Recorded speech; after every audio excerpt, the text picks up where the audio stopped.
gating the park. Yeah. Like we had a few wins where the ride was closed and we went on a ride right next to it and then it opened up and we cheated the system and got on like quick. Oh, nice. Like some of the good ones. Like we did that with Siren's Curse. We only waited a half hour. It had like 2-hour waits.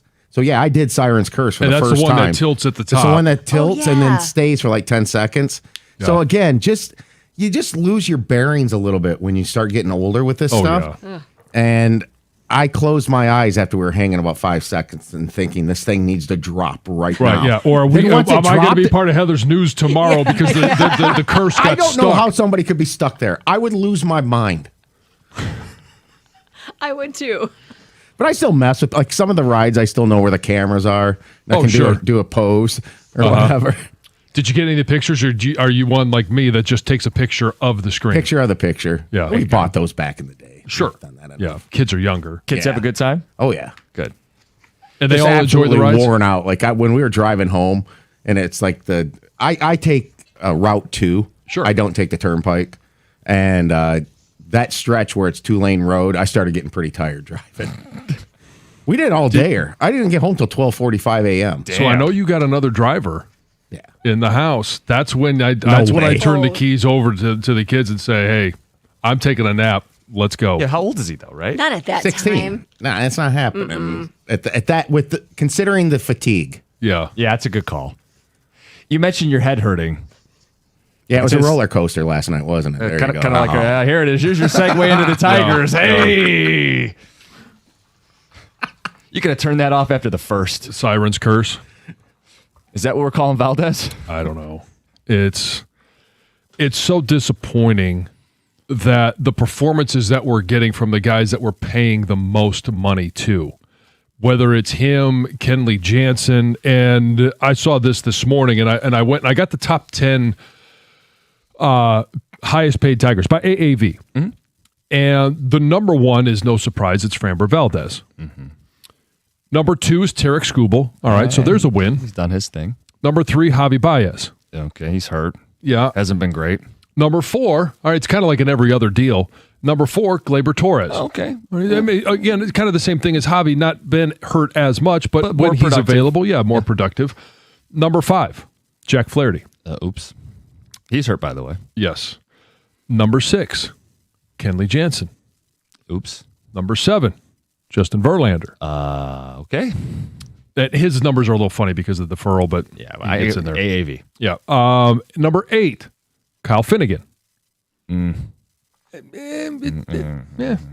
Number 9, Drew Anderson. Oh, boy. Number 10, Casey Mize. Okay. So the majority of those have been duds. 6 out of 10. It depends on what you want to do with Kyle Finnegan, but the 6 out of the top 10 highest paid Tigers are Framber Valdez, Javi Baez, Jack Flaherty, Justin Verlander, Kenley Jansen, and Drew Anderson. Are you getting your money's worth? Is he spending wisely? Well, that's the what question. What is the big? I mean, no, Javi Baez is not his thing. No, Gleyber's probably his best free agent. Scott Harris's best free agent addition. Yeah, yeah. Just not many good ones outside of that. No. So it's. I mean, if you're wondering why there's a lot of different reasons why they're under 500. Obviously, the month of May, but why was the month of May the way it was? And a lot of it had to do with Kenley Jansen, Kyle Finnegan, and the ability to close games. Will Vest. Now, Will Vest isn't on this list, but it's what have you spent wisely? We were all excited that they were a top 10 payroll. Yep. Still got spending is nice, but you have to get the right it right. Guys. Yeah. Can I read you the text Tom sent last night? Yeah.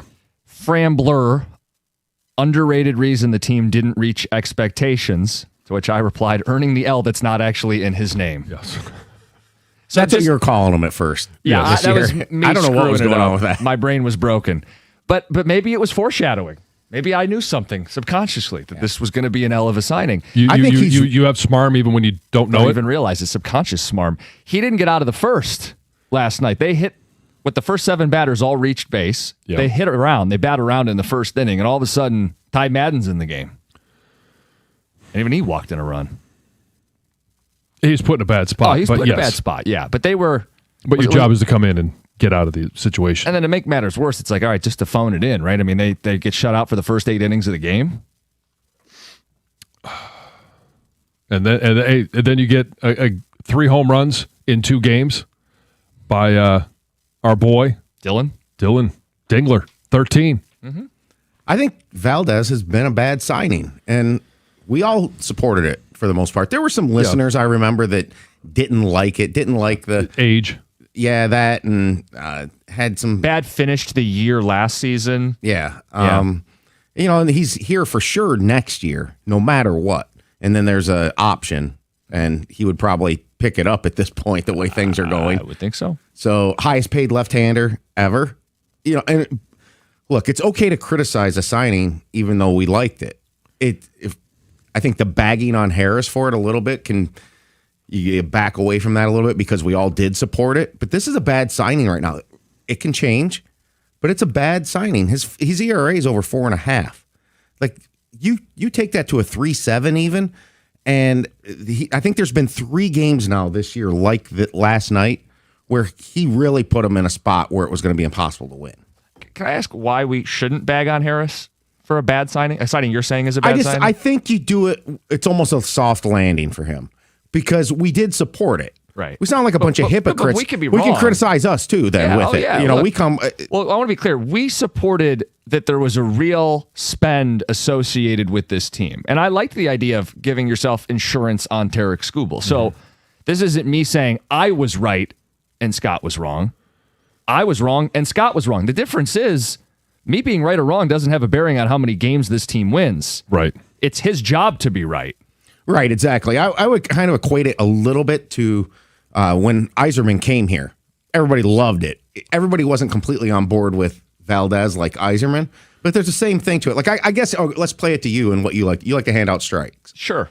I think it would be a little unfair to hand out a strike on this. Yeah, maybe it's a foul. Yeah. The strike is going to be if they...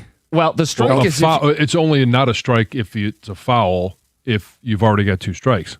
Right, which haven't we documented? The but I thought you choked took up one in away. You're right. I can't keep track of it anymore. Tom's about to segue What's us the count? where I want to go. Is it full? The Jeff Passan report yesterday. The timing, right? Unlikely they're going to trade Tarik Skubal. That's the thing you can get on Harris more. Because this team, 7 games under 500. It's a seller's market. You have the number 1 chip on the market if you're willing to make a move. Are you willing/able to do it? Well, it's a bit of a roller coaster. And we're riding this roller coaster just like everybody else. And 4 weeks ago, likely to trade. With 2 weeks to go for the before the trade deadline, likely not to trade.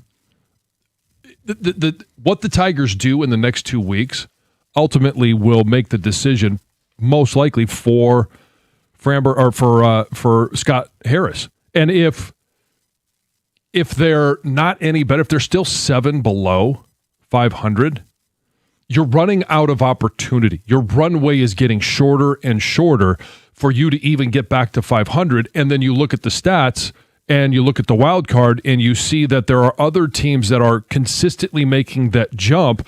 It is no longer teams that are, hey, first team in, they're at the cut line, that were below 500. All those teams now are above 500.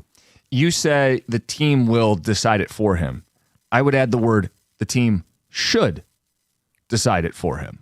But they could be 5 under 500. And the still correct not decision sell. would be to sell, and they could still do whatever they damn well please.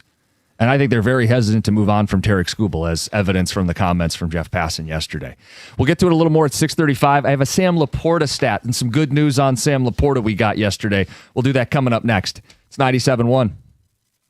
Moran Chevrolet, when it's time to upgrade, you want to check out Moran Chevrolet. Get your new ride with Michigan's number one selling Chevy dealer 2 years in a row. And Moran, you get why. They make the car buying process super simple. You're getting the best price, period. That's on inventory that's actually available. They make the process super simple to get you on the road fast. Shop online anytime, MoranExpress.com, or stop by. They're on Gratiot, just north of 15 Mile in Clinton Township. That's Moran Chevrolet, where you always get the best price, period. Chevrolet. Together, let's drive.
Hey, summer's finally here, and we got a beautiful day ahead of us. You're probably planning vacations, backyard barbecues, but I want to ask you a question. When was the last time you actually looked at your roof?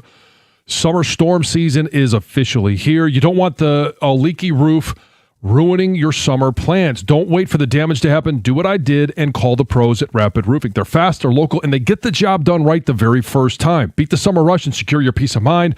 Call Rapid Roofing today, or you can reach them on the web at rapidroofing.com to schedule your free inspection and lock in your appointment. That's rapidroofing.com.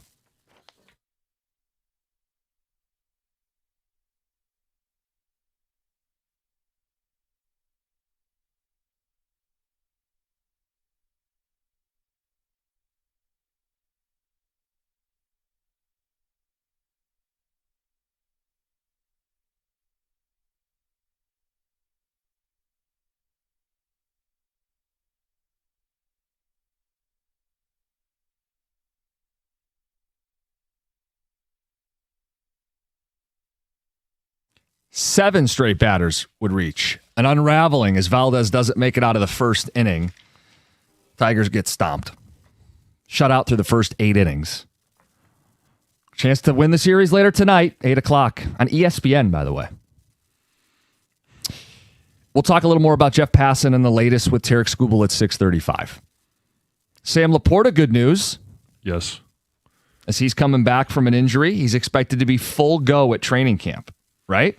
Yes, he is. Got that news yesterday. And we kind of anticipated that he would be, give or take a week or so, depending on how they're going to handle the injury. But if he's full go, it really does add to this offense that we think is going to be a much more dominant and be able to do what they want to do when they want to do it type of offense. Yeah, the reporting from Jeremy Fowler, Sam Laporta herniated disc fully cleared, setting him up for training camp.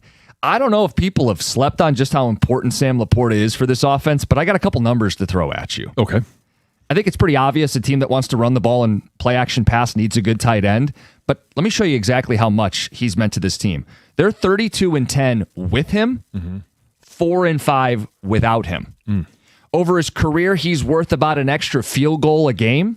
Last season, he was worth a touchdown per game, 31 points with him, 24 points without him. It stands to reason. You want to be better on 4th and 1, 3rd and 2. You want to move the sticks. You want to finish drives. You need a tight end that can run block and be that safety, that safety security blanket for Jared Goff. Yes. I mean, he is a guy he's a unique tight end because he can be a guy that can set the edge. Backside, I'd like to see a little bit more, but that's just me being a nerd.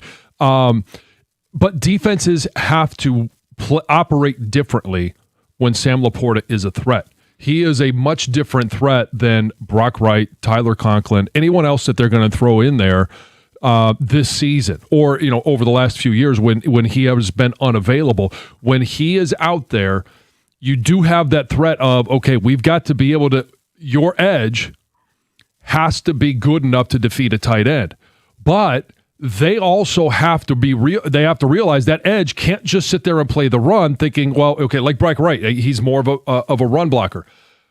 I don't care if he releases. Now, all of a sudden, if my attention is, okay, he's blocking me, but he could, throw me off and run out into a pass and then create some damage there. So now all of a sudden my attention isn't just on the run. It's linebackers, how he affects the linebackers, the strong safety, how he affects him. So it does affect what defenses are willing to risk if he's in the game. Well, it's trade-offs. It's why you want to have complementary pass catchers. Like J-Mo is the one that pushes the safeties back. Yeah. Laporta, in part, is the one that moves those linebackers around.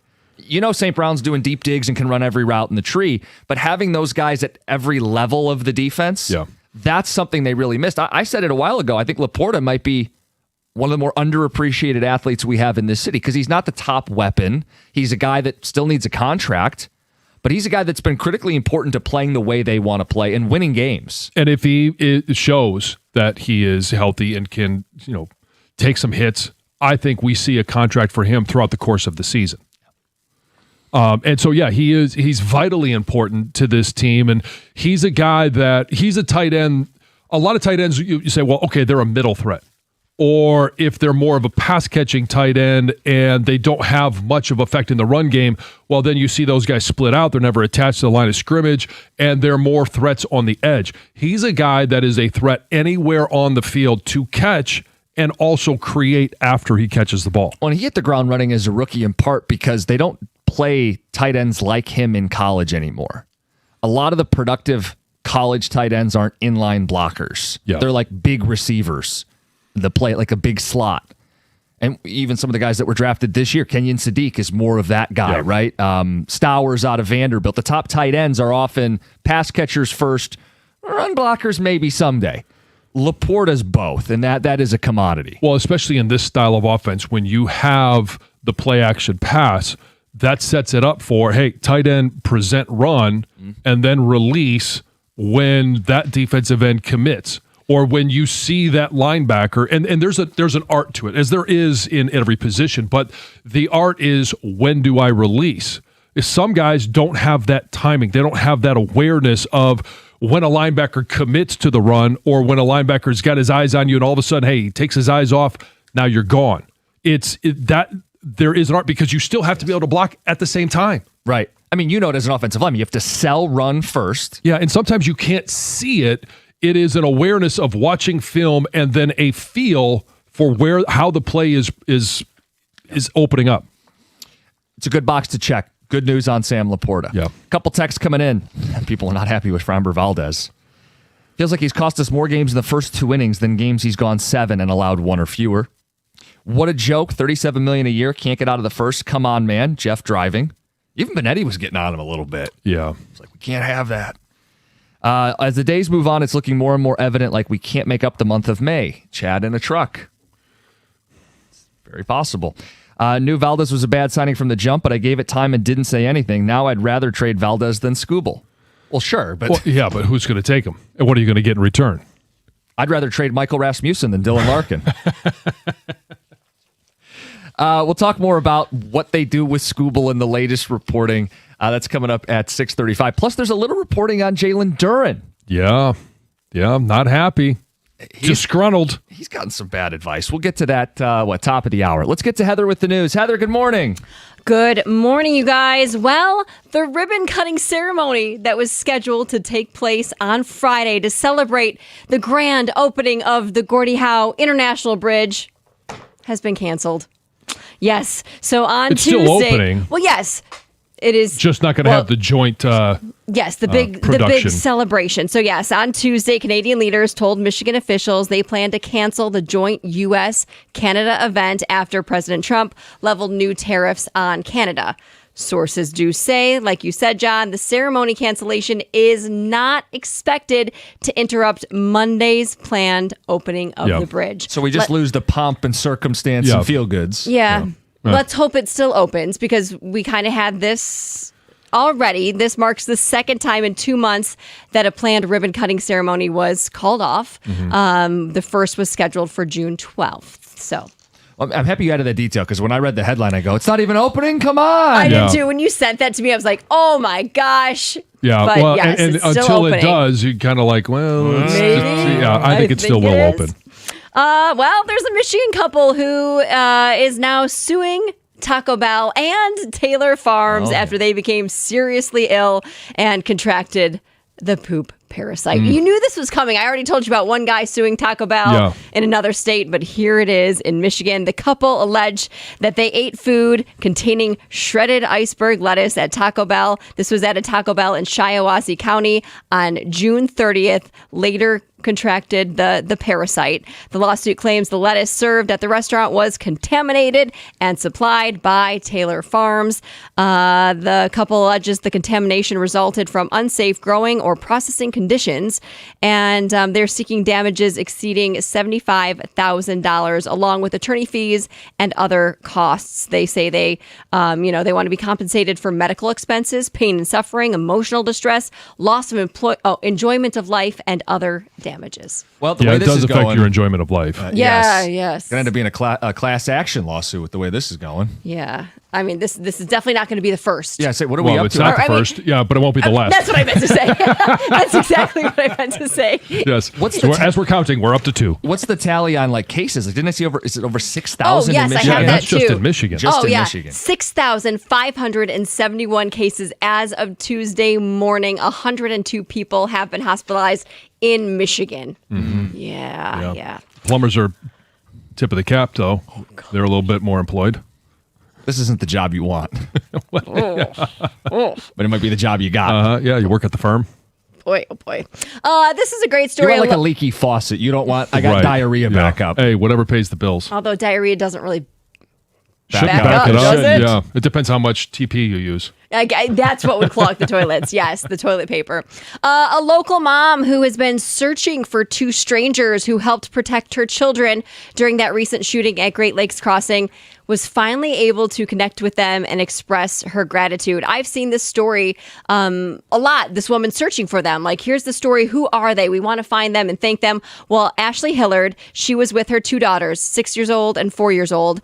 They were at the mall. They were inside. They were eating at Hopcat when the shooting took place, and chaos kind of ensued, right? She was trying to get out with her girls when she got trampled. So kind of lost connection with her girls. And she says a man and a woman stepped in and they said, it's okay. We've got her. They were able to get the 6-year-old out. And then she was trying to get the 4-year-old, and another person stepped in and was like, don't worry. We've got them. Got the kids out safely as quick as possible. And she has been trying to find them just to say, thank you, right? Like, your selflessness helped protect my kids. You didn't even know them. And she was able to find them. They want to remain anonymous, but she said she was able to talk to the woman on the phone for about an hour. And then they met for ice cream with the girls, and they all got to thank them. And then she also got to speak with the gentleman who helped as well. So kind of a good Great story. letting everyone know, there's still good people out there willing to jump in and help. Speaking of good people and heroes, Detroit firefighters were able to rescue a woman from a burning home on the city's northwest side Tuesday morning. Chief Carl Billings with the Detroit Fire Department says that the woman, who's almost 90 years old, is in ICU but is stable. They were able to get to her. But before the fire crews were able to get to the scene, there were other people who tried to jump in and help too. There was a pair of workers. They were there with like a junk removal company, saw the fire when they were returning to the area to pick up some things. They went in to try to rescue this woman that was stuck in the home.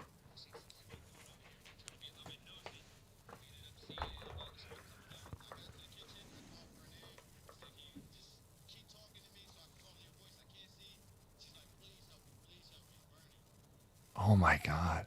But they couldn't go further into the home because of how much smoke was there. That's why they needed the fire department. And Billings is also trying to remind residents that double key locks, like this woman had apparently on her door, can be dangerous because they require a key to get out. Oh wow. Oh, okay. Yeah. So it's got a lock on it's got a key on the inside and outside. Yeah. Instead of just the switch that you can flip. Yeah. So if you have one, perhaps you might want to change that in case of a fire so you can get out as quickly as possible. Yeah. But the good news is that she's okay. It sounds like she's stable, but is it could have been worse? Okay. Yeah. Oh yeah, it could have been much worse. It's Heather with the news. All right, we got a bunch to do still coming up. In the next hour or so, we're going to get to this Scooble Passon report from yesterday. Jalen Duren, and desperately in need of some good advice. And then the training camp saga.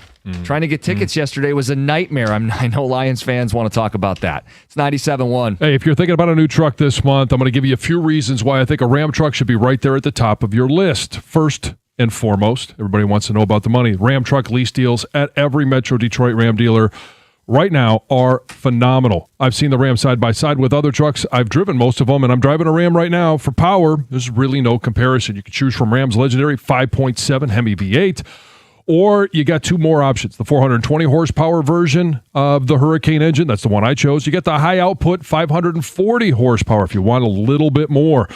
Why would you trust any full-size pickup at any price with only a 4-cylinder engine? If you want to use it as a truck, you're not going to be happy. Plus, the full-size Ram 1500 is built right here in Sterling Heights, and Ram has a 5-link coil suspension. All it's going to take is one test drive, and you're going to feel how much smoother a Ram is. And for comfort, all I would ask is that you go sit in a Ram and trust me, you're going to feel the difference.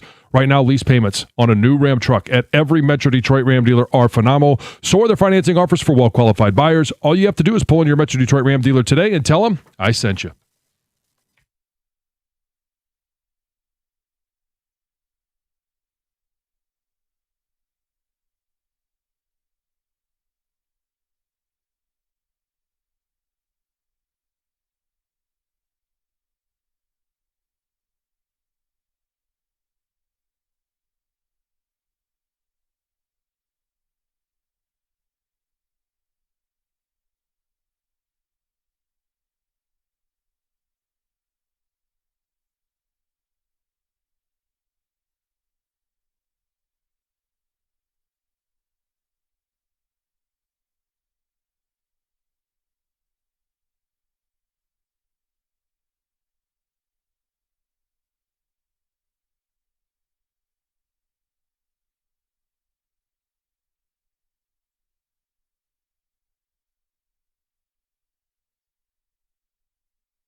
Yeah, that was rough. In fact, the texter put it best.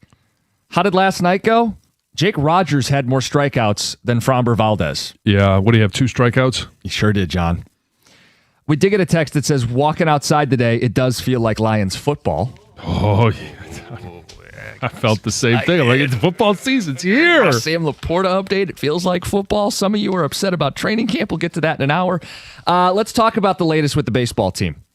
So Jeff Passan yesterday says it's unlikely that the Tigers will trade Tarek Skubal.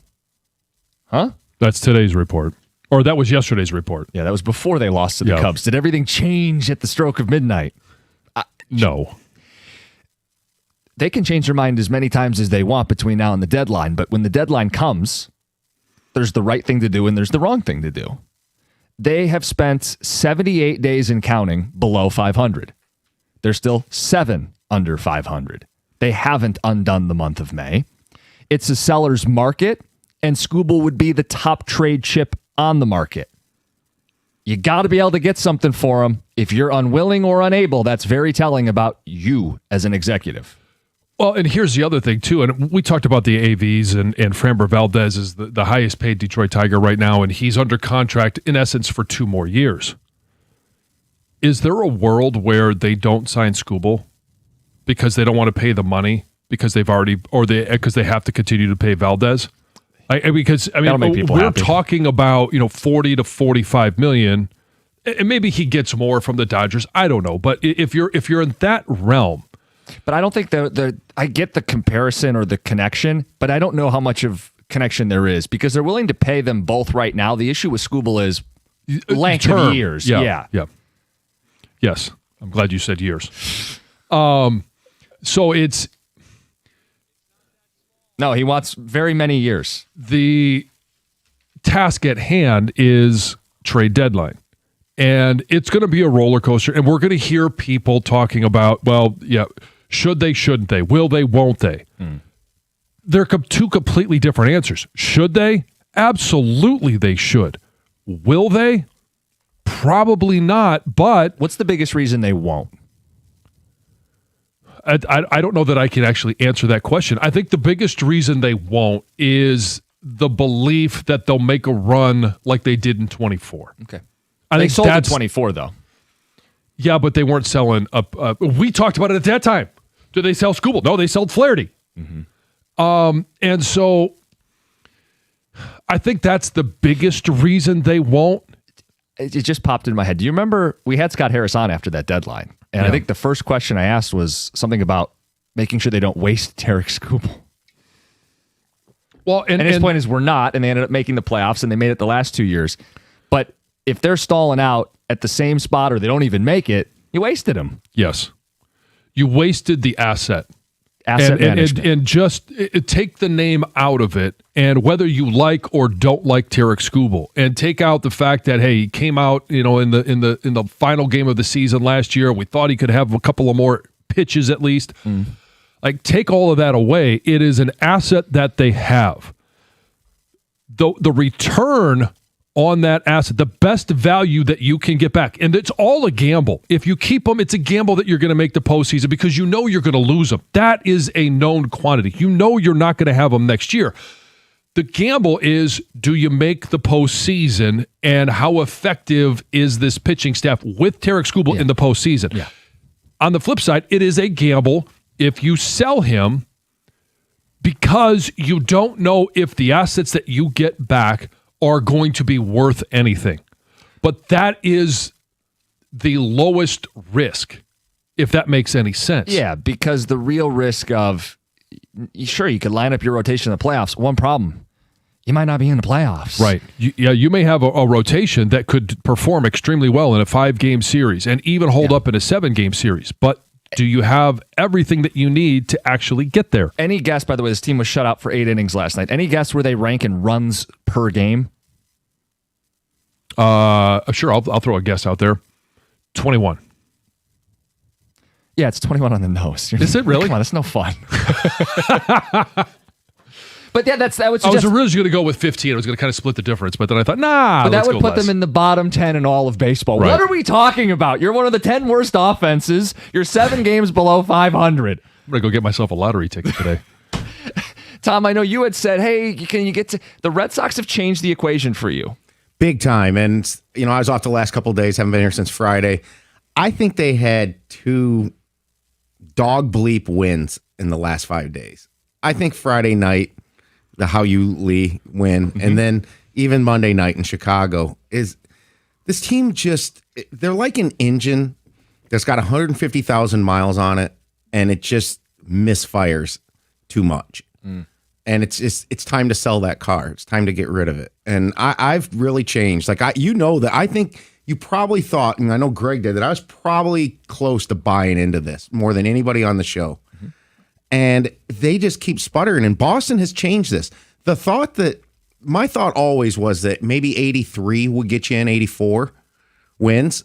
That was because I thought the Twins would fall out of this. They have, or they're starting to. But Boston jumping in has changed absolutely everything. I think Texas and Seattle are 500 or barely above teams, and they're going to stay there. And they're still 7 games under 500. June 1st, they were 16. They've only shaved 9 off in how many days now? Basically coming up on 2 months. Close to 2 months. I think you have to sell and you have to get whatever you can. And the return's not going to be what people want for Skubal. But this is starting to become like the Ndamukong Suh situation for me, or Scherzer back in the day. You don't let something walk without getting something in return.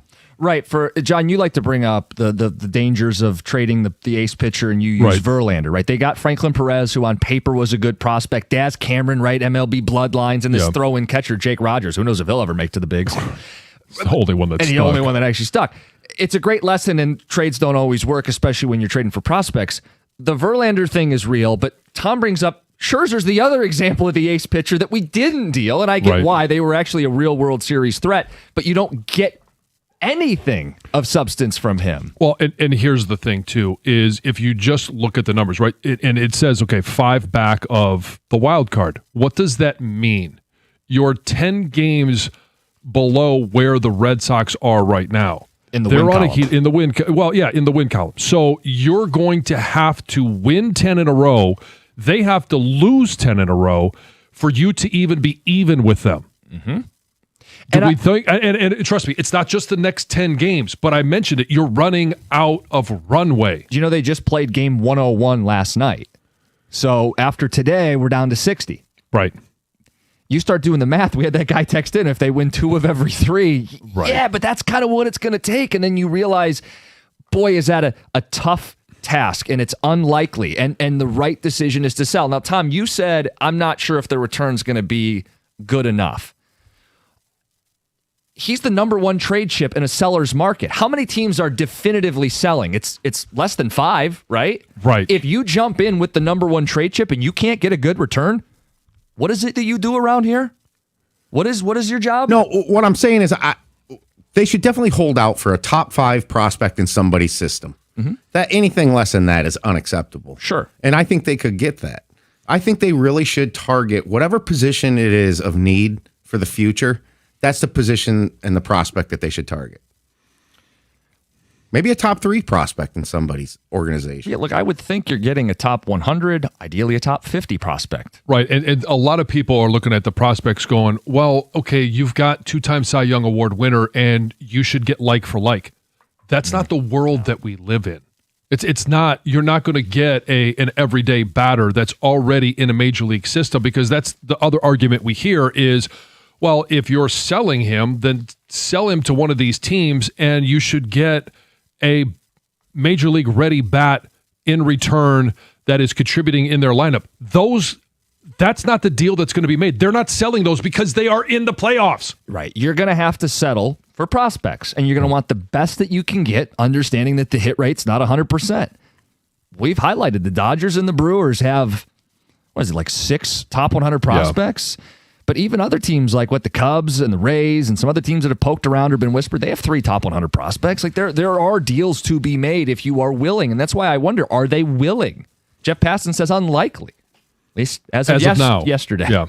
248-539-9797. The Skubal saga continues. The Duran saga has been quiet, but we do have an update. That's at 7:02. And Lions training camp tickets went on sale, and then they were gone. Not really on sale. They're free. But they were gone. You didn't get any to sell. For resale? Yeah. Not this year. Oh. It's 97.1. Hey, lately it feels like the banking world's constantly shifting. You've got mergers, name changes, digital-only apps that don't know your face or your neighborhood. But in Michigan, one thing's not changing, and that's the commitment that First Merchants Bank has to our local communities. I've been banking with First Merchants for a number of years now, and I've been talking about them, and I love them. It's about more than just where I keep my money. It's about the impact I see them making every single day. And here's what I'm talking about. It's real boots on the ground work with local nonprofits that keep our cities vibrant and down payment grants that help our neighbors finally unlock the door to their first home.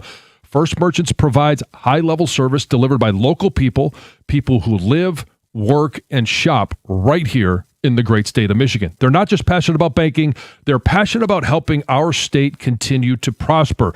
So why settle for a bank that just sees a zip code? Bank with an award-winning team that truly cares about your community. All you have to do is visit firstmerchants.com. That's firstmerchants.com. Visit them today and find a branch near you. First Merchants Bank, helping you prosper. Member FDIC, Equal Housing Lender.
Dickerson on the call. Dingler with the homer. Yep.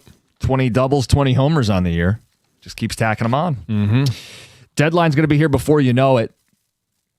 Let's get to the phones. Isaac in Royal Oak. Isaac, good morning.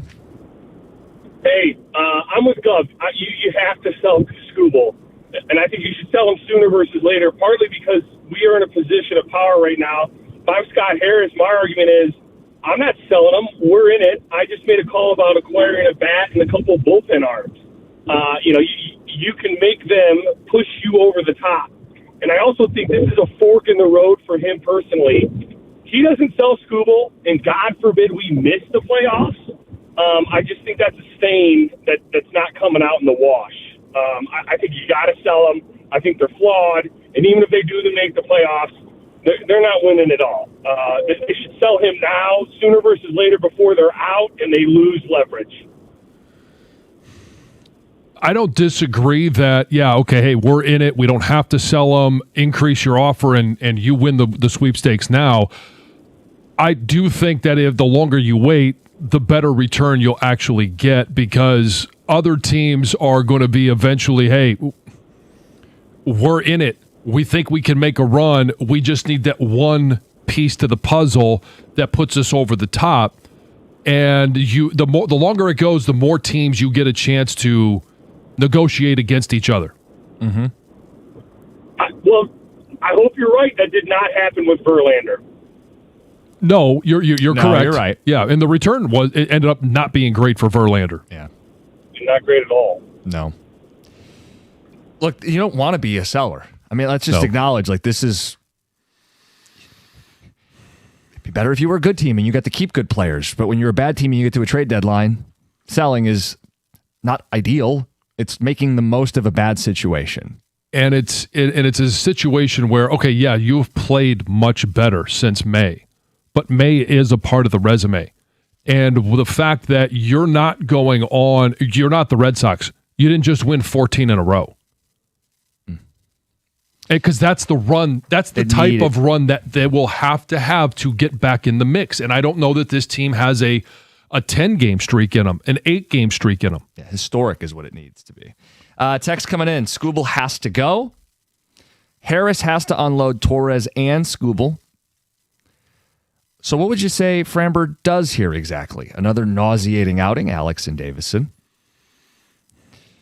Don't you guys get it? Harris is risk averse. He's not trading anybody. He's afraid to rock the feel-good locker room. He's horrified of making a mistake. Well, if he was risk averse, he wouldn't have signed Valdez. And maybe that's scared him out of making any other deals. I don't know. I'm pulling hard for the Tigers to make the playoffs, but if they aren't going to re-sign Skubal, then he must be traded. If he lets Skubal walk and gets nothing, Harris should be fired. Skubal's the best pitcher in MLB. Find a way to re-sign him. Oh, if only it was that simple. You know who attractive team is, I think, that would really want him? Yeah. Is somebody like Tampa. The go-for-it move for a franchise. They don't have to commit financially and long-term. Yeah. Problem with them, I'm looking at their prospect list. They only have 3 top 100 prospects. 2 of them are catchers down in the 70s and below. Yeah. You Don't need 'em. Tigers don't need catchers. That's where they have probably the most depth in their farm system. They have an outfielder, 9th overall. His name's Theo Gillen. I was looking at his stats. He's having a breakout AA season. Mm-hmm. Projected to be up in 2028. Might be sooner, but who knows if it's 2027 season. But are they going to be willing to part with their number 1 prospect? He's 9th overall in baseball. Right. That's all they could do with the race, probably. Correct. And if he's not in, you're probably moving on to the next team. Yeah, certainly you're moving on to the next team. But the Braves and Cubs also have 3 top 100 prospects. The Brewers have 6 top 100 prospects, and I think the top 100 is mostly Dodger players. So they have options too. It's disgusting. Yeah. 248-539-9797. Winning the division is the realistic path if they make the playoffs. Why do we get this text occasionally? Winning the division is not more likely than making it as a wild card. Right, yeah. You're more likely to make it as a wild card than it is to catch the Guardians. But this guy says no. Or the Sox. The division is more likely. So what? He's forecasting a total collapse from both the White Sox and the Guardians. That is our best path to make the I don't...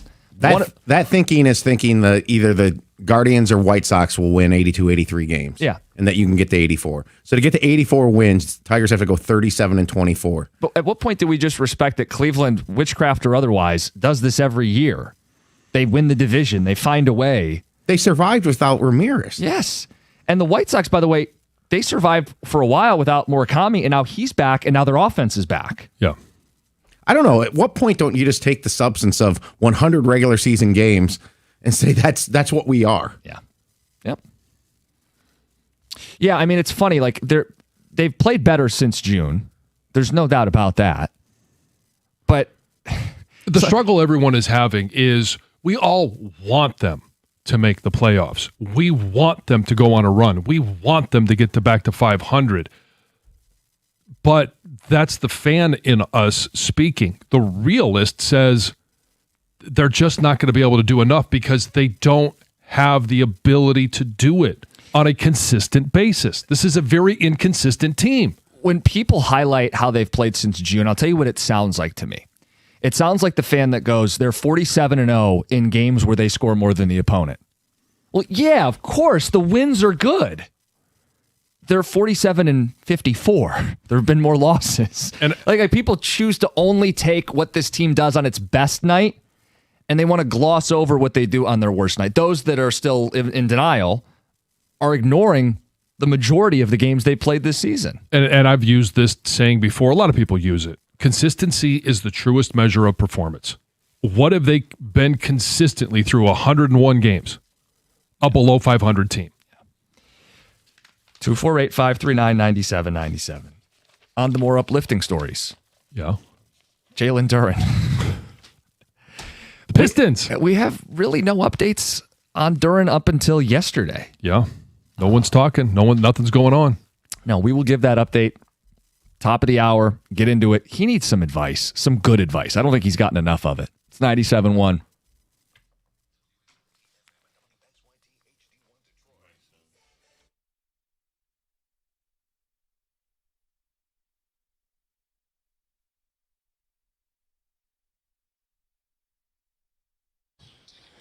Brought to you by Hamilton Chevrolet. Tiger starter Framber Valdez couldn't even make it out of the first inning last night in Detroit's 11-2 loss to the Cubs at Wrigley. Valdez didn't record an out until the eighth batter of the inning. He was able to get 2 outs and was 1 away from mercifully finishing the frame, but A.J. Hinch wasn't going to take any chances.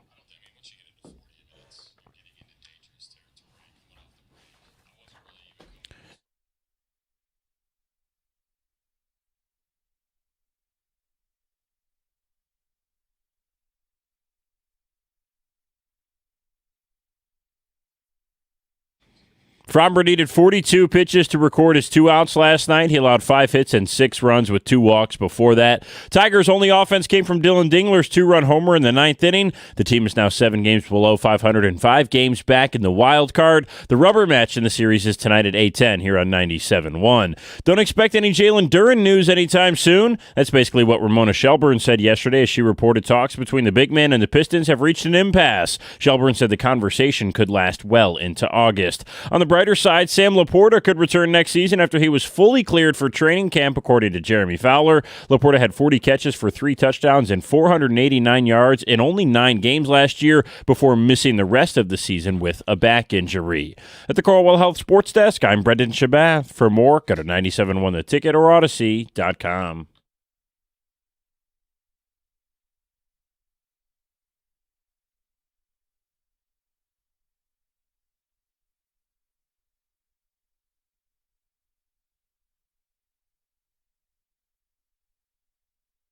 Seven o'clock hour. Good morning, 97.1. Jim Costa, John Jansen, Heather Park, Gov and Greg behind the glass. Jalen Duren still doesn't have a contract with the Pistons. This guy's getting bad advice. The fact that this is drawn out and dragged out as much as it has, this guy's getting bad advice. I don't think there's any question he is. And obviously there's no need for either side to have him signed right now. But if it goes all the way into August, the advice that he's getting is going to cost him a ton of money. So let's break down what's actually going on here. Jalen Duren has an offer from the Pistons that he doesn't like. he can accept it on Trajan's terms, or he can sign a 1-year, $9 million qualifying offer. I'm assuming the Pistons are offering $30 to $35 a year, so he could throw away $20 to $25 million this year if he signs a qualifying offer. The only reason you sign a qualifying offer is so you can be a true free agent next year and get the hell out of town. But is it worth throwing away $20 to $25 million you'll never get back? Do you really think your market is all that hot? You never want to start chasing money. Right. And in a career. And I understand the bet on yourself because you believe that you're going to get, 45 next year? Good luck. I think you've learned a lesson this offseason about what you're worth. Right, but then it's another 2 years before you even make up the difference in what you're not signing for now. There's a risk of injury. There's a risk of underperforming. There's also the added benefit that you could overperform. But and I think the advice that he is, a lot of assumptions here. Is he getting the advice from his counsel, his agent, that you're worth $40 to $45 million? And if you just get to free agency next year, I know we can get you that. Versus what teams, what was the feedback he was getting while he was shopping his wares around, eventually not signing, not creating a trade for anyone else? That's the big question. What were those teams telling him, and how much can he actually believe what they were telling him? Because they ended up not doing any deals with him. He has no leverage, though. I think that's the lesson that he needs to learn here. You don't have any leverage. No one's trading for you. The Pistons aren't giving you up in a trade. You don't have leverage. You can throw away $20 to $25 million right now if you're so hard-pressed to do it. But I'm sorry, dude, a skill set where you can't shoot outside the paint is never going to be game-changing money. Well, and what he showed this year was, there was improvement in the regular season. But as I learned, and at least was confirmed, the regular season is irrelevant. And you're not going to get a max contract from any team, if you can't take what you did in the regular season and do as good, if not better, in the postseason. His postseason was terrible. So why we were saying here, the Pistons, you can't give a max contract to a guy that, he could perform as a max contract if we had a second creator, if we spaced the floor. Like, you want that max contract guy to be able to create, to be able to do his own thing, different ways at different positions, but he can't. Again, the reporting from Ramona Shelburne, I don't think a deal is going to happen anytime soon, because I talked to someone who said negotiations are at a standstill. It could go deep into August. It could take a while. She also added, the Pistons can't afford to lose Duren, but the parties can't agree on what his value is. Right. So, and tip of the cap to Trajan Langdon of not overpaying a guy, and not doing something that could cost you 2, 3, 4 years down the road. What advice would you give him? Sign the deal. Sign the Pistons offer. Now, okay, I say that not knowing what that offer is. I mean, if it's 25, do I think he's worth more than that? Is that just a team using all of their leverage to keep a play to beat a guy down? Maybe, but that also might be his value. Right. And I don't think we've had any indications that it's that low. No, but we really haven't had any indication as to where it is. Yeah. I think the speculation is somewhere in the low 30s. Mid to low 30s. Sign it, dude. Take 100. What would that be over 4 years? 120 minimum. So take 120 million. My advice to you is to be set for the rest of your life, rather than gamble on a 1-year deal where, what if this is just your skill set? What if you're DeAndre Ayton, who makes $8 million a season? Well, here's the other thing, is from his perspective, he's 22 years old. By the time this deal is done, he's 26. He entered the league at such a young age that nobody looks at a 26-year-old player and go, well, I mean, if we give him a 4-year contract, is he going to play it out? No. If you want to bet on yourself, then take the money now, and in 4 years, outperform your contract. Make it really hard. Make it embarrassing for the Pistons that they got this player at such a great deal. take $120 million, play on a good team, get legitimate better and add 3-point shots and become a better rebounder, rim protector, do all the things you got to do. And then at 26 years old, get a max. Right. But in the meantime, put 120 in the bank and play on a good team. Or you could play for $9 million and go try to have the Sacramento Kings pay you next offseason. God bless. And never win again. And maybe not get the money or win again. Right. It's just that's the thing, is because of his age and because of how much better he has gotten, I think he is worth probably that 30 to 33, 34, 35 million, whatever you want to say it is. Mm-hmm. And then if you want that max deal, spend the next 4 years. And I think developing a 3-point game is, I don't think that's a possibility. No. Let's work on some legitimate post moves. How about an elbow jumper? Yeah, or just a 17-foot jump shot. Yeah. 248-539-9797. How does this end? When do you anticipate him playing for the Pistons? Because he will this season. Yeah, I think in a couple of weeks they will come to an agreement, and it'll be a 4-year deal for whatever that number is that the Pistons are offering right now. Yeah. This is publicity. Yeah. And they're trying to play they already tried to put pressure on the Pistons. They lost that game. Now they're trying to put pressure on the Pistons. And the question is we heard Trajan Langdon, hey, last offseason, we gave a plan to Jalen Duren. He followed that plan and got better. In his postseason press conference this year, he said the same thing. We've got another plan in place for him. If he's not there, is he doing the plan? Is there a chance that he takes a step back? Sure, there's a chance. You either get better or you get worse. You never stay the same. He should be working, and I would assume he is. With the Pistons now, I mean, they'll kiss and make up on both sides when this gets done, because it will get done. It's in everybody's best interest to get the deal done. The Pistons want him back, right or wrong. They want him back. He can get the most guaranteed money from them, not playing out a 1-year qualifying offer. And when the deal gets done, publicly they will say all the right things on both sides. Yeah. That's the thing, is you hire agents and you have sources say things, but it doesn't come from Trajan at a podium. It's not going to come from Jalen Duren at a podium. And you've noticed Trajan hasn't done an end of off-season press conference. I think this is the hang-up. Yeah. And once it's done, he'll go, we're excited to have JD back. Right. Yeah. And then we'll ask the questions, well, why didn't you do more? Not with JD, but with the roster. In general. 248-539-9797. Text says, I could be wrong, but I'm sure with the NBA you want to sign your own people last. So if Trajan has more moves to make, he doesn't want to pay Duren yet. He wants to make that move, and then JD is the last signing that lets them go over the cap without paying the luxury. I'm hoping the answer is that Langdon is still working on a trade, fingers crossed, Randy and Livonia. Well, I think we're all hoping that. I don't know that that's in the works. Kind of feels like all of the seats have been filled. The musical chairs are done. We're just simply waiting on LeBron. Yeah, and again, I'm not going to pretend to know. They've distorted this NBA salary cap with the aprons and the luxury tax. I'm not going to pretend that I'm an expert, so I could be missing something. But I think that text is applied only if you're signing a free agent. If you're going to be trading for a player, you could sign Duren today and still... Yes.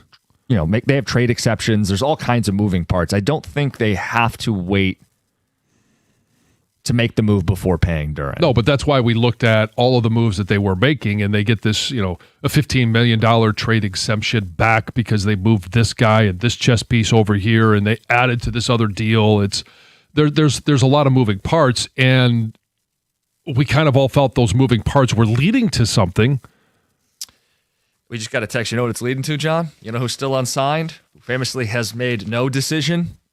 Oh, no. Well, that's what I just said, LeBron. But no, he's not coming to Detroit. An indecision that could lead to... No, he's not coming here. All right, we're going to keep the show rolling. We want to talk training camp at 7:35. I know a lot of people yesterday tried to get tickets. It was a nightmare. It's 97.1. Talk about Shaner Roofing, because look, when you're in the market for a new roof on your home, you need a company that you can trust, a company that you can count on, a business that's been doing it for over 30 years. Shaner Roofing Windows and Siding has served Michigan for over 30 years with 5-star quality. Family-owned company, locally family-owned business that can treat you like family because they are one. They'll answer to you and not some investors. No pressure promise. This is a great example of treating you like family. There's no slimy sales pitch. They come out, they do a true, honest assessment of what your home needs. And then from there, you guys work out the best plan. And if you don't need a roof, they're not going to put a roof on your home. But if you do need a roof, you want to work with a place that offers you peace of mind. Every roof installation comes with a lifetime transferable warranty. They stand by their work. That unmatched reputation, it's got people talking. 4.9-star Google rating. That's thousands of satisfied homeowners.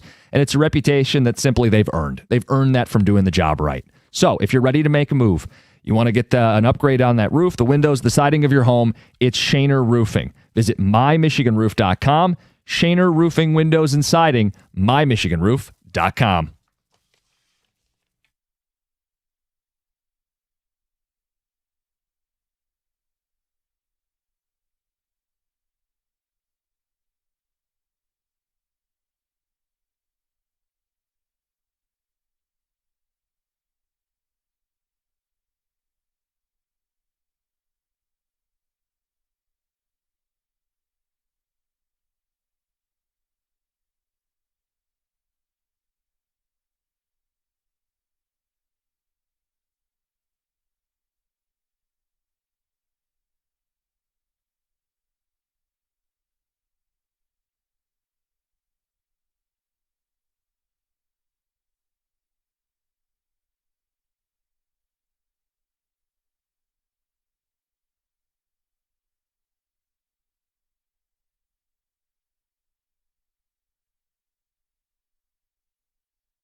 How about them Tigers?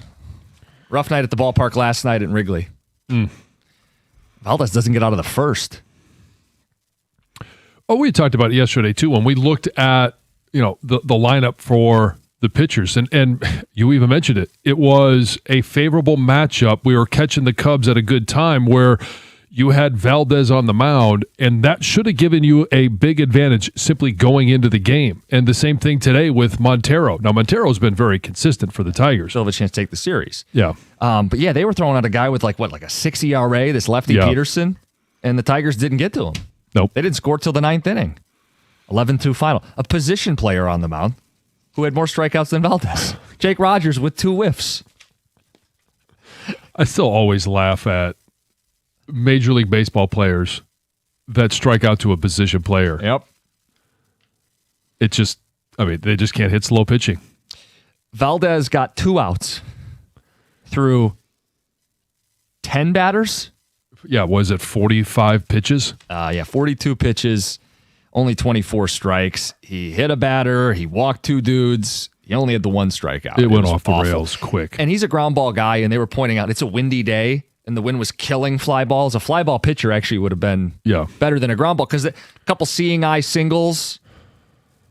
The one weird ball that was hit to right field that just kind of hung up in the air and then fell in shallow right field. Everything was off the rails for the Tigers yesterday. Well, and here's the thing is when you look at this roster, and we're all trying to figure out, okay, well, how come they are not better than they should be? Run differential says that they should be right there with the Red Sox. They should be right there with some of the other teams in their division, yet they're not. Well, it is all the players that you paid big money to that just aren't coming through. Not all of them, but a majority of them. The top 10 paid players in AAV, 6 of the top 10, I'll give you those right quick. Framber Valdez, Javi Baez, Jack Flaherty, Justin Verlander, Kenley Jansen, and Drew Anderson. What are you getting? Yeah, not much at all. And then the other 4, I'll give you one more that you could probably put maybe in a middle column, is Kyle Finnegan. The other 3 that actually are coming through for you are 1, Tarek Skubal, Gleyber Torres, and Casey Mize. Yeah, the problem is all 3 of those guys have missed time. Right. To make matters worse. Not to say injuries are the only reason they're here, but... No, but if the guys that you're paying the most aren't performing and the ones that you are battling injuries all season long. Yeah. Now that's a recipe to be where they are. Yeah. And by the way, Boston didn't play last night. Right. So they only lost a half a game. Only lost a half game. So 5 games back on the wild card, 7 games below 500. It just kind of pitter-pattering along. And with only 61 left, you're just running out of runway. Yeah. And how many until the deadline? The deadline's a week from Monday. So, you got a homestand coming up with the Royals here starting tomorrow. But again, there's only a few games that you can realistically chop away at this deficit. Yeah, 10 games left to the deadline. Oh, wow. So after today, single digits. Well, it's after today, yeah. Oh, okay. 11 games including today. Right. Yeah. One of the reasons why they've not exceeded or even matched expectations this year, I think it doesn't get enough attention, is Valdez. His ERA in July is 8.53. Now, last night, that got blossom big time. He lost the Texas start, the only game they lost in that series. Is this going to be the only game they lose in this Cubs series? Could be. They lost, remember that Houston series at the end of June? He lost that Saturday game when he had 6 runs of support. Now, some of that was on the bullpen, too, that day. But the thing is, he's gotten decent run support, and then he has these huge innings. I really think it's okay to say right now that he was a bad signing.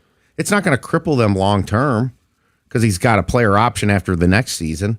It's not like a 7-year deal or anything. Right. And next year could be a lost year anyway. And we all supported this move for the most part. There were some outliers out there that didn't like it, some listeners. I remember those texts. Yeah. The biggest criticism was he doesn't hit, which, fine.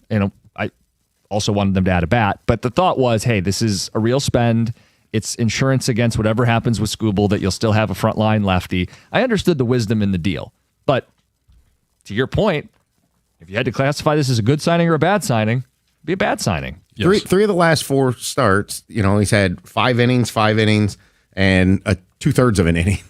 4, 5, 6 runs allowed in those starts. And it's on the heels of a game where you had to empty the bullpen because Flaherty only went 4. Yeah. Yeah, that's the other great point.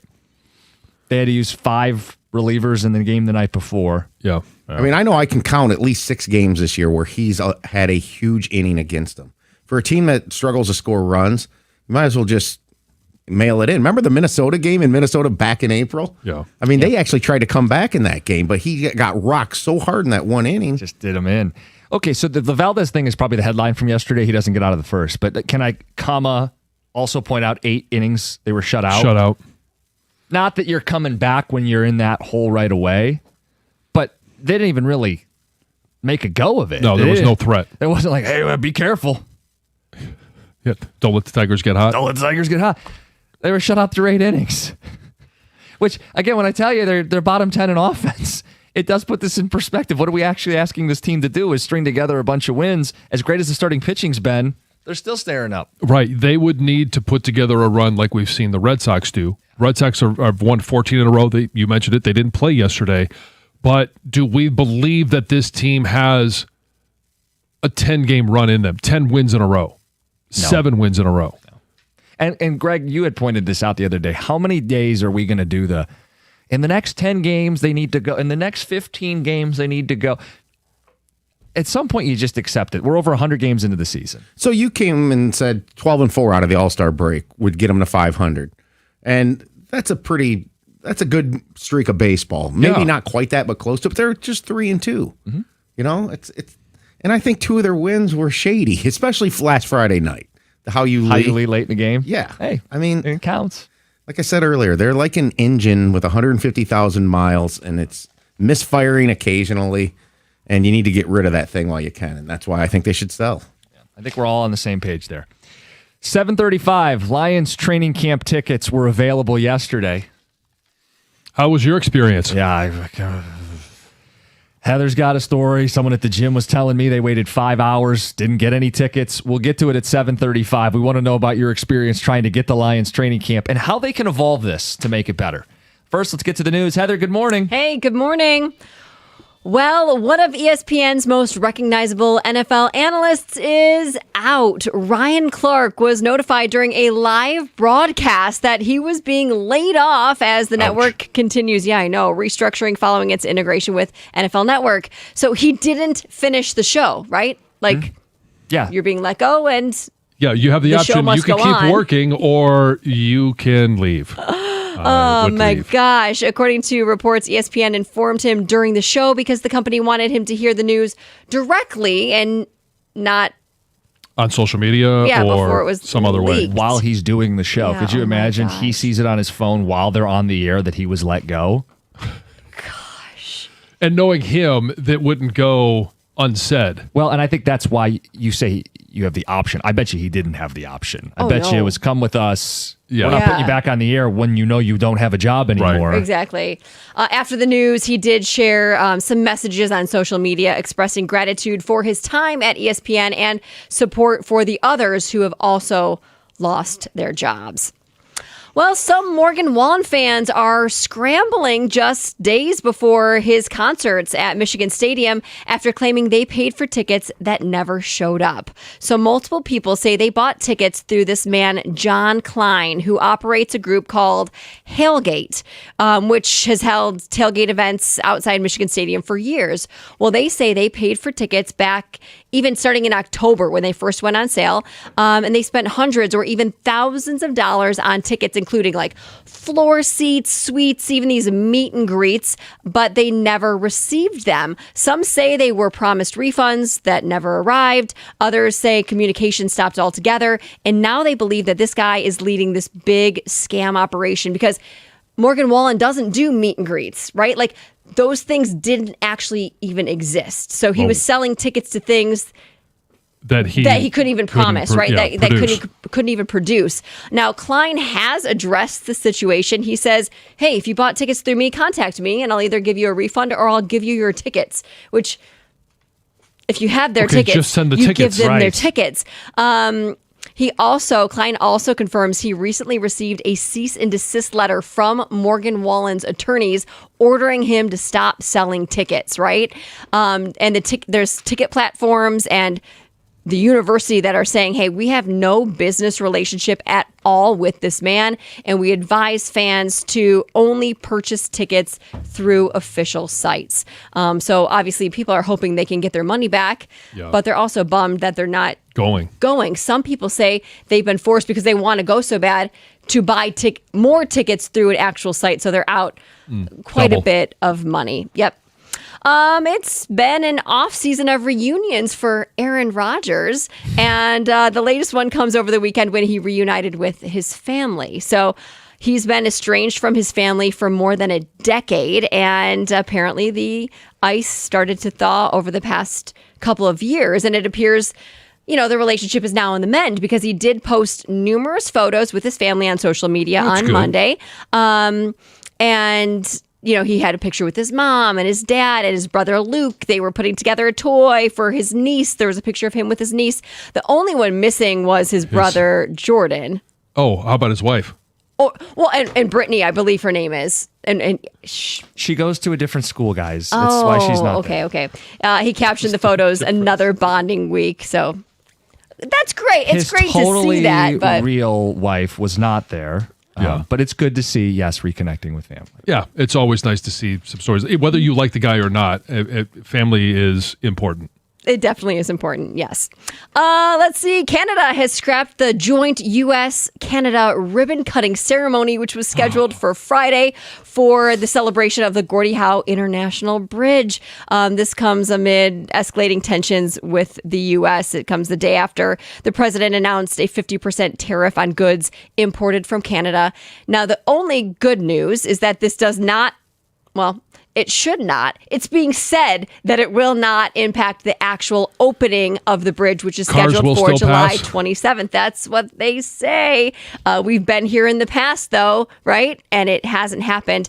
Canadian leaders say that while the joint celebration is canceled, they're still going to host their own celebration in Canada. On their side. Without us. Yes.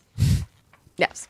Yeah, when I saw the headline initially, I'm thinking, this is not going to open. Are we really doing this again? That's what I thought, too. When I saw it, I was like, oh, my gosh, here we go again. But no, hopefully. Just no feel-good pomp and circumstance, but you can drive it next week. Yes, Monday. Hopefully. You can even walk it. You planning on? No. Okay. That's Heather with the news.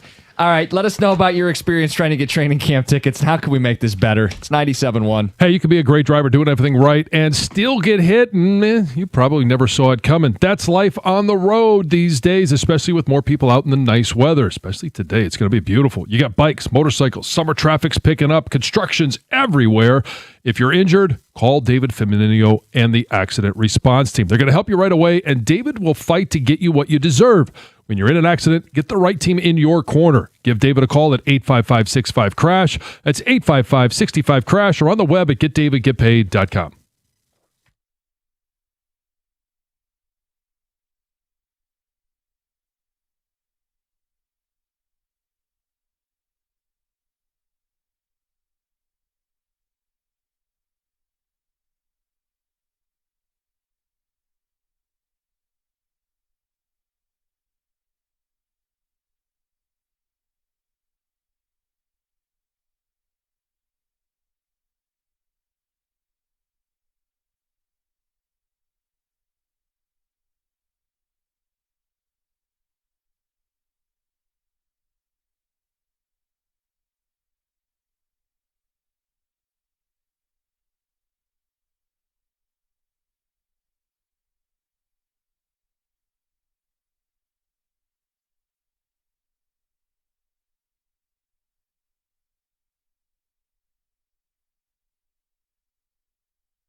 Lions training camp. It's right around the corner, and people know it. They were waiting around at 10 a.m. yesterday trying to snag a few spots for Lions training camp, only to be met with disaster. Heather, you shared a story of Colin trying to do this. I bumped into someone at the gym who said they spent 5 hours, still didn't get tickets. 5 hours just like in a waiting room. Yeah. Wow. It sounds like it was chaos. I always talk to Colin on my drive home. So we get out at 10, I'm on the road, and I always just give him a call. And hey, what are you doing? It's always the same. It's a pointless phone call. What are you doing? I'm driving home. What are you doing? I'm working. Whatever. I still do it. It's just what we do, right? I do the same thing. It's usually a pretty quick conversation, but just hello, good morning. And he was like, oh my gosh, this is crazy.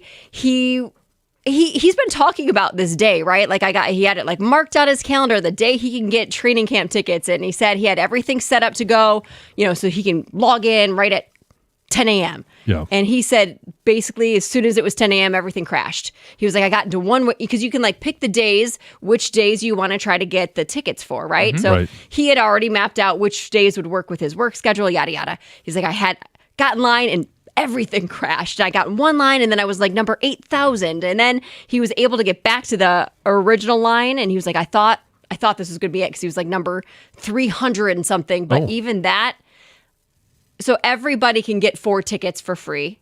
Okay. But they only give away. Yeah, not everyone. Well, whoever can get them, you yeah. get 4 tickets. And most people aren't going to say, I only want 2. They're going to take the 4 and give them to buddies or use all 4.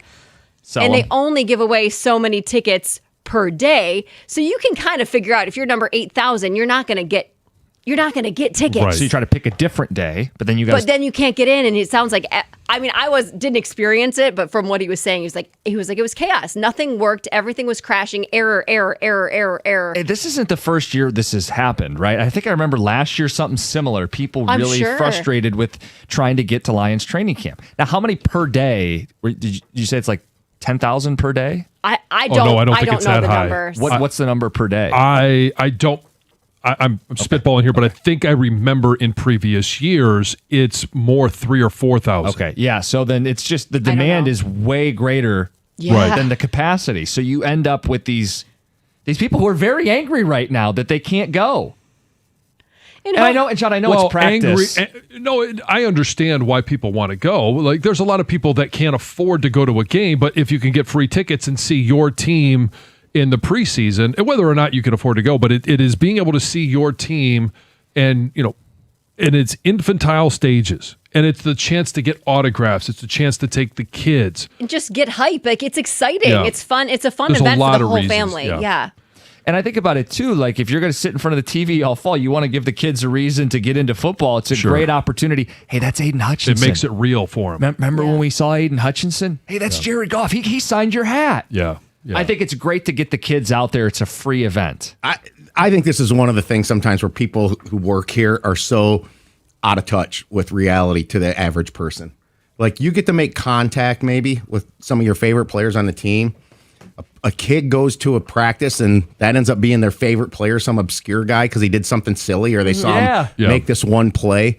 Like, I see it in my kids' eyes when we go to games, that fascination of this is the coolest thing ever. And I'm like, it reminds me of, I'm too close to the situation. Yeah. This is such a good opportunity for people to go that can't, like John said, go to games and pay for it, can't afford it. See the players be a little bit more human, Yeah. Well, and it's also just, like, hey, if you're standing there and Penei Sewell walks by, it's, oh my God, look how big he is.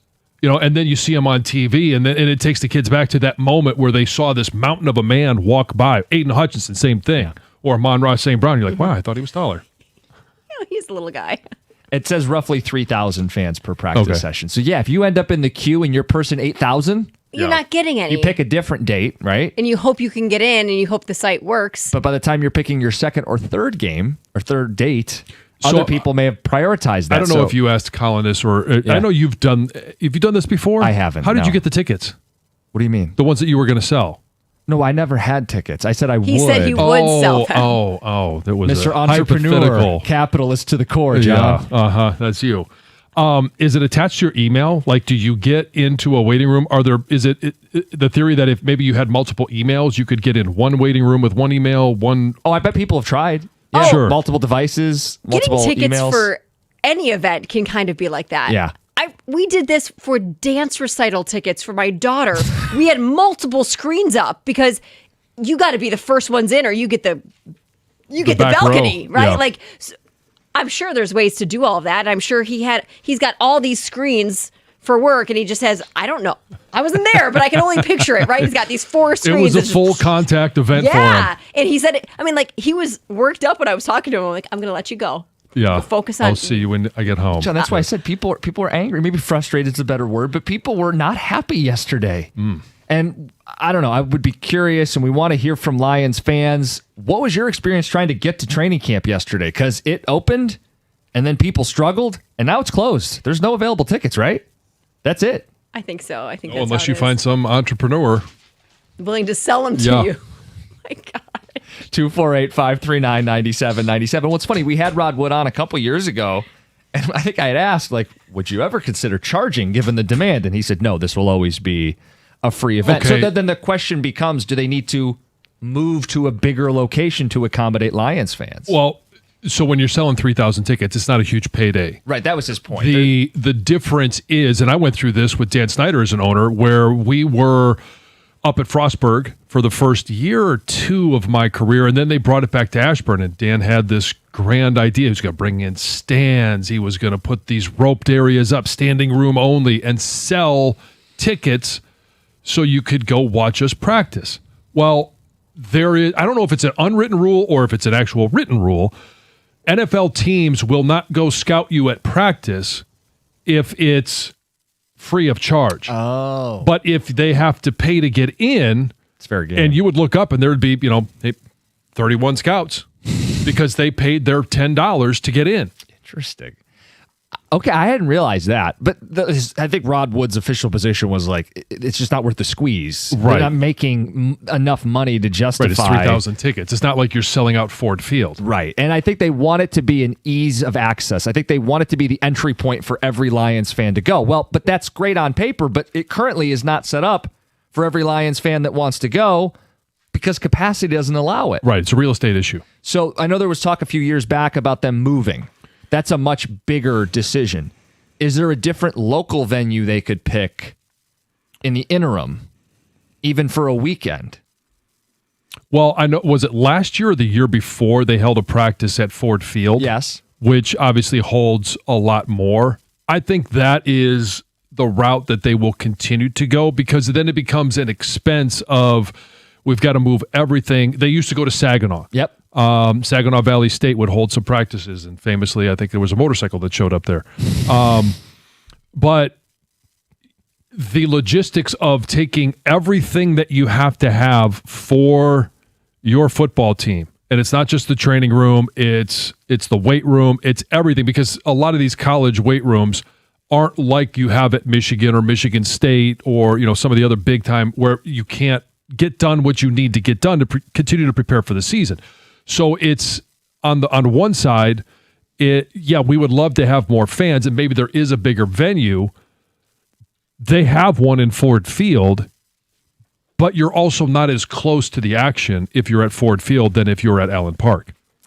Tom, you want to stump for your EMU Eagles, right? Yeah, and I've always been one that hasn't really supported EMU athletics all that much. What do you mean, a factory? It's a commuter school, but I actually think Eastern's got the setup to host this thing. The football field and basketball stadium are close to each other. It provides quite a bit of parking there. I still think they'd have to do some sort of shuttle thing. On the surface, and I'm just doing an approximate in my head here, it could probably host close to 10,000 a day. Okay, so you could more than triple the crowds at current Lions training camp. And you don't have to do every practice at Eastern, but you're thinking like a weekend, like a Friday, Saturday, Sunday. Yeah, it could be a Monday, Tuesday, Wednesday, early in camp when they're just breaking in still. I just feel like the Lions are missing the boat here a little bit on being exposed even more to their fans, letting fans come in and make connection just because their facility in Allen Park is a little bit trapped. There's really not much of a place to go. I know they can't expand it. What was it, the Ford headquarters or whatever in Dearborn there? We had talked about when they were closing that, the glass building or whatever. Yeah. is that their new site? Well, that's super long term. But I do think they should consider. People want to do this, man. The demand's real. Yeah, and to just have a weekend or, like I said, 3 days in a row early in camp where you get some exposure to the fans that normally can't see you. So our questions for you guys, and we'll take phone calls on this. We want to talk to Lions fans. What was that experience like trying to get tickets to training camp yesterday? And what can they do to make this better? It's 97.1. Hey, if you're thinking about a new truck this month, I'm going to give you a few reasons why I believe a Ram truck should be right there at the top of your list. Ram truck lease deals at every Metro Detroit Ram dealer are phenomenal right now. I've seen the Ram side by side with other trucks. I've driven them all. I've driven a Ram right now, and for power, there's really no comparison. You can choose from Ram's legendary 5.7 Hemi V8, or if you like the Hurricane engine, they got two options. 420 horsepower version, that's the one I chose, and they also have a high output 540 horsepower Hurricane engine. And I'll ask you a question with the competition. Why would you trust any full-size pickup at any price with only a 4-cylinder engine? If you want to use a truck as a truck, it's not going to get the job done. The full-size Ram 1500 is built right here in Sterling Heights, and Ram has a 5-link coil suspension. All it's going to take is one test drive, and you're going to feel how much smoother a Ram is. And for comfort, all you have to do is go sit in a Ram, and I promise you're going to feel the difference. Right now, the lease payments on a new Ram truck at every Metro Detroit Ram dealer are phenomenal. So are their financing offers for well-qualified buyers. Pull into your Metro Detroit Ram dealer today and tell them I sent you.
Yeah, it was an ugly one last night. 11-2 final. Tigers didn't score till the 9th. Yeah. Valdez didn't make it out of the first.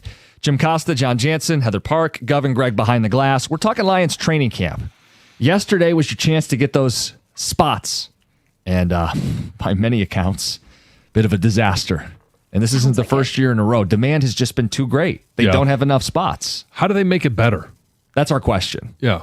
How do they, do they go to Eastern?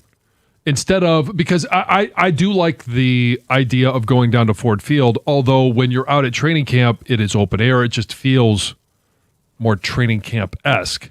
Yeah, I mean, the long-term answer would be what they had discussed previously, moving. Yeah, a bigger real estate piece that would, fire marshals, capacity would all say that you can have more people there. Yeah, because if you can do 3,000, give or take now, could you build it to where you could have 10,000? Yeah, I was going to say double that or even 10,000 people, because it feels like the demand is there. And while it is only a practice, it's a chance for fans to get a little bit of that itch, get their kids involved, that personal experience. Look, there's Jahmyr Gibbs.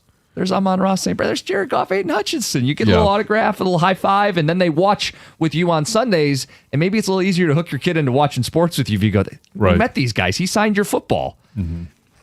And just if you're a football fan, it's part of getting excited for football season. So what do they do? 248-539-9797. You know, the Eastern option, the build a brand new facility in the next couple years. I know, we've asked people about their process trying to get these tickets. And Ed in Commerce, you have a note on that. You're on 97.1.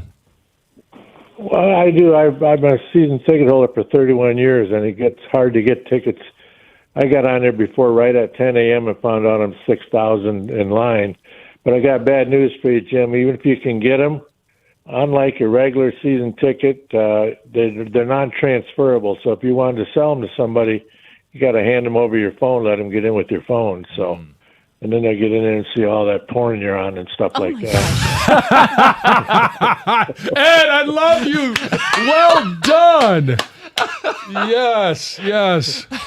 And go blue, by the way. And I think your show is the best one on the air.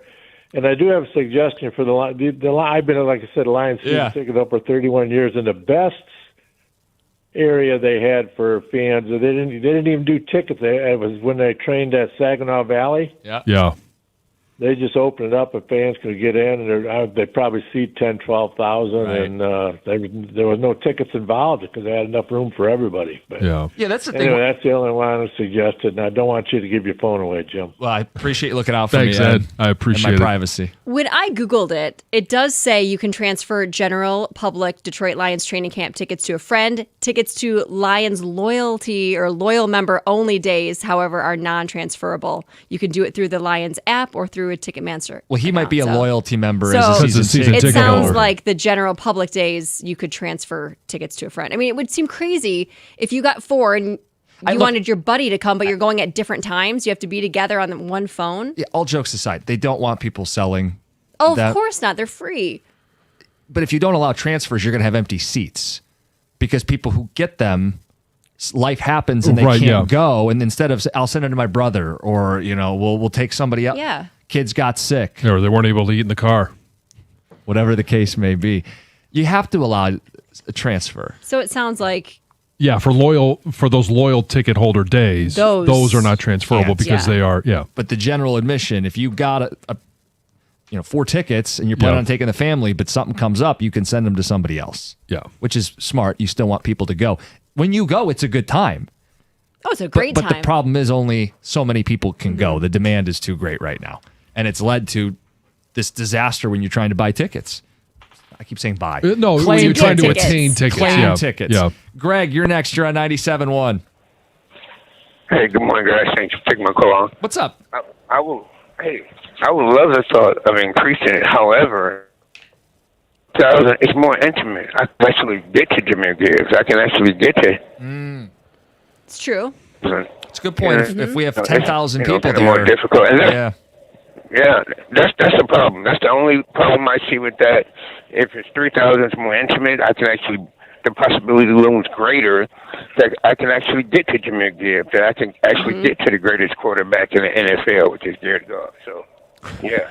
So when's Mahomes practicing here?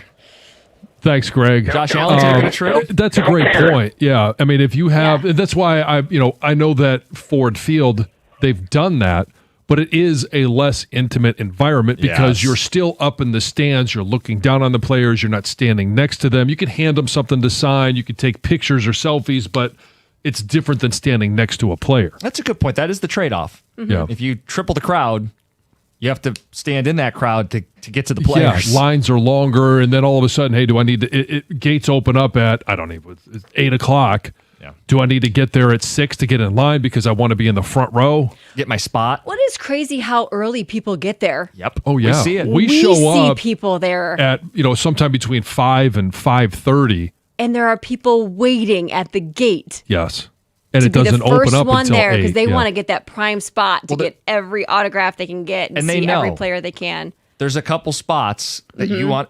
There's, first of all, some shaded seating that may be a priority, but also there's the spots Yes. along the fence if you want to get player autographs that you need to get there and a lot secure. of times they're not practicing on that side of the field, but you're Right. standing there because it's not only the 2 hours prior to the gates opening up and the hour that it takes for them to come out for practice, 2 hours of practice. You're standing there for 5 hours because you want that one opportunity to meet, as Greg was talking about, Jahmyr Gibbs, Aiden Hutchinson, Penny, so whoever it is that you want to get a chance to meet. I didn't realize how lucky I was with the tickets. I got 4 after waiting only 45 minutes, but now I might be giving 2 of those away since my third and fourth people can't make it. I'm not going to charge people for something I got for free. Yeah, well, that would be the human thing to do. Exactly. It says, do a full weekend of training camp at Ford Field and pack the stadium. Make on-field access limited. That way everyone can at least see the team practice and meet some players. Well, they've done that. They've done that in recent years. I don't know if it's been a full weekend. It's been a day typically. Yeah. They should do a lottery like the Masters. Fill out a form and select which days work best for you. Then you get an email saying you have them or not. Don't waste time in a queue. Lexa out on a walk. Yeah, that's a good idea. Like, if they're not going to change the venue, maybe change the way you portal. can get your tickets. Yeah, but they'll build up to the hype of that one day. Why would Colin want to go? He can't see above the ropes. They have a grandstand. They do. After 30 minutes of messages. Yeah, he'll be sitting on Heather's shoulders. We got more feedback coming. I just had the visual of that, Colin. 97-1. Over here.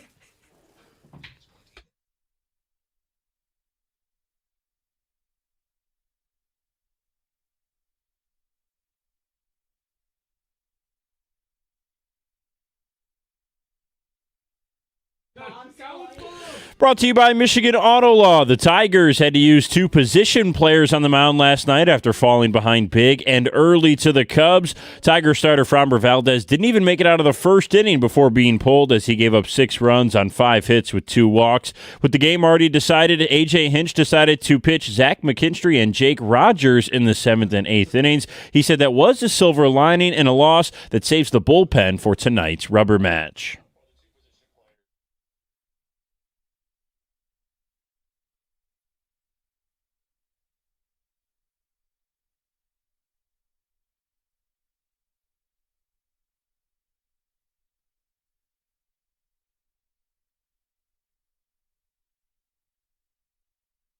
Cater Montero will start tonight's game, said Hinch yesterday. The series finale starts at 8:10 tonight right here on 97.1. The Tigers did get more bad injury news yesterday as Jack Flaherty was moved to the 15-day injured list with right flexor inflammation, according to the team.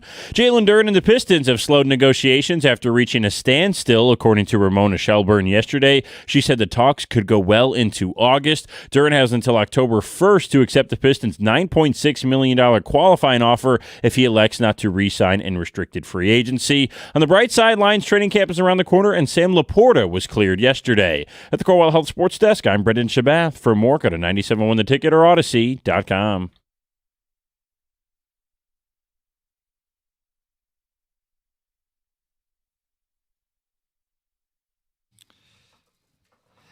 Text says, after 30 minutes of error messages, I finally got through without waiting in a queue, added the 4 tickets to my cart, took another 10 minutes to check out with numerous error messages. Stressful, but glad I got tickets. And another person said that they were not able to get tickets, said my sister and I both tried for over an hour with problems and were frustrated. Then I went online and read about the problems other people were experiencing, opened another browser, added my tickets one by one as opposed to requesting all of them. Said the tickets eventually did show up in my email and app. Go Lions, Elizabeth, and Ann Arbor at work. This has become a mess. It sounds like it. And it's understandable. There are too many Lions fans that want to go for not enough spots. So it's like buying tickets to anything, only you're not even buying these. They're free.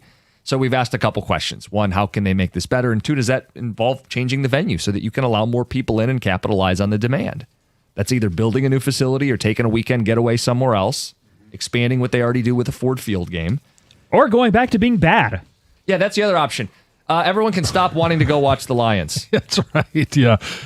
And I think even if they went to a venue where, like the one caller said, hey, we used to go up to Saginaw Valley and we used to be able to just get in because it could hold 10,000. I still think that you would probably have a capacity and you would reach that limit. With the way this team is performing right now and the excitement around it. John, just quick, would it be a detriment to the team to do this to start camp? Like a soft opening? And then, because you talk about the logistics of moving, there's way more to it in terms of weights and all kinds of stuff, equipment. It'd be a little bit softer for the organization to get the equipment there, not have to be in such a rush and get set up and have everything, all that logistical stuff hammered out, and then you just kind of got to bring it back quick. Right. Well, so as part of training camp, it's not just the practice facilities, it's the meeting facilities. You've got to be able to watch film because you're taking all of your AV equipment with you to set up in different areas to be able to have an O-line room, D-line room, all the position groups, and then you've got a full team room. Like, it's not every situation allows for that type of setup. So you start limiting yourself. And maybe Saginaw does, maybe because while Eastern Michigan's not a Power 5 program, they've got a great field. They got updated facilities in general. And I would guess that their weight room would be sufficient. Now it's just a matter of, do they have the other facilities? So maybe they wouldn't have to take some of that equipment. They could just use the problem is they're going to be practicing at the same time. So colleges now, they start late July? Most of them are starting like the 1st of August, right around there. Some of them, if they're playing week 0, they'll start earlier, yeah. Because that's what I was thinking. There could be a, conflict, but if the Lions start the 29th, that's the first full day of camp. They're not open to people, but the 29th, that's a Wednesday, Thursday, Friday, doing something like that. In future years, you could set it up that way. Yeah, but plus, it's also those football programs being willing to give up their facilities and then having to rush to get them ready for their own team coming in. Plus, Eastern has very close to the campus that huge tower where they could meet. You guys aware of the tower? Yes. Is there like a joke with this? I'm missing something. Okay, never mind. I'm not going to explain. It went over my head. It looks like a penis. Thanks, Greg. Thank you, Greg. It says, guys, they should ask Wayne State, partner with them, local, bigger than Allen Park for a couple days. The old Ford Motor World headquarters, it's coming, Chad in a car. Tex says, extremely frustrated with the process. My son is 5, just starting to get into sports. We tried for over an hour to get tickets and just gave up. Thought it would be a great way to get him even more excited. Tex says, put age limits on the tickets. Training camp should be for the kids. I always get pissed when training camp is full of grown men and women trampling kids to get autographs. We were lucky to get tickets yesterday, but the process was 30 minutes of rage baiting induced by Ticketmaster with how many errors I ran into, even checking out Peter I in the car. understand the error messages, but if it only took you 30 minutes, like I don't got know that tickets. lucky. That's good. It's extremely common for a queue like this. There are bots that will attempt to go in and drop for the drop hundreds of times, while a normal person can click into it only so fast. It's for everything now: sneakers, gaming consoles, concerts, tickets, everything. Is that what all the Iser bots were doing yesterday? Yeah, they need something to do now. But the bots don't actually okay, so if you're 6,000, maybe, I don't know, there's 1,000 bots. And so maybe that's why you would stay in the queue, because they're not all real people. Real bots can't actually acquire the tickets. But bots could discourage you because of the amount of people you think are there. Right. Been a season ticket holder for 15 plus years. Never had an issue going to training camp until the last few years now that they're good. Now my son wants to go with me because he went once or twice when he was younger, but the ability to go is pretty much gone for everybody, even season ticket holders. Yeah, I mean, even on those days, there's more than 3,000 season ticket holders, and that's all they allowed in. There's real demand there. So anyway, we got spots for you on the phones. We can take texts on it. I know it was a big deal yesterday for Lions fans trying to get to training camp. We'll talk more about the Tigers. We do need to get into what's going to happen with Tarek Skubal as the days change. It feels like a perspective changes. The other thing we want to talk about today, what's the worst way you've ever been fired? Oh, boy. On the heels of ESPN/NFL Network, the merger, all being finalized, and they're doing their evaluations, making sure they don't have overlap, and now all of a sudden you see a guy like Carl Ravitch, who's been at ESPN since '93, and he found out via social media that he was being let go. How about Ryan Clark, who found out mid-show in a commercial break? It was like 36 minutes into the hour. Yeah. Hey, Ryan, this is about to leak. We're telling you right now, you're fired. Yeah. What do you mean? Yeah, we're going to finish the show without you. What?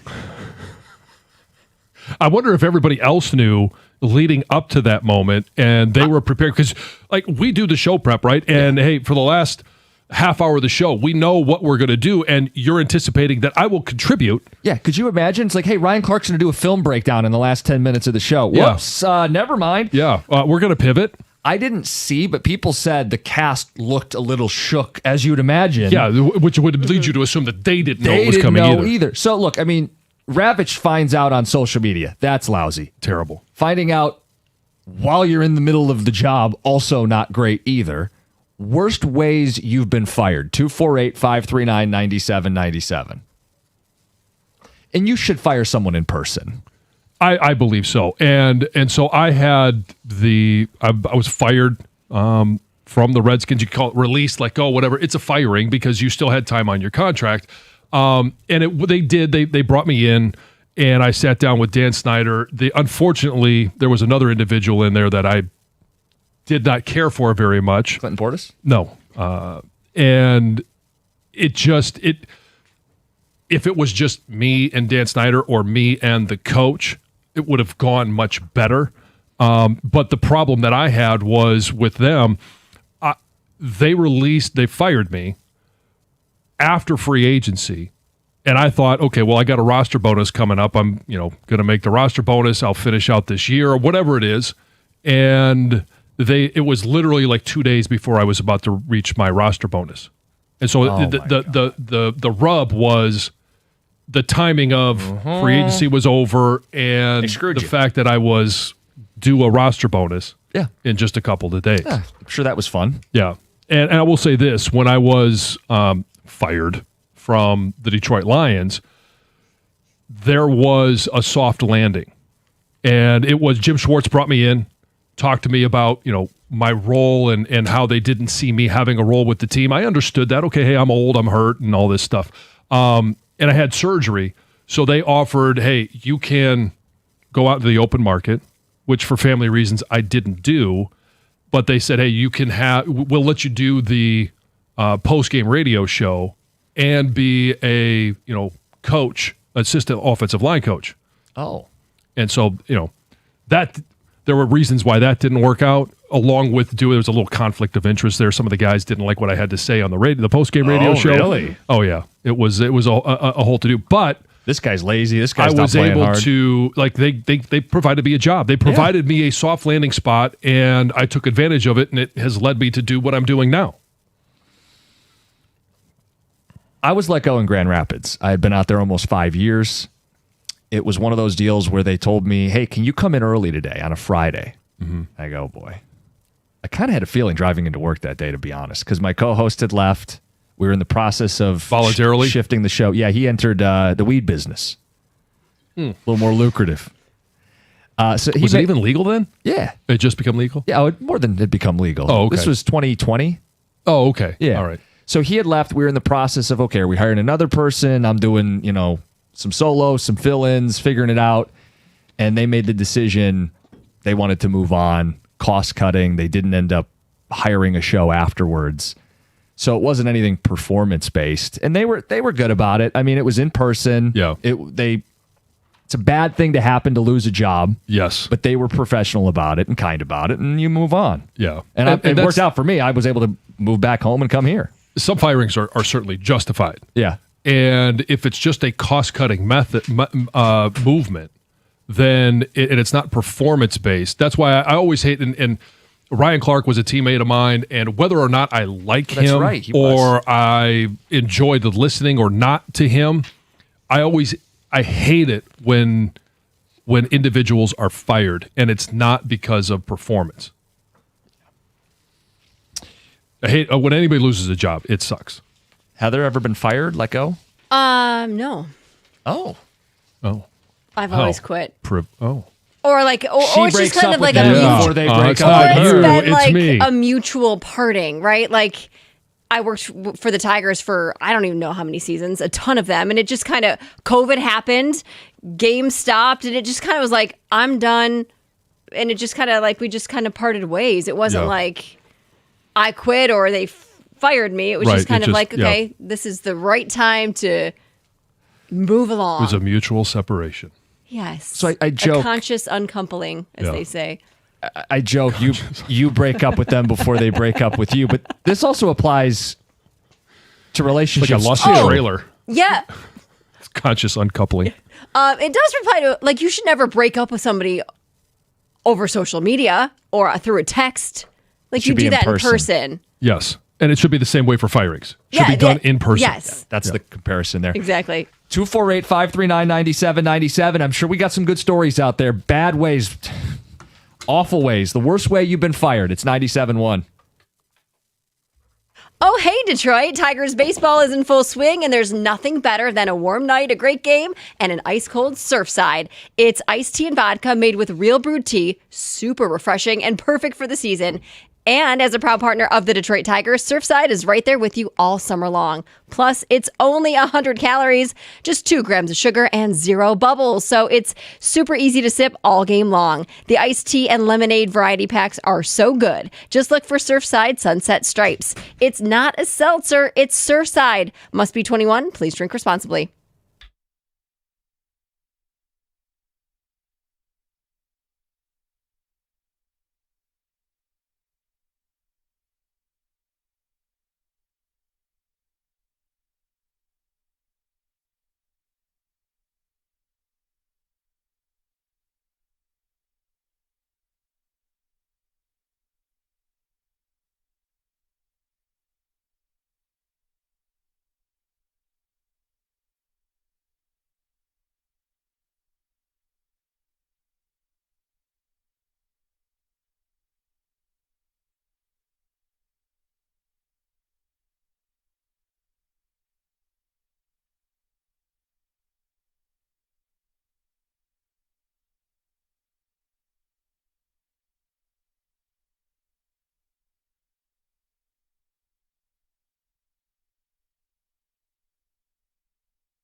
Hey, to capitalize on that, America's favorite place to watch all our favorite sporting events, but we've got football on the horizon, is at Stadium Swim.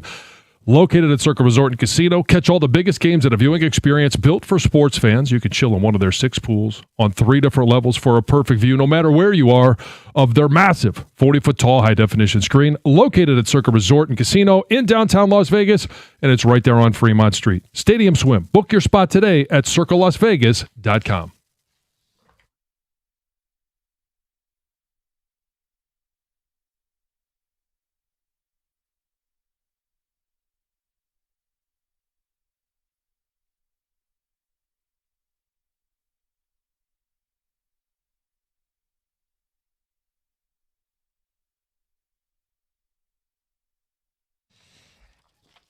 End of the hour, we'll get into the Tigers. You hope they see the writing on the wall. Do the right thing. Talking about the worst ways to be fired. Ryan Clark fired mid-show on ESPN this week. Carl Ravitch, been there for 30-plus years, finds out on social media, hey, buddy, you don't have a job anymore. Worst ways you've been fired. 248-539-9797. Got texts, got calls. Let's go to Shane in Farmington Hills. Shane, good morning. Hey, good morning, guys. How you doing? Good. Long time no talk. This is Beaver Meat Shane. Hey, how you doing? The legend himself. Yes. Yeah, absolutely. I hope you guys are doing well. I still listen to you every day. Now, this story is completely stupid, and this job I couldn't care any less about. Back in about 2012, 2013, I went to a temp agency. I just had a rough time getting a job. Temp agency. I worked at this pallet factory, stapling cardboard boxes to pallets, and they would stack them up about 4 or 5 tall. Forklift would come over. Well, the forklift came over, picked them all up, and they ended up getting stuck. So I stuck my hands into the runners of the pallets, and I went to pull them. I pulled them, but I tore my rotator cuff when I did that. So the boss sent me to urgent care. Now, when I went to the urgent care, he called the temp agency and told them that I walked off the job. And while I was sitting at urgent care, the temp agency called me, and obviously they're like, yeah, you can't do that. Well, we're going to have to let you go. And I was just like, oh, my God. It was like a blessing in disguise, but it was just one of those stupid Band-Aid jobs, but just absolutely crazy way of getting, quote-unquote, fired. Any workers' comp? No, nothing. No. They didn't cover any of the medical? Because you were temp? Yeah, because I was temp. Yeah, I worked there for about 2 months, but and this was early days of Facebook. But I made a post on Facebook, and then my uncle actually commented on it. You know, I was like, I got fired, looking for a job, blah blah blah, and he's like, pack your lunch and extra set of clothes, and I'll pick you up at 2:00 in the morning. And then that's how I became a pipe fitter welder for about 9 years. So that was a pretty good transition. It was a blessing in disguise. Oh, okay. I'm glad it worked out for you in the long run, yeah. I'm just imagining John gets cut by Washington during the Hall of Fame game after he tears his Achilles. Yes. And says, why did John just walk off the field? Well, he couldn't walk. Well, yeah. Well, why was, yeah. Mm-hmm. But he says it all worked out for him. You talked about how your exit from the Lions, not so much the Redskins, your exit from the Lions worked out for you. Yeah, and that's why I was, even more bitter with my exit from Washington. Because I was there for a decade, yet the Lions took better care of me, and I was only there for a year and a half. Yeah. Hey, look, sometimes a firing can be a good thing. Like I mentioned, leaving Grand Rapids, I always wanted to get back to the Detroit market. It was the opportunity for me to move, get back here, and work my way up. So it can be a push forward in the right direction. Yeah. Let's go to Harold. You're next. You're on 97.1. Hey, how you guys doing? Good morning. Good morning, Harold. So I used to work HVAC and was training with one of the gentlemen. Came in that morning, loaded the vans up and everything. The office lady gave me a whole box of my brand new business cards. And I was like, oh, it's official. Like, this is awesome. And then the owner pulled me aside. And he was like, hey, it's not going to work out. We're gonna have to let you go. Oh, no. I was like, wait, what? Like, a little confusing. But it all worked out good in the end. The guy that trained me actually went to a different company, and then he hired me in over there. So I was like, oh, hey. Were you walking on eggshells there? Business cards? It's like the vote of confidence. Right? You know, I was like, hey, business card, like it's in print, you know, got my number, everything, and not even 10 minutes later. Oh, man. That's wow. Did you leave the business cards or did you take them as a souvenir? I took one as a souvenir because I was like, no, I got to prove, like, hey, no, I had a business card at one point. Yeah, but you don't need 500 of them. You can let them dispose of the rest. Right. Yeah, they just end You up in a guys junk have a drawer. wonderful day. Thanks, Harold. You too. Some text coming in. It says, my company got bought out last year in May. Lasted a month and a half before I had enough. Accepted a new job. The company gave me 2 weeks and said, we hope you change your mind, but accepted it. The next day they tell me, actually, since you're going to a competitor, you can just leave now. Oh. Okay. Well. Was on a roofing crew and was told, if you fall, you're fired before you hit the ground. Sure as bleep, I fell off a ladder carrying a bundle up, was paid right then and there, and drove home. Adds at the end, my dad was the boss. Oh, ow. That's great.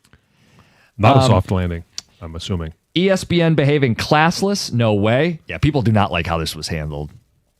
People grow attached to it. They watch it, they listen. The personalities. Yeah. And sometimes it's, even if you don't like someone, I love to listen to debate what they have to say. Working a job an hour and a half away from home, was called to come in early at 6 a.m., showed up for them to say, we don't need you anymore. Go home. I wish I was fired over the phone. Well, yeah. There's always that. You mentioned you'd rather be fired in person, and then we said you'd rather be broken up with in person, or you should break up with someone in person. Yes. I had to break up with an ex over text because she was an absolute psychopath and unpredictable. Oh. Context matters. Even doing it over text, she still came to my house and scratched my car, slashed 2 tires. Oh my gosh. And was slamming my door, begging to get inside. I can only imagine what it would have been like if it had happened in person. Wow. That's certifiable psycho. She's a tiger. Huh. I was let go with a promotion up to senior advisor, signed Steve. I was let go after 18 years in middle management while on PTO over the phone. Oh. So you're on vacation. Yeah. You're on the beach. Oh, man. Hey, don't come back. We don't need you. Oh, yeah. It ruins your vacation, though. Yeah. I didn't say it was a good thing. I'm just saying, like, you're in, like, the best of spirits, and then you find out I don't have a job when I come home. Well, timing is all, like, the way you view things. There's never good timing for it, but I do think there's inappropriate. Like, that's inappropriate time. Yeah, let the guy come back from his vacation. He comes into the office, and you say, hey, we made a decision. Remember the Red Wings handled it right with Lalonde? They had that horrible game right before Christmas. Yeah, they could have fired him on Christmas Day. And they could have waited until December 26th to do it. Now, you could twist that and say, oh, that's not very good timing either. You just had it coming off a holiday. There's but no good timing. Doing it before, at least he got to enjoy his time. Yeah. Unless he was dreading knowing it was coming. Exactly. I mean, Just get it over with. Just get this over with. Send me my check. I worked at a steel plant in Taylor. Worked the entire shift on midnights. Got called into the office 30 minutes before I was due to clock out and was let go. Not to mention it was on New Year's Eve morning. Happy New Year to me. And it feels like the longer that you've been at a place, the more loyal you've been, especially if there have been other job opportunities that you passed on because maybe you liked where you worked, you liked what you were doing, you liked the people you were working around, but now all of a sudden, hey, loyalty doesn't seem to play a part of it. John, someone wants to ask who the bad guy was in your story, and they have a name. If you want to just read that, you confirm or deny if that was the bad guy. He's putting his glasses on. Yeah. Which one? Should be the bottom. The last one, was that the bad guy? Yeah, that confirms it, yes. Okay. Well, so I'll just say his name. Vinny Serrato. Like, I had no love for him, and clearly he had no love for me. And I wasn't the style of offensive. I mean, he kind of been angling for this for a couple of years. And then here's how this one goes. He's now doing radio in Baltimore. And the Baltimore, they're an Odyssey station, so they called up and said, "Hey, would you like to come on to do this show?" I think it was last time the Lions were playing Baltimore, but they only told me one guy, and so I'm like, "Yeah, sure, no problem." It was actually 2 times ago, because the last time they called, I said, "I know where you're at with this," and no. So I get on the radio show with him, and all of a sudden I hear his little squeaky, ratty voice. And I'm like, you got to be kidding me. Wow. Still a little animosity? Oh. He was a horrible GM, by the way. I do remember that. Yeah. I don't have a firing story. Mine was like Jim's. It was the same company, in fact. Yeah. And it was actually a blessing I got to come here. I actually started the first day after my severance ended here. Oh, really? Boom. Real quick, though, and I think I've told the story on the air before, I've had to inform somebody that their job was changing. I told former Piston Chucky Atkins that he was being traded to Boston. He found out from you. I got to him before communications. Joe Dumars just came out and told the beat writers without telling the PR staff. Oh, boy. Oh, no. And so we get the wind, and I had his number and called him. You want to talk about the longest second of my life? Yeah. Wait, what? And I'm like, got this chicken scratch piece of paper, and I'm reading, well, you're going to Boston in a 3-way trade that includes Rasheed Wallace coming here. Oh, so you get to tell me he's going to have a 3-way. Oh, yeah. But imagine Tom is the one breaking this news to you. You're an Right. NBA player. Right. Some balding young producer at a sports radio station. Hey, your whole life just got upended. How do you feel? Yeah. What? Who are you? Yeah. Unbelievable. He did come on. Did he? And Good for him. he said, let me call my agent. I'll call you right back. Yeah. And I'm like, yeah, right. And he He actually did. did. Well, good for him. True pro. Worst ways you've been fired. We got calls to get to. We'll do it next. 97.1. Hey, I've been telling you about Planet Fitness for a while now, and actually got one of my daughters at a Planet Fitness right now, as I see her location. And here's the reason that I love to go to Planet Fitness, and it's a lot of stress in your life. It's an opportunity for me to step away, handle the stress by getting a good workout in. It's a few minutes away from the kids, away from everything. It gives me a chance to clear my mind. Everybody's got a reason why they do, and maybe it's just, hey, I want to run a race at the end of summer. It doesn't matter. Planet Fitness is a place where you can go. It's judgment-free and plenty of equipment, whether it's strength equipment, you rarely have to wait. Same thing with the treadmills, same thing with the Stairmaster. There's always something there for you, and they're welcoming. It's a judgment-free zone. And here's the other thing. If you're a Black Card member, doesn't matter where you are, there is a Planet Fitness near you with over 60 of them available in Southeast Michigan. You've got opportunity there, and they got a great deal going on right now. $1 down, $15 a month gets you in the door, keeps you going. Find your nearest club today, and you could do that whether it's on the app, online. It's available for you. Just go to Planet Fitness.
Talking about the worst ways you've been fired. A couple guys at ESPN finding out over text or mid-show. How about this one? Found out I was let go from a retail store in Detroit. I worked the rest of the day and we were robbed at gunpoint. Glad I didn't leave early. Wait, no, you would have wanted to leave early. Glad I didn't leave early. That sure looked bad. All was good. Thieves eventually caught. No, he's saying that they would have thought he was the thief. Oh, yeah. That he was like retribution. Yes. Okay. One time I was fired a week before Christmas. Tom's bringing in text trying to get me fired. What is this last one on this sheet? Let's go to the phones. John in St. Clair, you're on 97.1. Hello. Good morning, John. morning. How are you? Good, gentlemen. Nice speaking with you. Yeah, I got fired when I was coaching high school basketball in Illinois and teaching there also. And I had to coach myself, didn't see eye to eye. So he's you're not going to coach here anymore. You're not going to coach any place in the greater Chicago area. So I applied for a job in the spring at a school about 20 miles north. And he took it upon himself to go drive north and tell the superintendent and the people that were hiring not to hire me. And they hired me in spite of him because he was just a piece of work. So it ended up being a blessing in disguise. What a scummy move. How long did you stay at the new spot? Pardon me? How long did you stay at the new spot? The new spot, a couple of years. Okay. But I've been coaching for my entire life. Did you win? Oh, yeah. But it was just one of those things where he was, we just didn't see eye to eye a lot of different things. Yeah. I mean, once you're gone, I mean, let it go. Yeah, let it go. Don't block the guy from getting a job somewhere else. Come on. You don't think he's any good? You don't like him? Yeah. Somebody else's problem. If he's that close, maybe you get to play against him. No and kidding. Advantage you. That's like when they say Terrion Arnold might sign with the Jets. I'm like, great. I don't want to block that. Go ahead. Yeah. Uh-huh. Let's go to... Another year with no interceptions. Mike in Sterling Heights, you're on 97.1. Hey, how's it going, guys? Good. Yeah, I got fired via email on the Friday night before Thanksgiving.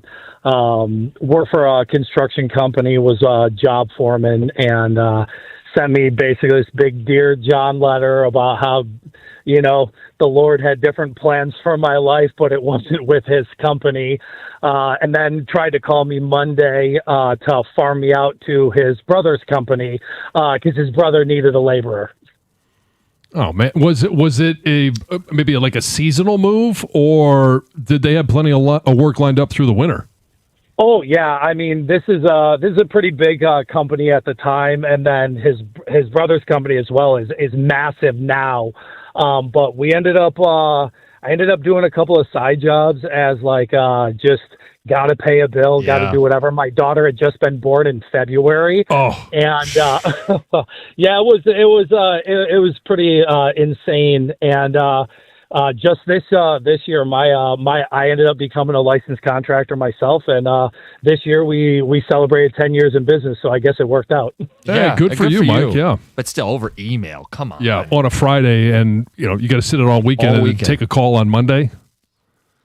There's just a human way to do it. Yeah. It is never good to have to fire someone. Yeah. Someone lose their job. Yeah. Look them in the eye, shake your hand, wish them well. Yeah. Especially if it's not performance based. Right. If it's like a budget thing, it's like a numbers game. Yeah. When I owned a gym, I had to let some people go, and it sucks, but you got to lay it out and just be straightforward with them. Yeah. How do they take it? How do you expect them to take it? I'm losing my job, losing my paycheck. I'm just wondering, did they lose their mind on you? No. There's a little debate back and forth, but I wonder too if there's some weasels out there that pass off the firing to a different supervisor, not like where your immediate supervisor didn't do that. I had that happen once. I had to do a firing that I shouldn't have had to do because someone else was too. They didn't want to do it. Yeah. Wow. Passing the buck. Oh, this story could be interesting. S rolls downhill. Yeah. Kevin, this is certainly a unique way to lose your job. Kevin, good morning. Hey, good morning, guys. So this was a slightly self-inflicted incident, but I was working for a company, and it was implied that they like their employees to work on the weekends. But I decided to take a weekend for Spartan football. It was a spring training game, and wanted to go up, see the game. And as I'm driving up, I passed by my HR, and we're driving up the freeway on 96, pass right by her. And so whatever, I go to the game, have a good time, come back on Monday, and the owner of the company comes up to me, and he's giving me a bit of slack about not showing up over the weekend. And he asked where I was, and I kind of made up a little bit of an excuse and didn't tell him the full truth. And he looks at me and says, BS. I talked to HR, and they told me that you were up at the spring football game. And unfortunately, I kind of turtled at that point in time and admitted the truth. And the very next day, they called me into the office, and HR was sitting there, and unfortunately, they let me go as a result. So I kind of taught you a life lesson to, tell the truth. And, like I said, self-inflicted, but it did ultimately work out for the best. Yeah, or go to the Michigan spring game. Unfortunate story there. Sorry. Were the Spartans any good that year at least? He's not that old. Oh, yeah, this was back during the D'Antonio era. So, we were living it up back then. So, good time. Spring football game, man. Yeah. Lose your job over a spring football game. It's a dedicated fan. Lying about a spring football game. Uh-huh. Was he more just... That's why I was asking, were they any good? Like, were you ashamed to be there? No. Well, if it's during the D'Antonio era, you had a lot to look forward to. Yeah, you did. Let's go to Derek in Detroit. Derek, good morning. Hi, how you doing, guys? Good morning. Yeah, well, this was about 30 years ago. I actually worked for Vinnie Johnson at Piston Packaging. And I've missed quite a few days, actually, and my supervisor was going to let me go. But Vinny had opened up a new Piston Packaging, but he didn't have enough high-low drivers to unload a lot of the trucks to get racks set up and get the place set up. So my supervisor told him that, hey, I got a guy, but I'm just going to let him go. And he's like, well, did you tell him yet? And he was like, no. He said, well, call him up and see if he'll come in and unload the trucks. So he calls me up, and I'm like, yeah, some overtime. Great. I'll come up and unload the trucks in the high-low. So I get up there and I unload the trucks. We worked like 9 or 10 hours that day. It was a day, like a Saturday, where no one was there, so we was getting the place, all fixed up and ready to go. And that Monday, he called me and said, hey, well, they had already fired you, Friday, but, they needed their help. I'm like, what a crummy way to do it. So at least, I did meet my wife there, so that was a good thing. But, I thought it was so crummy, already fired, but then you still wanted me to come up there and help out and then fire me. But Vinny told him, he was like, well, after he unloads the trucks, just fire him Monday. I was like, thanks, Vinny. Yeah. So you got fired twice. Well, unofficially and then officially. Yeah. Yeah, but not officially. They wanted to see how good a high-low driver I was. I guess I was a crummy high-low driver, but he still fired me. Hey, at least you met your wife. One way to look at it. Yeah, there you go. It all worked out. There's always something positive to take. I got to tell you, some that Tom just brought in are outrageous. Oh, well. Ways that people have been We fired. got time. So what we'll do is we'll push back our baseball talk, but we do need to talk about last night and writing on the wall. 9:02. Okay.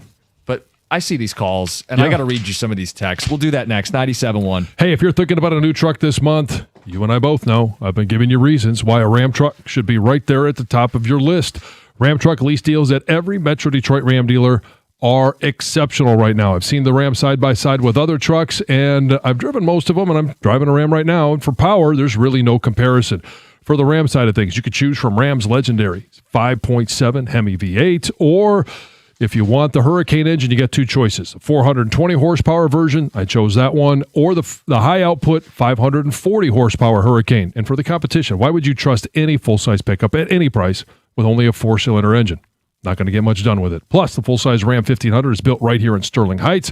Ram's got a 5-link coil suspension. All it's going to take is one test drive, and you're going to feel how much smoother a Ram is. And for comfort, just go sit in a Ram, and I promise you're going to feel the difference. Right now, the lease payments on a new Ram truck at every Metro Detroit Ram dealer are exceptional. So are their financing offers for well-qualified buyers. Pull into your Metro Detroit Ram dealer today. It's just that easy. And when you do, tell them I sent you.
902 is the writing on the wall. It feels like when they win, hey, they should buy. When they lose, definitely got to sell.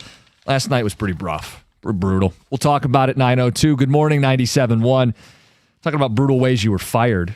Some of what's going on at ESPN this week just doesn't sit right. Guys fired mid-show. Ouch. Guys fired on social media before his bosses let him know. Karl Ravech.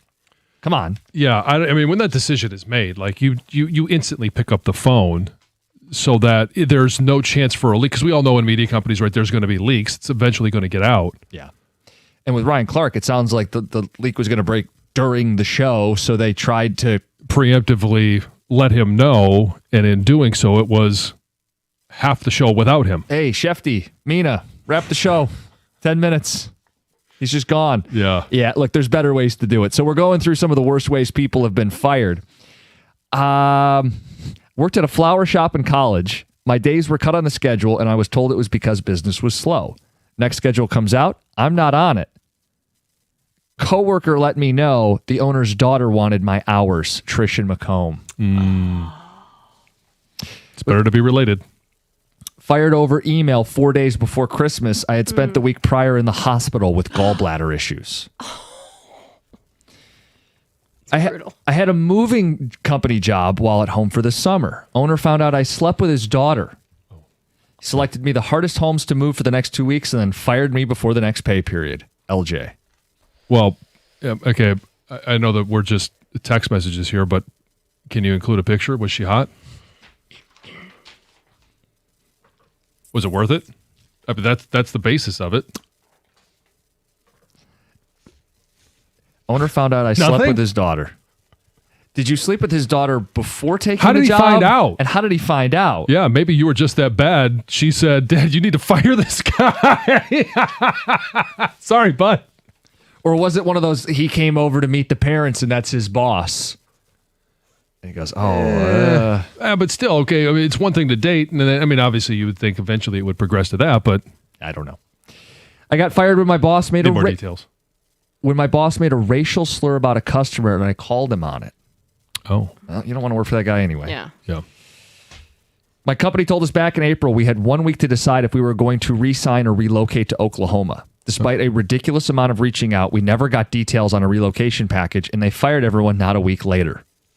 They also made me fire my best rep the same day who was at a bachelor party. Oh, come on, man.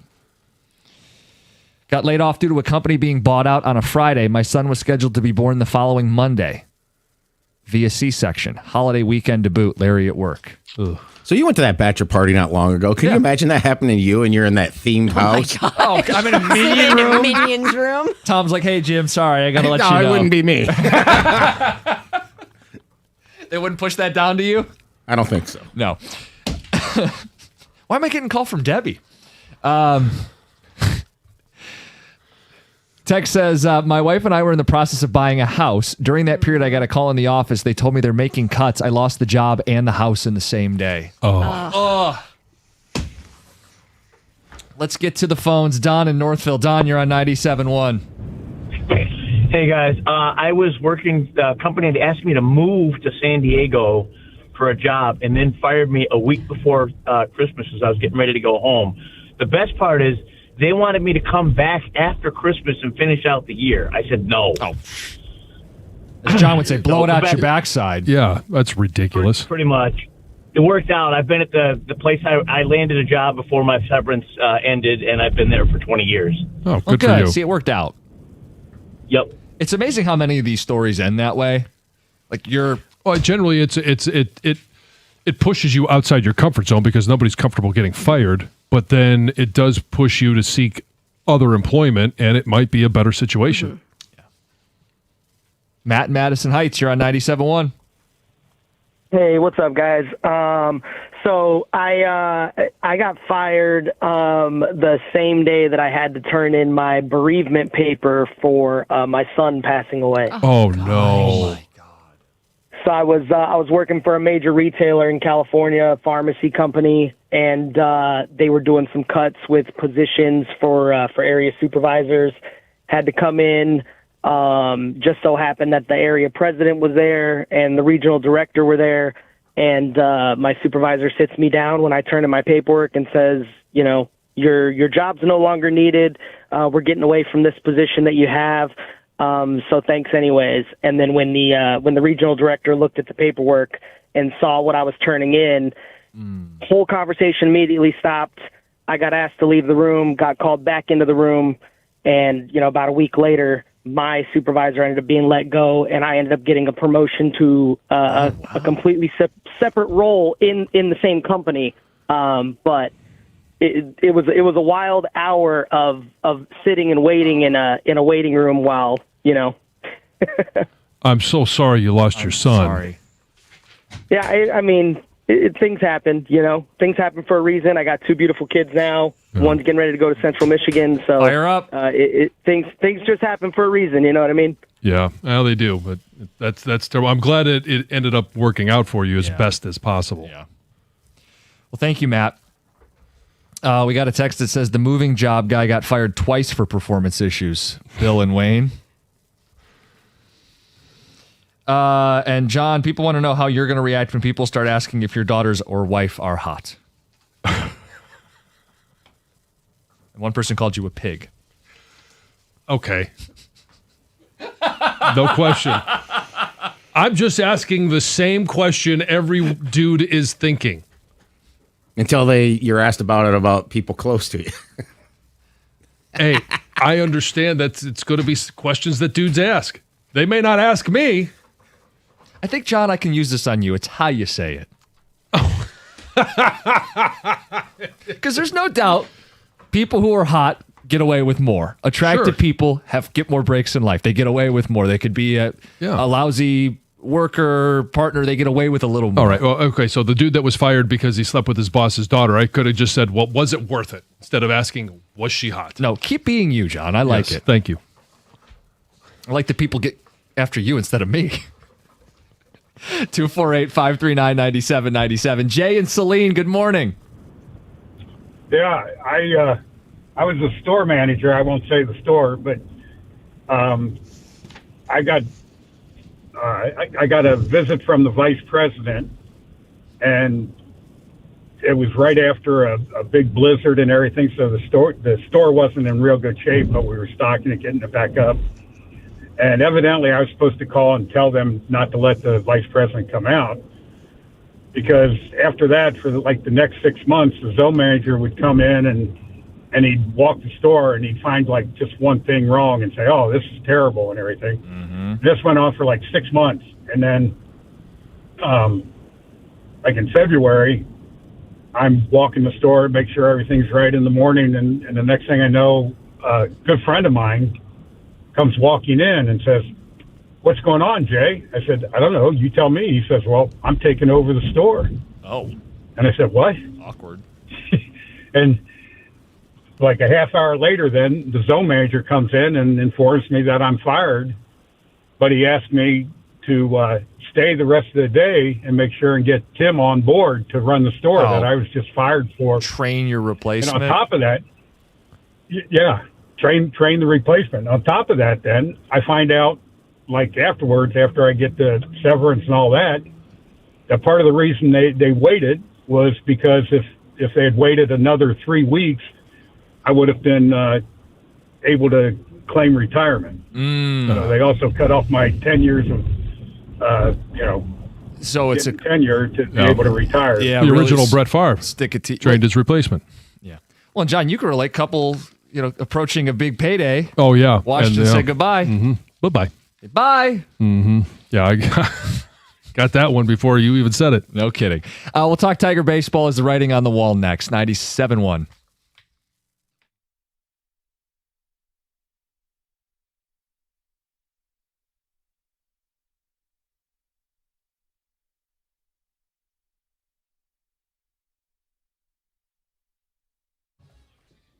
Brought to you by Guardian Alarm. The Tigers were routed by the Cubs last night by a final score of 11-2. It was never a game as Detroit fell behind after a big first inning from the Cubs. A.J. Hinch talked about the hole the Tigers started the game in last night.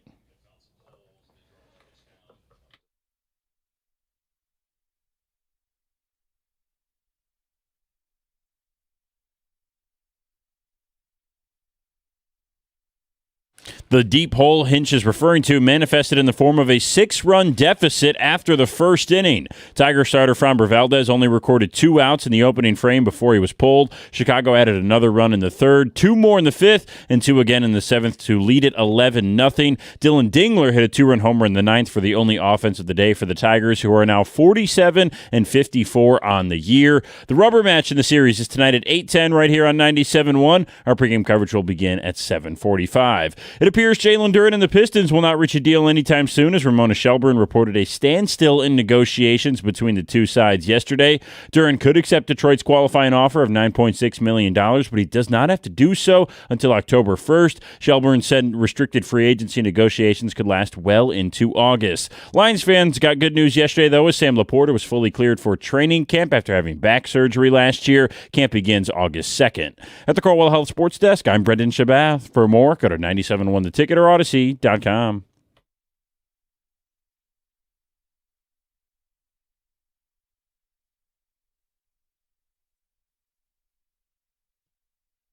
Hey, real quick, it's just obvious Jalen Duren got bad advice in this. He can throw away another $20, $30 million by taking the qualifying offer, or he can come back on Langdon's terms. I don't know who's telling him he needs to act like he's some big shot. Nobody has cap space. The Pistons aren't giving him away in a trade. Sorry, dude, you're not a max player. Yeah. I'm sorry that your agent's been gassing your tires. People are whispering things in your ears. He's been getting bad advice. Yeah, and whatever the offer from Langdon's going to be is probably 2, maybe even 3 times more than what the qualifying offer is going to be. And it's, hey, do you want to risk injury? We all would love to sit there and say, yeah, I'm going to prove you wrong and go and do it. But are you going to risk injury? Are you going to risk, hey, this is going to be a playoff? We all believe it's going to be a playoff team again, of just proving the opposite. Hey, I'm good through 82. But in the postseason, not so much. If this is what your game is and you do this again in the postseason, you're getting DeAndre Ayton money. And as opposed to life-changing all of it's life-changing. They're millionaires. But $100+ million offer that's probably on the table today, I'd sign it. And he's probably, I can tell you exactly what they're saying. Well, he's third-team All-NBA. Oh, okay, keep telling yourself whatever you got to tell yourself. But right. It's not going to give you the result you want. That is a fact. Yeah. But the fact is also he disappeared in the postseason. I guess the theme here is you have to accept reality. The reality for Jalen Duren is you're not a max player. And you could try to involve the Sacramento Kings or the LA Lakers. The truth is, this is where you're at. Mm-hmm. The Tigers need to accept reality too. And it changes day to day. What are they going to do with Skubal? They're going to keep him. They're going to trade him. They're going to keep him. They're going to trade him. They have a bottom 10 offense in all of baseball. They were shut out through 8 innings last night. They're still below 500. They've been below 500 for 78 days and counting, currently 7 under. It's a seller's market, and they have the best chip on the market. What more needs to be said? We're fighting it. Why are we fighting it? There are not a dozen teams selling. There might be 3 or 4. Mm-hmm. You have the best chip. The best chip in years. If you are unable or unwilling, that's a problem. Can they accept the reality, the writing that is on the wall for this baseball team? Hey, they beat the Cubs today, and then they're buyers. You know what I'm saying? How ridiculous is that? It's a roller coaster because, 4 weeks ago, maybe 6 weeks ago, it was almost a foregone conclusion that they were selling Skubal. And then all of a sudden, hey, the beginning of June happens, they come out of May, and it's, hey, they're one of the best teams in baseball. Yet they've closed the gap, but they can't seem to get on that run that, like the Red Sox.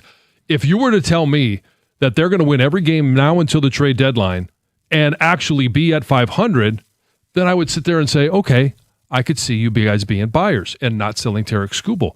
Do we believe that this is a team that is going to do that?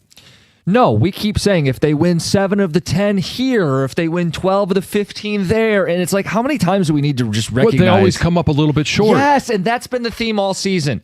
And when I hear some Tiger fans, I get where you're coming from. You're a fan, you want your team to win. Buying is more fun than selling. Buying is more fun than selling. The random mystery box that you get back from Skubal is not as fun as having a 2-time Cy Young Award winner and giving him the baseball in a postseason. But there's no guarantee they make the postseason. And when I hear from some of these Tiger fans, it's like, well, yeah, they're 47-0 in games where they score more than the opponent. Well, okay, great. The problem is they played 101 games. Yeah. The problem is they're not their best all the time. They're rarely their best. They're actually playing down quite a bit. And here's the fear. Here's the biggest fear is that they do neither. If you're going to push all your chips into the center of the table and not trade Tarik Skubal, then you have to be aggressive buyers. Which if there's still only 3 or 4 teams, 5 teams that are selling, you're going to have to overpay for them. Something that is it? Are you buying a rental? Are you buying somebody with 1 year of team control? And how effective, how impactful is that individual going to be? Well, let's speak to this. The job of management is to be removed from the field of play. AJ Hinch has to manage to win today. The players have to believe they're in it until they're not. The job of management is to be 2 levels removed, to have an honest assessment of what's happening with this team. Even if it might make you feel like you have failed as well, you have to make the best of a bad situation. Right. Does Scott Harris have the chops to pull this off? We've not approved of many of his trade deadlines. Does he have the chops to pull this off? Because he's got the chip, he's got the seller's market, and I would say he's got permission from the team. They're 7 games below 500. Right. He's got every sign that points to selling. Does he have the chops to do it? Right. And it doesn't have to be, hey, sell today. There's going to be this roller coaster up until August 3rd. Or if they decide to deal him before that. That's a roller coaster because, hey, 2 days ago, or yesterday, we come in and we're talking about, well, hey, they beat the Cubs. And then yesterday, they didn't score for 8 innings. But you know, all along, when we bring up buying, it's us kind of in protest. Like, I don't think they should buy, but if they do, here's how you would do it. They've never given a green light to buy. It's just been maybe they someday will give themselves a green light. Or if they're going to keep Skubal, then I guess they should at least buy. You and I don't think have ever come on and said, this team's in it, they got to buy. Right. And I mean, the best trades happen when you don't hear anything about it. But in the world that we live in, there's not a lot of secrets. Have you heard, there's been rumors of teams that are interested in Skubal. Have we heard anything about any other player that the Tigers might be interested in buying? No. And when you hear from the talking heads, it's more of, well, are they or aren't they going to keep Skubal? It's not, well, if they're buyers, we're hearing this. Right. Like Jeff Passan put out his updated trade pieces column. I shouldn't call it a column, a list.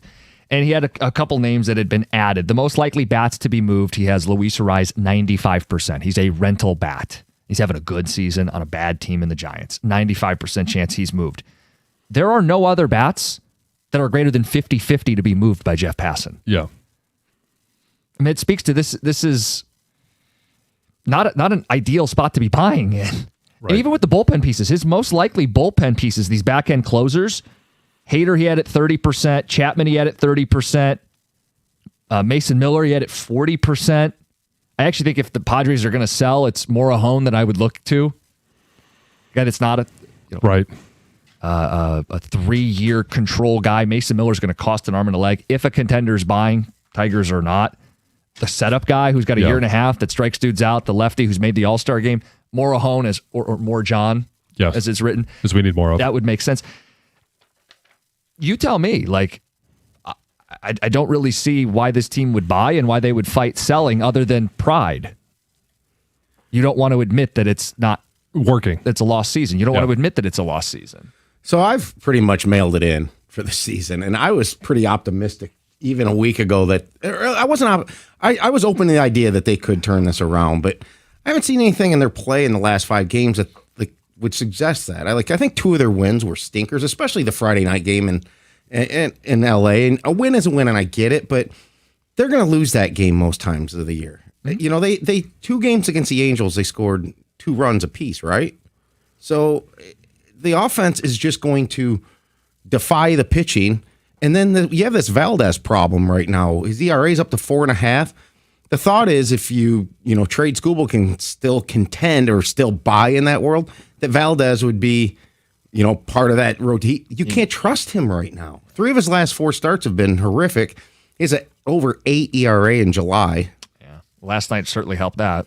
I mean, to me, you have to sell. And I'm still open to the concept if they were to sell Skubal and to me get somebody's top prospect in their organization, that I would accept that. Mm-hmm. And even after that, I would be open to, you know what? I wouldn't completely rule them out, still getting back into this eventually. But they just haven't chopped enough off of 500 right now for me to not do this regardless. Like, we got this one text. I brought it into you, but, you know, they feel like today's a swing game. All right, well, if you get it to 6 under and you got the Royals and Orioles for 7 straight at home, oh, we're going to rattle off 6 out of 7. We'll be right there at the deadline. Yep. Then it's 50-50 or whatever. Yep. But I don't know. Like we were pointing at the fact, go 11-5 or 12-4 out of the break and get yourself right there. Yeah. I just haven't seen it in the style of baseball they've played since the All-Star break. It doesn't look any different to me. They look like an engine that like has 150,000 miles on it, and it's just starting to misfire occasionally. And you want to get rid of that car before you get nothing for it. Right. For its junk. Yeah. To me, trade him no matter what, because to me, it's like Sue and Scherzer 10 plus years ago. You got nothing for those guys. Wouldn't you rather have something than nothing? Yeah, this is the text. It's unnamed texter. It says, today's a massive swing game. A win today, you're 6 under. Next 7 are at home. Real possibility they're 500 at worst, or within 2 games of 500 at worst. Another says, I'm the eternal optimist when it comes to the Tigers, but last night was it for me. Valdez isn't going to be a bona fide number 2. The team isn't going anywhere. It just sell. We keep going through and hoping that they get to 2 under 500 or that they get back to 500. But Tom, you just mentioned it. Like, there's nothing over the last 5 games. Like, what's the window that we are using to justify keeping or selling Tarik Skubal? It can't just be, well, the 2 weeks leading up to the trade deadline. It needs to be the entire. What are you as a team? What does the history tell you? And it's just a history from the start of the season in March to now. They're a yo-yo. Yeah. It's like this is like it's going back and forth, and they didn't do what Boston did. And I'm not saying rattle 14. That's hard. What about 12 out of 14? Kind of has to be. We've been saying that. Yeah, and it's like Boston's changed the equation now, because my optimism was always based on the Twins falling down, which they slowly are starting to, that they wouldn't finish above 500. But I never thought another team would kind of surge into this. And I don't think they're going anywhere. Tex says, Jim, I see what you're saying, but what if they still go on a run? They're still in it. Lots of baseball to be played. Evan, the long guy. There is a lot of baseball to be played, yes but and that no. runway is getting shorter and shorter and shorter. And when people use the term big game, when you have a May like you did, when you start June to the end of the year, every game is a big game. Yes and no, there's a lot of baseball left. We're over the 100-game mark. After today, there's 60 to go. Yeah. I just think... And less than that, I mean, what is it, 10 or 11 until the deadline? I just think 2024 is in people's minds, and that's why you think you can do it again. Okay, then do what you did in 24. Sell. Yeah. And then if you make it, hell yeah! That's how I would write this. If I could script it, I'm not winning a World Series, just like 24. I'm going to sell pitching and find a way to get in anyway. Like, I sincerely believe there's probably, if they sold Skubal, didn't sell anything else, and didn't get a player that can play right now, which I don't think is going to happen. People want the right buy and sell and get the right-handed bat that can help. That team's not giving you back. They're trying to win it. Correct. But I am 10% open to them still competing without Skubal. Like, still slowly getting into this methodically and being 500 at the end of August. So you get the best of both worlds. Yeah, you take the risk of losing him for nothing off the table, though. Yeah. Yeah, but the thing is, in that scenario, you don't have Skubal for the playoffs. Well, whether you have him or not, are you winning a World Series? Well, and they may have. I don't think so. They may have Skubal in September and not be in the playoffs. Yeah.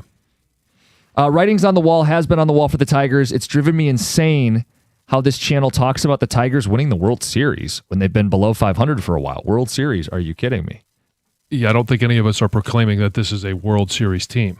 I listen to the station when I'm not working, but I don't listen 24 hours. Could you name names? Who's been playing in a World Series parade recently? Anyway, 248-539-9797. We're going to talk a little Lions training camp at the end of the hour. I've got a Sam Laporta stat. We got some great news on him yesterday. We'll do it next. It's 97.1.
Hey, if your EC is struggling to keep up in the heat, it's time to call Mastercraft Heating, Cooling, Plumbing, and Electrical.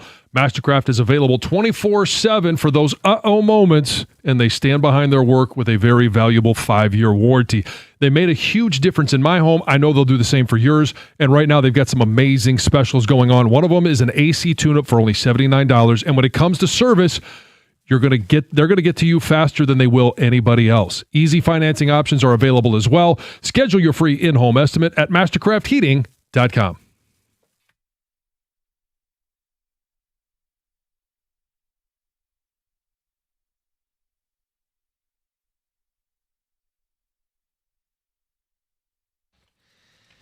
Got some text coming in, a little baseball talk, and then Laporta news, good news, and some stats on Laporta. I think people need to realize just how important he's been to the success of this football team. The text says the Tigers have enough high-end talent, Skubal, McGonigal, Dingler, Green, throw in Melton, that we want to believe we're better than the record indicates, but Harris has to be accountable for being horrible on the, quote, margins that we always talk about.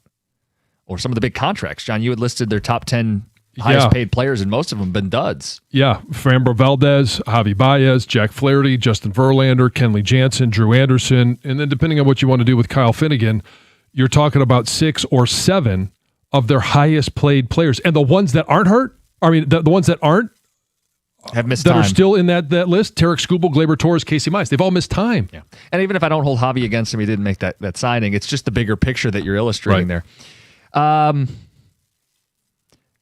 Skubal trade needs to be like the Flaherty trade. You get a young guy in Lorenzo and then someone who can play now that maybe has a lower ceiling in Sweeney. I mean, you're hoping for a better return than Flaherty, but the idea, sure.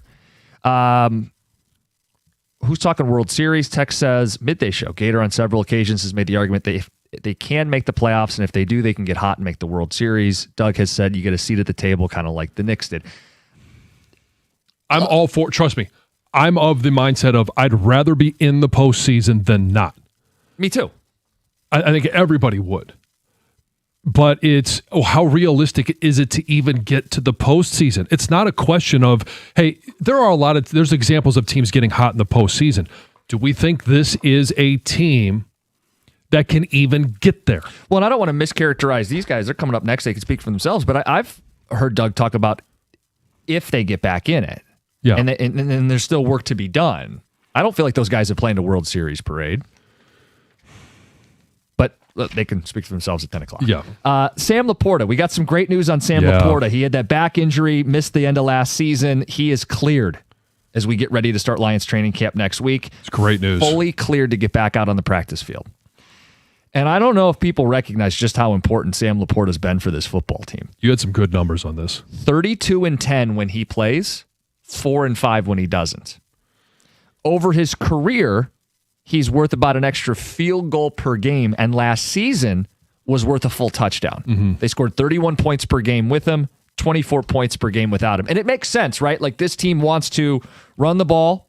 You got to have a good inline blocking tight end. They want to set up the play action pass to the tight end. You want to convert those unpredictable third downs, fourth downs where you could play action throw it, or you need to get the edge set for your tailback. It layers their passing game. J-Mo stretches the safeties, Laporta messes with the linebackers, and St. Brown can run the whole route tree. Laporta helps put this offense to where it's truly unstoppable. He has a key cog in making them who they are. Defenses have to account for him more than they do Brock Wright, Tyler Conklin, anyone else that they're going to put in there, because he's a tight end that, he can attack the middle of the field, he can attack the edges, he can even stretch the defense because he's that threat. He's got really good hands. And so he's a guy that can attack you from anywhere, along with the fact that he is a rare tight end that actually blocks at the line of scrimmage. So when you are trying to account for him, if you're an edge defender, one thing is, stop the run. Okay, I'm going to focus on, crashing this tight end down, squeezing everything, and then all of a sudden, my tight end releases, and I just let him go. Like it affects the edge defender, it affects the linebackers, and there are certain players that just have an awareness about them in terms of timing. They've got a knack for when to release, and whether it's, hey, I see the linebacker, he bites on the run, now I can get behind him, or it's just that feeling where you can't see everything that's going on, but you know from watching film and just, hey, I got great football sense of when to release. He's that guy. And it affects defenses in more ways than when you have Brock Wright or Tyler Conklin. Nothing against those guys. Yeah. There are certain things that they do well, but not the entire package. You want to get back to playing the way you did? You want Sam Laporta on the football field. Mm-hmm. Good sign, good news yesterday. Let's get to Heather with the news. Heather, good morning. Hey, good morning. Well, as the number of confirmed cyclosporiasis cases continue to climb in Michigan, we're now actually over 6,700. So there's tons of them. There's one Michigan couple who has filed a federal lawsuit against Taco Bell and the produce supplier Taylor Farms, alleging that they became seriously ill after eating contaminated lettuce. So this couple, they say they ate food containing the shredded iceberg lettuce at a Taco Bell restaurant in Shiawassee County. They say it happened on June 30th, and they later, contracted the poop parasite. The couple is seeking more than $75,000 in damages for all sorts of things: medical expenses, pain and suffering, emotional distress, lost enjoyment of life, and other damages. That may or may not have happened. Yes. Wow. Pet owners will love this. You can now fill your pet's prescriptions at your local CVS. Oh. I actually would like this because the vet we go to, which we love, is pretty far away from our house. Yeah. We wanted to stay at the vet we were with before we moved. So it is kind of inconvenient when you're like, oh, well, got to pick up that flea and tick medication. It's like, oh, gosh, I got to drive all the way out to the vet to get Just this. order it online. Well, I've never done that before, John. Oh, sure. You can have it automatically sent to you on a monthly basis. Well, I've just never done that. Okay, well, let's say don't it's want not to take away from the tick. story. Let's say it's a Specific. kidney medication. Sure. Yeah. Either way, it's nice to have another option. I have to drive to the vet to get that. But yeah, so according to CVS, common pet medication will be available at all of its approximately 9,000 locations nationwide. This is prescription pet-only medication, antibiotics. Can you get the color-coded kitty litter there too?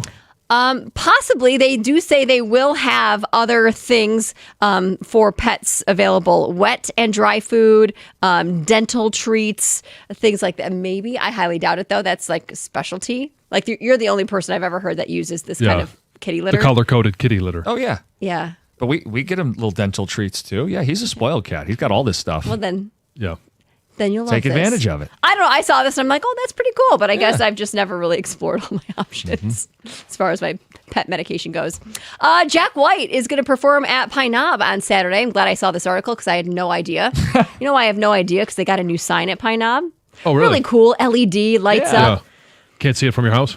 Oh, you can't read it from your car, John, unless you want to be in a car accident. Before, the old sign used to list what upcoming dates and what concerts were there, and I could mentally prepare and know my way around and avoid traffic. And now the flashing lights change and you can't tell who's performing. But anyway, he's coming this Saturday. If you're going, there's a lot to know beforehand. It is going to be a phone free concert. So obviously you need your phone to get in because that's where your tickets are. Yes. And then once you're in, you're going to put your phone in a lockable pouch. When you enter the venue, they do say there will be designated areas where you can use your phone in case you need to. You got to check in on the babysitter or whatever you got going on. They say the no phones will give you create a better experience for everyone. They say it is non-negotiable. They also say, hey, if you have your credit card linked to your phone and that's how you buy things, bring a physical credit card because you're not going to have your phone. So if you want to buy drinks or merchandise or whatever it is a cashless venue as well. So they want to make it more of an intimate show.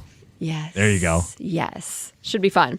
We've been talking a lot about firing at work, and Ryan Clark is walking away with his head held high. The now former ESPN NFL analyst who was caught up in the latest round of layoffs at the network shared some, supportive social media messages following his firing. He expressed gratitude to others who have also been dismissed. So in one post on X, he said, sending prayers and love to all those laid off today at ESPN. So many of you have poured your life into that company, and I know how you're feeling right now. He also said, my hope is that this door closes and another one opens for all of you. God bless. So we kind of talked about that a lot too in the conversation of people being fired. Is that a lot of times it does lead to another could be better opportunity. Sure. Yeah. Got to have the right mindset. Sounds like he does. Yes. Do we have time for that Morgan Wallen story? That was my next story. So there's some Morgan Wallen fans that are hoping or planning or were hoping to plan the concert at Michigan Stadium this weekend, but they've been scammed out of hundreds or even thousands of dollars. So multiple fans claim that they paid this Michigan tailgate organizer. His name is John Klein, and they paid him for concert tickets and upgraded tickets, VIP packages, parking, meet and greets, only to be later told that the tickets either didn't exist or wouldn't be delivered. And several customers say they paid well in advance. They were repeatedly given excuses when they asked where their tickets were. Some were promised refunds, but those have not arrived yet. Others claim communication with him stopped altogether. Now, this guy, John Klein, has made a statement. He says he will be providing refunds to those who need them, but sounds like everyone will need them. It if he sounds doesn't like it's have a big tickets. scam because not only was he trying to sell tickets, but like I said, these meet and greets, but those don't even exist. Apparently, he doesn't do them. Morgan Wallen doesn't do meet and greets, so he was promising things that he couldn't actually deliver on. And I mean, a lot of people have filed complaints against this man. So Tailgate is his company, right? So people have used him for things in the past. Yes, but it also sounds like, so it started off as like a donation-based like tailgate. Okay. As it got bigger and bigger and bigger, started collecting money for it, started selling like merchandise, and even some of that's where one of his former employees is saying that she thinks he's gotten over $1 million in stolen money by scamming people. And that shows this weekend, right? Yes, it's a 2 show, I think. Friday, Saturday, something like that. Wow. Should be fun. If you've got tickets. If you can make it. If you got tickets in, Otherwise, you're livid. You paid. You want to go. You don't have seats. You were scammed. Yeah. Unbelievable. Speaking of people trying to get tickets, Lions training camp tickets were available yesterday at 10 a.m., and we have heard some horror stories. I think the demand is just so great now with how this team has played. We want to hear from people what their experience was trying to get these training camp tickets, and are there ways to do this better moving forward, to capitalize on the demand? It's 97.1.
That spiraled. 7 straight batters reached to start the game.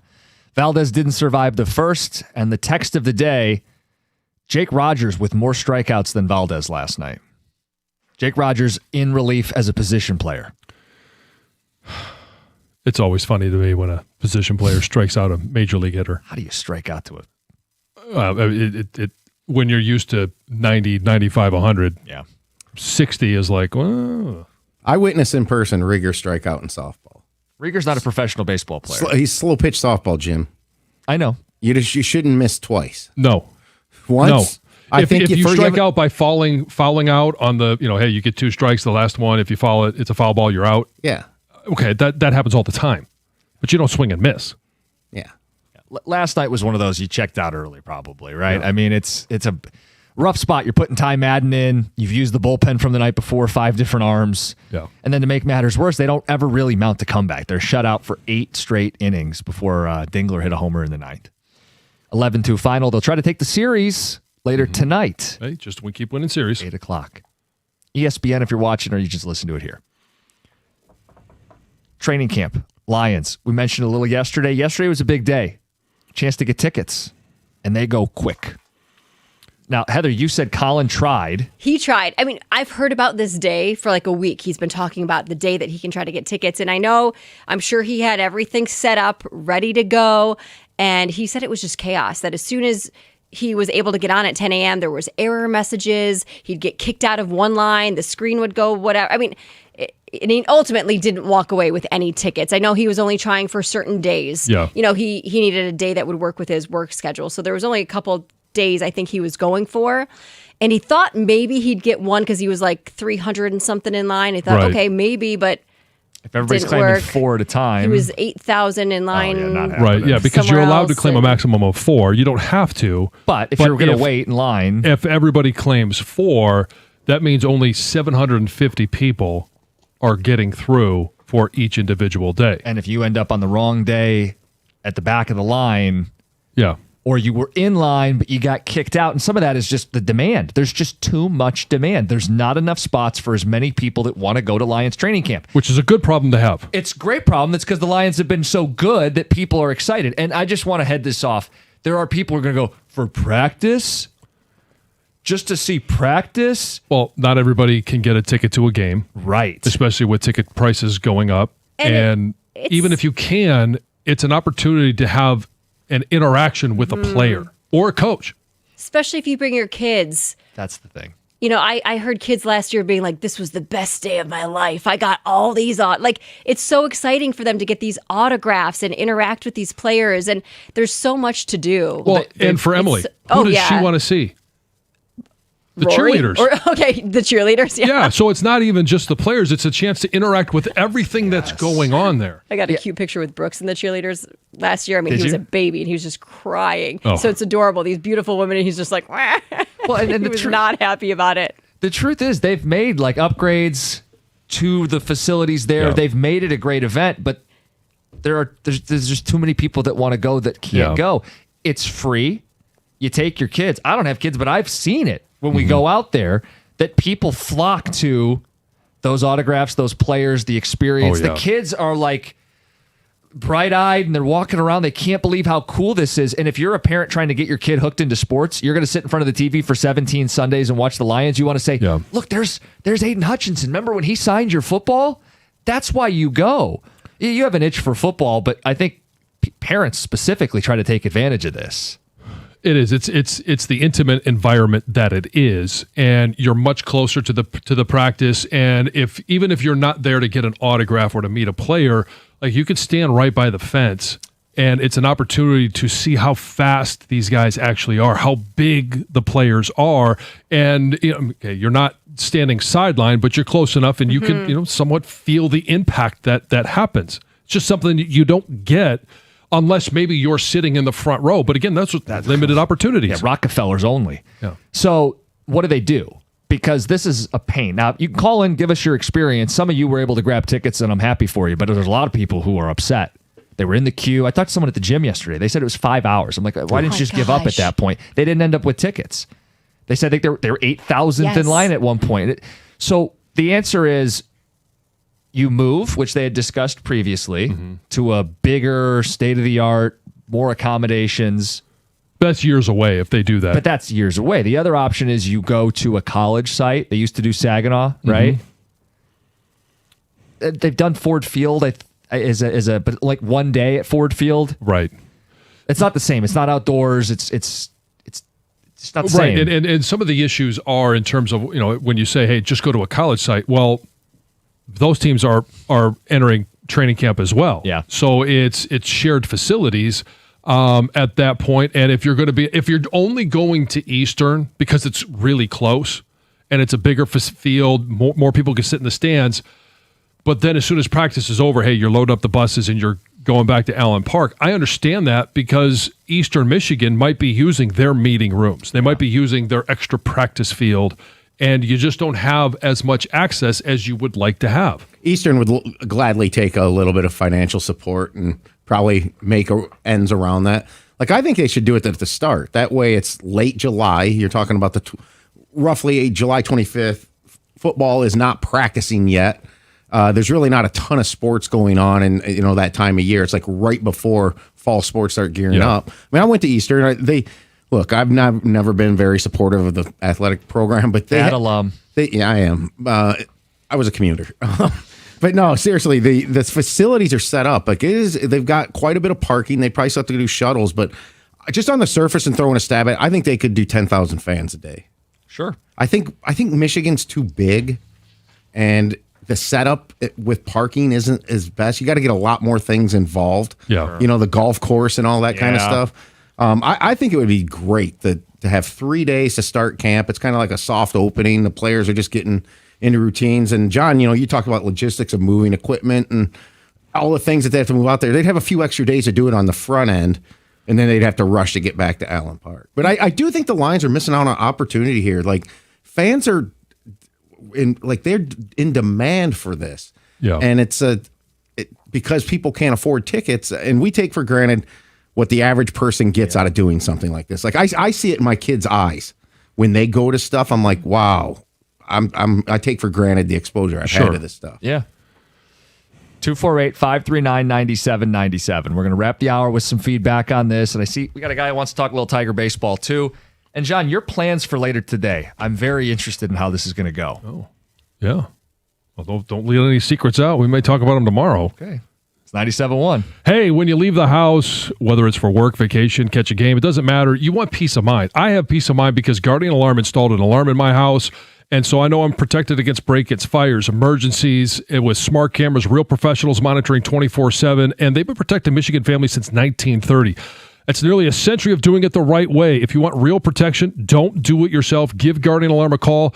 This summer, you can score big with a security system for your home installed at no cost by the pros at Guardian Alarm for 0 down and 0% interest. Give them a call at 1-800-STAY-OUT for a free quote. That's 1-800-STAY-OUT.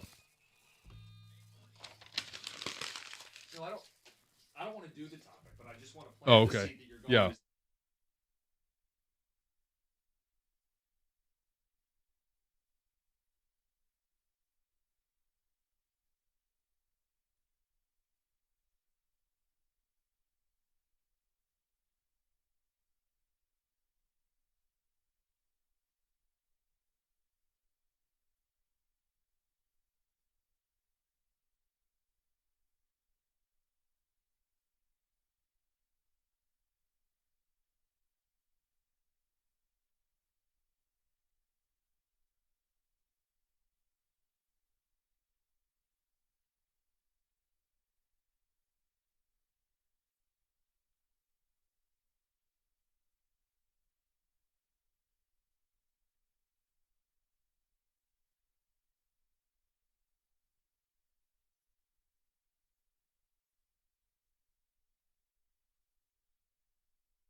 Got some training camp texts. Let's go to the phones. Jake in Auburn Hills, Talk Tigers. You're on 97.1.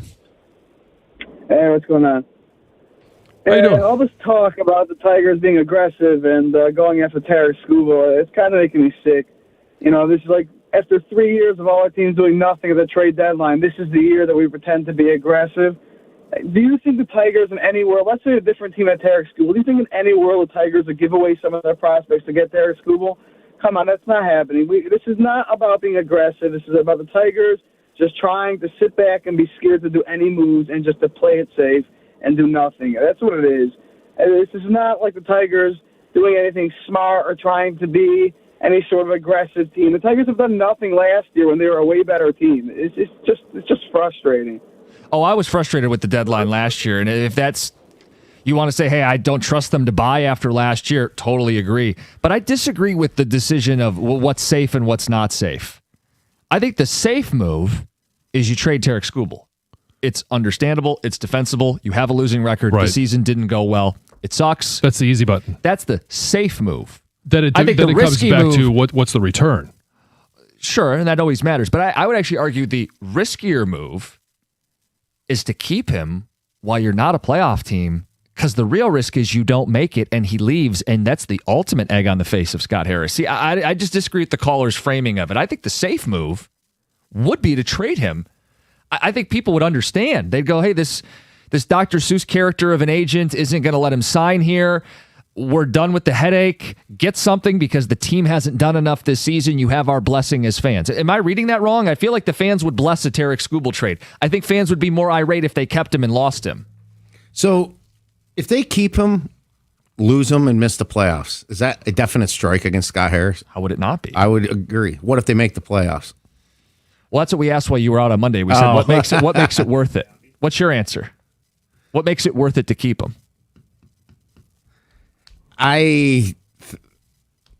Hard question. I don't think they're any different than they have been the last two seasons. I have no, even if they made some magical run, like the keeping him, I think if they keep him, I think it's going to be an extremely methodical process to get into the race, and that they would be sniffing 500 near September, and it kind of depends on where the AL is. So you think it's one of those? Boston's really changed the equation for me. I just think that a team has entered this that I didn't see coming. We didn't think any of the other. Part of the assumption of the Tigers getting in this was that a bottom feeder wasn't going to get into it. Well, one did. Boston was behind you at one point. Keep in mind that Jim is not asking you what you think is realistic for them to accomplish. Yeah, what would be worth it? They keep Skubal and they accomplish blank, and it was all worth it. I think if they made the World Series. That's what I said. I think once you get in, that's when you can start choosing the outliers like the Cardinals in 06. Why not us? Yeah. Why can't we in one series win it? I mean, the Blue Jays took the Dodgers to 7 last year. People forget that. They should have won the game. Yeah. But if they were to keep Skubal, make the playoffs, and bow out in the first round or the second round or the same spot, worth it. Not worth it. Text on training camp. Good morning. Heather, what day was Colin trying for? I have some I probably won't use. Mike in Westland. Oh, well, that's so nice. Gina in Wyandotte said, tell Heather I have tickets and would be happy to gift a couple to Colin. Aw, If I have the dates that he needs. People are nice. that's very nice. Says, went to training camp last year, had a great time, but all the non-season ticket holder days were during work hours during the week. I wish they had more options on the weekend. Mm-hmm. When did they open up the Ford Field one? I think that was a weekend. I thought it was too. It was usually a Saturday. Yeah. To try to accommodate the most people. Yeah. Colin tried to get tickets, but came up short. My gosh. How about this? It's never going to end, is it? No. He's not even short. That The doesn't jokes work are that too way in radio. easy. Stoney's still sleeping with his sister. It's true. It's true.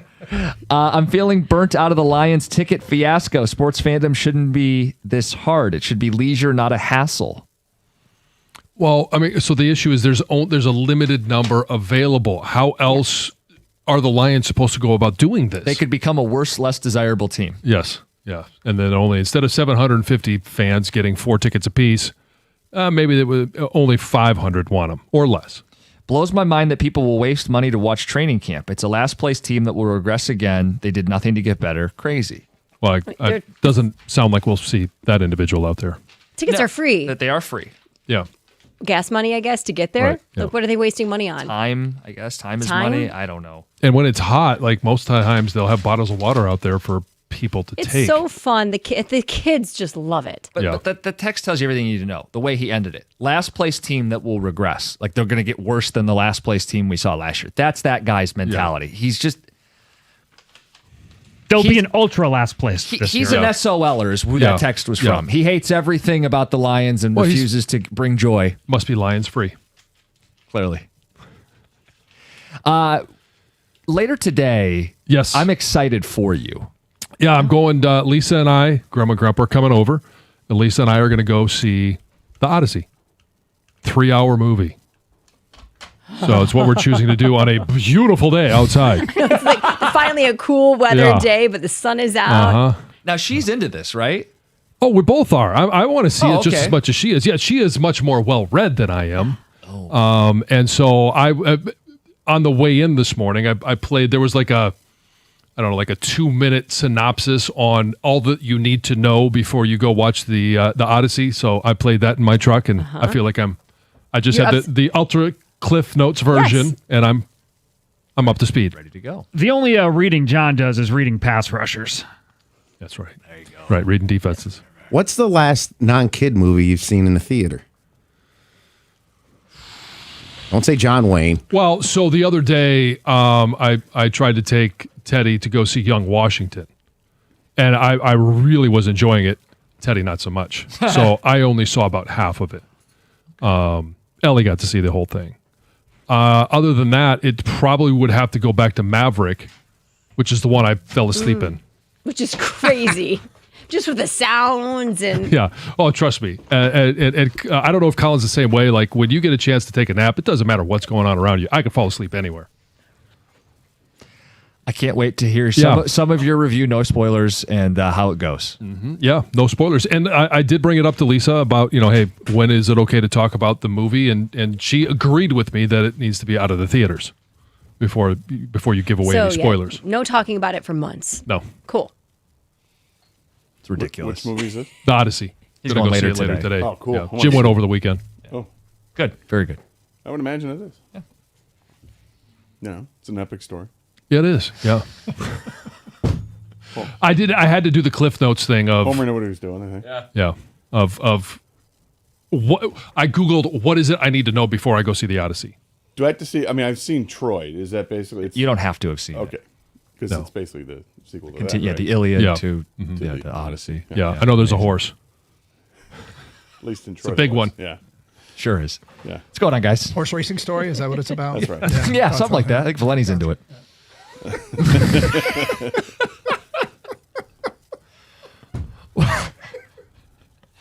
What are you guys talking about on your show today? Hoof. Yeah. Find out next. 97.1.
Good morning, and welcome to the Karsh and Anderson program. I'm Doug Karsh. That's Scott Anderson. Hello, Scott. Hello, Doug. How are you, sir? I'm doing just fine. How are you? I'm decent. You're decent. Decent. Not great. Not awful. Well, what happened in the Karsh household last night? Tigers got smoked. Yeah, well, that happened. And I hate losing momentum when they desperately need momentum. So that sucked. But, midway through the week, we got people coming to town this weekend, and so there's a lot of stress in the house. Oh, yeah. Because when you're hosting family members. Well, I'm aware. Yep. There's just work to be done, as you know. And some people. Did you clean the gutters, Doug? Well, no, not yet. And I've got to. We got company coming. Clean the gutters. Obviously. Have you ever seen this? Does everybody's wife do this? Instead of just doing what you need to be done, that needs to be done when you're hosting, they start tacking things onto the list, like clean the gutters. It's a little touch would make it even a little nicer. Yep. Have you ever seen the comedian Sebastian Maniscalco? I think I have, yeah. He does this bit about company. We're having company over. And how that used to be a phrase like from our parents' days. Like, and how everything changes. Like, oh, company's coming. like all of a sudden it's like royalty's about to show up. Like who is this company that's coming by that we have to do the white glove treatment for? And it's just like Cousin Brady and Kyle. These are that's company. Well, no, here's the thing. They're her cousin's kids that are staying at our house. And they're like 30 and 28 or something. They don't care. They don't care at all. Although Brady got married and he's bringing his new wife. So maybe that's now that I think about that. You're putting it together. Yep. But, I haven't waxed the car in a while. So I got to do that. And hey, man. Clean the gutters. It's stress, man. Stress. I mean, really, what you're doing, you're setting an example. Hey, come on. You're setting an example. Your kids it'll resonate at some point. They'll have homes of their own, and they'll remember this. Plus, it'll also come with the fact that as your kids grow out of the house, and when you show up to their house, and then you or your wife will start pointing some things out. Let me tell you something. When my kids own a home, I'm gonna F that home up so bad. If I ever borrow one, let me tell you something. If I ever borrow one of their cars, I'm going to get so much fast food. I'm going to drop French fries everywhere. I'm going to leave trash in that car. There it is. I can't wait. Cannot wait. Yesterday, I've often talked about how for some reason, our children, we cannot convince them to take their trash with them out of the car. So what I have started to do, and they think this is ridiculous, is I will take the trash that they leave in the car, I will take it to their bedrooms, and I will put it in their beds. I think it's smart. They think it's ridiculous. Well, I think it's ridiculous that they leave trash in the car. And this goes back to when they were little, and cup holders were basically used for trash when they were little kids. Those aren't trash receptacles? No, and it just continued, and it's probably worse now than it ever was before because when they were little, I didn't have a high expectation. Now I have more of an expectation. Yesterday, there was a yogurt cup on the passenger side floor, tipped over, and it was like a yogurt with like jam in it. And the jam was on the floor, man. Oh, that's nice. Yeah. So I sent a picture to the kids, and to the credit of my youngest, he said, I can explain. That's on me. And then he proceeded to clean the entire car when we got home. Yeah, I don't think it needs an explanation. Well, I think it just needs to be cleaned up. Do I need an explanation of why the yogurt cup got tipped on its side and it was left? Yeah, look, I think the explanation is pretty simple. You forgot about it. To his credit, for the first time in a long time, because here's what it is. Wasn't me. Then who the F was it? Did they ever rat each other out? Yes. They also sometimes have each other's back. In this particular instance, our youngest stepped up and said, that's me. And then he cleaned the whole car. So. But wanted to give you an explanation, though. He wanted to. I didn't hear the explanation at any time, but I'll seek that out today. No, don't seek it out. No, I kind of want to hear what he could possibly say that what he thinks is a. Or actually, like he gives the explanation as if I'm going to go. Well, that makes complete sense. No, by all means. I didn't realize that. Leave the tipped over yogurt cup with jam. Leave that on the side next time too. Yeah, you're good. Anyway, Hey, just a heads up. We are asking for the audience's help with something that we do on a regular basis, but we've never presented it this way. Have you ever heard the big old tub of pretzels? The question of the day. We do this every once in a while with just random questions things that people get in debates with their friends about, or they have a challenge at home, or it's even sometimes they're sports questions for sure that you have on your mind and have been thinking about. And we have this giant tub that used to hold pretzels back in like 2008 that is still sitting in our office. The pretzels have been long gone, but we started putting random questions that listeners asked us in there, and then we answer them all at once. What We've been happens doing this is forever. It's effectively it's the same thing that the baseball broadcast does now with rain delay. It's like rain delay questions, yes. Which is, whether you're entertained or not, I give that crew a lot of credit because they just this is how we're going to fill time. And it's sometimes when you're sitting at a stadium, there's only so many times you can, show talk the to beat World writers Series. and exactly. Show highlights from 84. So it's kind of fresh and it can be fun. I give them credit for trying something and putting in the effort. But Big Old Tub of Pretzels, we always ask for questions after we're done. So your question gets sent in and then it doesn't get answered till the next time we do the questions, if we pull that question out of the Big Old Tub. Today we're going to do it at 11:30. Send your questions in now. Oh, we want fresh pretzel. I don't know why we haven't done this from day one, but we're getting good at this broadcast thing. I think the show has a chance to get better over the years. So what we're asking in a more efficient way and perhaps more rewarding for you is you send your question in now, text it. Kang will sift through the best ones at 248-539-9797. Be off the wall, man. We like off the wall. We kind of do like off the wall questions. If it's anything you've ever had fun with your friends and just want to see how we handle it or whatever. I mean, or don't. Like if you want to, 248-539-9797. And then you could perhaps hear that question get answered. So, Kang, are you ready to field all these questions? Oh, I'm ready for all the questions. All the questions. I don't know if I can handle all the questions that come in, but I'll be ready. Well, if you want, just send one over. Feel free. 248-539-9797. And we will be doing it today at 11:30. So, that game last night, huh? Yeah, that was it was no good. It was no good. I knew, Doug, early. Mm-hmm. Like first inning, I knew it was going to be. You knew. I knew in the first when they inning gave was up gonna, 6 in the first, when Framber didn't get out of the first. That was a telltale sign when the wind carried that ball in shallow right field that Malgeri was like, I don't know where the hell this thing's going to land, and then made a mad charge forward and almost let it bounce in front of him and then get over his head behind him. Mm-hmm. Yeah, I think it was a good sign. That was a sign. It was a bad sign. It's an omen of awful things to come. And you could see Framber Valdez behind. It was covering behind home plate. He just kind of wincing, half smile, half wince, like I can't believe this is happening. Yeah, 6 runs in the first inning was not the ideal start for the Tigers, nor was it to go 8 scoreless innings at the plate before plating 2 in the 9th. That probably wasn't the ideal either. If you're trying to chip away at things against a pitcher who has been suspect this year, and they just couldn't get to him, and that guy throws 6 2/3 scoreless innings, yeah, that's a problem.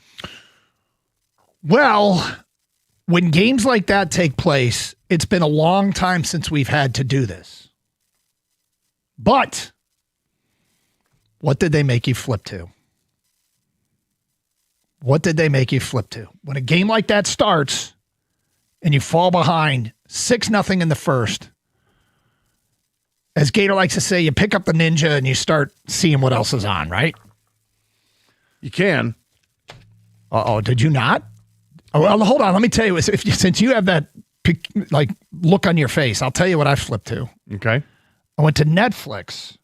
Wow, you went to just an app. I went to Netflix and started. You totally tuned out. I started watching The Hawk. What's The Hawk? The Hawk is the Will Ferrell golfing show.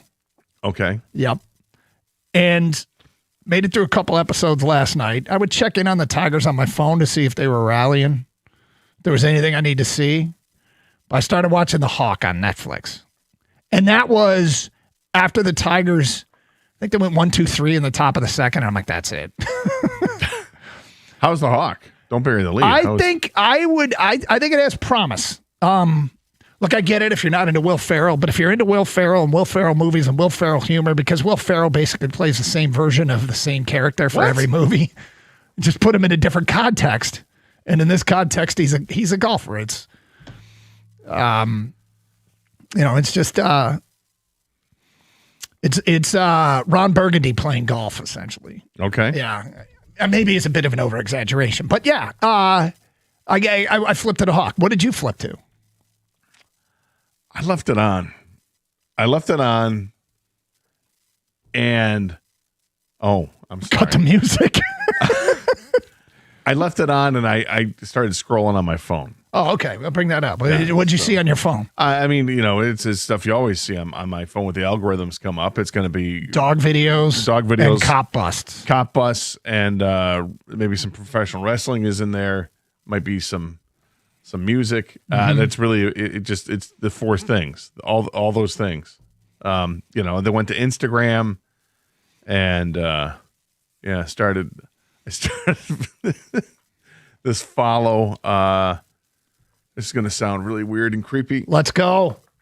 So there's a follow on Instagram. You sure you want to do this? Not really. It's too late now, man. It combines some things, right? So my love of animals is chief of which. Seconded only by hot chicks. So there's a follow. I think it's called Ski Mask Girl. So this girl that used to do videos, she wears a ski mask. I don't know. I never saw that. All right, stop, dude. Stop. I think maybe you should stop. No, it's good. But now it's changed to now it's like Farm Diaries or something like that. Farm animals. Dude, all right, we've gone too far. I'm not ashamed. So I am. I came across Gator's first instincts were correct.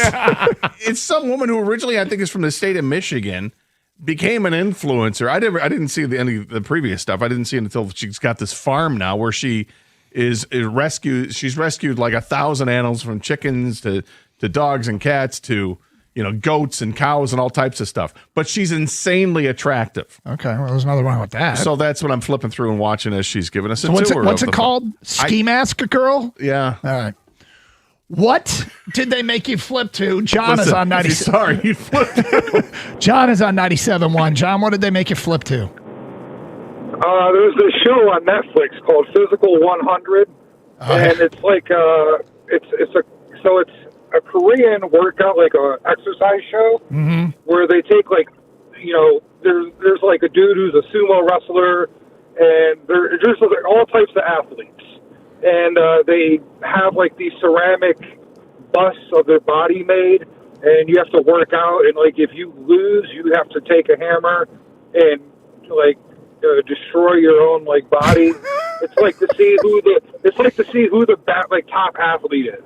No matter if you're basketball, and there's some famous athletes South Korean baseball players and wrestlers and all types. Dude, it's a really good show. Was it worth flipping to? It's really good. It was worth flipping to over the Tigers. All right, tell us what you flipped to. 248-539-9797. You sit down at 8 o'clock and the Tigers are out of it by 8:30. What did you flip to? It is Carson Anderson here on 97.1. We've all seen it lately. Local companies are being bought out by big private equity firms from out of state, and suddenly, you're just a number on a spreadsheet. But when it comes to your home, you deserve better than that. You deserve Shaner Roofing Windows and Siding. Shaner is truly family-owned, and they've been serving Michigan homeowners for over 30 years. When they say that they treat you like family, well, they mean it, because they actually are one. They don't listen to distant investors. Instead, they listen to you. What I love about the most is their no-pressure promise. You're not going to get a high-stakes sales pitch. Instead, what you get is an honest assessment of what your roof, windows, or siding actually needs. It's that kind of integrity that's earned them a 4.9-star Google rating from thousands of your neighbors. For instance, they actually go into your attic and they get up on the roof and they'll examine it first before just saying, yeah, you need a new roof. They might actually tell you, no, actually, we looked inside, just a couple of rotten boards. You just need some repairs. It's awesome, right? Plus, you get total peace of mind with a lifetime transferable warranty that comes with every roof installation. Don't settle for a corporate middleman. Trust the name Michigan has relied on for 3 decades. Shaner Roofing. Get your quote today at mymichiganroof.com. That's mymichiganroof.com.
What did they make you flip to last night? We'll get into the Tiger game and also a very interesting report on what they may want if they do indeed move Skubal.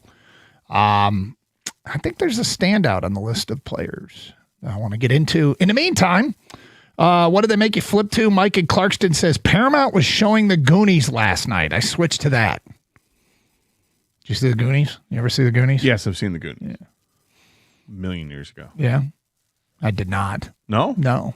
Any reviews, or do you remember? I mean, it's basically like a kid's version of, kind of like it's a classic from the 80s, right? And isn't that the? I mean, there's probably a million of these back then, Gator, but like a coming of age story for a group of young kids, right? Yeah, growing up together and got a bunch of adults chasing them. Yeah, and it combines. It's that movie. Well, it's got little Raiders of the Lost Ark to it, if Doug, you will. Do you know anything about it? Like the characters? Nothing. Like, hey, you guys, none of that. Oh man, I'm younger than you, and I even know that. Yeah, dude. Stuff. I mean, come on, you're talking to me. I know. I just you got terrible. Kids. I bet your kids have seen it. You think? Do you think my kids have seen it? I don't know if they have, but this is like I thought this was like part of pop culture back then. Like this movie was pretty popular, right? Well, I'm trying to think when it came out. May have come out when I was like late 80s, maybe. So that movie wouldn't appeal. Well, to I'll me tell as you much. what. Whatever it is, it was probably better than watching the Tigers. What'd they make you flip to? Mark says the Tigers made me flip to the back of my eyelids. I went to bed. Can't blame him. Next text. I definitely did not watch what Gator was watching on his phone. Have you checked that out yet? He doesn't want to, I don't think. What's it called? Ski mask farm animals? Use your phone, not the computer at work, okay? The woman's name is Brianna Armbruster. Okay. Armbruster? Armbruster. And she's from Michigan. And she rescues farm originally, animals. and then she became an influencer, moved out to LA, and now she's got a farm in like Tennessee. Okay. I flipped to Netflix and watched that QB show. Have you watched this season at all of quarterback? Kang, have you watched it at I all? have not. I've heard good things though. Yeah, it's Patrick Mahomes, Baker Mayfield, and Cam Ward. Okay, and they follow them. For people who aren't familiar with the show, they've done this for years, and golf was a part of it once. It's basically behind the scenes. They hunker down with a quarterback for the whole year. The Tigers are getting blown out, so I switched to Metallica 72 Seasons and cranked up the volume. That's from Ryan at Waterford. How do you feel about that choice? Listen, if you want to just listen to music, there you go. Yep. Chris writes in, Doug, I too flipped to the Hawk. Could not finish episode 1. It was so bad, it made me switch back to the Tigers. Wow. That is not a ringing scathing review. I saw one clip. It was like an interview with Will Ferrell and was Luke Wilson. I think they were together. One of the Wilson. Yeah, I think it is Luke. And they start describing terms that they have for shots. Mm-hmm. And I heard one was called like the Italian Speedo. I can't describe what a shot is. A golf shot that they call the Italian It's on the Speedo? putting surface. Okay. And when you're trying to read a putt, sometimes you will describe like, oh, you want to be outside edge or you want to be, and sometimes I say might be one ball outside the cup. Yeah. They call that the fantastic. File that one away for future use. Sam in Waterford says, I switched to PBS, which had a doc on about the Mir space station when the U.S. and Russia astronauts first worked together. It was good. What did the Tigers make you flip to? Day 1 of the World Series of Poker on ESPN. That's from an unnamed texter. John in Lake Orion. I turned the TV off entirely and listened to the new Rolling Stones album. That's interesting. Any thoughts? I'd like to hear some of that to see if they still have it. Mm-hmm. From Det313 on Twitch. I started rewatching Succession again last week, so I flipped to that. Never watched that show. I'm interested.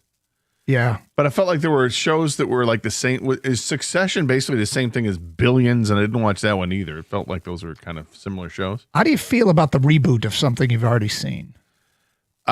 Sometimes I'll go back and, well, I won't like go into the app and do it. It just might show up like, HBO will do some, marathon of Game of Thrones. I might rewatch some of those episodes. Obviously I've seen, Yellowstone a million times because I don't know if you know this. Sometimes they show marathons of Yellowstone.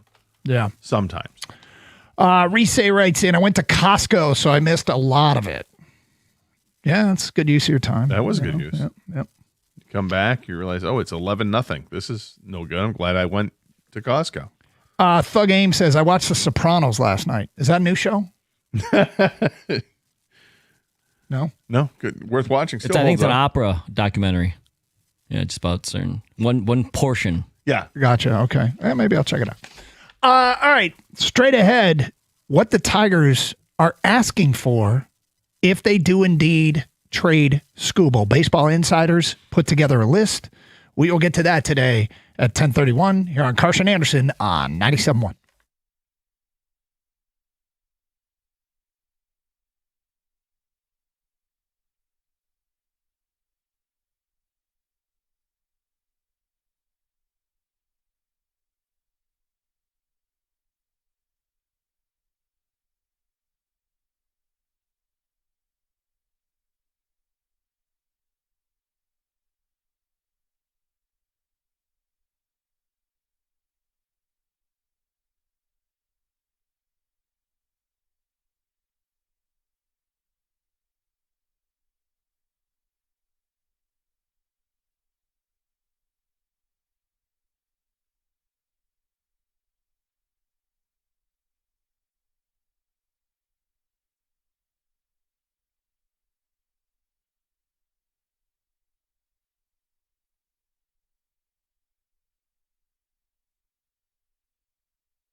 Well, good morning. The Carson Anderson program here on 97.1. Big old tub of pretzels an hour. If you have random questions, love them. That you and your friends debate, you and your wife debates, challenges you have at home, and sports debates you've gotten into, and you want us to answer, send them in right now. Make sure that you let Kang know when you text in that it is a big old tub of pretzels. So BOTB, BOTB, BOTP, BOTP, big old tub of pretzels. Yeah, BOTP. And we don't care. The bow top. Make sure a bottom, whatever. I like bow top better. Okay. Anyway, make sure you identify it so Kang knows what the hell you're talking about. Don't worry, they're pretty obvious, Doug. Are they? Okay. I mean, it's like, someone wants to say, like, what do you do with a toilet brush? I'm assuming it's not like about the Tigers trade deadline or something. I don't know, Like, fair enough. No, that's a good point. Just try to thank you. I explain it to them like they're 5, right? And so that everybody knows what's going on. All right, story by Ken Rosenthal and Will Salmon today in The Athletic, which is some really interesting reporting. And I will read this as it is, and then you can digest it. The Detroit Tigers probably cannot trade Tarik Skubal without dramatically compromising their chances of winning the World Series.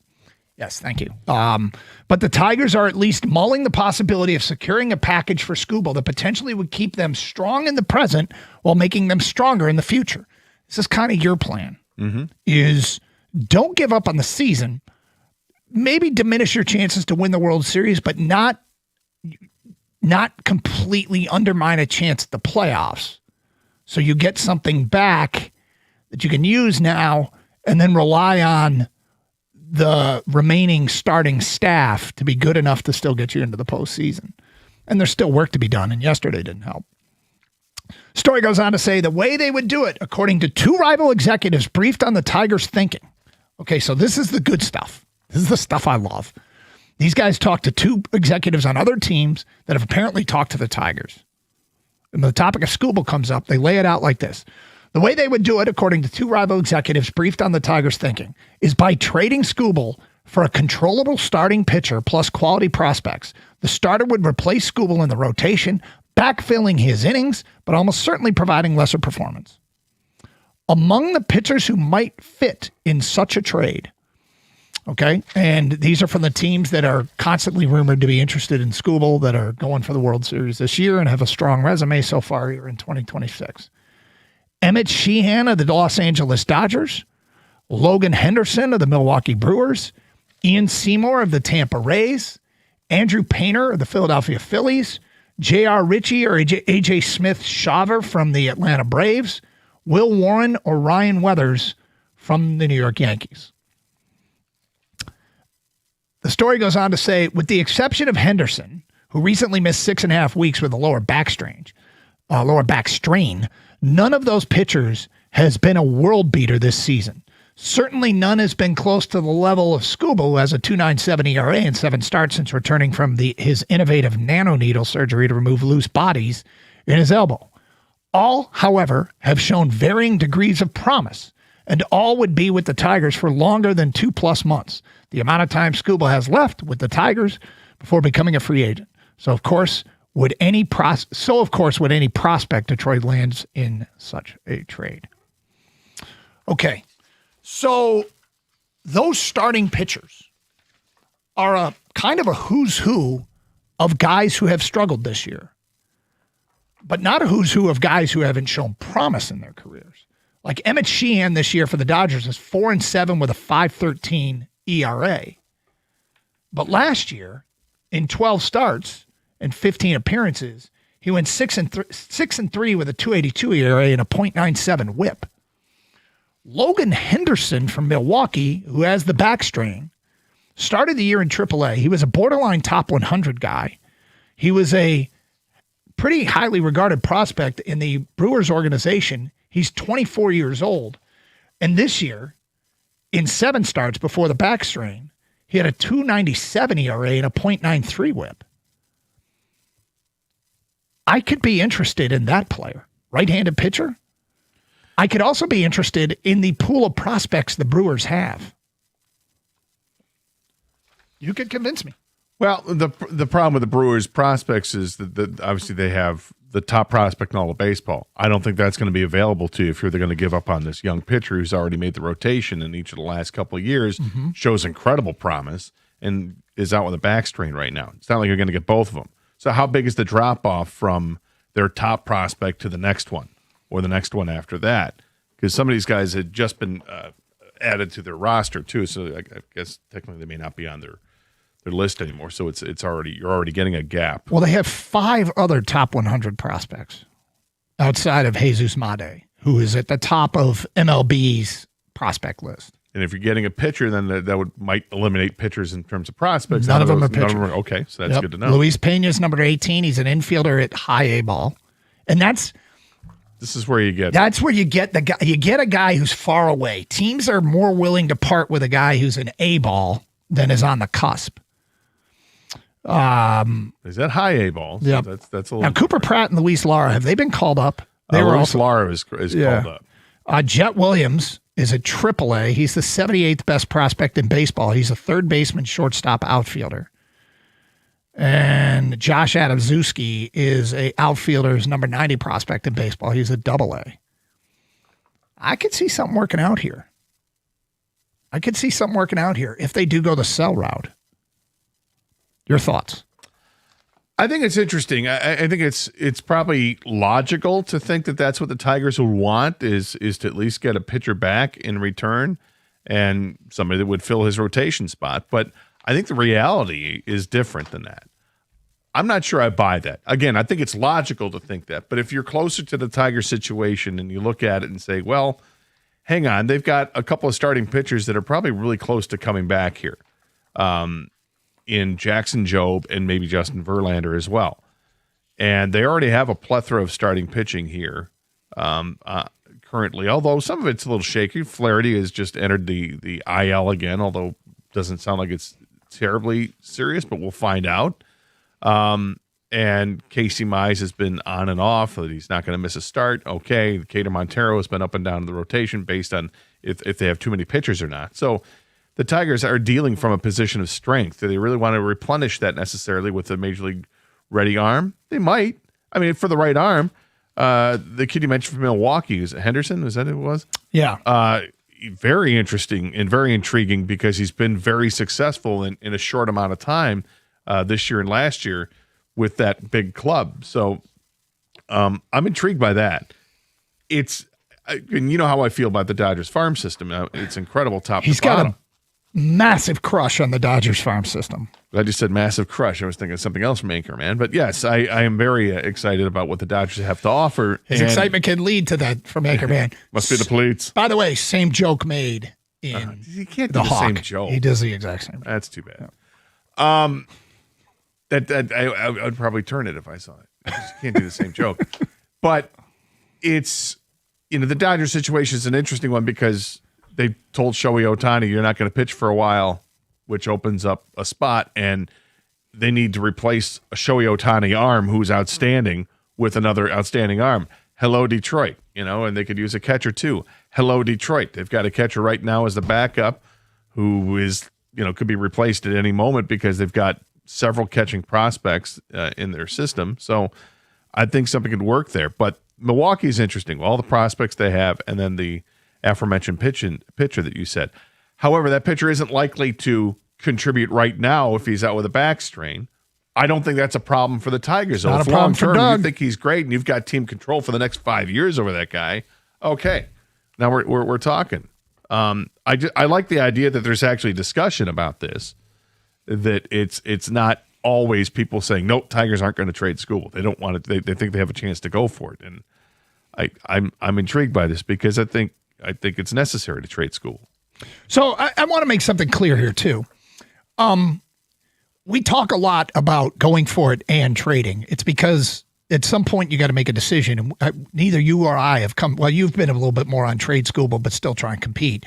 I am waiting to see what happens in this last. 11 games left. It's 11. I think it's 11 games left before the trade deadline. So we do talk about both possibilities, and they're both extreme. Like one is maybe not starting a full scale rebuild, but the other is going for it, which would be aggressive as hell.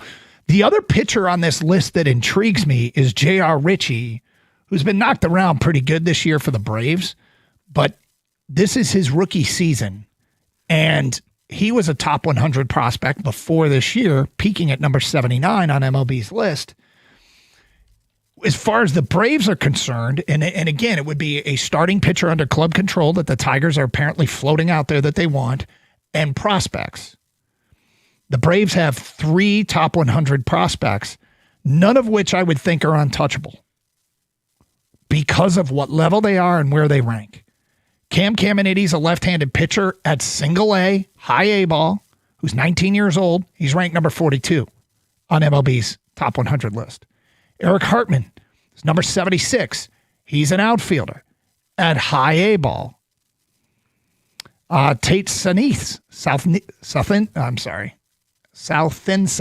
I don't know anything about this dude. Obviously, number 95, he's a middle infielder at high A ball.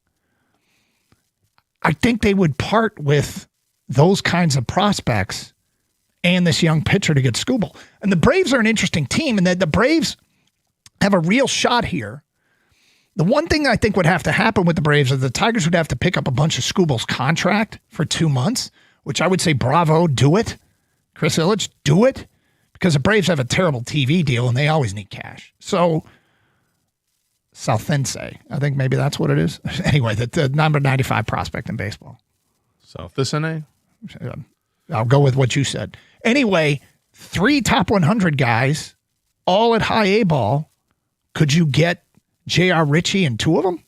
Probably not Cam Caminiti, who I believe is a cousin of Ken Caminiti. I think technically, I don't think it's not his son. I know that. But anyway, your thoughts on a Braves deal, possibly? Well, it's the prospects aren't as appetizing as some other prospects, and part of the reason is because what they are, middle infielders, and it feels like the Tigers have a ton of those knocking at the door, and some have already made their debut here. And then they have others that are in high A ball and low A ball. You got Yost and Rayner playing at Lakeland and in West Michigan, and both are off to good starts. Yost is struggled a little bit this year, but now he's got his OPS well above 700. He's playing much better. And Bryce Rayner is just hit the ground running since he's been healthy at West Michigan. He's got an OPS near 900 now, and is probably poised for a promotion at some point. Add to that, the Tigers have John Peck, who is another shortstop in their organization, who's hurt right now, but before he got hurt, man, was he doing a tremendous job and deserved his promotion. So they've got a lot of these guys, let alone Max Anderson. Hao Yuli is already up.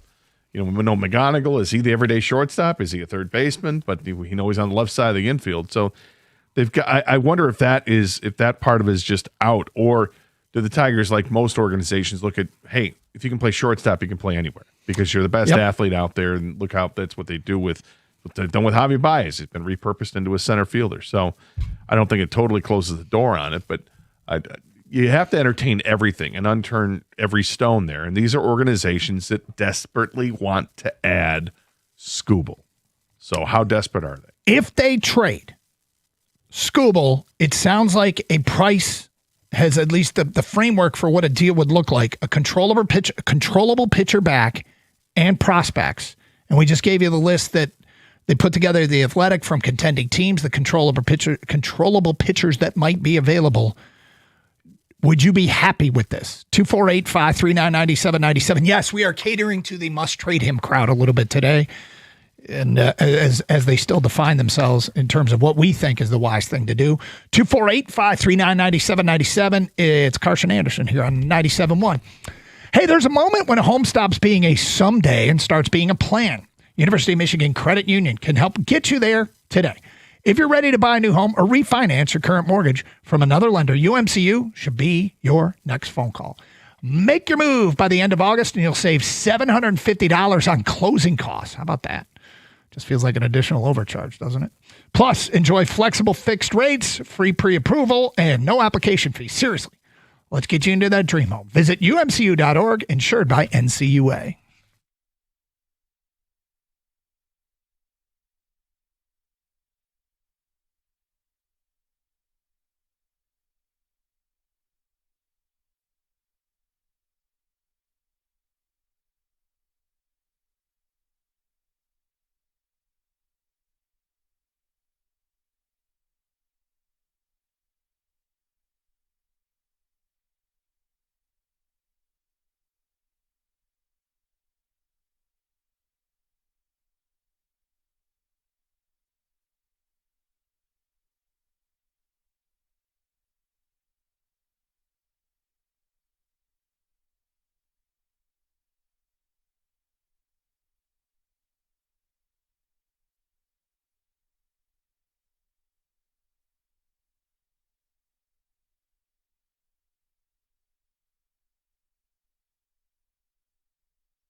All right, so reaction coming in here regarding Ski Mask Girl?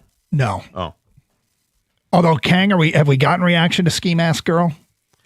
Oh yeah. I mean, one was like, "Yeah, the farm animals, Gator. That's why we're watching it." I enjoy it. I like seeing how she treats the The cows. other text said, "I think I saw 3 farm animals, but sure, Gator."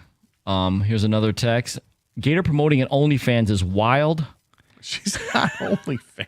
Dude, I'm just saying, man. I'm just reading the text. Don't kill the messenger here. I'm reading the Instagram. messages. Yeah. Sure. I'm not going to check. I'm not clicking on it. Well, not with a work computer.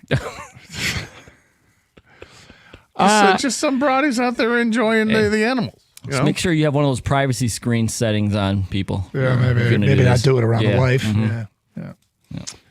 There's no nudity for crying out loud. Oh, the animals are wearing clothes? Oh. Well, it's kinkier than I realized. Yeah.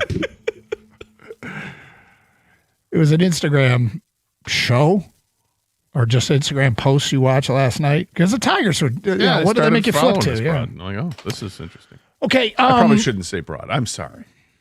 This beautiful young woman. Is broad out of bounds?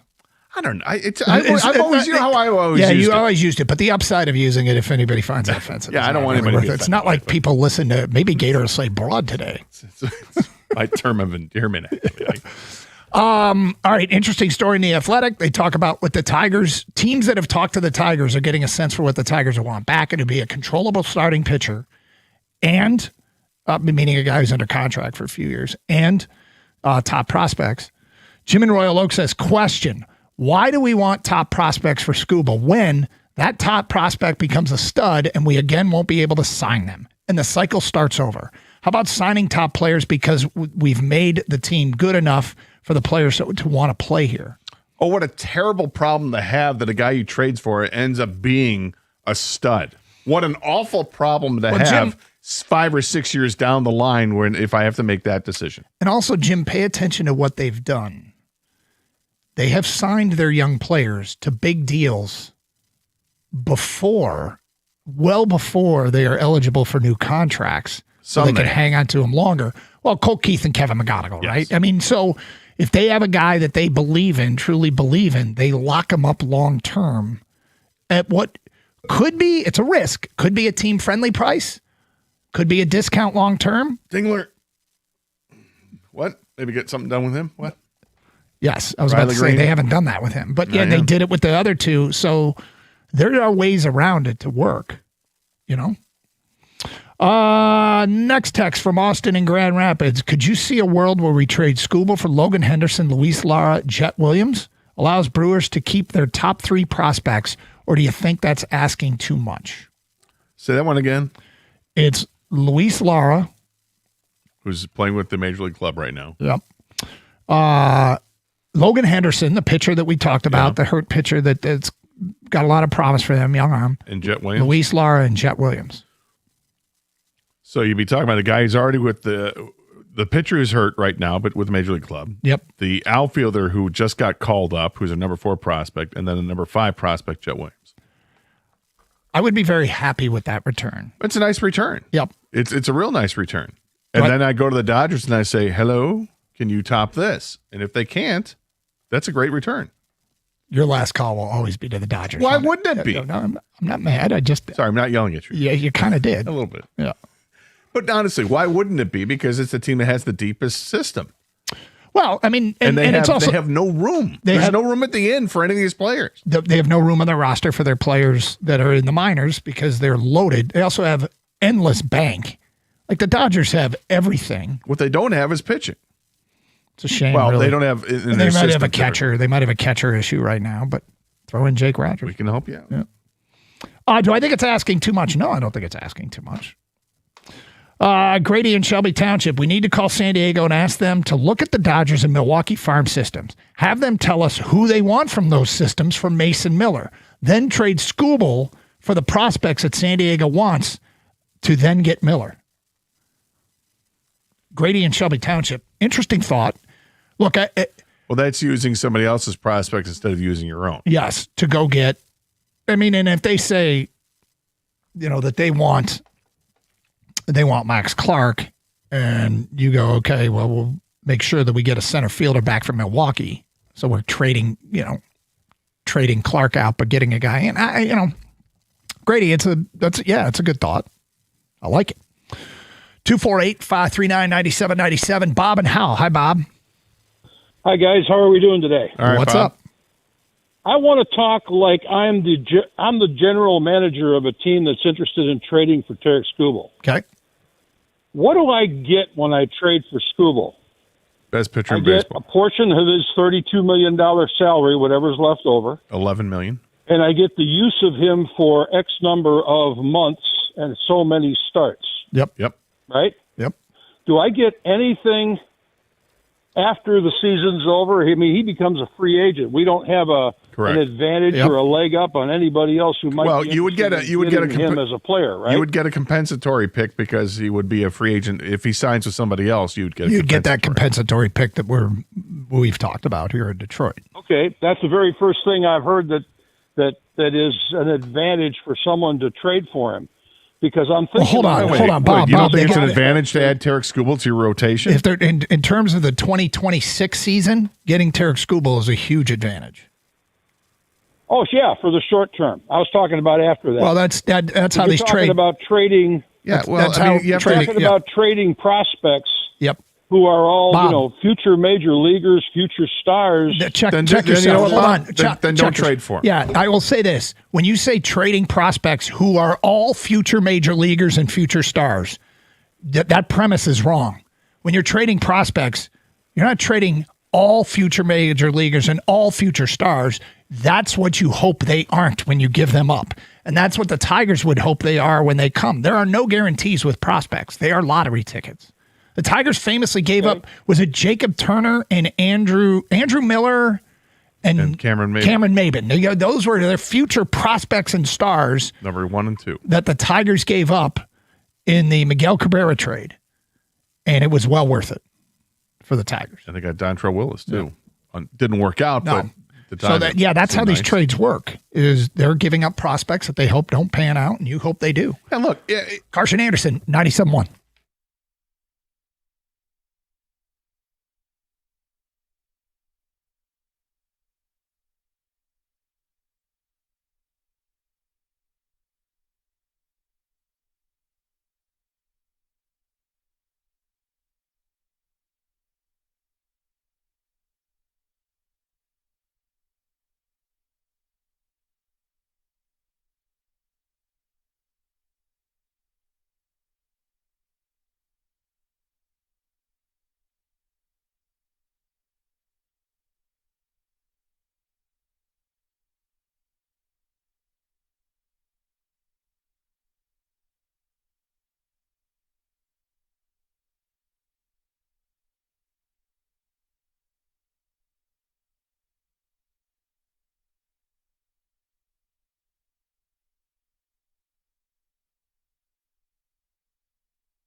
Brought to you by National Benefit Plans. The Tigers are set to close their series with the Cubs tonight. This is the rubber match of the set after the Cubs evened things with last night's drubbing. Kader Montero is the starter tonight for Detroit. It will be Colin Ray for Chicago. Ray has a 4.74 ERA in 100 innings this year. He has 37 walks and 76 Ks. He's coming off a loss to the Twins in which he gave up 4 runs in 6 innings. First pitch is at 8:10 tonight from the friendly confines. Pre-game coverage begins right here on 97.1 at 7:45.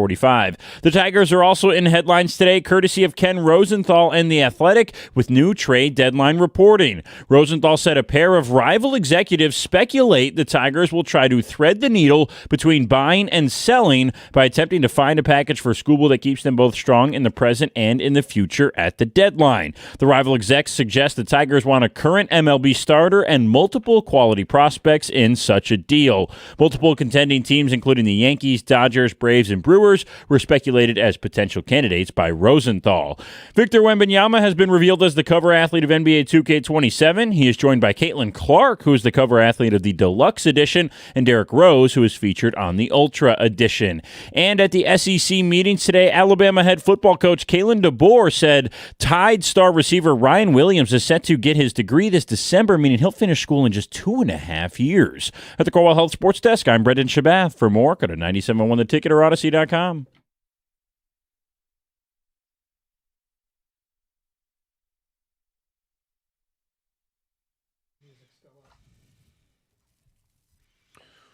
So the previous caller.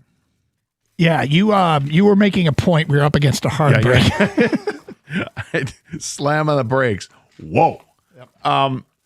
He was making the point, if he were a team that was going to trade for Skubal, what are the benefits?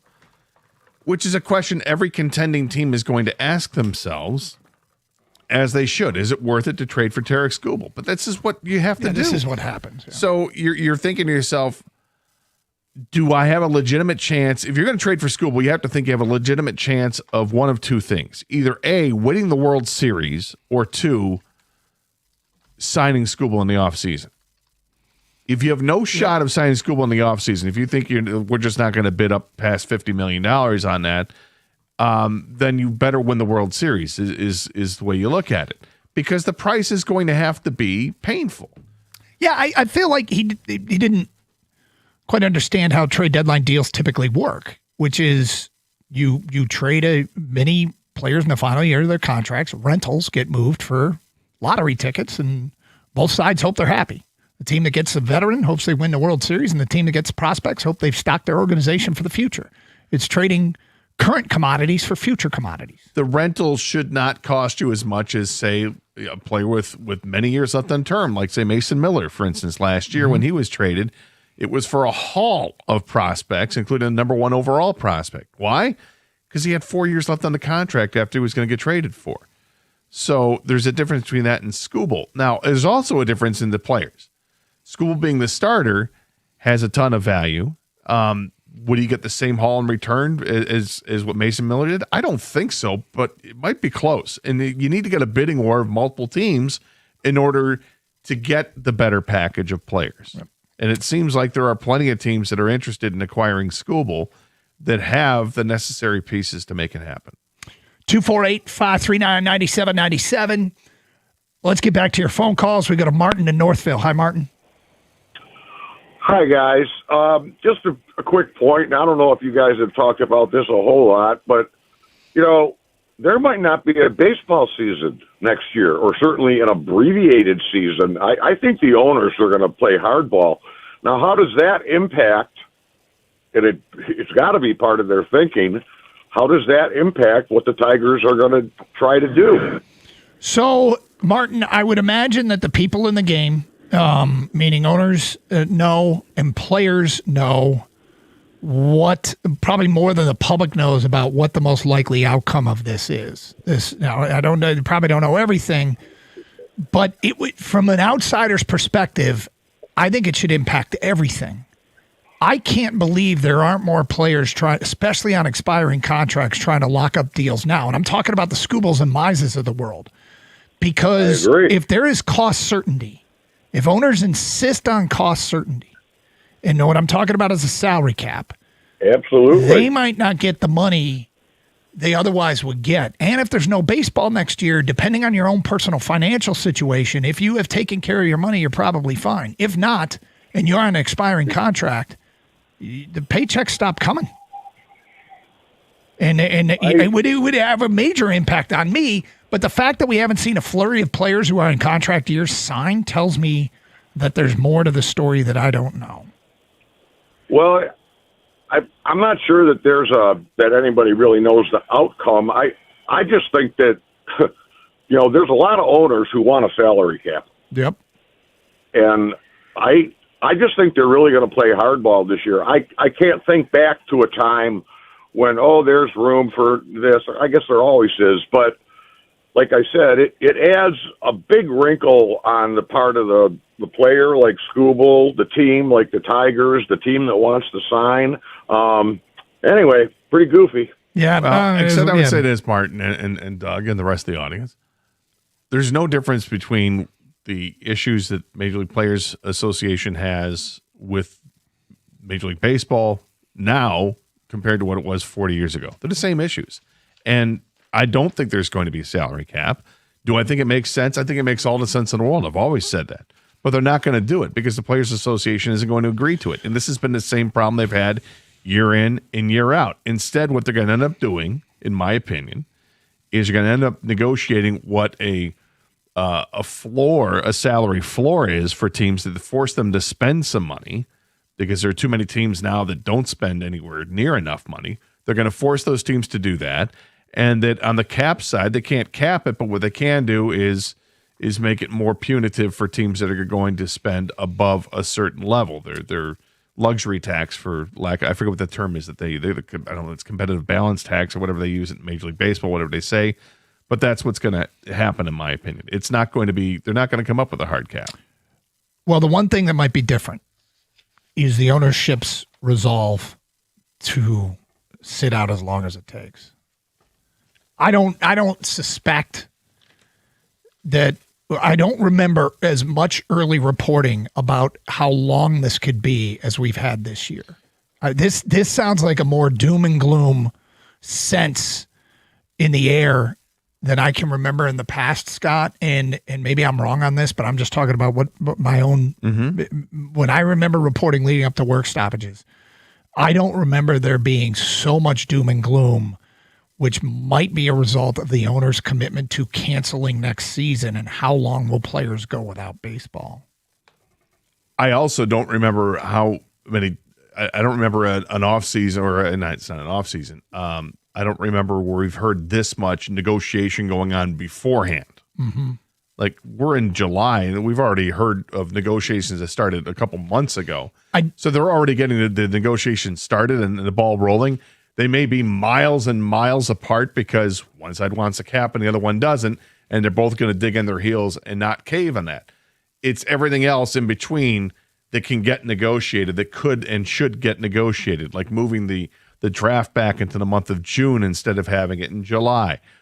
Maybe the baseball wants to change the draft altogether with the rounds and all that, and they want to do different guarantees. All that stuff can get negotiated. And it's a variable. I mean, it's a variable. It's hard to measure how big of a variable it is on decisions. By the way, so people know what we're talking about. The Athletic, Ken Rosenthal, and Will Salmon put together a story about what the Tigers could be asking for in return. Now, let me be clear. It's not only what they're asking for. It's a basis for what they're asking for. This mic, I can't get this mic. It just keeps falling. People watching on the stream can see what's happening. But I can't get the mic to stand up. It's limp. Blue Chew? The mic is limp. Yeah. Rieger? According to these two writers for The Athletic, the way the Tigers would move Skubal, according to two rival executives briefed on the Tigers' thinking, is by trading Skubal for controllable starting pitching plus quality prospects. The starter would replace Skubal in the rotation, backfilling his innings for the rest of this year, but almost certainly providing lesser performance. So they went through and found the pitchers that fit those billings that would be movable from the most likely suitors for Skubal. And this isn't a who's who of great pitchers, but these would be pitchers that would come to Detroit to pitch, help finish this season, even though they probably don't need another arm to help finish this season, but might have some promise long-term and prospects. So those pitchers named are the Dodgers' Emmett Sheehan, the Milwaukee Brewers' Logan Henderson, the Tampa Bay Rays' Ian Seymour, the Philadelphia Phillies' Andrew Painter, the Atlanta Braves' J.R. Ritchie or A.J. Smith-Shawver, and the New York Yankees' Will Warren or Ryan Weathers. I personally think J.R. Ritchie from the Braves and Logan Henderson from the Brewers would fit the bill of a young, controllable arm that either is at injury or a bad year, but has a lot of promise that would make sense, and those organizations have prospects that would probably be coveted. So anyway, the point being, that's what it's got us talking about, the sell option. And it's just intriguing to hear what other teams are apparently telling Rosenthal and company over there at The Athletic what the Tigers are looking for. So 248-539-9797. Let's go to Matt in Highlander next. Hello, Matt. Hey, guys. Hey, a couple nights ago, I did a little geek out and started looking at all these trade deadline moves. And you really need to go back to 2017, Dylan Cease, to see the last MLB prospect to be an impact player at a trade deadline move. It's very rare that a prospect amounts to anything. And I'm not going to use a one-year track record with Mason Miller. You got to develop a little bit of time frame here, but they're just not out there. Yeah, I mean, you can find examples through the years, and I always cite James Shields was traded for a young prospect in the White Sox organization named Fernando Tatis Jr. The Tigers famously gave up on John Smoltz. It happens, but the have to trade him crowd, I think, is overestimating the probability of prospects making it. You got to find the right guy, identify the right guy, and it might even take a little bit of luck. I agree, and the other crowd of like, oh, are we winning the World Series this year? I mean, why is that even like the consideration going in? I mean, you need to first make the playoffs to even talk about winning the World Series. Right. Well, the reason why people will say that is because that if you're not going to win the World Series, if you don't think you have any shot, then why would you hang on to Skubal when you're going to lose him for nothing? But then why are we even playing the regular season to do this and doing everything we're doing? You can build your team in a bunch of different ways. It's just that this team in where it stands right now has a ton of holes. If they wanted to fill all the holes and gut their system, they could do that and make a real run at it. But I mean, you're talking some serious moves, and I don't think that's what they want to do at all. I mean, Gator, 4 teams out of about 130 across the 4 major sports actually win the World Championship. Right. I mean, Matt, I think here and 100%. Taking the field is always a better bet. Do that, like, what's the point? I guess. If you want it, you could do this every single year. We got no shot. Unload our best players. Load up for the future. And lots of teams do that. And when you have a chance at a seat at the table, and we're almost acting like a spoiled fan base that has gone to the playoffs every year for the last decade when it's only been 2 in a row. There's a million different factors. Number one different factor with this is you've got Tarek Skubal. Yeah. Right? And you're not likely to be able to re-sign him. I think we all agree with that. Mm-hmm. And if that's the case, and you look at this team right now that is so flawed in terms of being able to really compete because they don't have the lineup top to bottom that you need to have. They have too many holes there. They clearly don't have the bullpen that you need to have. If that's the case, weigh those options out, and it probably makes sense to move on. 248-539-9797. Big old tub of pretzels with fresh questions from today. Kang said the quality of questions coming in is strong to quite strong. Oh, I like it. We'll get to that at 11:30 here on 97.1. Hey, if you're looking to upgrade your outdoor space, think about this. Builders First Source has got you covered when it comes to top quality composite decking. They've got brands that you trust, like Trex and TimberTech and AZEK.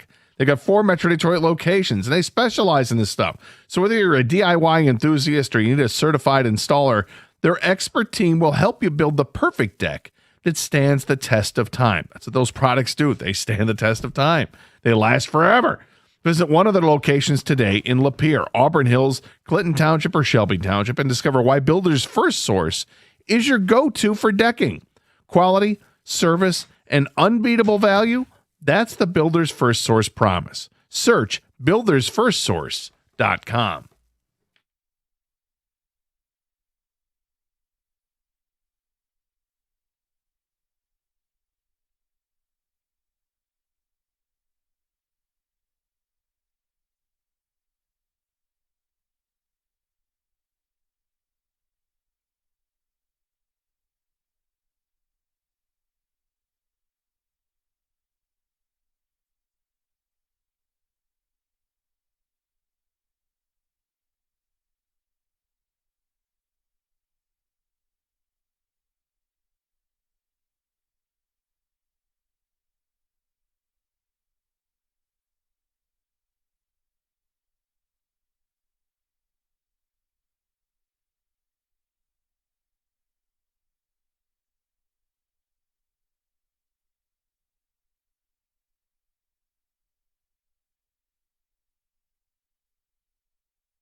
Doug Harsh, Scott Anderson, 97.1. Open lines, 248-539-9797. You know, I forgot to tell you this. Something else I flipped to last night. Oh, yeah. You know what was on NHL Network? They replayed it. The 1991 Game 6 of the Stanley Cup Finals between the Pittsburgh Penguins and the Minnesota North Stars being played in Minnesota. I actually remember. I remember watching it. I couldn't tell you. I know that Pittsburgh wins, but I couldn't tell you who scored. But there were some players I loved on both of those teams. Okay, so I think Pittsburgh won the game. Was so loaded offensively with that team. Here's who scored for Pittsburgh: Ulf Samuelsson. Ulf scored for Pitt. Yep. Okay. Well, was he the guy that signed with the Red Wings and never played? He played like 3 games as a Red Wing. Yeah. Joey Mullen. Joey Mullen was great. He had the neck roll. Bob Airey. Bob Airey, former Red Wing. Right? Steve Eisman's best man or something. Mario Lemieux. Yeah. Have you heard of him? Yeah. Mullen had a hat trick. Ron Francis and Larry Murphy, 3 former Red Wings, scored in that game. How many goals was that? It was 8. They won 8-0. Good God. Yeah. And won the series. Yeah, no, Pittsburgh was loaded. They had Kevin Stevens and Mark Recchi on those teams as well. And they were a lot. I think Paul Coffey was on that team as a defenseman. Yeah. And Minnesota was fun that season because they would have had a very young Mike Modano. Mm-hmm. And then they had Mark Tenorti, who was one of my favorite defensemen of all time, who had unfortunately had like Bell's palsy in his foot and had to retire from it. But he was a bruising defenseman. Yeah, it's a fun team. We just opened the show with what did they make you flip to? Because I would had I known that was on, I probably would have stopped and watched. You know what I found myself watching as much as anything, trying to figure out because I mean the North Stars up and abandoned and left Minnesota, and I'm like, let's see if the arena is a dump and just all the North Stars gear in the stands, and they've obviously replaced. Those jerseys were great. Yeah, they were. I really enjoy those jerseys. I'm just checking to see one thing if. No, he was not. He left Minnesota. Obviously, Dino was still on that team, but he was not left for Washington this season before. Alan put on Twitch, I was in my car when they asked people what they flipped to. I'm probably the only one who flipped to the Tour de France replays. It might be. I do have. The Tour to me is background stuff. I don't sit down and like follow it, but I always love. Look at that castle. Look at that bridge. Ooh, that's quite a steep mountain. I'd like to ski that. Like I always see stuff that looks cool.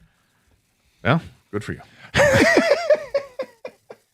It's so boring. You're not even watching the race, Doug. Yeah, I'm watching for the countryside. The backside. I'm watching. It's like watching again. Last night I watched the Penguins and North Stars from 1991 to look at the stadium, and I watched the Tour to look at the countryside. But DeVell in Madison Heights, you're on 97.1. Hello, DeVell.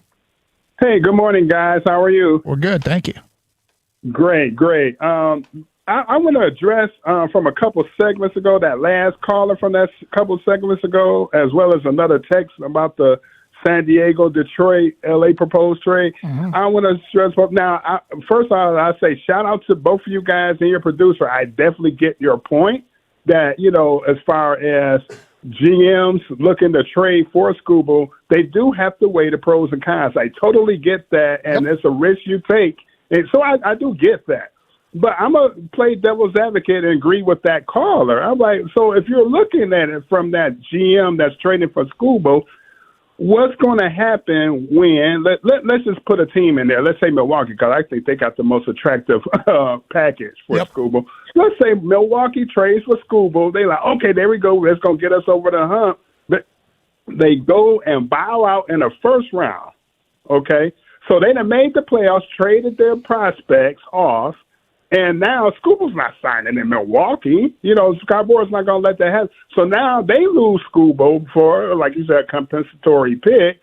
They don't do anything in the playoffs, let alone go against LA, and they lose Skubal for nothing. And when they have the same exact conversation that we are having, if Skubal stays here, and then we miss the playoffs. You spelled out the worst case scenario for a team that trades for him. Actually, the worst case scenario is probably gets hurt. Then there's the argument against. Here's the argument for: you win the World Series. Mm-hmm. That would be worth it, yeah. If you win the World, yeah. You have to balance. So it sounds to me like if you were a GM in Milwaukee or Atlanta or any of the, you wouldn't trade for him. Not for so I have to raise the ante. I have to raise, but the other thing with the guy, the text that proposed a trade for Detroit going to San Diego and seeing what they want from LA, and then using Terry Scuba to get that. Okay, my thing is that actually sounds decent and kind of intriguing.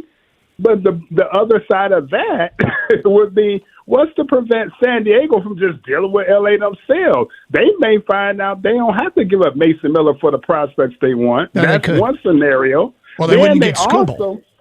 They wouldn't get Skubal, and that's the first thing. They wouldn't get, that's LA getting Skubal, but they actually could play it where they can get them same Skubal. I'm talking about San Diego. They could get those same prospects that they wanted all along, possibly for cheaper than Mason Miller, and still hang on to Mason Miller to trade him for something else. I mean, you literally, like, DeVal, you're spelling out they could make a lesser deal, yes, for a lesser player. Yeah, I mean, all that's true. Like, everything you said is true, but those are all debates.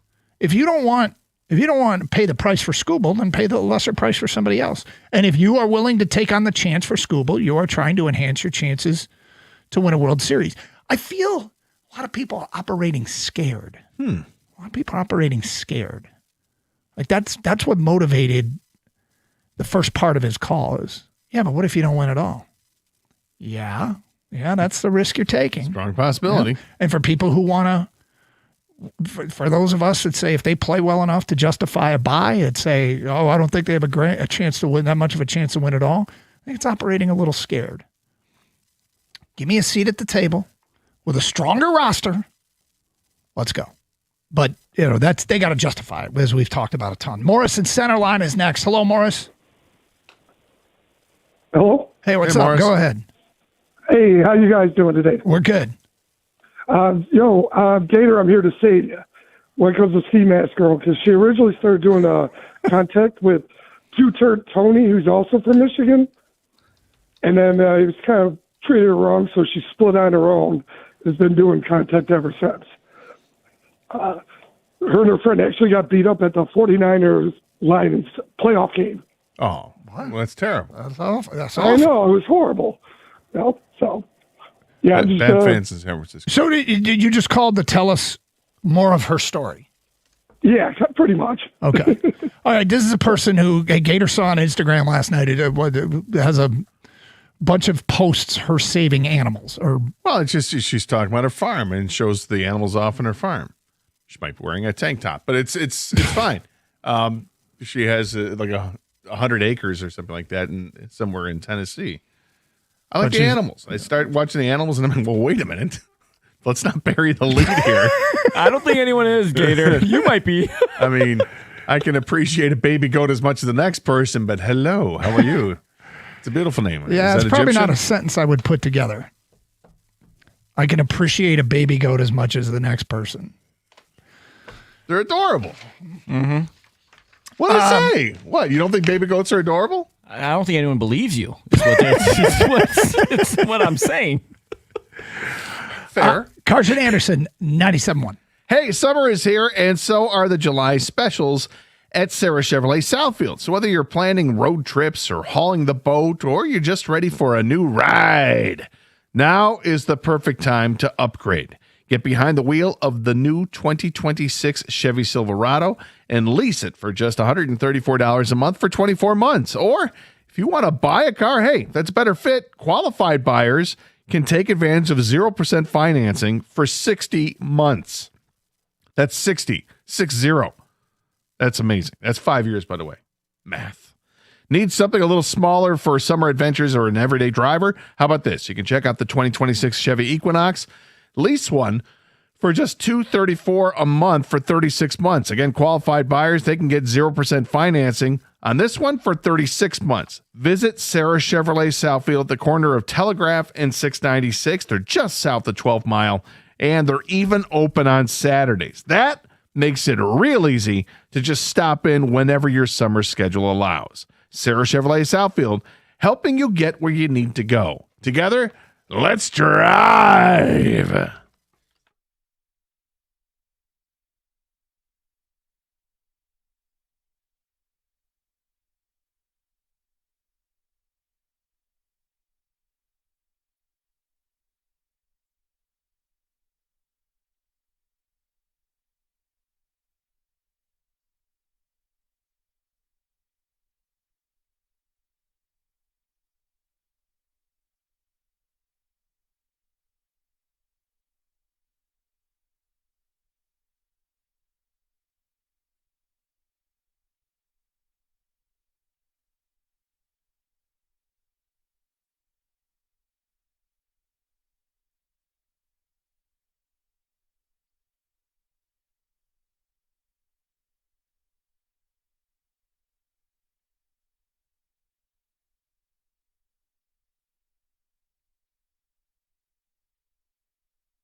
Doug Harsh, Scott Anderson, 97.1. All right, every once in a while we do this. We take random listener questions. We call it the Big Old Tub of Pretzels. Today we solicited them early in the show, and we got a whole bunch. These are all questions that came in today. So if you sent your question, it could get answered. Let's go. Big Old Tub of Pretzels. Question of the day. Kang? Yeah, this is one of Gator's favorite things we do on the show. Isn't that right, Gator? Absolutely. All right, we got a lot of them, so we'll see how many we can get to here. But they're strong to quite strong. Good. All right, would you rather have 8 fingers on each hand or 3 fingers on each hand? What? Hey, man, I'm just reading the questions. Would I rather have 8 or 3 on each? I'd rather have 8. Give me more fingers. I mean, is it really I don't debatable? know. Are the 3 fingers that you do have, are they like big, like alien style fingers? I don't want alien style fingers, man. Well, if you're going to go with 3, one of them has to be a thumb. So now you're left with 2 fingers, really. And are we not counting the thumb as a finger? No, it said including thumbs. Sorry. I didn't read that part. Yeah, because then 8's a lot. I mean, if you're And going dealing 8, with a lot. 3, don't you go? Do you just go with, equidistant? Go middle finger, pinky, and thumb, and there you have it, or do you just go like, gripping a fastball, and I'm just taking the middle Actually, finger there's your index? answer. That's your answer. Can you imagine being an 8-fingered pitcher? You could probably invent pitches. Okay, yeah, maybe I misunderstood this question. When I heard you say 8 fingers, I thought on 2 hands. You're talking 8 fingers in one hand or 3 fingers in one hand. My bad. I misunderstood the question. Yeah. 8 fingers on each hand. So 16 total or 6 total. I'll take the 3. Oh, so he's back. He's back. Yeah. I'll take 3. 8 is too much. I think I want the 8 and revive a pitching career. I could make up all kinds of new pitches with 8 fingers. I don't think they're all going to suck. Well, probably in my case, but how many fingers do you need to watch Ski Mask Girl? Somebody said that question, huh? I'd go 3. I'd go 3, and it would be probably. I'd like to say, you know what? I'm going to go middle finger, ring finger, and thumb. You're going to struggle at golf with only 3 fingers. Yeah, because that's the reason why he struggles at golf.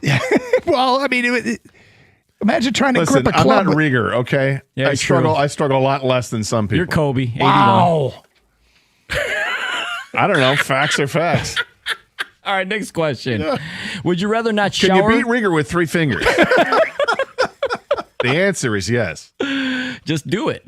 Would you rather not shower for a week or not brush your teeth for a week? That's from Max in Bath City. I'd rather not shower for a week, man. I can put up my own body funk, but when the fur starts to grow, that's no good. Fur on your teeth, by the way. You know how that is. You just feel totally unclean. If you haven't, you let it go for a couple of days without brushing it, you feel really dirty as opposed to knowing you're dirty by not showering.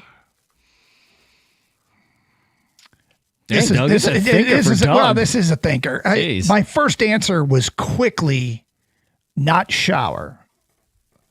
But then I started thinking about, okay, so if it's the middle of the summer and I'm riding my bike, do I have to give it up because I come home sweaty every day? And you can jump in a lake or something. I don't have a lake on my finger property. toothbrush thing. I mean, that's only. Oh, dude, Doug, you don't even have hair to wash. Come on, man. This is easy. That's a good point. Although the messy look is in for people who do have hair, I'd probably go without showering. Yeah, easy one for me without showering. You're right, Gator. The film on your teeth and whatnot. I could probably get away. Because me, I'm not hairy anyways. You know what I mean? And I think this is an individual question too, by the way. But for me, without showering for a week over brushing my teeth for sure. All right. Disgusting. This one's from Rich. This one's from Rich in Seattle. We had a 2-hour debate with some friends over this one. What is your Mount Rushmore of soups in no specific order? So just so I understand, Mount Rushmore has 4. Mm-hmm. And soups. Soups. I know you like soup, Gator. I do enjoy soup. I gotta have tomato. It's basic. It's a classic. Has to go with a grilled cheese. I'm gonna throw split pea on there. Wow. I love split pea soup. Uh-huh. Yeah. Then it gets tougher, man. I'm gonna go with a lobster bisque. There you go. Next, one more. And I gotta go with something. It's does chili count? I was gonna ask that. Let's say it doesn't count for the sake of this. I'm going to go like broccoli cheddar. All right, not bad. I don't like the split pea personally, but that's your list, man. That's your Rushmore. Doug? French onion. Mm-hmm. Oh, good one. Good so one. good. Oh. Does clam chowder count? Yeah, that counts. Clam chowder. Manhattan or Boston. Boston. Boston.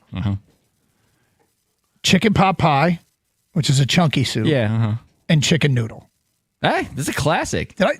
That's not bad, Doug. Hey, Doug, I might side with you if I had to pick between the two Rushmores here. I think I'm going with Doug. I'll still take mine, but I do want to sub one out, man. Well, that too late, French dude. It's onion, already man. in the mountain now. You charge can't something change it, dude. Yeah, It's been All chiseled. right, Yeah. Wait a minute. Aren't they talking about adding another one to the mountain? No, not at this time. All right. Yeah, I've got French onion, broccoli cheddar, clam, and lobster bisque. I like the seafood stuff. Okay, man. there you go. Good. All right. My boss is offering me a day off in the coming days. I get to choose between Friday or Monday. Which one you choosing? That's from Will. Great question, Will.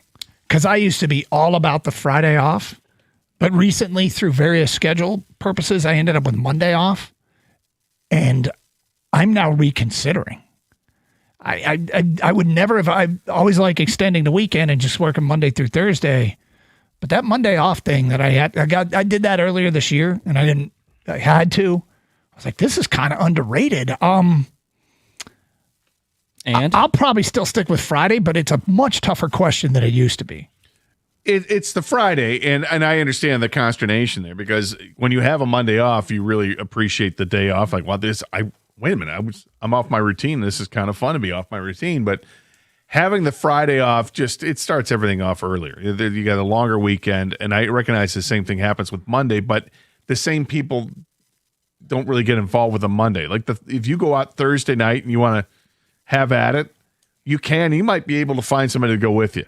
Reliving the college days of going out on a Thursday night when it was a bar night, or just going to a game on a Thursday. But the Monday night is different because you got to work the next day. So I like having the Friday off. Yeah, you're both wrong. It's Monday. Okay. Here's the reasoning why. First of all, the weekends already don't feel like 2 days off. Am I right? It's like 1.5, basically, because Friday you're working. Obviously, Saturday is the full day off. That's your full day. Sunday is not a full day off for me. You're getting ready for Monday, and that sucks. That's not a full weekend. If you take the Monday off, now you have a full Saturday, a full Sunday, and that's a true weekend. Because if you take the Friday off, you still worked Thursday.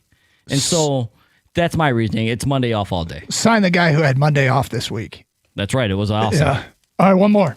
One more? All right, I'm going to do this one. We've said this before, but I'm going to ask it again just because it's a great, funny question. Yep. And for those that missed it the first time, this one's from Rick. How many owls do you have to see before you start suspecting something's weird going on? Right? I mean, how many owls do you see in a day or a week where you're like, dude, what's going on? I think just to see an owl out in the wild is pretty cool. Yeah, but when does it start getting weird? I know. The only cooler than one owl is 2. The only cooler than 2 owls is 4. Wait a minute. Yep. Did I just see 4? Are these pack animals? What's going on here? I think 4 is that's where it starts to like, get weird. I'm going to question everything. I've never seen more than 1 owl in a day, so if I see 2, I'm curious. I'm suspicious. What the hell's going on? I'm with you, Doug. I think if you, like, 1 is like, wow, an owl. That's pretty cool. Yep. Really cool. Why did I just see another owl? Right? Like, when I get to the second one, I'm like, what's going on here? All right. This only happens in movies, right? Seems like it. Walk down that path, you're like, oh, an owl, that's nice. Walk down. Wait, another owl. That's going. What is it? The same? Is that a third one? Dude, 3 and 4, dude. If you get to 3 owls, I'm telling you, 4 is that's like 4. Okay, something's. What's going on? And you start rubbernecking your head like it's an owl. You start doing like the whole 360 turnaround. Where? What? Are they getting into formation? Are they getting ready to attack? Yeah. Those things will dangerous. Hurt you. They will hurt you. Does Ski Mask Girl play with owls on her little reel Instagram? I haven't seen yet. I bet she's got some owls there. He has to do more investigating. Hooters for sure. Maybe there a couple it is. Owls, maybe. I don't know. Thank you, everybody, for your contribution. Always 2 flying around. We will do it again. The Big Old Tub of Pretzels question of the day. Hey, your garage door works harder than you think. It goes up, it goes down, and after thousands of trips, it deserves a little TLC, and that's when you call the pros at M&M Garage Door, located right here in Michigan since 2011. They are pros. As a paying customer, I can tell you they are pros. They're offering a complete care tune-up for just $59. A simple tune-up help extend the life of your garage door and catch small problems before they become expensive repairs. Their experienced technicians arrive ready to work and stand behind every job. Call 844-ONLY-DOOR or visit GarageDoorRightNow.com. M&M Garage Doors. Open your door to exceptional license 210-220-6147.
Doug Karsh, Scott Anderson, 97.1. 248-539-9797. Thank you, everybody, for your questions for the Big Old Tub of Pretzels question of the day.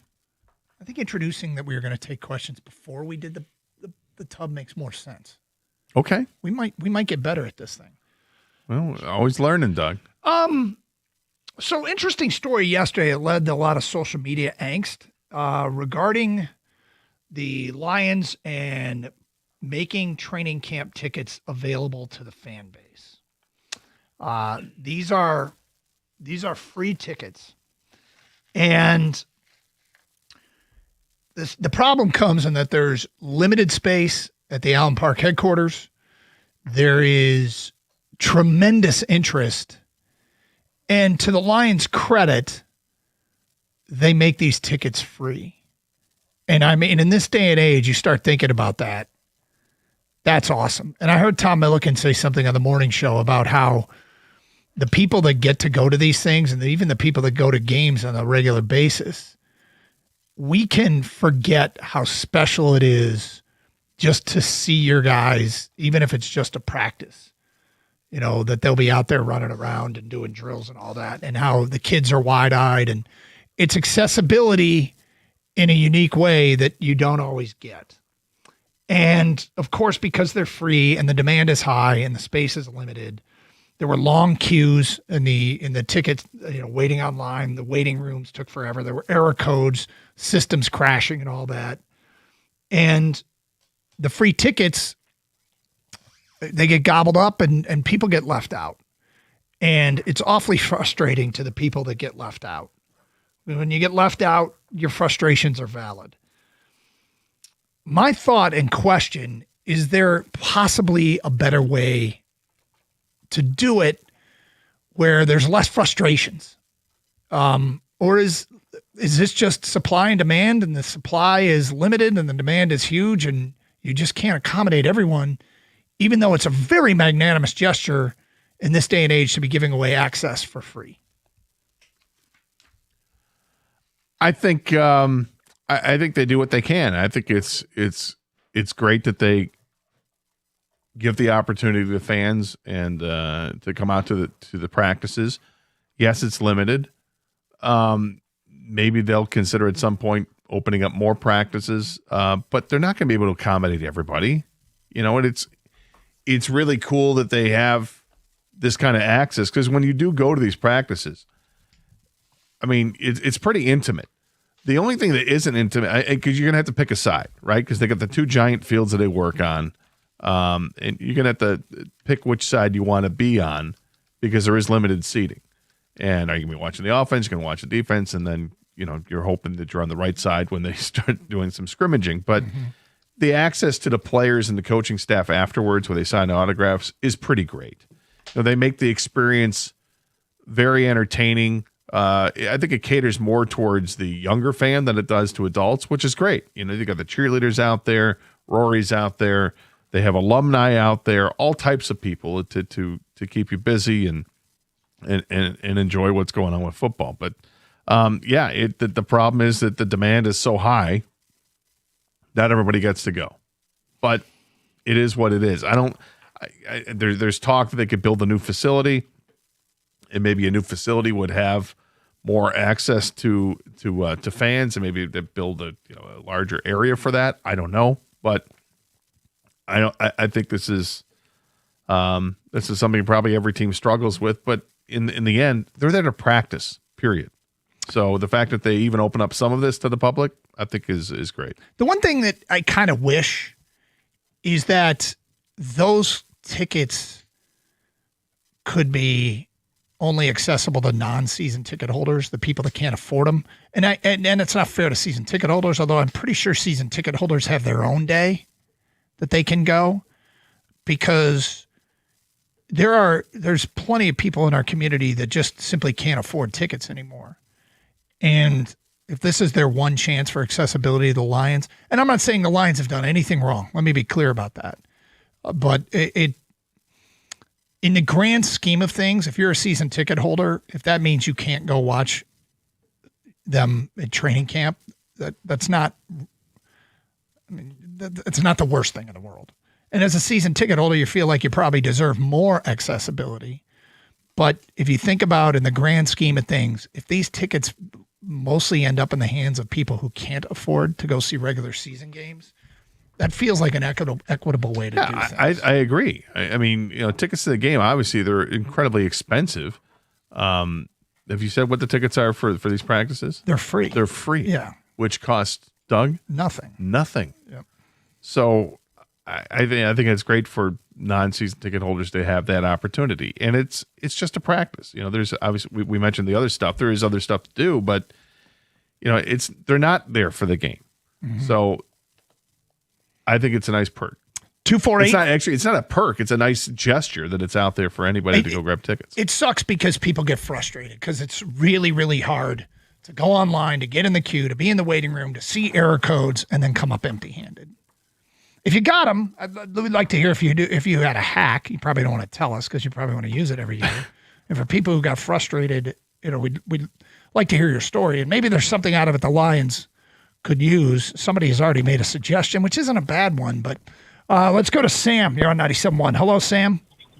Hey, how's it going? So What's up? My idea, I don't know what the capacity is at Allen Park, but either, continue to do it there or move the, practices to Ford Field, get rid of the tickets, but, still have it free and just have people show up. And then when capacity's full, that's when, you cut off entry to like the event or, to practice and stuff.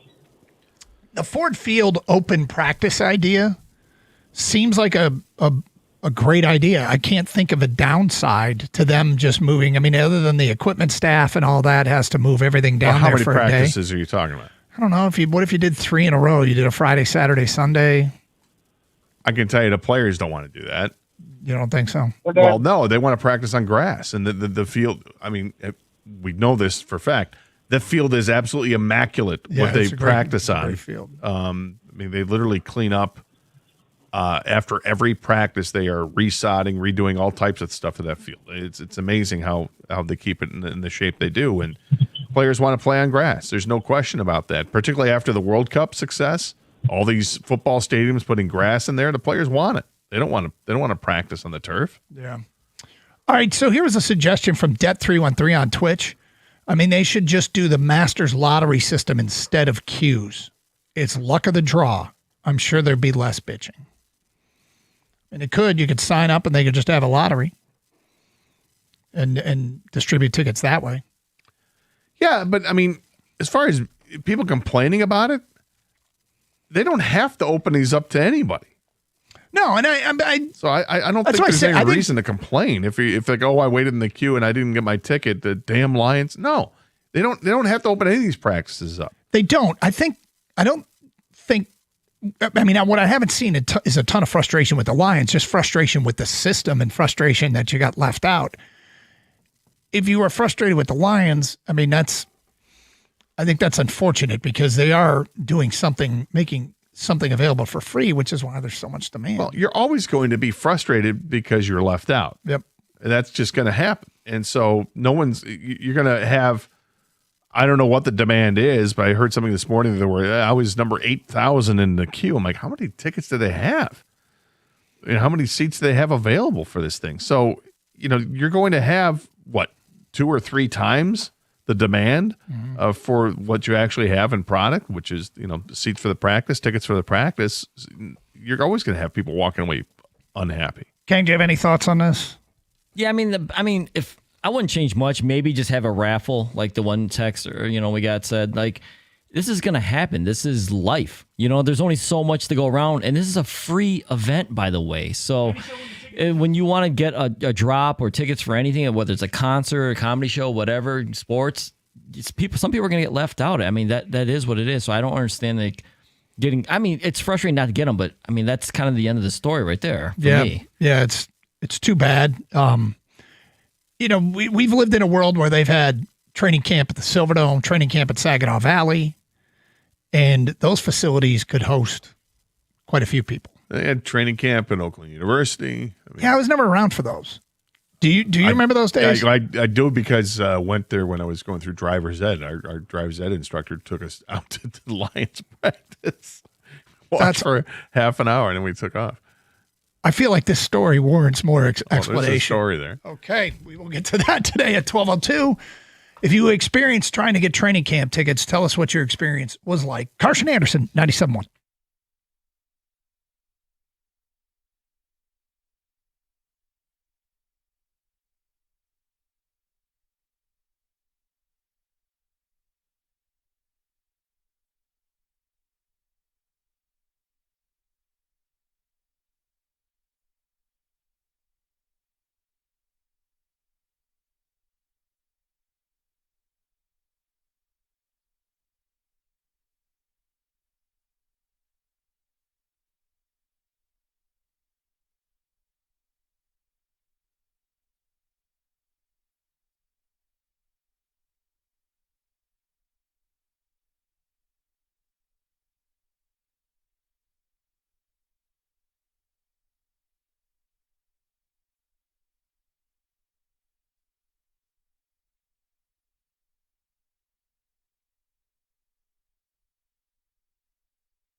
Brought to you by Twin Peaks. The Tigers and Cubs are set to wrap up their series tonight in Chicago with the rubber match of the 3-game set.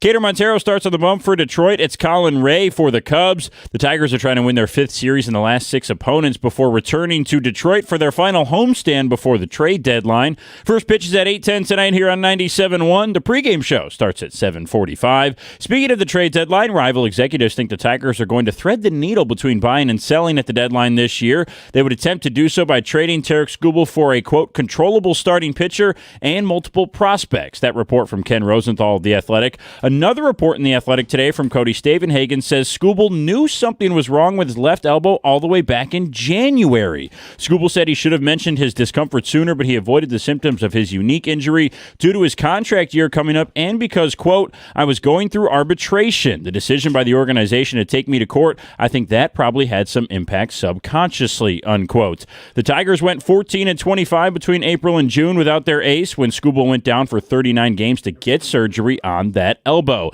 That includes their dismal 6-22 record in May. And the latest speculation suggests LeBron James is headed to the Miami Heat after the team accidentally scheduled and then deleted a live introductory press conference for LeBron on YouTube that was scheduled originally for July 27th. They were preparing for a possible signing, a team spokesman said. At the Corewell Health Sports Desk, I'm Brendan Shabath. For more, go to 971theticket or Odyssey.com.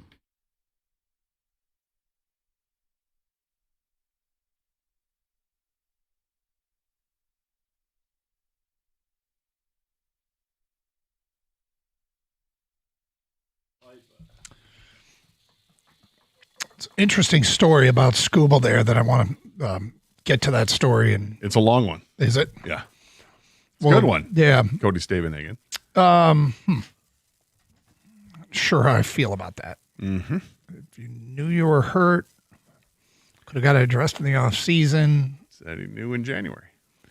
Yeah. Now, he did say subconsciously. He didn't just come out and say. Well, he said he knew in January that he had an issue and he probably should have gotten an MRI then, but he said subconsciously that maybe he didn't because of the arbitration stuff. When you put the word subconsciously in there, it feels like he's. Feels like Scott Boras is yelling at you on an hourly basis. Well, hold on. Don't do it. Don't do it. Don't do it. That's assuming the worst. Oh, am I assuming the worst of Scott Boras? I'm sorry. Yeah, but I'm. Yeah, I get that you're just trying to be fair to everybody involved. I want to read the story. I thought you were going to jump along with me. No, not yet. Let's go to Merritt on a cell here on 97.1. Hello, Merritt. Hey.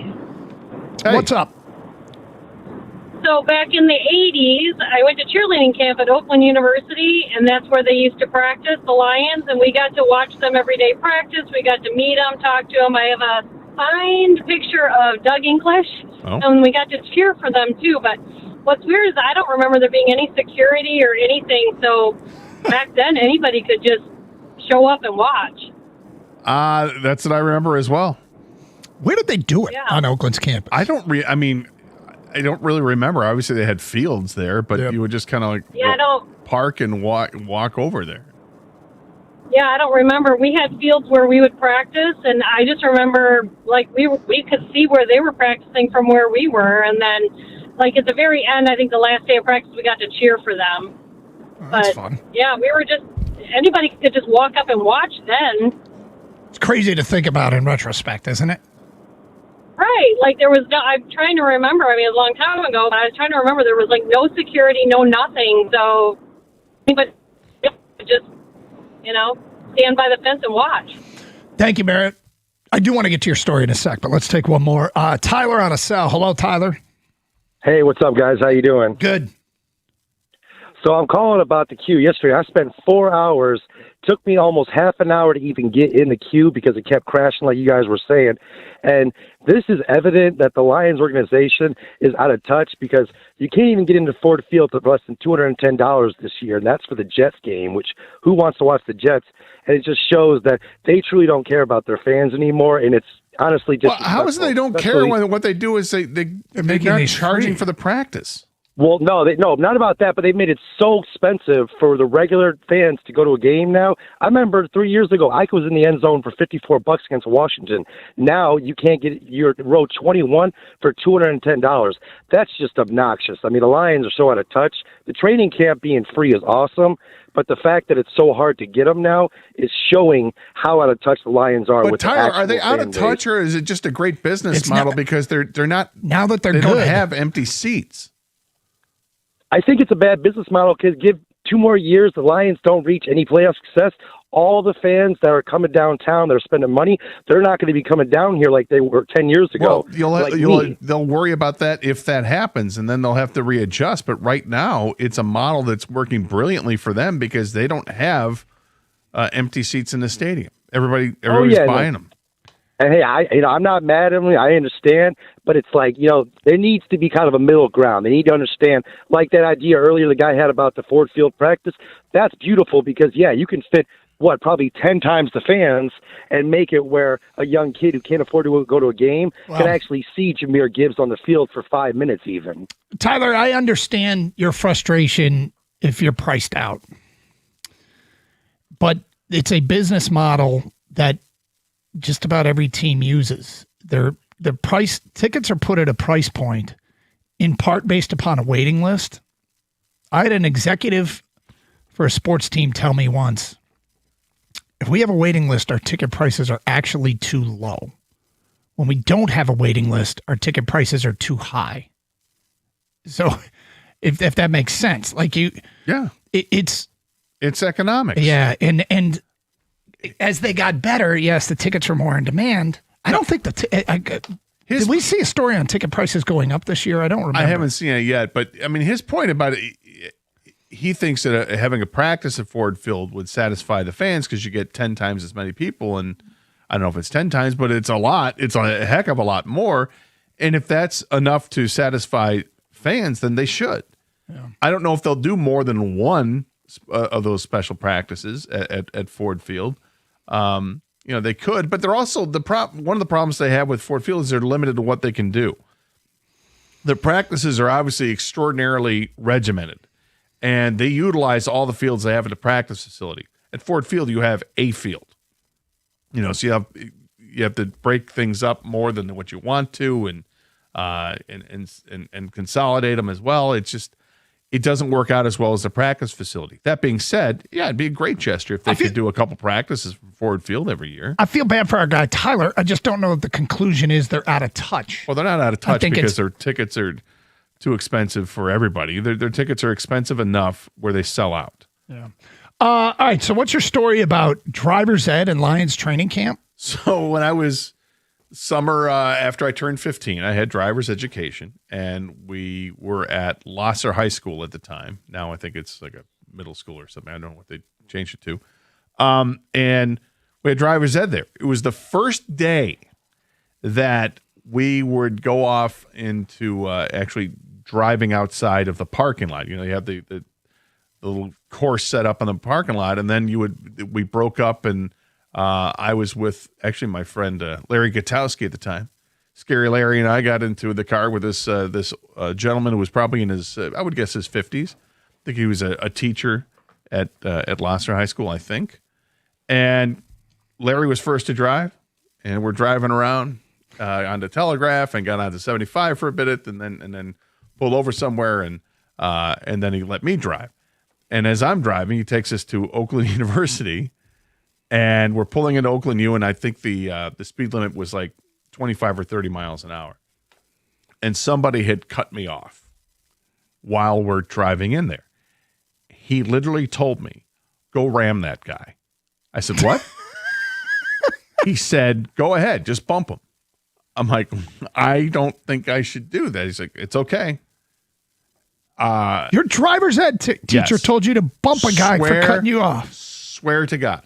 And I'm like, okay. So I started to accelerate a little bit, but I'm like, I'm not going to go 40 miles an hour when it's like and then the guy he's too far away from me. He goes, forget it, just let him go. Which I'm sure was his plan all along. I think he just wanted to be cool. He's like, go ahead and bump him. Nonetheless, that was crazy. We parked the car, and he goes, all right, let's stretch our legs a little bit. I had no idea the Lions are practicing Oakland U. Scary Larry had no idea they were practicing in Oakland U. We got out of the car, we start walking, and he takes us down. I think we went down a hill. The next thing you know, there's a field, a practice field. There's probably just dozens of people there. There's not many people there at all watching it. But here we are watching the Lions practice in training camp at Oakland University. So my takeaway from this is your driver's ed teacher was shady AF. Dude, who was he? Ricky Bobby? You're right. Are you kidding me? I'm not kidding you. These are words that came out of his mouth. What's crazy about that is in today's society, he would end up in jail. Yeah. Right, with dash cams and whatnot. Viral. He would go viral. Someone in the car, like your buddy Larry, would have his phone out taping this guy saying, "Yeah, hit him, Gator, bump him, give him a little thump," or Gator Scott, or whatever. Go ahead, Scott. That's hysterical. 248-539-9797. All right, we'll get to more of your phone calls and feedback coming up. It's Carson Anderson. If you missed the asking price that the Tigers apparently floated out there for Skubal, we'll revisit that coming up today at 12:30. It's Carson Anderson here on 97.1.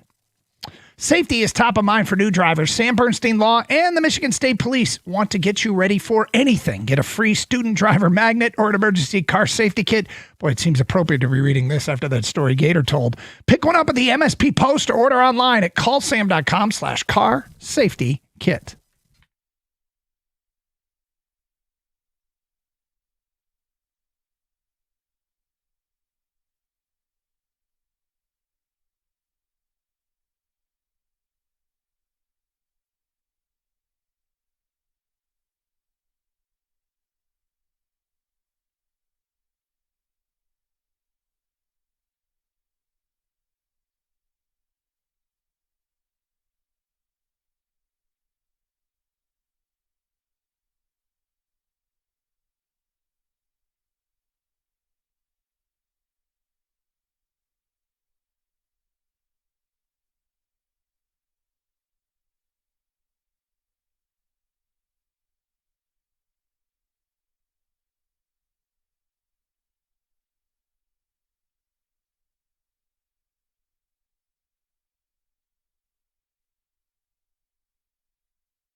Okay. Yeah, this Cody Stavenhagen story in The Athletic about Skubal and the elbow, it doesn't read well for Skubal if you are just a fan of the Tigers. I'm going to read it. And it's a long story with a lot of nuance in it. And things can be complicated, and I'm not sure what he's truly admitting to here. In the silence of January before the vortex was waging, Tarik Skubal realized something in his elbow did not feel right. I knew something was wrong. I didn't know what was wrong. The story goes on to read, consider this dilemma. Skubal was a back-to-back Cy Young Award winner, entering his contract year with a chance to receive a record salary in arbitration. His Detroit Tigers were projected to be amongst the best teams in the American League. The baseball industry presumed that so long as Skubal made it through the 2026 season healthy, he would eventually sign the most lucrative contract ever given a pitcher. Given all that, Skubal did his best to ignore the symptoms, to will them away. Looking back now in an alternate universe, one without stakes and the frenzy bubbling in the distance, Skubal might have done things differently. Quote, if I could go back, I probably should have got an MRI in January and hammered it out to where I was done with it the off season. But there were a lot of other factors at play. I was going through arbitration. The decision by the organization to take me to court, I think that probably had some impact subconsciously. Why is that a factor? What do you mean? Why is the arbitration a factor in whether or not you should get an MRI because you've got discomfort in your elbow and you're a starting pitcher for a living? Because he's worried that the arbiter will side with the Tigers because he's hurt. And I think this is a case where maybe honesty wasn't the best policy. A closed mouth gathers no foot. Some people are going to be pissed. I would imagine that he could have got the surgery done, given their struggles when he was out. Did he try and tough it out? And I think where I usually try to give people the benefit of the doubt. When he says, I think that probably had some impact subconsciously, he's not coming out and admitting it. But in retrospect, he might be saying here, yeah, maybe that impacted my decision to try and tough it out. He's not fully admitting it, right? When you say subconsciously, but still. Don't utter it. Yeah, don't say it. He shouldn't have said it at all. If he were my client, I would say, yeah, I wouldn't say that. There's a business aspect of it that almost never plays well with the fans. When the business side of any sport gets in the way of what we want to see, even though it's a reality, people hate it. Yeah. Yeah. Well, I think people hate this more. I don't like hearing this.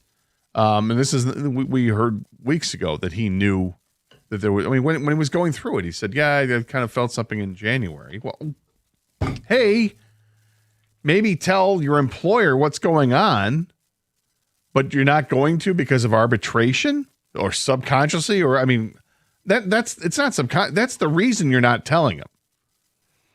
Let's look at it logically, okay? Try to look at this logically. What you do for a living is pitch. You pitch for the Detroit Tigers. You're going to pitch for them the upcoming season, even though you're going through arbitration, but you're going to pitch for them based on either the number your camp is asking for or the number the Tigers are asking for. You're going to be with this team. They're your employer. Your arm is your living, and something's wrong with it. You don't hide that from everybody. You'd be as transparent as possible because it is your livelihood. Well, because you are going to be a free agent after the season. You want to take care of this now, ASAP. Find out at least what it is. You could have a clandestine effort with an MRI done. I don't know if that's against the rules or not, but somehow, I would all parties to shut up about this. That's probably what I would have recommended if he were my client. Is okay. You're in the middle of arbitration. You don't want this news to impact. We don't want this news to impact your possible deal. We don't know if this is serious or not. If you're an agent, you can get your client a clandestine MRI. There's no question. Now, I would also be logical to think that Tarek told his agent that hey, I've got some discomfort. Maybe he did, maybe he didn't. And if he didn't, I actually maybe feel better about it if he didn't tell Boris. But if you told Boris, I'm guessing that Boris then said, well, by all means, don't tell anybody. Let's start the season. But does this add more to, hey, this is why he didn't pitch more in the World Baseball Classic? He was limiting his arm as much as he could because he knew something was up with it? I don't know. And then you start the season. You look okay. You don't look like the Cy Young Award winner of back-to-back, but you're good. But then all of a sudden, hey, something is up with the elbow. Let's get it checked out. And then it turns out you're going to need this, needle surgery or whatever the heck it was. Nano needle. Thank you. And now he's good to go. He's great. Knock on wood. He's back to being Tarek Skubal again. The point is, and this is the hard part to swallow, is this is a team that struggled when he was out, and he could have been out in the offseason. Could have been out in the offseason. Now, what did he miss? It was, I don't know how many starts he actually missed, 6 or 7 starts that he missed, or more than that. I'm not sure how many starts he missed, but those are big. Yeah, those are games that he would have been pitching in and would have been sitting on the in the dugout with the rest of the team, helping him out best he can. But he wasn't. This is not a good look for Tarek. No, it's not. But I again, I immediately see this response here from Twitch. You're right, Gator. Him saying subconsciously is trying to save face as an excuse. That's from Det313. I think if he's being, I take people at their word until I know otherwise. Mm-hmm. And so I think by him maybe being too honest by saying maybe subconsciously that had something to do with it, it very well could have been subconscious. And probably shouldn't have said anything at all. Probably shouldn't have said anything at all. I would have advised my client, we're never going to talk about this. And I also would have advised my client to get the MRI done clandestine back in January. Yeah, Skubal was being way too honest by admitting this much, and taking him for his word, Gator or Doug. You're right. People always call me naive, but when I'm judging people, I want to judge them on what I know, not what I think I know, or think that it's the worst, or think that it's the best. I'll take him at his word here. Now, it's a bad look if you're a fan of the Detroit Tigers and the team, but if you're Tarek Skubal, if you're in his position, I totally get where he's coming from. You're trying to win arbitration right now. You're in this to get as much money as possible. Then we'll deal with that later, And so he played his cards right from that point of view. But from this point of view where you're like, hey, how does this affect the team? Yeah, you're not going to be happy about that. And I think that's what people were worried about going into this whole thing anyways, was how much are you worried about the team and how much are you worried about yourself in getting paid, like not pitching in the World Baseball Classic or not giving it everything in spring training or whatnot because you're worried about, or even this whole season, not giving everything you have because you're worried about what your next contract's going to look like. Well, I have a different view, and I said this yesterday. He doesn't want to get traded, right? He has said that publicly. He said he wants to win here with his guys. He wants to add, okay? All that is fine and dandy. I have no issue with that. That's what he wants, and he can. But I hope the Tigers don't not trade him for that reason, and I can't imagine that they would. But secondly, and more importantly, I want to see this guy make sure that there is zero question about whether or not you could have gone out in the 7th inning at 99 pitches. Like, if you want Detroit to run this thing to the end with you, when everybody knows you're not coming back, then you better run the thing to the end with us. I'm comfortable with AJ Hinch's decision because I trust AJ and what happened last year in the postseason. However, this year there can be no questions. There should be no debate. There should be, I'm giving it everything I can for this organization that did, if they keep him and they add, that did what I asked. Well, the arbitration award, he was awarded the arbitration win on February 5th. Mm-hmm. And yes, if you disclose that you have some sort of issue before you go to arbitration, before the panel hears it, it could affect your standing there. Of course it could. But it's short term. Mm-hmm. And if you know that Nano needle or whatever. Mike, what is it? Was that right? Nano needle? Nano needle. The nano needle was likely to be successful and only keep you out for a month or two at most. You're banking on the free agent contract anyway, right? So you're just delaying that a little bit, I guess. In the meantime, you're still going to get $19 million. But this is going to rub people the wrong way. I can understand why people are mad. Yeah, I can understand why people are mad. I'm trying to be as fair as we can possibly be. I hear you. Yeah. See, it's two different sides, though. It just depends. If I'm Tarek Skubal, I totally understand. 19 million is a lot. 32 million is a lot more. Yeah. You know, and then on top of that, surgery, how successful it may be, it's still surgery. You don't know how you're going to react after that. Nope. So from Skubal's point of view, I totally get it. From a pocketbook thing, he played it right. Now, from an organizational standpoint, from a fan standpoint, yeah, you don't like that. You don't like to hear this. That's why I don't understand why this is even out there. He never should have said. Yeah. I he never can't should have said believe he anything. said it. He just should have said just anything. go through it and like, heck, anybody asks you about it, just I don't know, man. You started feeling something. I don't know what it was. Whatever. Yeah. I don't answer questions. Start treating it like an investigation or interrogation from a police officer at a traffic stop. I don't answer questions. I don't agree to any searches and seizures. I mean, it looks terrible for him to come out and say this stuff, and it's out there. And, I think it can be interpreted as bad. If you're a fan. And you're right, 100% right. Looking at it from 360 degrees, is it possible that it's all what he's saying is honest? Like I think it might be. He says, I think it might. I don't be. know, maybe subconsciously that. If I think he it throw was. that in, I think he is honest about it. But it doesn't make it a better look, and I would imagine this gives people that if people were on the fence about wanting to trade him or not, probably gives them that edge to say, yeah, go ahead. If you've been critical of him for coming out after 6 innings in Seattle, this just adds fuel if you're critical about him for coming out after 6 brilliant innings of work against Seattle in that game 5, if you're critical about that, then nothing he does is gonna endear him to you ever. Carson Anderson, 97.1.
So one of the things that athletes and people in sports say that they hate about the media is that we will create something out of nothing.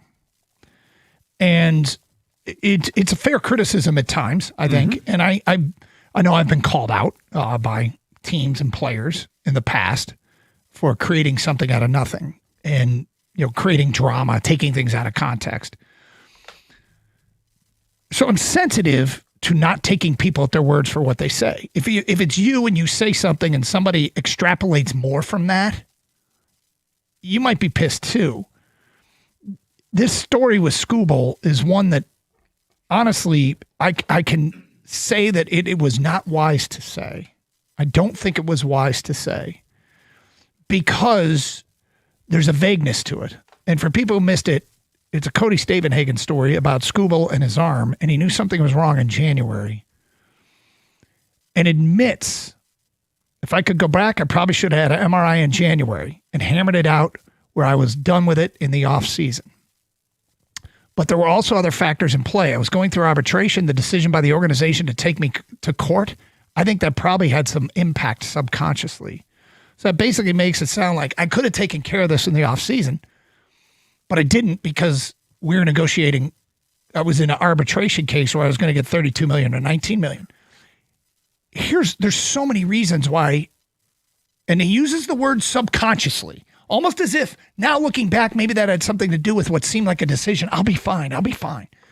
And so that's where I don't want to make something out of nothing. I will say this, though. If I were his agent, not when I tell him not to say this, I would say never do that again. Because you know what you did? In your contract year, you started pitching with a sore elbow. You could have made it so much worse. Yeah. We're lucky to be sitting here in July that you had a procedure that you're able to bounce back from and have great form. But let's think about this. Next time you feel something wrong with your elbow in an off season, don't hide it from anybody. That could have had significant long-term impact. Could you imagine if that was something that was brewing and you went in and you threw in the season and tore something and were done for the year in your contract year? Now, well, which gives reason to why he didn't say anything, because at least he gets the $32 million for the arbitration. That is so short-sighted. I mean, that's incredibly short-sighted. It is. But if you think about it, if he, as we're talking this whole thing out, Yeah. if he hurts his arm and goes into free agency, it's a third serious arm issue in his career. And what does it look like for him for a long-term deal, or is it all going to be short-term deals? Like, nobody's going to offer him a 6-year, $300 million contract with a third arm event that's a serious arm event, where this one isn't as serious. Here's feedback coming in. Matt in a truck says, I think this hurts his trade value too. If you're trying to win a World Series, you want Skubal, but you can't negotiate a better deal because of this? I don't know if it hurts trade value at all. I think this is just something we're going to talk about locally. I don't know if this gets any legs on a national scale. Teams already know. He already went through it, and he's on the other side of it, and apparently he's fine, which is great. Trade, what it may affect teams that want to sign him in the offseason, but teams that want to trade for him in the here and now. In the here and now, he's healthy. No, he's but good to go. But Gator, here's how it can affect the here and now. One of the things about Skubal that people talk about here, at least, right, a lot is he willing to go all the way, the extra mile when he leaves games early? If you're trading for a guy who's not willing to do that, why am I trading for him? Because you're trying to win it now, right, Doug? Like whoever's trading for Skubal wants to win the World Series this year. I've said it. The moment he said he wants to stay and he wants the Tigers to add, if you want the organization to take this right to the end with you, you got to come right along with us and you got to give us everything you got. And no matter what team that is. So whoever's trading for him is obviously, they're willing to trade assets to go for it right now. And they want you, Skubal, to give everything you got for us.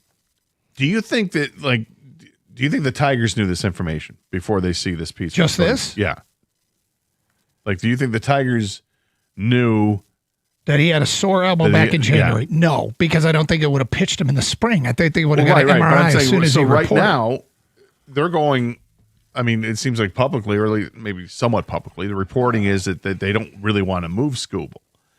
But if if I knew that I had an employee that was keeping something like that from me, and he's ready to become a free agent at the end of the year, I might be more likely to trade him. This might be the one that says, okay, really, you knew this back then. You didn't tell us. We could have gotten it taken care of. You didn't. We had to wait until the end of April before things got revealed.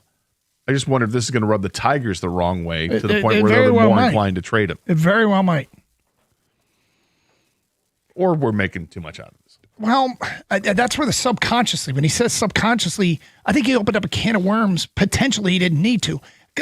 Maybe he was just spitballing why he would, and he threw that out there, and that was that could do some real damage. As we spitball. Andy in Clarkston. Hi, Andy. Hey, how's it going, guys? What's up?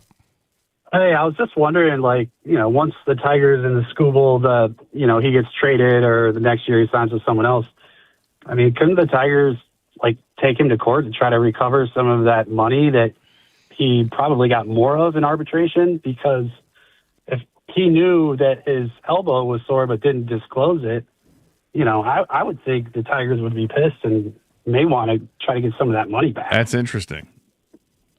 I would think there's a case there if they want to pursue it. The question is, do they want to pursue it? I mean, you don't worry about that until you find out for sure, I guess, that you can't sign him long term, or if he's untradeable because of this, I guess then those things come up. But it's interesting. Yeah, I would say probably don't do it until he's not a Tiger anymore, because you don't want to make him upset right now while he's still on your team. But it's just a thought I had from. But yeah, I don't know. I mean, it could. They shouldn't have disclosed it.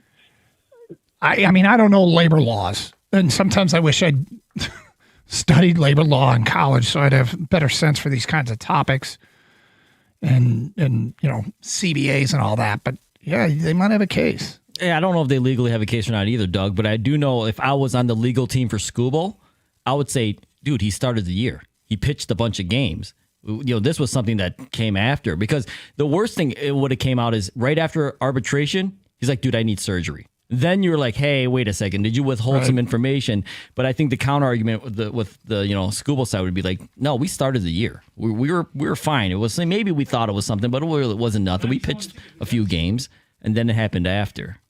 But yeah, I don't know if you can go back. It's a pain that came and went away. Yeah, I mean, he can say that, Yeah. and he might be truthful with that. It actually, Yes. it sounds like that's what happened. Is that things settled down the elbow and he was fine until he wasn't.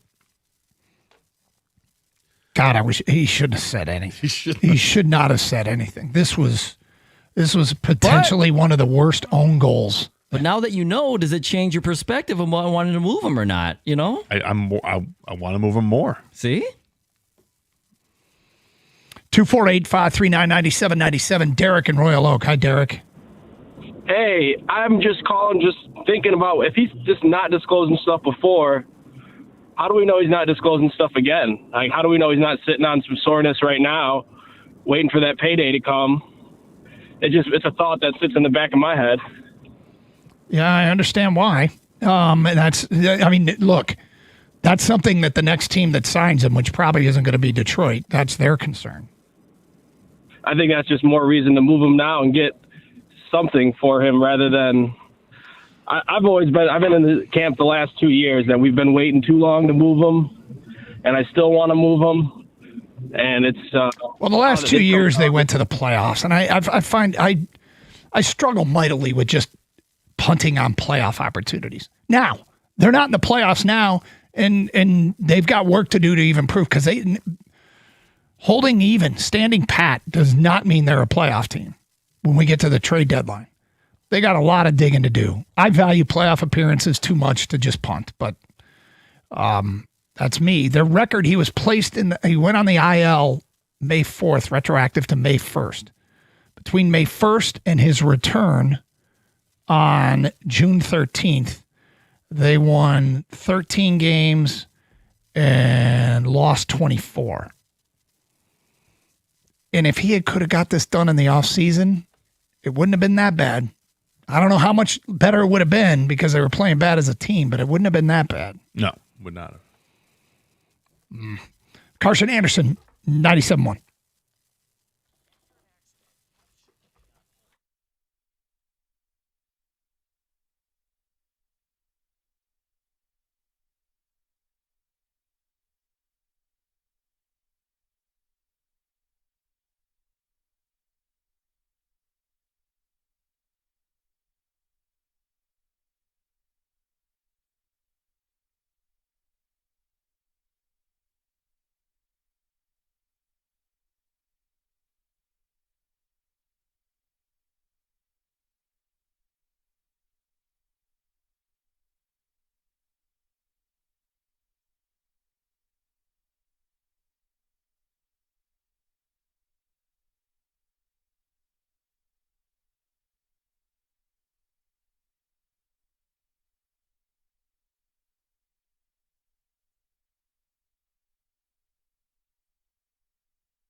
Have you been paying attention today to Twitter, where every once in a while you'll see more people showing videos of the construction of the Northwestern football stadium?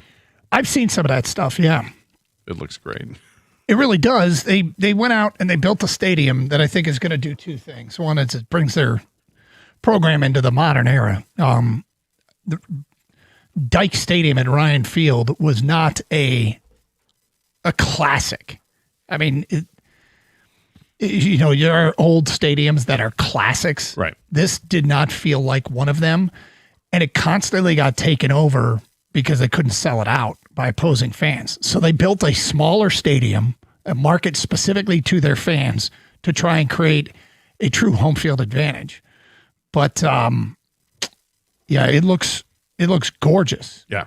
And I don't know if and when I'll ever get a chance to get there, because I don't know when Michigan plays Northwestern again. But I look forward to seeing brand new Big Ten Stadium. Right there in just north of Chicago. Not Hammond. Northwestern got a new stadium. Chicago's real team, Northwestern. The Chicago Fire got a new stadium approved. And the Bears look like they're going to Hammond. I'm going to Hammond. 15 Hammond Road, Hammond. Sounds like Scooble withheld information during a legal matter. Sounds unethical. The injury cost the Tigers their season. He ruined the season before it even began for personal reasons in a team sport. I don't know if I want to go that far. Yeah, look, I honestly can't believe he said this. I honestly can't believe he withheld the information if he had an elbow issue back in January. I don't know that he realizes what he just said. And for people who missed it, it's a story in The Athletic. Cody Stavenhagen, back in January, quote, "I knew something was wrong. I didn't know what was wrong." Scooble did his best to ignore the symptoms, to will them to go away. Looking back now in an alternate universe, one without stakes and the frenzy bubbling in the distance, Scooble might have gone about things differently. Quote, "If I could go back, I probably should have got the MRI in January and hammered it out, or I was done with it in the off season. But there were also other factors in play. I was going through arbitration. The decision by the organization to take me to court, I think that probably had some impact subconsciously. I understand where I'm at in my career. I understand how public everything that's happened in my career has been. The fans want to engage. There's some clickbaity headlines that the media has to write. That's the media's job. I get it. Do I agree with them all? No, but I get it." Okay, so I will just speak on our behalf, Tarek. I don't think we bring up stuff just to have a topic to talk about. I think we try to be fair and take you at your word. So I'm going to go ahead and say, you are saying maybe it had some impact subconsciously that you didn't even think about, that maybe that's why you didn't do anything about the elbow, that it was truly, I'll be fine. And that you really just thought of it, that, maybe it was because I was in arbitration. I didn't want to do anything. Like, I'll give you the benefit of the doubt. It still doesn't look good. No, it doesn't look good. Doesn't sound good. Because you missed a month and 2 weeks during the season was something you're implying you could have got done in the off season. And if the reason you didn't get it done was contract negotiations, bro, that looks bad. At the same time, if we all do some self-examination, if there are things that are bothering us, if there's an ailment, like, my foot's bothering me, and a few days later, the pain goes away, you ignore it. Yep. Is it possible that's what happened? It's quite possible. It's quite possible as an example of an athlete trying to tough something out, but with a pitcher and an arm and an elbow. And getting ready for a contract year, I'd be a little bit more in tune with that. And and I don't blame people for feeling the way they feel. I'm trying to give them the benefit of the doubt here. Sam in Grand Rapids said something, and this is the kind of thing that I'm fearful of.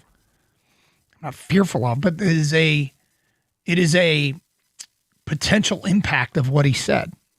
"Don't get me wrong, I love having the best pitcher in baseball on the Detroit Tigers, but the last 9 months, he has become a very difficult person to cheer for and has totally made me take the Tigers' side no matter how it all shakes out. 99% of the time I'm on the player's side, but but I just can't anymore.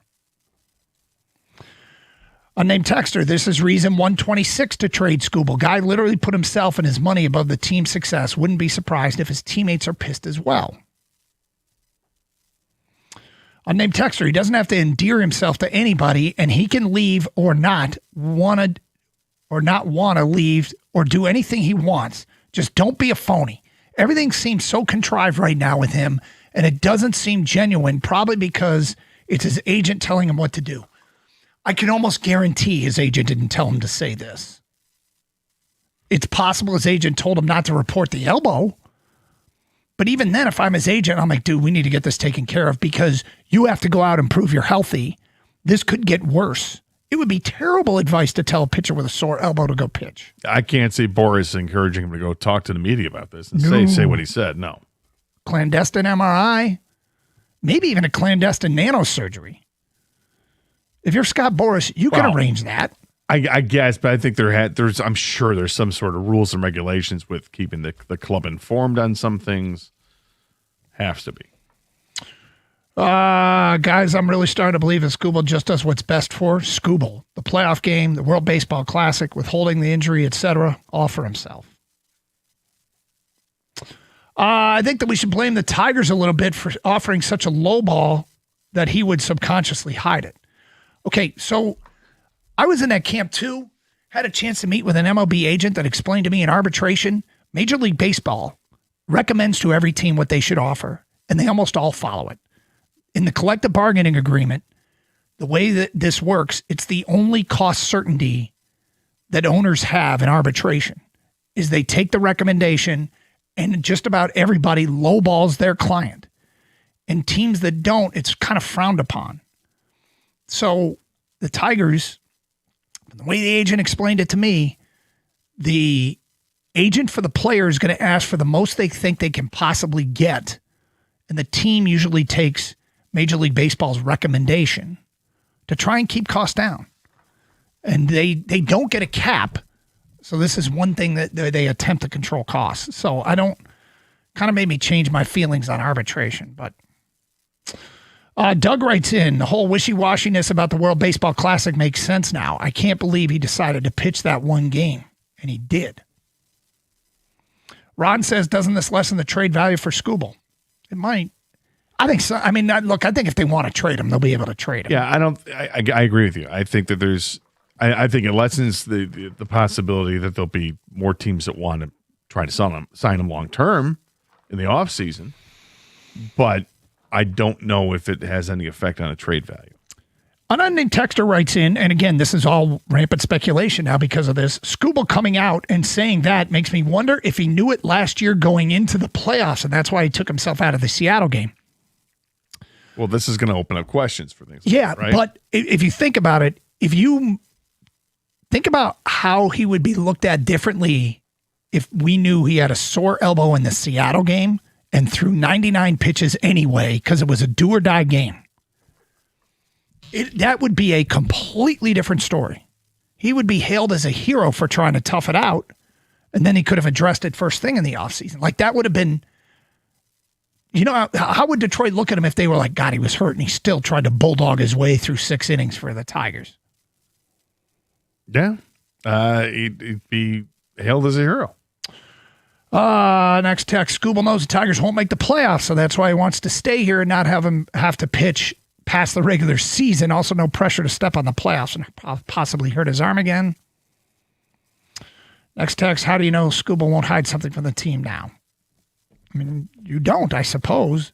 If I were the Tigers, I'd say, hey, what do you mean by subconscious? I would want more explanation. But all right, 248-539-9797. We were going to get into what the price tag was for him, but I have a question about a player that was pretty well liked here. It's kind of disappeared. And wonder what happened with him. We'll get to that coming up. Just a reminder, you can stream the show with the Odyssey app, where yesterday Evan posted the Champ of the Weekend. You can listen to the show anywhere in the United States. That's on our website. Odyssey app is where you can listen. Champ of the Weekend is on 971theticket.com. That's where you see Champ and stream. Twitch and YouTube stream with video. Check it out. I'm getting compliments on the hat today, so thank you. Love this hat. I'm wearing this hat because it's a big game tonight. A big game tonight. Tigers and Cubs. It's Carson Anderson, 97.1.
Brought to you by Northville Lumber. Tigers taking on the Cubs tonight for the rubber match in the series as Cater Montero will go against Colin Ray for Chicago. Ray has a 4.74 ERA this year with 37 walks and 76 Ks in 100 innings. He's coming off a loss to the Twins, in which he gave up 4 runs in 6 innings. Montero has helped the Tigers to wins in 6 of his last 7 outings. First pitch is at 8:10 tonight from the friendly confines. Pregame coverage begins right here on 97.1 at 7:45. According to Cody Stavenhagen of The Athletic, Tarek Skubal felt discomfort and knew something was wrong with his elbow back in January in the offseason, but he did not get it looked at, in part because he was in arbitration with the organization. Skubal said to Stavenhagen back in June, quote, "If I could go back, I probably should have gotten an MRI in January and hammered it out to where I was done with it in the offseason. But there were also other factors in play. I was going through arbitration. The decision by the organization to take me to court, I think, probably had some impact subconsciously," unquote. The Tigers lost lost that arbitration hearing with Skubal, being forced to pay him $32 million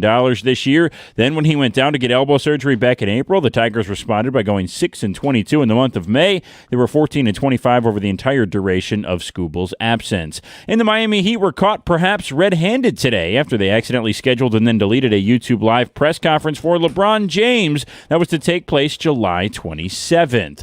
At the Corewell Health Sports Desk, I'm Brendan Shabath. For more, go to 97.1theticket or Odyssey.com.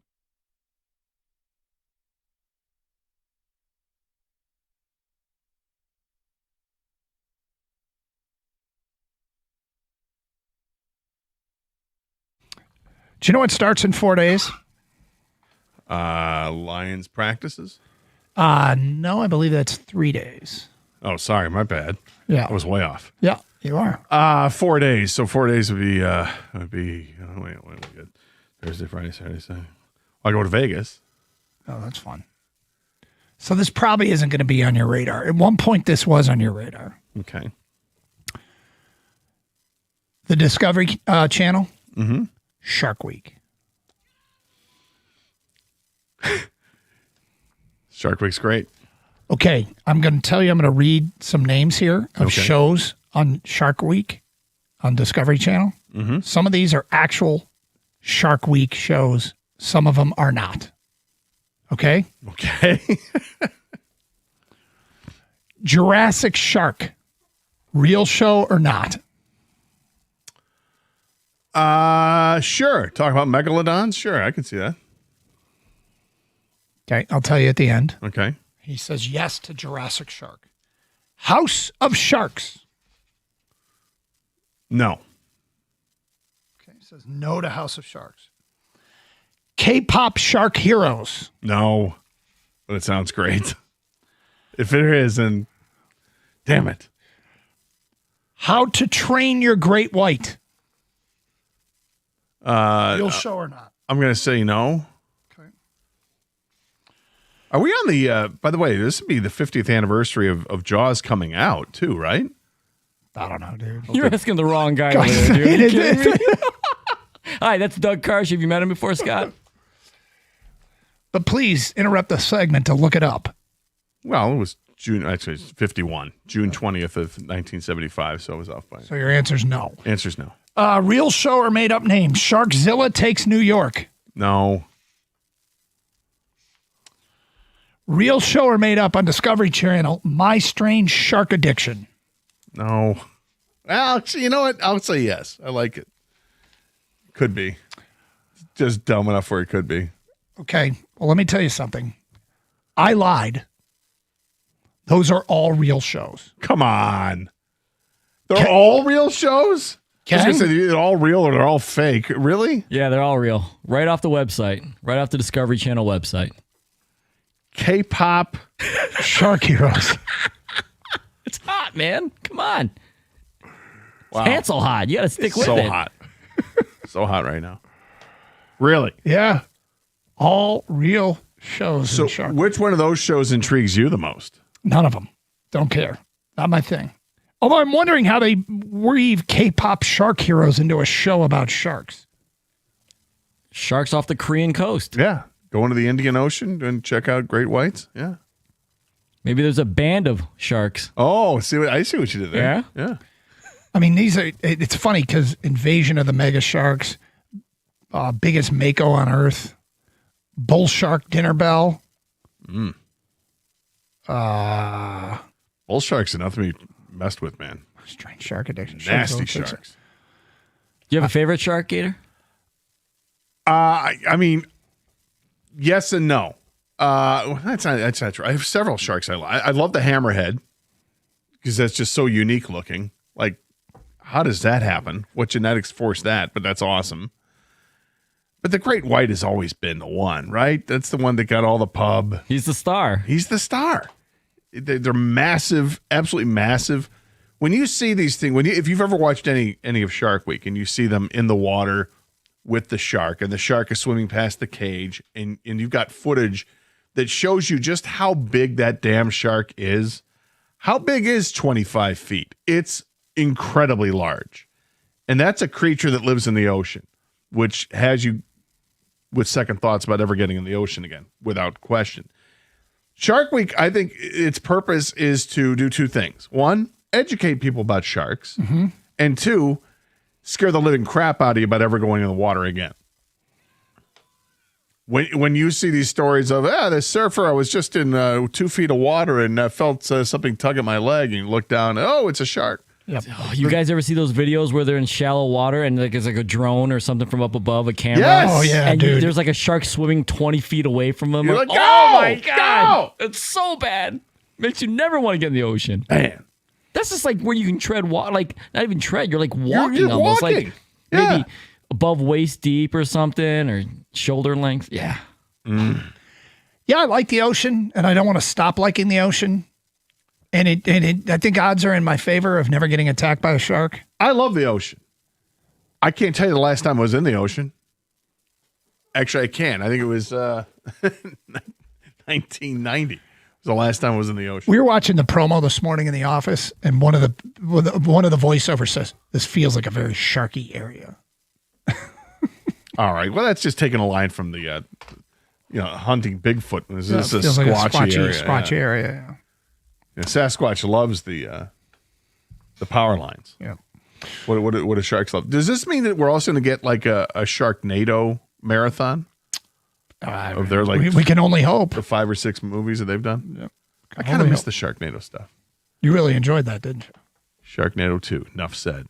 I mean, that was a great title. 248-539-9797. Tim on a cell is next. Hello, Tim.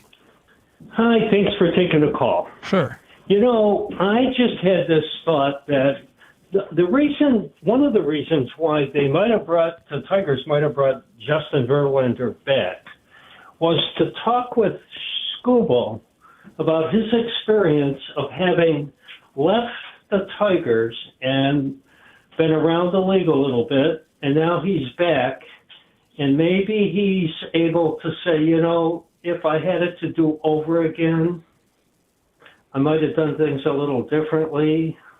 Well, he didn't ask to be traded. Who? JV. He didn't. No, he didn't. Agreed.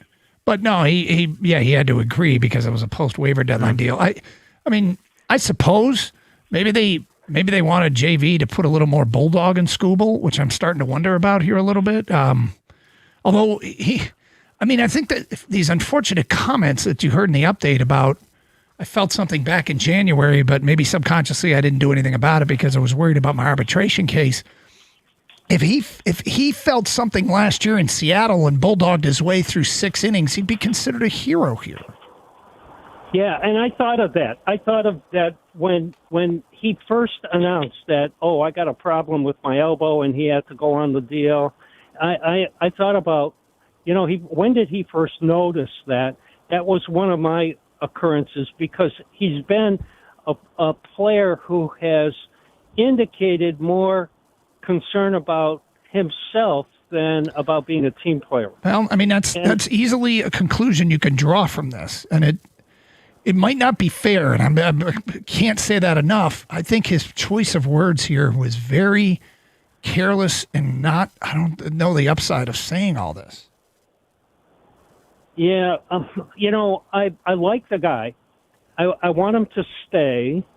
I think he's got a unique talent. No question. But at the same time, you go down deep.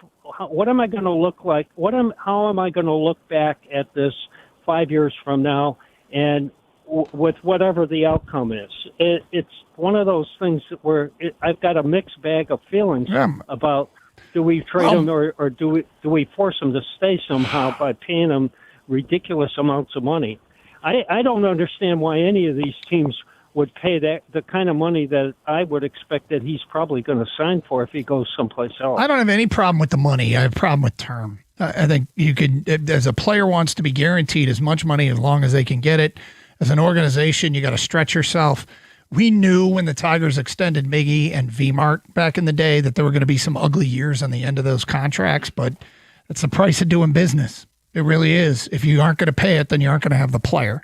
And I always said this about Skubal, and I'm still cognizant of this, and not I feel like there is a chance that the team that is paying him is going to pay him for what he did and not for what he's about to do. Because what he's done is amazing.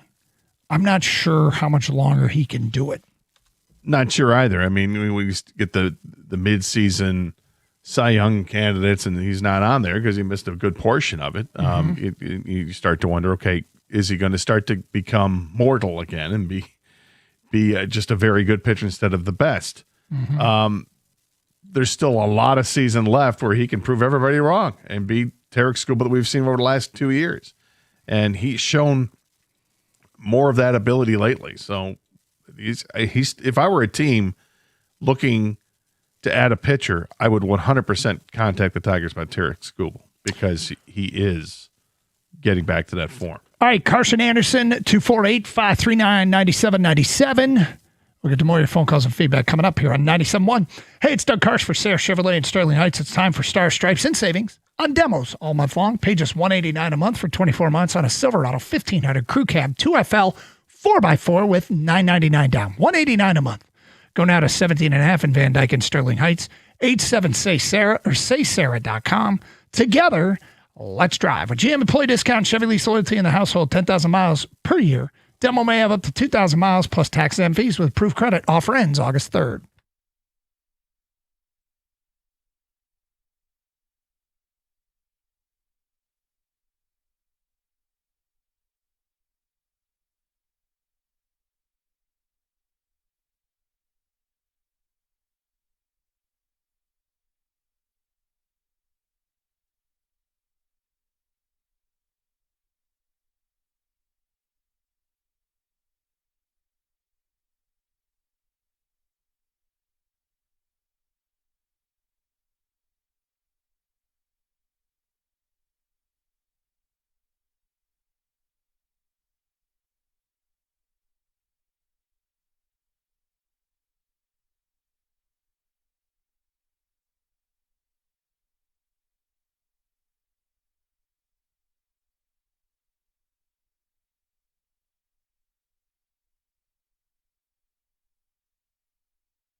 Gator, I want you to get your thoughts on the very authentic Tom Brady, Logan Paul brewing feud.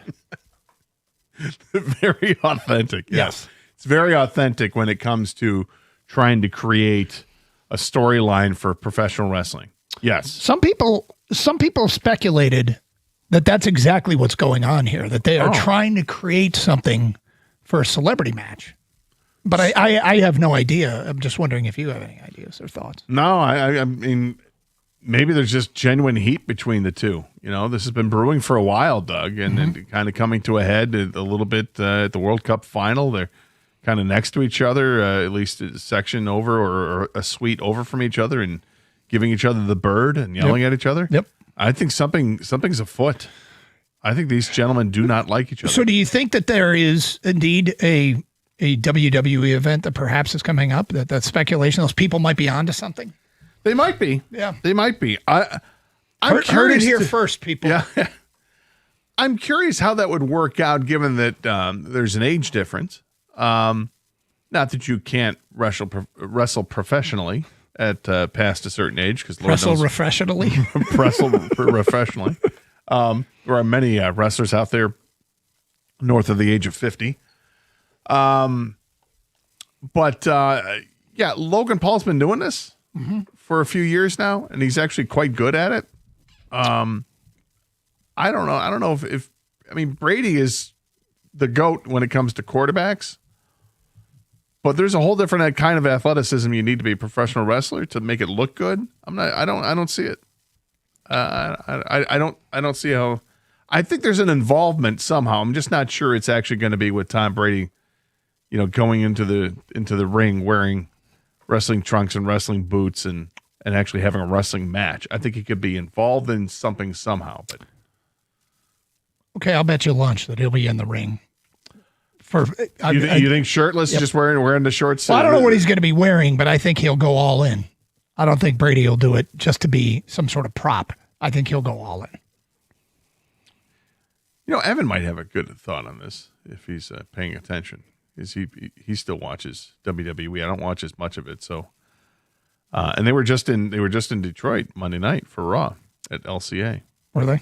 Yeah, which is interesting because the other wrestling company AEW is coming to, I believe, the Masonic Temple next week. Yeah, next week.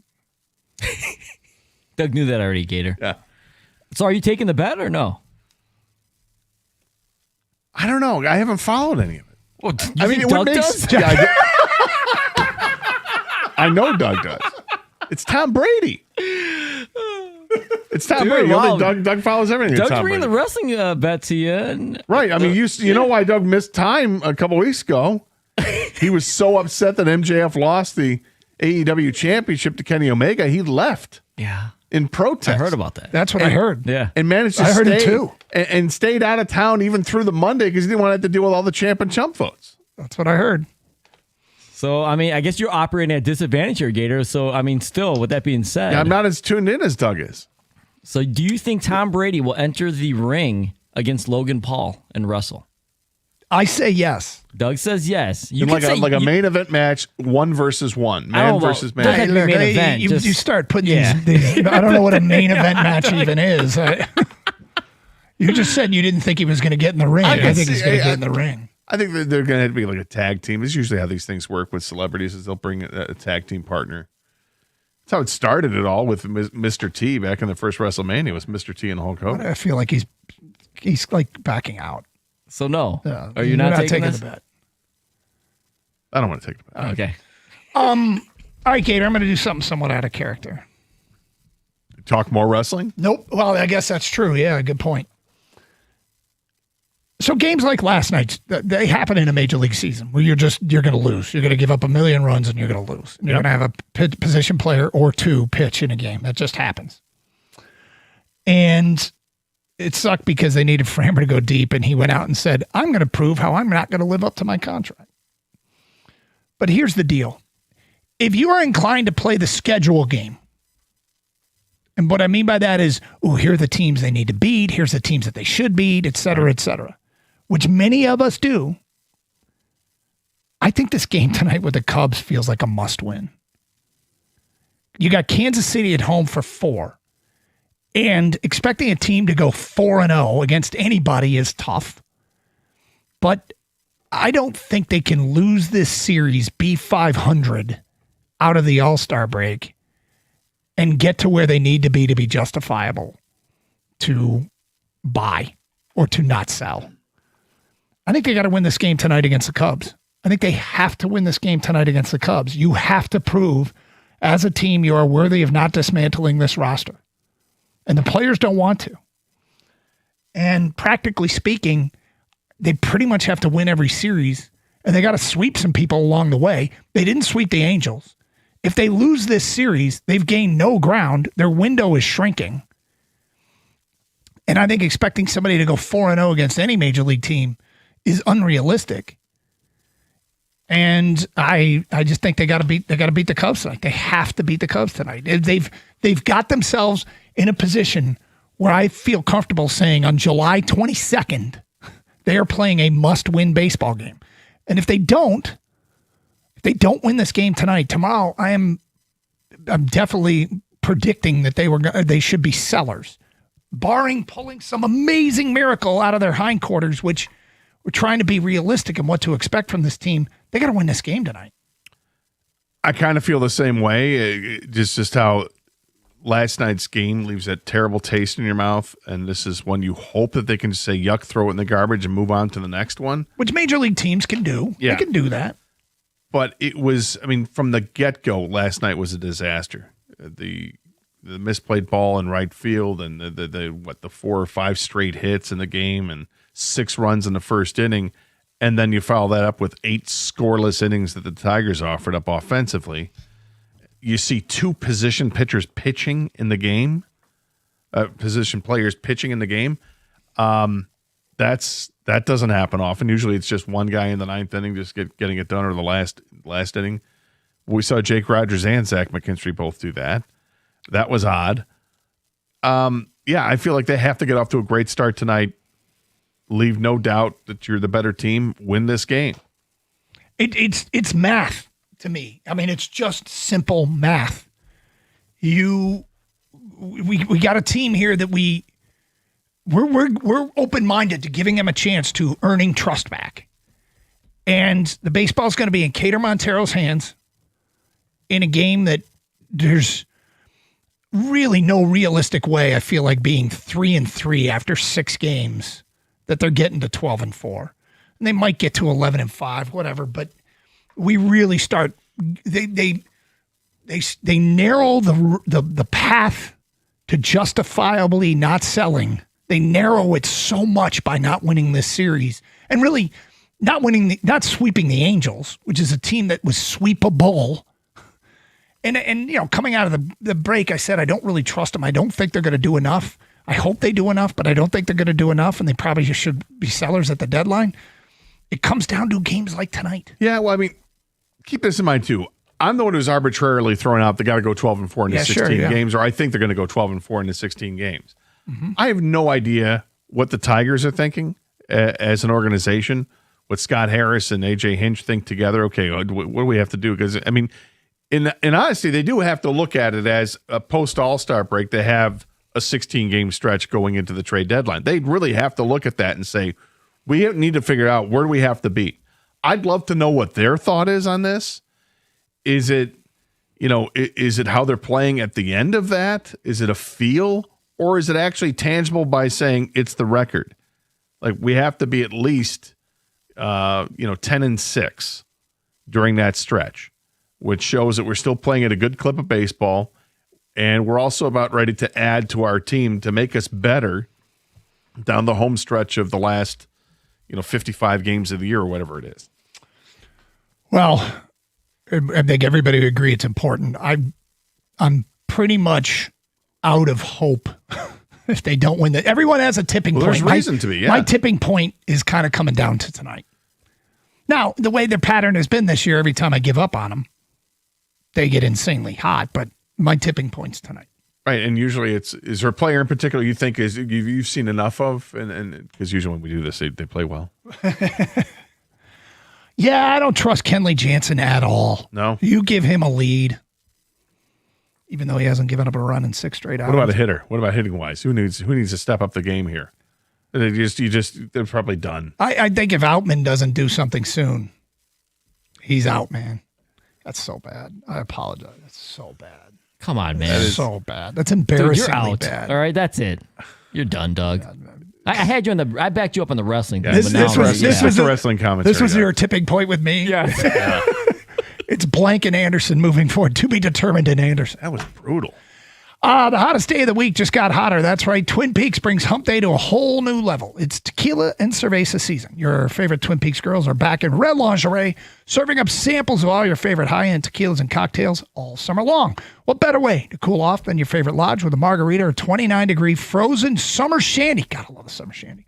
What makes it even better? Sports. 50-plus wall-to-wall high-definition TVs. And sure, you got a front row seat to all the action. Like tonight, tons of MLB action, including... What? A must-win game on the diamond at 8 o'clock? Yep, you got it. You won't even have to fork over a lot of cash either because their midday and late-night happy hours will save your wallet. That's right. So that game tonight, happy hour goes from 10 to close. Also 3 to 6, so you can head there soon. But 10 to close, back into that game tonight. Take advantage of awesome drink specials like $5 tall domestic drafts or liquor like Tito's, Jack Daniels, and Captain Morgan. And make sure you mark your calendars for Saturday as they are showing a double dose of pay-per-view boxing action. The best part, no cover.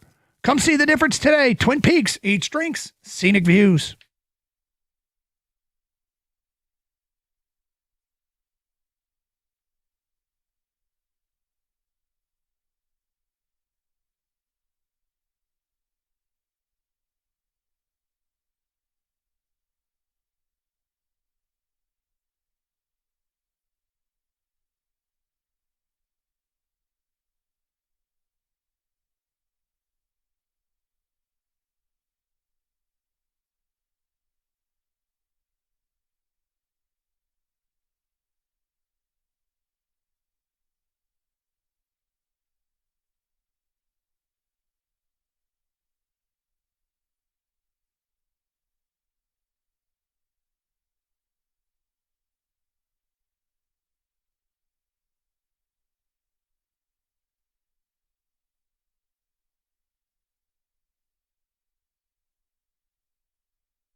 A lot of feedback coming in here.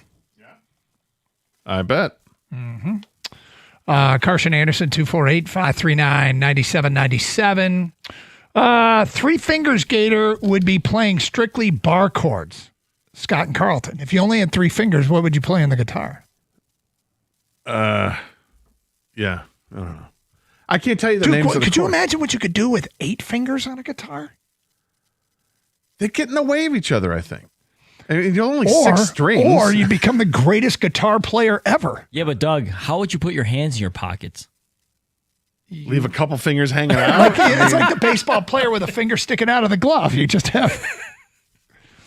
Gator is a freak. Tomato soup #1? It's probably one of the worst soups out there. That's from an unnamed texter. Listen, first of all, I didn't rank them. It's just part of my Mount Rushmore. And second of all, shut up.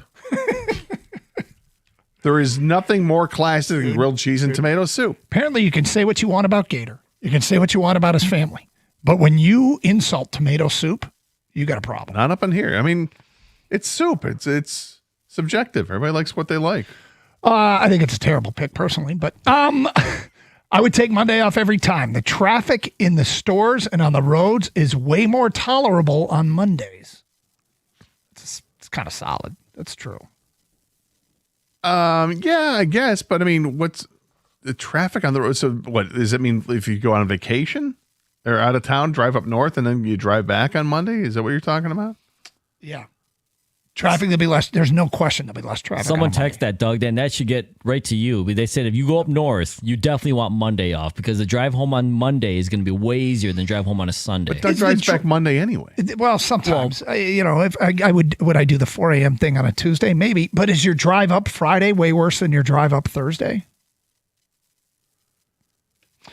David Evan, if you're up north, Monday off is best. Most people are gone Sunday, and southbound traffic is light on Monday morning. Just wondering, do you all have 4 extra tickets to Lions training camp? I waited and waited and waited. I had like 5,000 people in front of me, and then it popped up, sold out. I just wanted to take my wife and kids. Yeah, I get it. I mean, it's honestly, it's frustrating, but I hope you're not mad at anybody specific. I hope you're just frustrated you couldn't get in. Maybe something will pop up. Maybe they'll do another one. Maybe, unfortunately, you might have to try again next year. It's a magnanimous gesture to do anything free for fans, and I love it.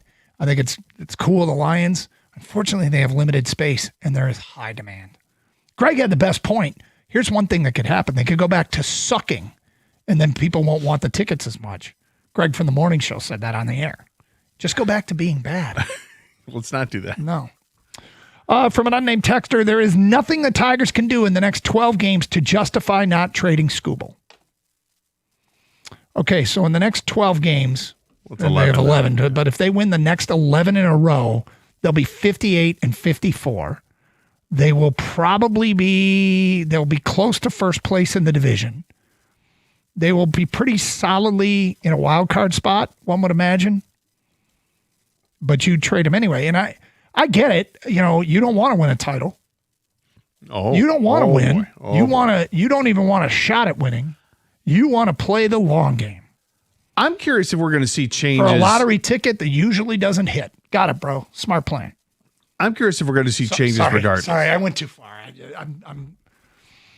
I'm being a jerk. Do you want to talk about the lottery? It's over $700 million. Is it?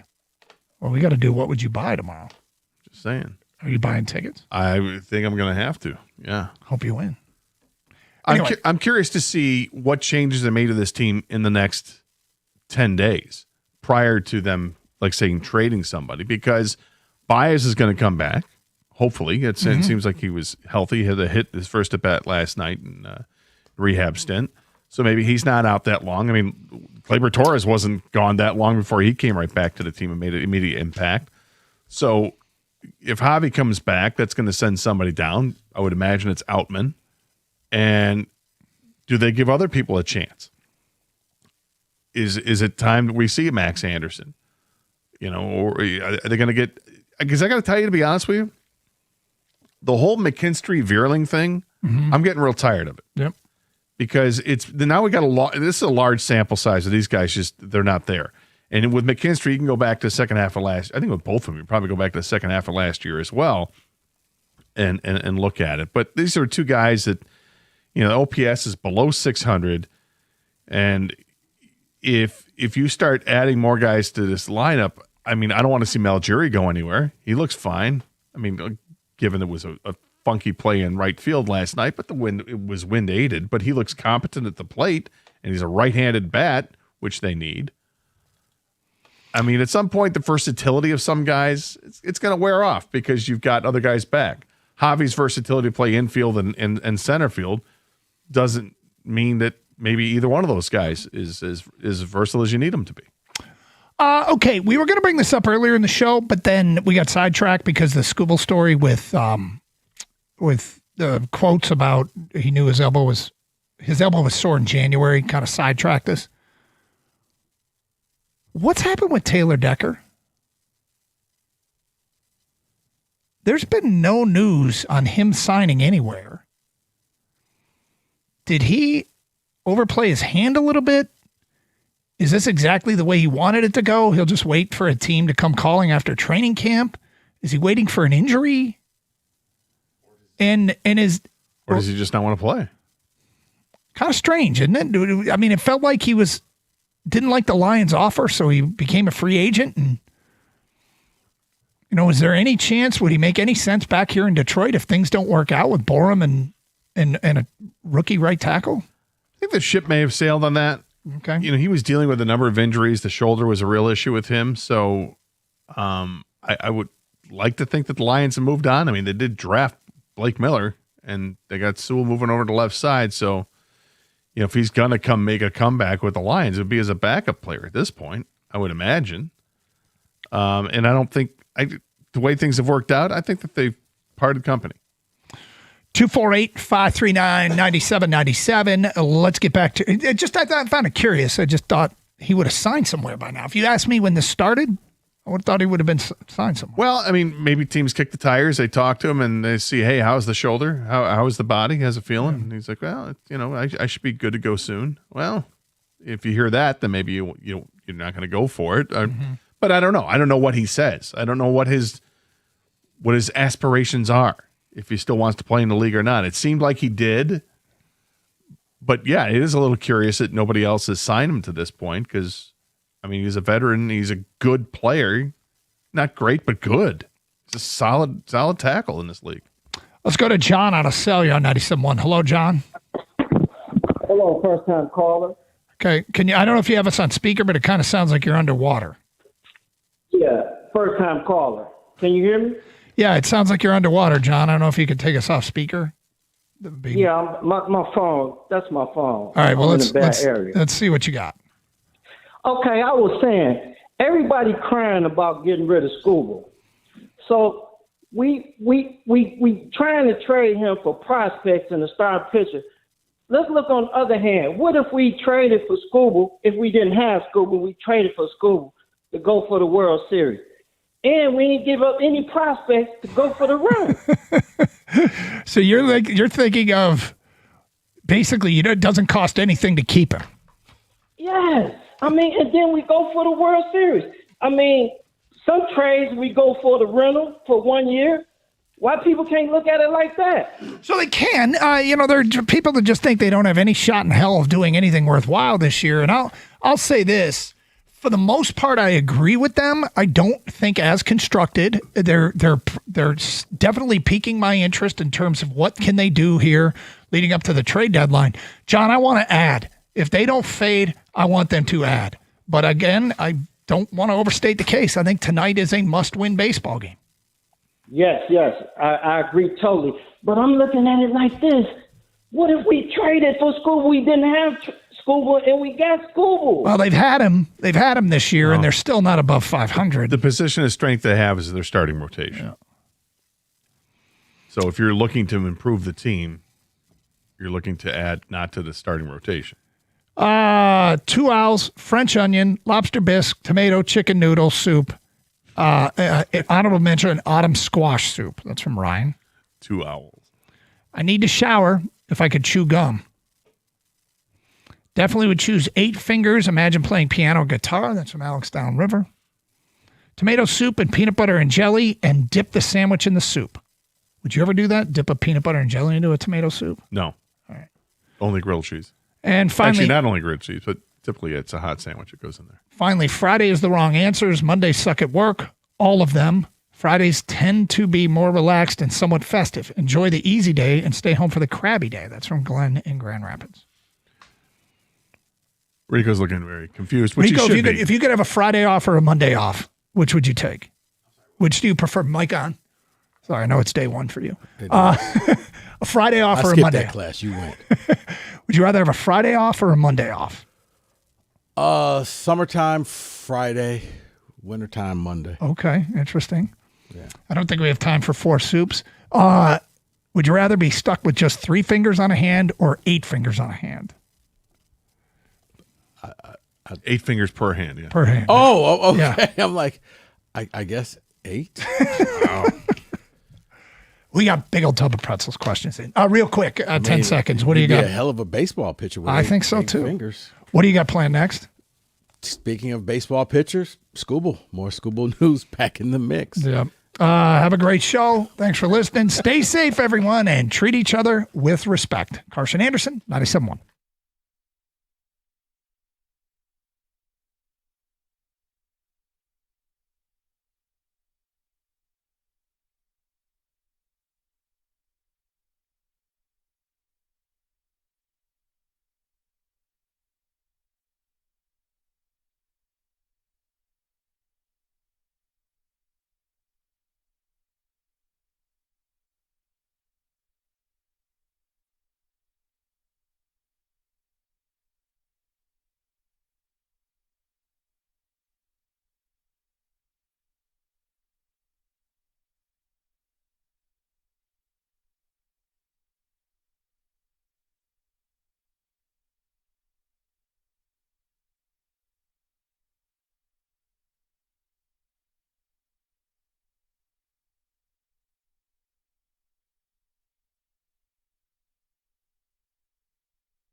Brought to you by Rapid Roofing. Cody Stavenhagen of The Athletic published an article today surrounding an interview he did with Tarek Skubal in June. Quote, "If I could go back, I probably should have gotten an MRI in January and hammered it out to where I was done with it in the offseason, but there were also other factors in play. I was going through arbitration, the decision by the organization to take me to court. I think that probably had some impact subconsciously," end quote. Skubal said the decision to pitch the one outing in the World Baseball Classic was decided before the arm trouble. However, the Tigers wrap up their series with the Chicago Cubs tonight. Kader Montero will make his return to the rotation. He logged 5 appearances out of the pen, allowing just 3 earned runs in 13 innings, while walking 4 and striking out 14. Colin Ray opposes him on the other side. He carries a 4.74 ERA this season.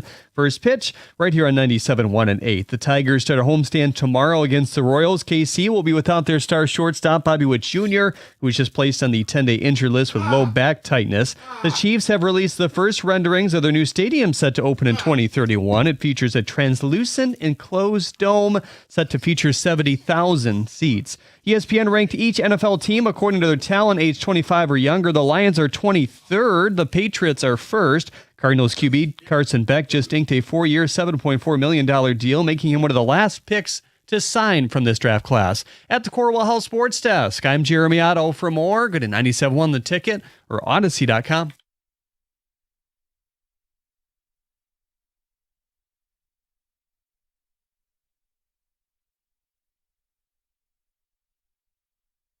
Okay, hi. All right, well, I hate it when I'm right because it's annoying. It really is.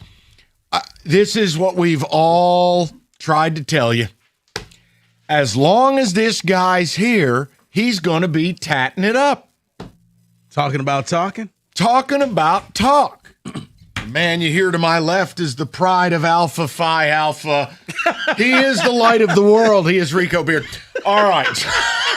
Founders, we had an expansive conversation pre-show about that. This is how you feel when I ask you horse racing questions. I get it now. I know, it's great, isn't it? So, Skubal did some more talking. And I can't even say I have a problem with it because problem would be a singular thing. I have so many problems with everything I've read today. Mm-hmm. I'm just ready to take a flamethrower out. I have had it up to here. Mm-hmm. I can't take any more. Will you please get rid of this guy? Please. Oh, and by the way, this is what I mean. Let me get this off my chest. Go for it. Like, you heard what Otto just did there. Now, how the hell am I going to make a 5-year decision for this franchise because you beat the Royals without Bobby Witt Jr.? The Royals blow with Bobby Witt. But Bobby Witt's one of the 4 or 5 best ball players in the league. They don't even have him. Your games are null and void. You're playing a literal split squad team. Mm-hmm. Oh, but go ahead. Sell that hopium. I can't stand it. I hate everything. Brother, it's injury voodoo this year. That when they play a team, you just know star player won't be playing. So let me read you via The Athletic, Cody Stavenhagen. And there's some things in here that just make me question things. One being, quote, "I knew something was wrong. I didn't know what was wrong." Regarding his elbow. "If I could go back, I probably should have got an MRI in January and hammered it out to where I was done with it in the offseason. But there were other factors in play," Skubal said. "I was going through arbitration, the decision by the organization to take me to court.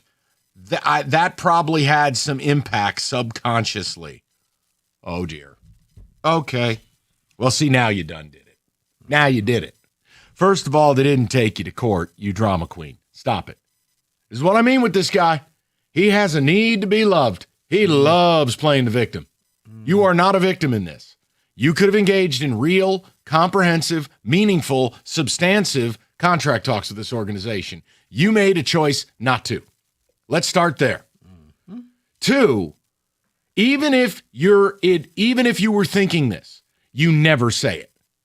The fact that they were taking you to arbitration is the reason you didn't tell them there was already a problem with your elbow? Are you kidding me?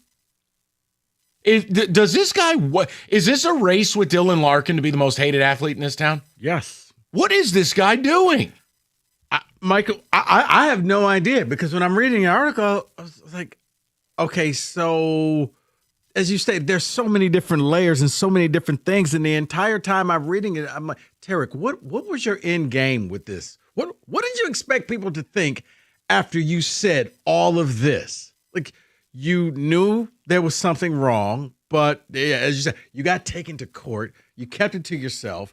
You go to the World Baseball Classic for a game, and then you get mad. Well, I don't care what these people write or say about me. And I knew I wanted to go pitch, but you knew you probably shouldn't go pitch, and you probably should have been ready for the season. You get hurt during the season, and No, here's the other one. You brought up the fans. We'll bring up the fans, and this is the craziest thing, because my response to stuff like this is always like, "Well, what are you going to do? Hit somebody?" Like, there's fans that come to games and still say things to me. You wouldn't say that if you were on the other side of this fence. You wouldn't look me in the face and say that. Or what? You want to lose all $32 million you just got handed this year? Go ahead. Slap a fan. See how that rolls. He went Tommy Tough Guy. No, I'm making a point.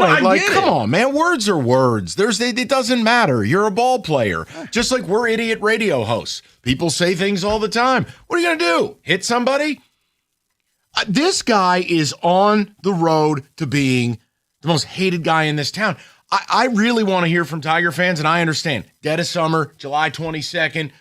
Maybe we should be talking party ribs. Guys, this guy should be gone today. Mm-hmm. I swear to God, the idea that he just admitted that he knew something was wrong with his elbow, but he didn't say it because the team took him to court, aka arbitration. It's not really court. It's a business thing. And by the way, you were there because they couldn't get you to talk a real contract, because you're allowing Dr. Seuss, Scott Boras, to lead you around by the nose and to make these obscene demands and do nursery rhymes. Stop me when you think I'm wrong, anybody. No. Stop me if you think I'm being unfair. And the last thing you should ever do is cry about what fans say to you. The average fan can barely go see you play. But then, you won't say it what are you going to do? Karate? What are you, the karate teacher from Napoleon Dynamite? Bow to your sensei. Stop it, Tarek. Cut it out. Tarek, let me help you out here. The second you go after a fan, the very next day, he will be lawyered up. You lost all your money. In a wheelchair, along with a neck brace and in a full body cast. Because, Tarek Skubal attacked me, and I need $100 million. You saw what happened with the guy who got in it with the wide receiver, DK Metcalf, and that was barely anything. Right. So you probably don't want to go down that route. And maybe when you felt something was wrong, maybe you shut it down. Not do the whole, I'm going to go to the World Baseball Classic. I'll throw no, maybe I shouldn't go. I'm going to come back. Quit writing bad things about me. It's getting to the point, Mike, it's just a lot of drama. It's just, at this point, it's for a guy who can't get out of the fifth inning. You know what? Right there. I've had it. I'm just starting to, is the juice worth the squeeze anymore? Nah, but here's the problem. But wait, there's more. Oh, boy. Second place is the steak knives. Because here's on the other side of it. And David, if I'm making a mistake, I'll apologize to you live on the air and during the commercial break. I know I shouldn't mix these two reports together, but damn it, he just led me down this road. Ken Rosenthal today. We are looking at Yzerman 2.0 with Scott Harris. This is cowardly GM syndrome. I'll make a move, but it has to be on my terms. You don't get to do that. Ready? Quote, Ken Rosenthal, according to two rival executives briefed on the Tigers' thinking, is about trading Skubal for a controllable starting pitcher plus prospects. They want to thread the needle. Baseball executives used to describe a strategy where they both buy and sell. The way the Tigers could with Skubal can be both difficult and disruptive. Yeah, here's your problem. When you're trading a Tarek Skubal and you limit the marketplace of what teams can offer you, you in many ways are now taking the best possible deal off the table. It's just like Yzerman. Wouldn't do a futures-driven package. Well, zabbity-doo, I want Wyatt Johnston plus picks. Cool, now you're golfing at Edgewood. This is my problem. If Scott Harris is actually talking to teams, but he's not going to take the best deal, and it has to be this one specific asset, you likely won't get the best deal. Mm-hmm. And it's always the same. Well, the Tigers want to be competitive this year. So this is the Coney all over again. No GM in this town wants to just do the right move because they don't want to be accountable for it. There it is, man. That is the crux of the Coney. Because the second you make a move, now all of a sudden you're in the crosshairs and you're going to be judged on this move. If you never make one, you'll never be judged. Hey, we're in the graphic. We could be a playoff team. That's success, right? In this town, it is. So you know what he's setting up? I'll tell you what he's setting up right now. Well, we did our due diligence, but nobody could offer us what we felt was fair market value. All because you're searching for one thing. And what if, for instance, a team like the Dodgers, let's say the Dodgers don't, I know they could trade you Sheehan, but just work with me. The Dodgers have 6 really high-level outfielders, including a guy like a Zaire Hope. If you're not willing to be malleable to what these teams are offering, you're limiting what you can get. Yes. So you start with Skubal admitting that the fact the team took him to court, basically he was butthurt, and he didn't mention something was wrong with his elbow because of it. Then you get to the part where basically he doesn't care what you have to say about the WBC. I don't need to beg for forgiveness. I don't care what they say. It doesn't matter. Yet, in the next breath, Captain Needy says, there's fans that come to games and say things to me. But you just said you don't care. You would not say that if you were on the other side of the fence. You wouldn't look me in the face and say that. Or what? What, are you going to body slam somebody? A fan would be pumped up if you broke their jaw. They'd own you. So just, how about we don't do that? Screaming, back in the game! Back in the game, baby! How was your day, honey? Well, we rich. I got my shoulders separated by Tarek Skubal. We rich. Don't care. I mean, you're retired. Call your boss. You're done working. We're about to get paid. Guys, where are you at with Skubal? I mean, this guy is really becoming incredibly unlikable. And I've told you, as long as he's here, he's going to keep talking. And it's not going to stop. And maybe Scott Harris, you know what? To go full circle with what Steve went out there asking for Wyatt John, maybe he'll ask for Wyatt Langford and players. He's hurt. Stuff. But you know what I'm saying. He had 1,000 OPS before he hurt his hamstring again. We just get players that we could have had. I know. Look, man, I am at a point now, and I've told you, they can do whatever they want. Wake me up when the deadline happens. But, brother, if I own the team, which I assuredly do not, this guy would be gone. I'm not dealing with a drama queen. I'm not dealing with neediness. I'm not dealing with a guy who wouldn't realistically engage in contract talks but then wants to tell me how to run my franchise. I'm not doing it. But the other problem is there's always an effing caveat in this town with these GMs. Oh, Scott Harris might talk to a few teams, but he wants to thread the needle and still be competitive and, has to have this. It's like, why do I need a controllable pitcher? My pitching's fine. You need somebody to replace Skubal. Is why. I got his name is Troy Melton. And you know who's next in line for that? Jackson Jobe. And you know who's next in line for that? Reese Olson. And you know who's next in line for that? Montero.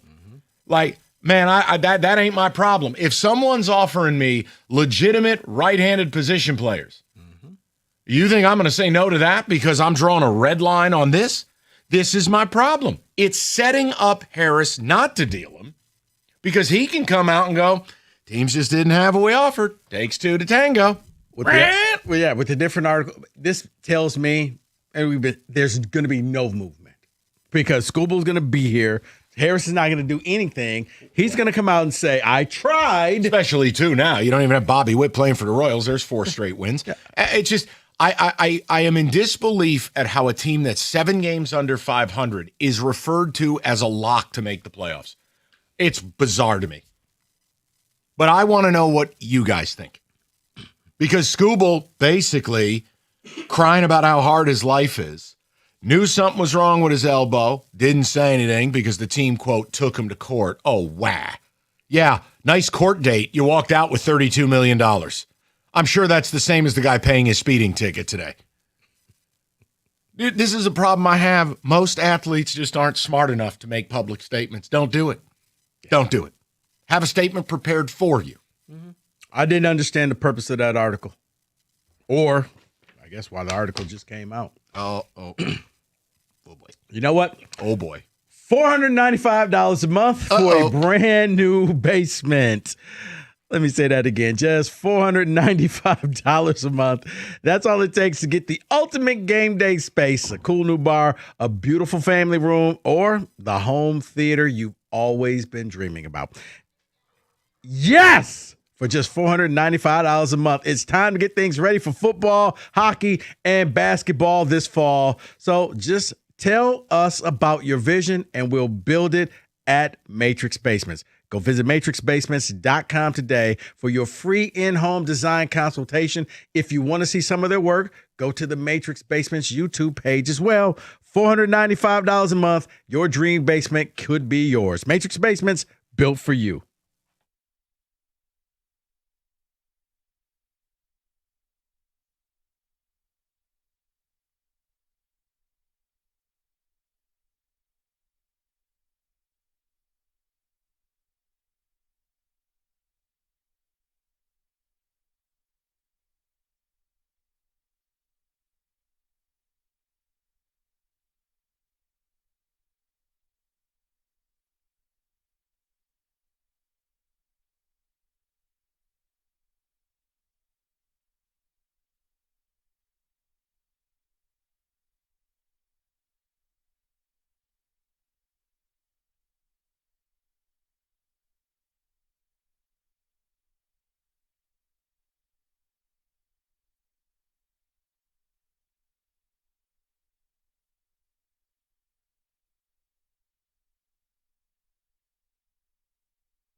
Okay, so you've got a cornucopia of Scooble because he talked again. Or if you want to say, well, the article just came out, but it was stuff from months ago. Yeah, the problem is it's news today to find out he knew his elbow was messed up, and he didn't tell the team because the team took him to court for arbitration. Mind you, before we paint him out to be Mother Teresa, Yeah, a court date that netted you $30 million plus. And not telling the team because you're in arbitration? One problem, Spank. You were in arbitration because you wouldn't do a good faith negotiation. Because your nutbag agent was busy quoting Dr. Seuss.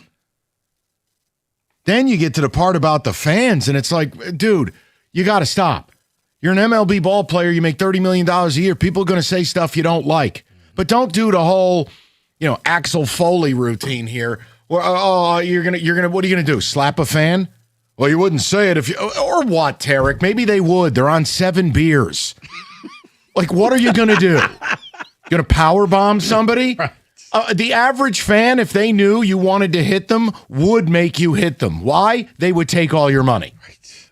Then you could do more bad ads. You probably just encourage them to say more heinous things to you. That's my whole point. And I'm not trying to be an ass about it. It's just like, what's the win in these comments? When I read it, I was like, okay, you know what? Maybe I read this wrong. So I got, David, could you reread this? Maybe I saw this a different way because I'm sick of this. He reads it out loud. Nope, exactly what you said. Okay. Then you get to the Ken Rosenthal part. Scott Harris sure sounds a lot like Steve Yzerman to me. When you're going to make the most impactful trade in Major League Baseball this year, which again I'll believe it when I see it. I don't think putting red lines out there as far as limiting factors is the mission. You go get the best haul of talent possible. You don't say, well, they want to stay competitive while making this trade. No, stop. If someone's offering you stuff that lights up your prospect board, you take it. Mm-hmm. So I want to know what you guys think. And I'm sorry if this is like a little too heavy on a beautiful 75-degree day, but we will not be doing, what's your favorite taco truck 248. So this is the program. David, Paul, Paul was cussing up a storm out there. He's mild-mannered, but boy, howdy, not today. Well, it's just because I don't look at it as like he was butthurt that they didn't settle immediately and they took him to arbitration. I look at it as like he hit it to get his number because the Tigers absolutely could have presented a case saying, hey, take our $19 million. You're going to miss games anyway. This is what we'll give you. The judge might have looked at that favorably and said, well, actually, Tarek, you are going to miss some games because of this. Maybe you should just, well, I'll make sure you get the $19 million. He didn't want that out there. He wanted the $32 million. You show up. I'm sure Boris said, hey, you got to pitch at least a couple games during the season to make it look legit. And then you can go down. Then we could get the injury taken care of. And then to come out and say at the deadline, I want them to be buyers. I want to stay here. I want to win. Well, where was that in the offseason where you could have taken care of this and started the season in the beginning healthy all year to help for a World Series instead of just conveniently showing up now and saying it? Yes. No, see? Yeah. He cleaned it up. He cleaned up his language. I'm proud of him. But he's right, FCC. But that's the whole point. Is like, Paul, have you had enough? Have you had enough? We're literally, like, I'm telling you, the likability of this team is actually down for me based on his presence, which sounds insane because he's a 2-time Cy Young Award winner. But I'm so sick of him. I'm sick of the comments. I'm sick of the whole trade crap. Just leave. Leave. I'm just tired of the whole, like, when he's on TV, he's rah-rah team guy. I want to win, go for it, do this. And then every time there's an interview that's not on camera, it's like mask off. Here's what I'm really about. I'm about the money. Now, we knew that because it's who his agent is. Mm-hmm. But that's what he actually is. So don't be that guy and then gaslight me into thinking, well, you're actually rah-rah team guy, because that's not really the whole truth of it either. Because he wants to have his cake and eat it too. We've talked about this. He wants to be loved. And you can't factor that in the equation.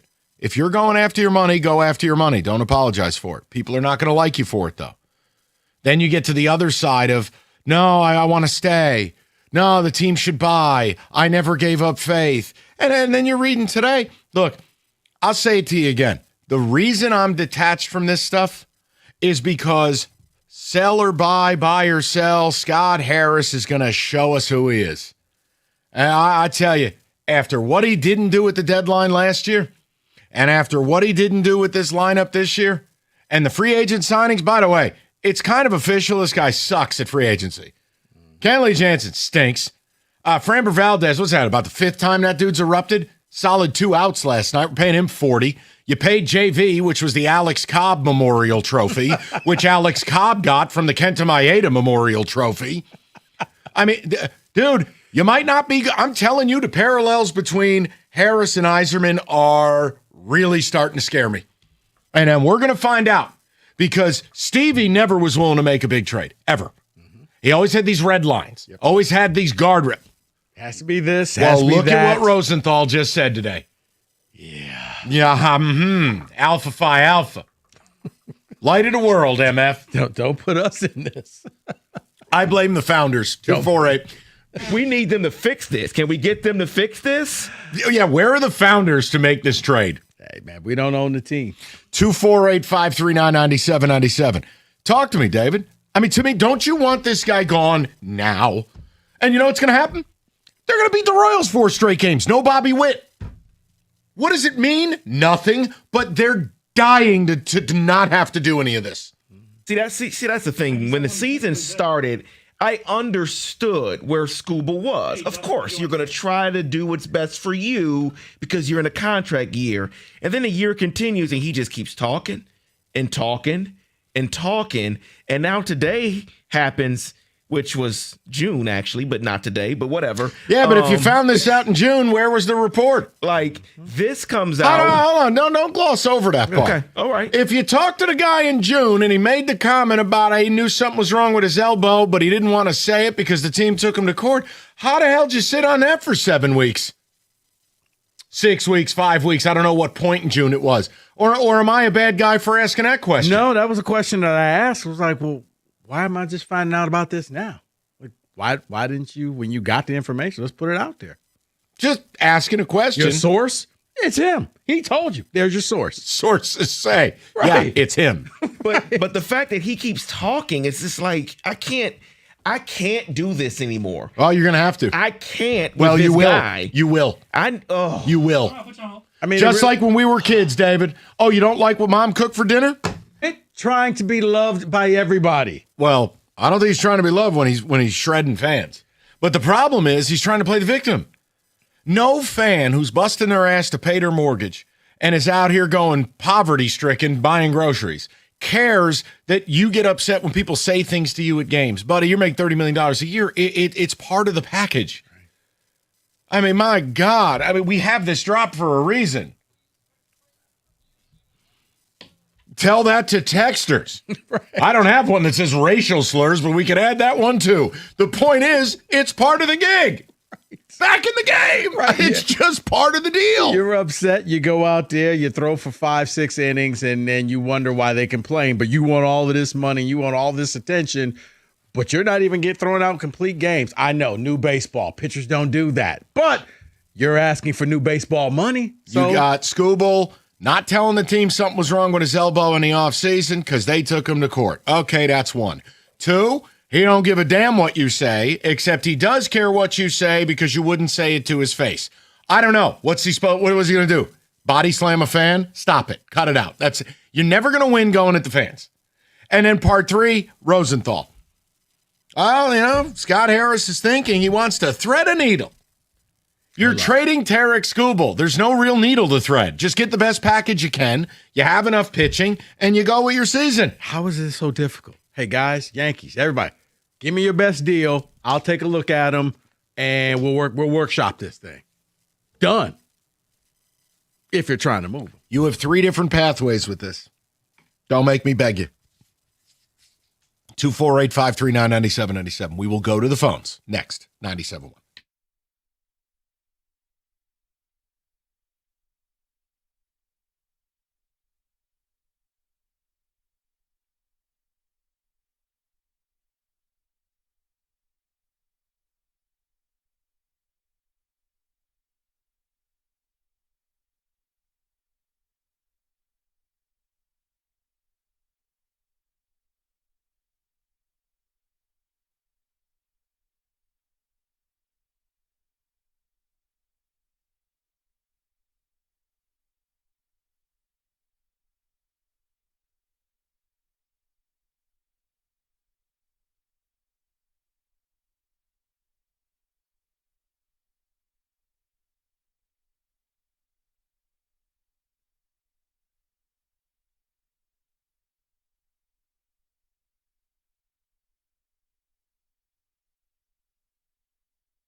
All right, we'll go right to the people. You got a lot of Scooble stuff, whether it's the Rosenthal report about, I just feel like Harris is Yzerman, or his opinion of fans, or his opinion on, the news. He knew something was wrong with his elbow in January.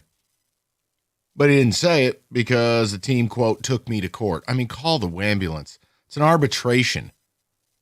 This isn't like court in Moscow and they had you in a plexiglass box. And you walked out of the courtroom not in chains. You walked out with $30 million.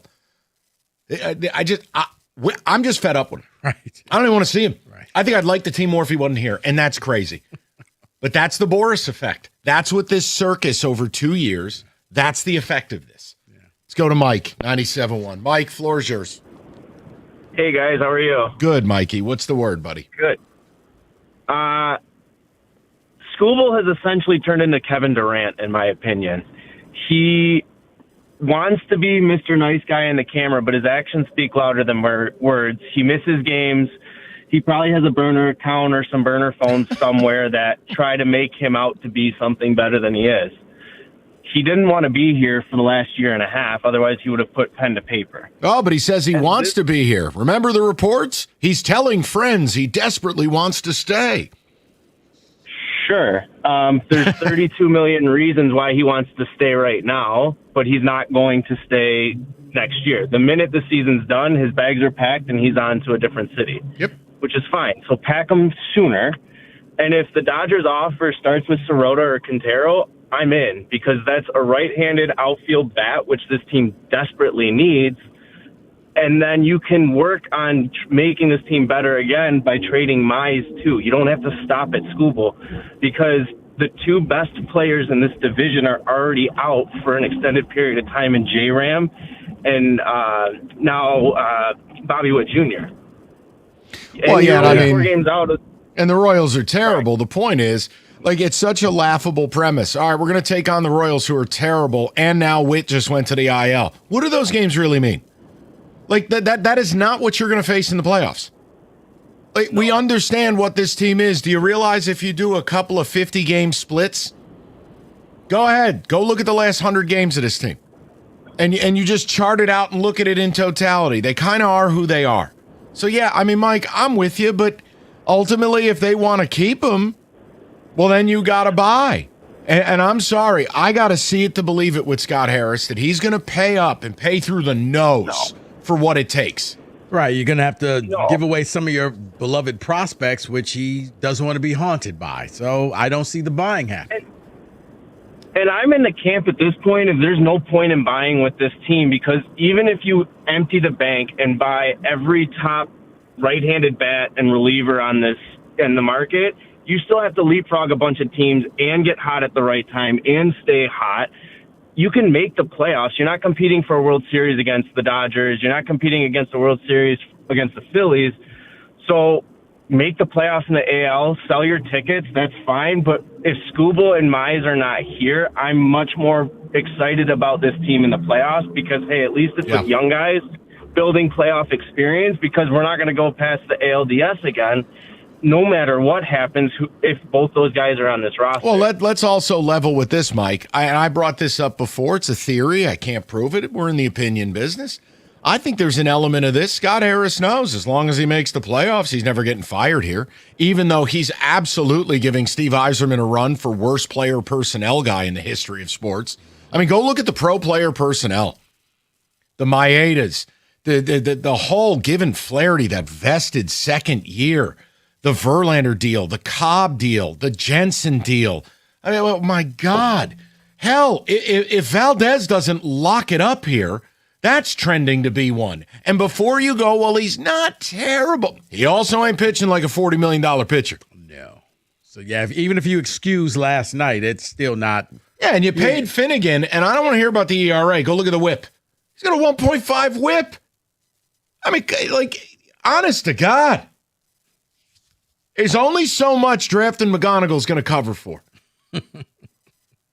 You know what I'm saying. I understand, but that's who they're going to keep putting out there. But we brought you McGonagall.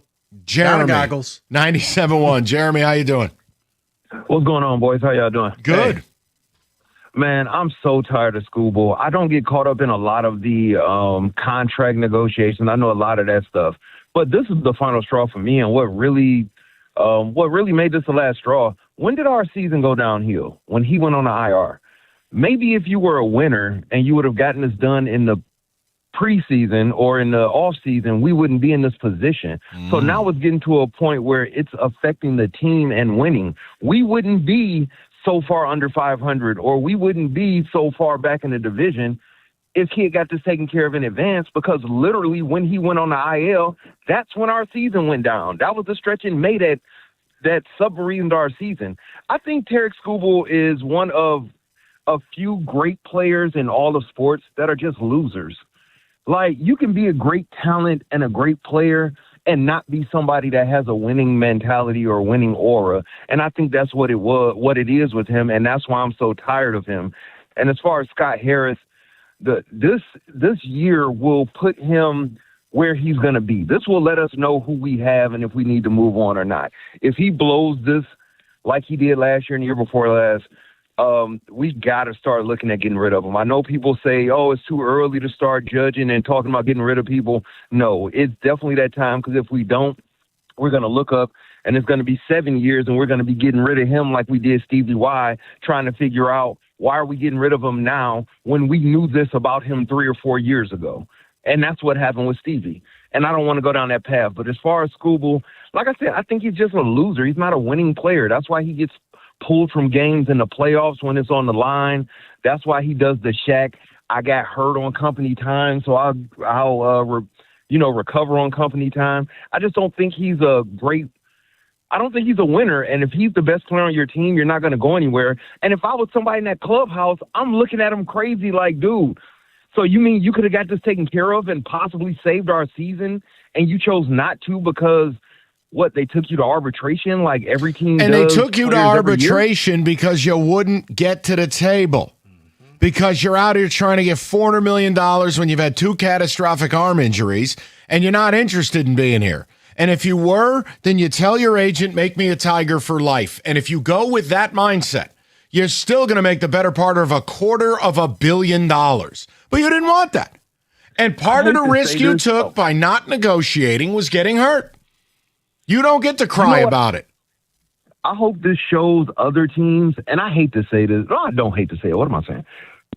I think this says a lot about who you're getting in a trade if you trade for him, too. Like, I think this is the type of stain that should follow him outside of Detroit.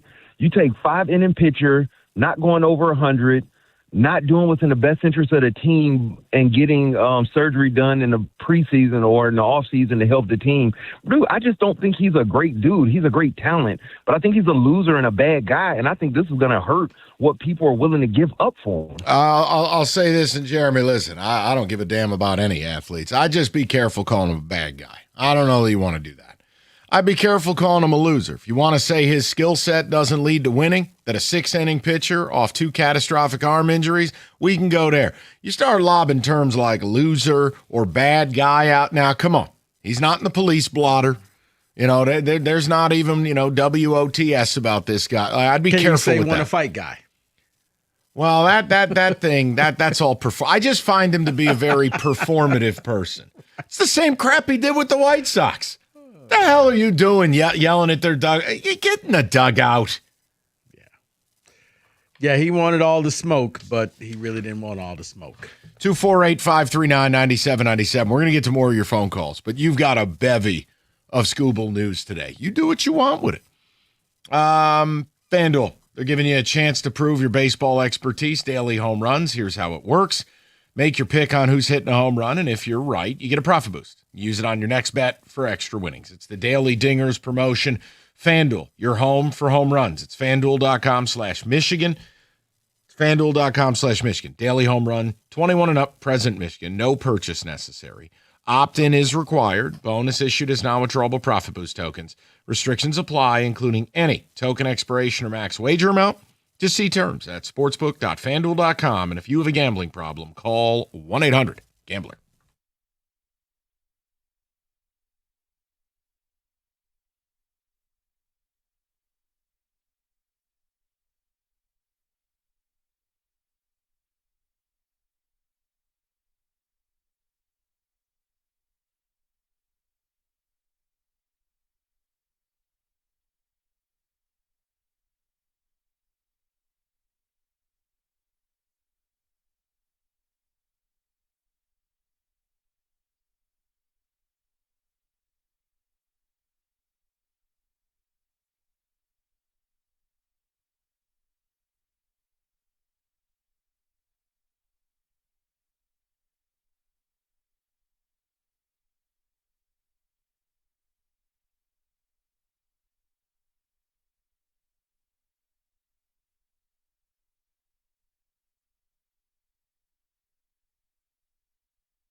All right, hit some music and then tell me what the hell you need from us. I don't know if this is Rico, Paul, David, all three. Go ahead. Oh, geez. What are we celebrating, SEC Media Day? We are not celebrating SEC Media Day, but we are about 5 weeks away from the college football season. And so I wanted to go through here contenders, or should I say front runners, for the college football national title. But I want to start first with some dark horse teams, okay? So, no, the dark horse team is not Michigan, people, for those listening, not at all. Let's just talk about it here. And I'm going to start with the team that is near and dear to your heart, Michael, because of the coach and the quarterback that have gone there, and that is Oklahoma State. The Meston maker. North Texas has gone to Oklahoma, taken over Oklahoma State. And here's why I mentioned them. They got Wyatt Young. They got Caleb Edwards. Correct. They got the Meston maker and Eric Morris and that one play per 20 seconds offense. How quickly can they turn that thing around? Let me give you something here, because non-conference wise, yes. Second week of the season, they have Oregon. Probably losing that game. When you go to the conference. Where's the game? Stillwater. That's at Stillwater. Okay. But they went up to Eugene last year and lost like 80-2. Well, it's back here now. Back in the game, baby. But if you look at their conference schedule, it is favorable. Yeah. The only game they have would be number 8 Texas Tech in Boone Pickens Stadium. But what will they look like without Sorsby? No, look, here's what I would say. And I'm careful about this. I loved everything North Texas was doing. I loved Eric Morris. I thought it was a great move for him. If they're going to financially support him, which clearly they had some money to get Meston Maker and to get Wyatt Young and to get these, they could win 8 games. Because if you have a quarterback and then you have the running back and you have his main wide receiver and you have the play caller, the implementation of the offense, you fast-tracked it. But I'm not ready to say they'll have the supporting cast necessary to go much beyond that. But at Oklahoma State, that's a proud program. And if you go back and look over the last 20 years, that's a program that on a consistent basis could win 9-10 games. I think an 8-win season could be in order. Can they make the Big 12 championship game? I'll say no. Okay. And you're saying, but they play Oklahoma, right? They do not play Oklahoma. No, you ruined that. Oklahoma's in the SEC now. No. You left Oklahoma State behind. That's like leaving your kid at the supermarket and mom drove home. Did that make you angry? Yes. Job well done. I love that game. Great job by me, not by you. I'll say 8 wins. Okay. Let's move over to another possible dark horse, a team that is near and dear to your heart, Rico. Well, Maryland. Their quarterback's been gone, but it's Washington. But he's back. DeMond Williams. He's gone. There. He's back. Yeah. He's gone. He's alienated everybody. Yeah. He's back. So they have, on the road, they have to go to USC and they have to go to Oregon. So can they be a dark horse for a national title? For a national title, I don't think so, but I think that they could make their way into the playoff, David. I think that they could, if they could split one of those games. USC, I need to see USC actually do something. They get a lot of names, but they don't win. At home, they do have Iowa, Penn State, and Indiana. Look, But it's at home. Only All thing of I'll those are at offer home. you too, DeMond Williams is back. 4 starting O-linemen are back. That's a great way to start your deal. And I leave the rest to him. Indiana, I'm going to say the same thing. Indiana traveling west. Once you cross the Mississippi, for some reason, East Coast teams don't do well on the West Coast. And then finally, in the dark horse category that I've chosen would be Clemson. I'm done. Leave me alone. It's the ACC. Michael, check, please. They have Miami at home, and that's all they have on their schedule, except for LSU to open up with. Does the ACC even count?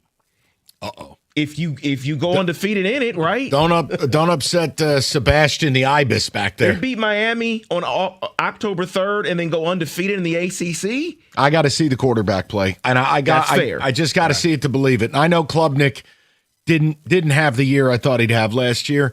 Man, I'm out of the Dabo business. Rico's finally worn me down. And somehow Clemsoning has come back into the lexicon of It college has. football. We're right back to the Woody Dantzler days. I'm out. Where they find a game and they're like, how about we lose this one? Yeah. Signed This is a good day to CJ Spiller.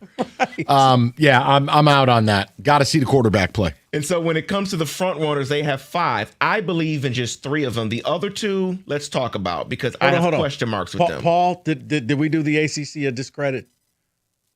I mean, you kind of made fun of Miami a little bit, but no. Okay, let's keep making fun of Miami because that's one of the teams I have question marks with the front runners. They have Miami as a front runner, but it's still Darian Mensah.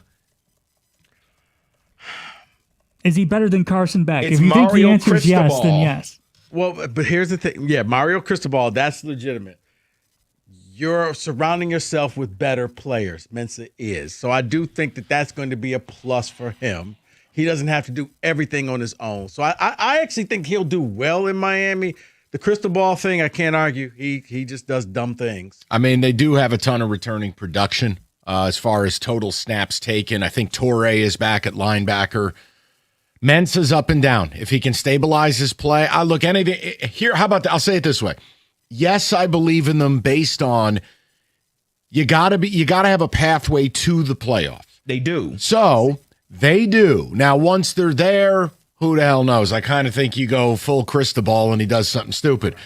But I'll say yes, because their pathway is easier than anyone in the Big Ten or SEC. You're right. Their toughest schedule was at Notre Dame.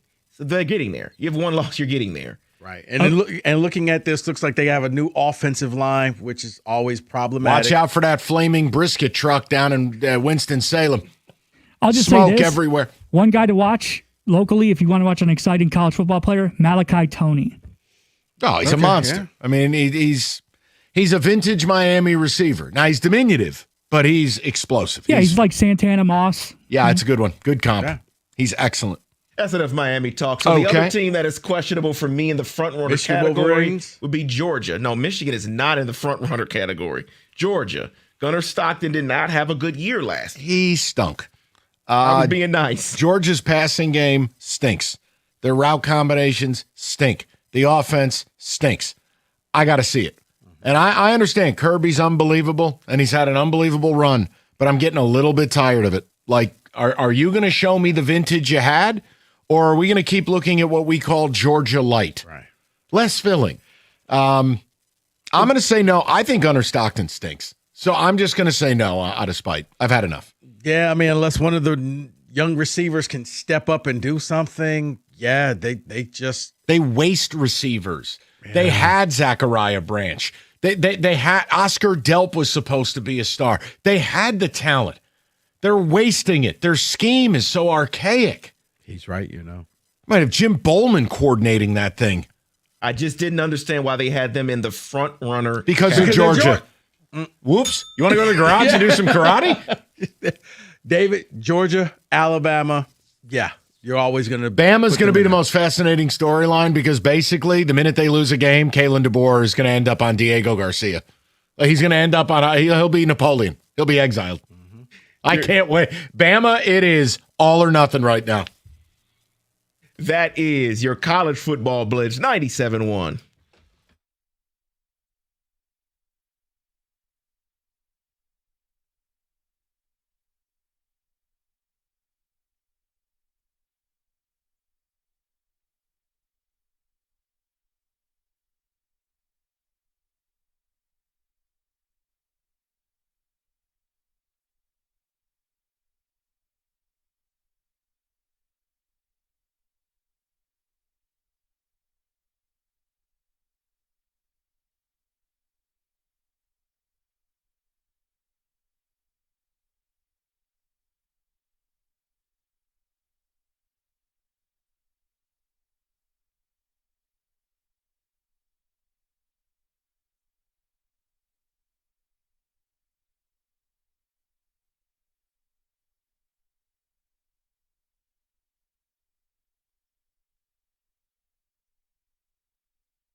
Brought to you by Moran Buick GMC. Cody Tavenhagen of The Athletic published an article today surrounding an interview he did with Tarek Skubal in June. Skubal said, quote, "If I could go back, I probably should have gotten an MRI in January and hammered it out to where I was done with it in the offseason. But there was also other factors in play. I was going through arbitration. The decision by the organization to take me to court, I think that probably had some impact subconsciously," end quote. The Tigers wrap up their series with the Cubs tonight. The winner takes this series. Keter Montero heads back to the rotation, at least for the short term. He's been sharp in his bullpen outings, giving up just 3 earned runs in 14 innings. Colin Ray opposes him. He has a 4.74 ERA. First pitch, just after 8 here on 97.1. Tigers hit 5.5, or 5 out of the wild card and 6.5 in the division. The Red Sox could change that if they get a 15th and 16th consecutive win today as they face the Orioles in a doubleheader. It could also tie and break their franchise record for a winning streak. Game 1 has them leading 6-2. A baseball executive told Buster Olney the following about LA's deadline approach, quote, "The Dodgers are hell-bent on becoming the first NL team ever to go back-to-back-to-back.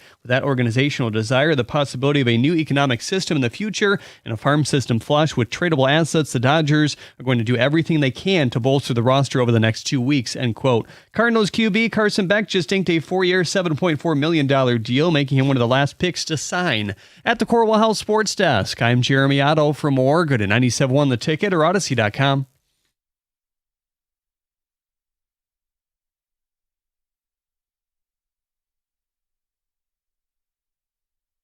Three o'clock, great to have you. We're going to get to the phones in a minute. I just want to reset it. You heard some of it in Jeremy Otto's update, but there's a cornucopia of Skubal news today. I don't know what question I'm supposed to ask you because I want this guy gone. I need it like oxygen. I don't want to look at him. I don't want to hear him. I don't even want to watch him pitch anymore. I really have just begun to dislike him because the Boris impact, his comments. And now you get this story today, Cody Stavenhagen. So you knew something was wrong with your elbow in January, but you didn't say anything because the team was taking you to arbitration? Court. Wow. Court. Yeah, court, because he wants to play the victim. Nice court. Take me to court anytime you want to make $32 million. That's not court, dude. Dude, you're in a hotel conference room. Right, exactly. Thank you. Like Judge Ito was not there for the proceedings. Right. Wow, nice. Judge. Thank you. So, look, that's one. But basically, if he knew something was wrong with his elbow and he didn't tell the team because the team had taken him to arbitration, we've opened up a whole new can of worms. Then his comments, and I want to make sure we don't put words in his mouth, and I don't want to mislead anybody. Here's what he had to say about people who criticized his WBC decision. "I don't need to beg for forgiveness. The people that write or said what they said about me, I don't care what they say. It doesn't matter. That's fine. I'm not offended by that. One problem. In the next breath, there's fans who come to games and still say things. And I go, you wouldn't say it if you were on the other side of this fence. You wouldn't look me in the face and say that." Okay, well, now we've reached the dumb phase of this. Or what, Tarek? What are you going to do, hit him? And by the way, the people that you're interacting with probably have had about 6 beers. They go to bed with a boner, hoping you punch them in the face, because then they own you. So why don't we just not do that with fans? Okay, you want to yell at the White Sox, yell at the White Sox. You want to yell at a batter, go ahead. You two might actually fight, no one's suing anybody. You're not going to do anything to a fan. So they probably would say something, hoping you'd do something. And then they sue you into oblivion. So how about we avoid all of that? You know what I'm saying? It's just a silly angle to take. But then you get to the Ken Rosenthal report today, and it just seems like, sounds like, feels like Yzerman. Scott Harris wants to thread a needle. That if he trades Skubal, he wants to maintain being competitive this season. That he wants a starting, controllable pitcher plus prospects. Well, here's your problem. There's a very real scenario that a team that might be able to make you the best offer doesn't possess that. So then you'd be eschewing the best offer. Right. Because you have these weird red lines in the same way that Steve Yzerman had red lines with Larkin. Wouldn't do a futures package. But then you're making zany asks. And it's really weird because you don't really need a pitcher. That's not a high priority, but you're willing to die on that hill if these reports are to be true yeah, go get the best deal. And at this point, just simply put it out there and let the other teams cannibalize themselves trying to come up with the best package for you, rather than just, okay, I need this and this and this, but not this. It's like you're at Burger King trying to order something rather than just getting the best There you go. deal. So you've got 3 different pathways. You can go at Scooble, not telling the team, at least here. I mean, he knew about it in January, but didn't say anything. So when did it rise up? In the middle of your season. And by the way, this is why when you don't negotiate and you don't get realistic, these things can happen. I mean, I hate to break it to you, but Jalen Duren's working out this summer. Better hope you don't get hurt. I mean, these players who want to have their cake and eat it too, the idea that Scooble thinks anyone's going to view him as a victim or have sympathy for him, man, you are just not reading the tea leaves correctly. And he's quickly just become very unlikable. And hey, look, I took up for him. I wasn't that hard on him about the Seattle thing. I understood people's anger. I just said it wasn't going to undo the 2 years he's had. Right. But man, from that point on to the whole, I want to be here, I want to buy, but I won't sign a deal. My agent's quoting Dr. Seuss, to now he's telling friends he desperately wants to stay. What does it even mean? I tell your friends. What do you mean you're telling your friends? Or you just sign. Yeah, and just be done with it. I want him gone. Yeah, Because I don't want to look at him. I don't want to hear from him. But I told you this is exactly how this would go. No, but Mike, I don't think you're the only person who has hit that point, because it has gotten exhausting. That's the word that when I think of Scooble, I just think it's exhausting. Because I've gone past the whole, okay, well, you should trade him and do. I don't care anymore. Just whatever you want to do, son. If you want to be here, fine. If you don't, keep talking. But that article, I don't know what your end game was. I don't know what you wanted people to think about you. Well, I don't know Did you what want them to people love think. you? I need to know what people think. But here's the problem in all this. I wonder if people are so checked out on this team and this guy, that's how we end up here. But I think they're checked out on this guy. The team, I think, is intriguing. But Scooble, because I think fans, what's happened is now you use all the stuff that you liked about him and loved about against him, where now it's, this guy only goes out and gives you 6 innings anyways, and he was your guy, but he doesn't look like he wants to be your guy. This goes back to the whole, I'm going to do the world tour at every game, and look at me, I'm front row, I'm in courtside seats, and I'm doing this and I'm doing that. Hey, can we talk to you? No, please, I need my privacy. Don't talk to me at all.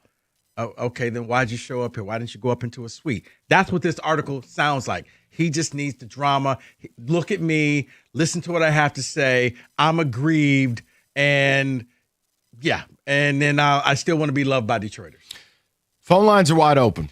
I'm not going to sit here and harangue you if you don't want to call about it. You could take a text. But I genuinely, with this is a 3-pronged news dump about Scooble.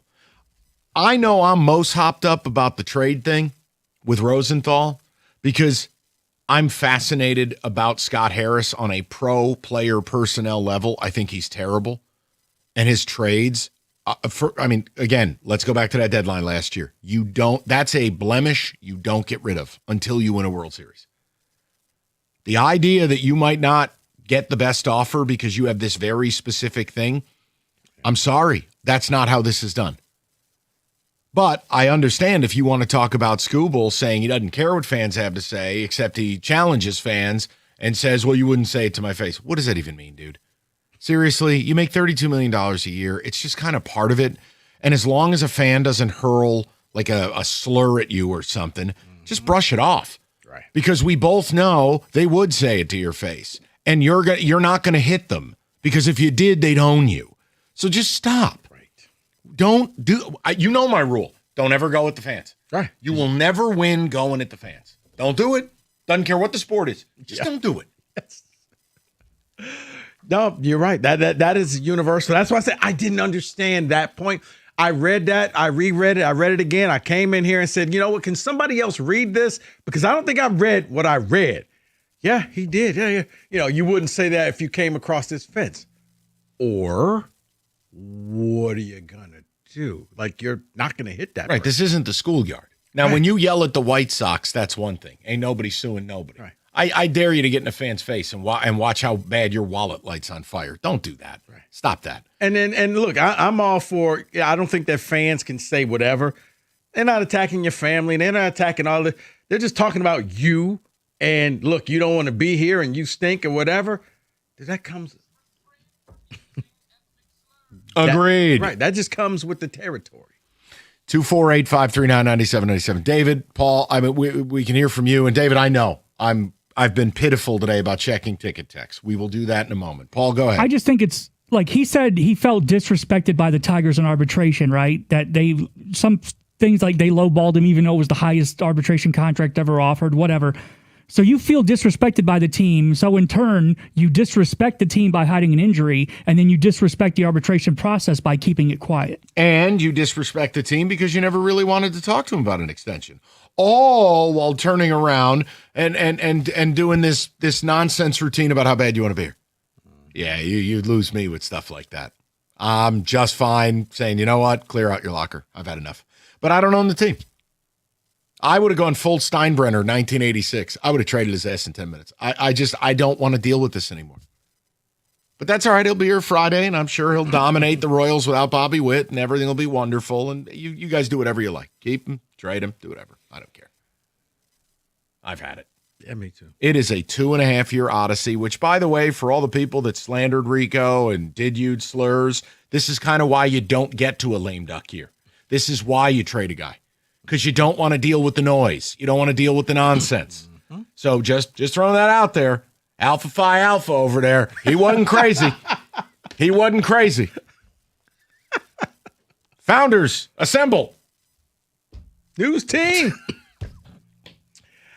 How about we just talk about the Chevy dealer in the area that's been leading the way? Hamilton Chevrolet in Warren. Why? Because Andrew and the sales staff, they want to be your Chevy dealer, and they're going to guarantee you the lowest payment on your next Chevy, period. They're going to find you every discount and rebate and incentive to save you some money. So stop by and check out the massive inventory of the 2026 Chevys. Selection is best right now and ready for immediate delivery, including the July Rico deal. A new 2026 Chevy Silverado Crew Cab 4x4. Get this as low as $249 a month for 24 months. Walk into Hamilton Chevrolet with $995 down. You'll drive off with 10,000 miles a year. Guys, you know the best deals are found at 14 Mile and Mile. Just stop in and see my guys at Hamilton Chevrolet. Tell them Rico sent you. Make Hamilton Chevrolet your Chevy dealer. Visit HamiltonChevy.com. That's HamiltonChevy.com. Together, let's drive.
All right, before I get to the phones, I do owe it to the texters. I have been in complete dereliction of duty.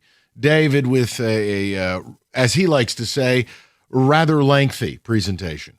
The Schoolboy comments remind me of my favorite Dr. Seuss book, One Fish, Two Fish, STFU Fish. That's pretty good. Next text says, please GTF out of town now. That is Ty on a tractor. Another text comes in and says, fellas, get rid of Scooble. I can't stand him. I'm not a big baseball guy, but I am so sick of hearing about all of his crap. Well, if you want him gone, they need to lose games. Because I'm telling you. That's not going to happen because the Royals with no Bobby Witt, the perfect aphrodisiac after a series in Chicago. This next series sponsored by Henry Ford Health. Right. Then they play a collection of hemorrhoids known as the Oakland A's. I mean, like, come on, man. You're not going to base this decision on this crap, or are you? Mike Enrico, I would take a bag of balls and some chewing gum for this guy. No, you Get wouldn't. him out of here. Stop it. Another one says, Mike said it a few weeks back, and Scoobs keeps proving him right when he speaks. He's clearly not that bright. In what world do you admit that and publicly do this? Dude, I'll tell you this, and I am not some labor law expert. Man, if the team was not made aware of that, why on earth would you make that public? And the first call I'd make would be to my lawyers. Are you kidding me? You knew, but you didn't say it because of arbitration? So basically, if this was court, you deceived the court. That's still, and again, You I'm not perjured yourself. I'm not a legal analyst. It's just my mind did go there where I'm going, wait a minute. So we lost the arbitration and paid you $32 million, and you knew something was wrong with your elbow? And then that very same elbow cost you 50 days of our regular season where the team basically won 3 games. Yeah, I thought it was going to be okay, but obviously it wasn't. Yeah. I'd be a little upset if I was the Tigers. Like, yeah, Scott, get your client in the office right now. You got a lot of splaining to do. Balboa, get your woman. All right, David. Ryan in a car texts in and says, Scooble is a martyr and he's soft. I would trade him now, like literally right now. I've said this now for in my belief, I don't think they're going to do it because they won't lose enough games. But if I were going to trade him, what did we talk about? 4 or 5 starts after the injury, and he's on the block. I don't think you're putting together a Scooble deal like it's the movie Moneyball. The Dabrowski's on line 3, and they had a deal done in 6 minutes. This is something that takes liar's poker, multiple bids, multiple teams, and frankly, multiple weeks. And I don't think waiting till the 11th hour is a great idea. But the fun of it, we get to all watch together. Let's see what Scott Harris going to get his little tap dance shoes on. He's going to put a show on for us. Go ahead. Oh, no, but I'm coming to the dance recital. I got a bouquet of flowers ready. Oh, I can already tell you how this story ends. In the end, we decided as a team, we're just going to go for it. I believe in this team. I believe in the players that we have. We're going to go, and we're going to try to win the World Series for this. Tell you one thing. It's a good thing nobody can find Scott Harris with 2 hands and a flashlight because the first thing he'd be asked about is, hey, how about Tarek Skubal saying he knew his elbow was effed up and he didn't tell you guys? And believe me, before you go, well, no GMs talk. That's nonsense. Jed Hoyer talks every road trip with the beat writers. Brian Cashman talks all the time.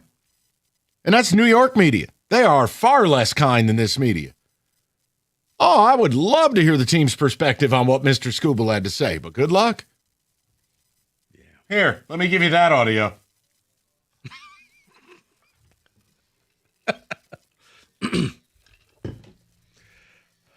Remix. I wish I was in the drop tournament. That drop's always funny to me.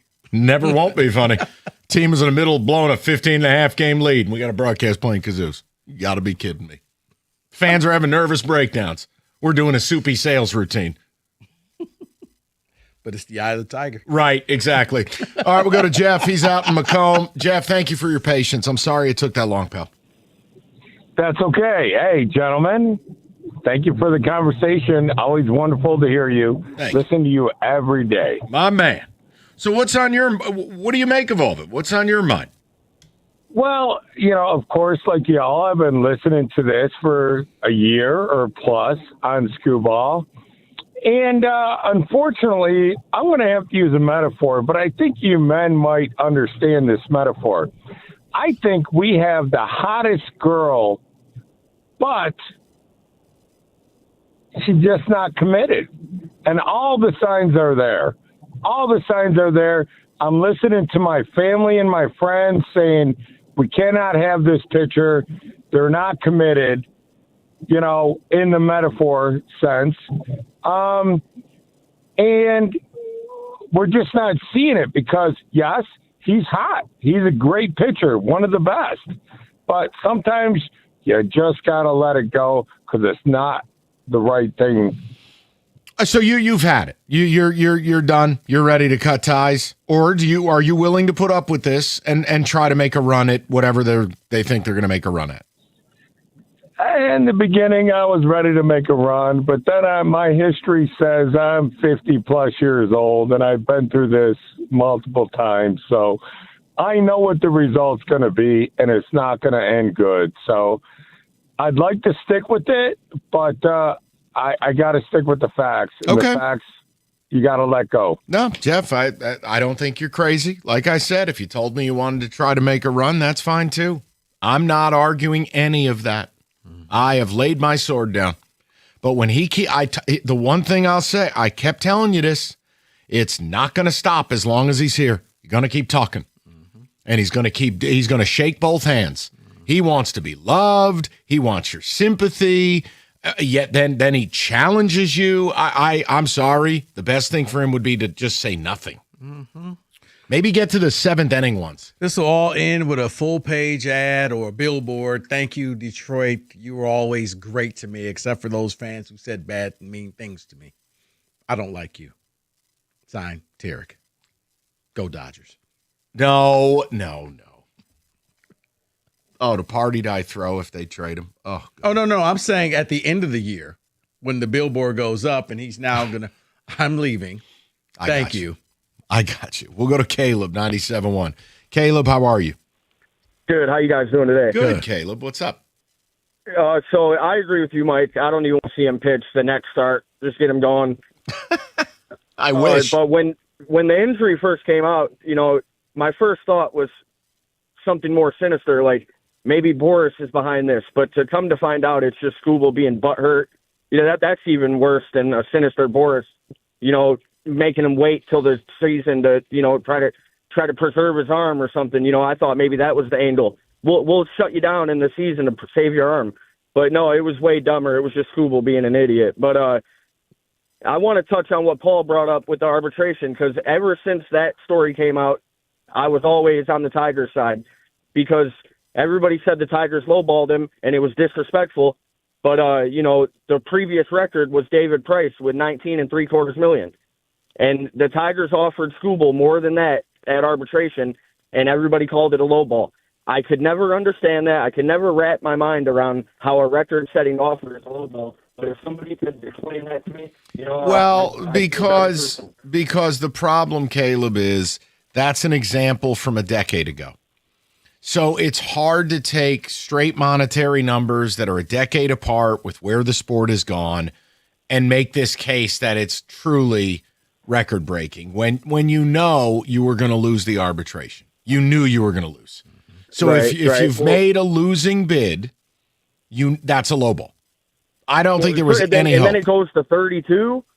Because here's why. Because you get either end of the spectrum. There's no middle ground. The winner gets what they want. The loser gets what they want. There's no negotiating a middle ground. So, it was... Skubal wouldn't have won that arbitration hearing if the injury was out there. Well, and that's part of the problem. Caleb, why he would say this, and look, do I understand how he said this in June to Stavenhagen, but then the report doesn't come out till July 22nd? I don't have that answer. It's hard for me to make sense of. But why would you ever say it? Right. Don't say it. Now you say it, it makes fans like you even less. So you wanted to hoodwink the team that you claim you want to be here. You want to stay. You deceived him. It's just Really no other way around it. You knew, but I didn't think it was going to be that big of a deal, but you end up gone for 50 days. Interesting. I have a different word for it. 248-539-9797. We'll get to the calls. We'll get some more texts, and then we got other stuff to get to. But it's a very interesting read. Cody Stavenhagen plus the Ken Rosenthal thing. And if you're just totally done with this guy, you can say it. But if you're not, I don't want you to feel like you don't have a place at the end here. If you want to keep him, tell me why. Tell me why this stuff doesn't bother you. Maybe you just compartmentalize. That's fine. But I want to hear it from you. The problem? We ain't had one of those calls. Haven't had one. No, you're right. Now that you say that, no, we haven't. 97.1.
We'll get to the people.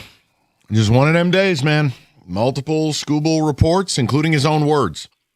If you're just joining the show, I'm sorry. You know I don't want to talk about it. But the guy openly admits he knew something was wrong with his elbow in January. He didn't want to bring it up because, quote, the team was taking me to court. They weren't taking you to court, you child. It's arbitration. Yeah, tough court date. You're either going to make $19 million or $32 million.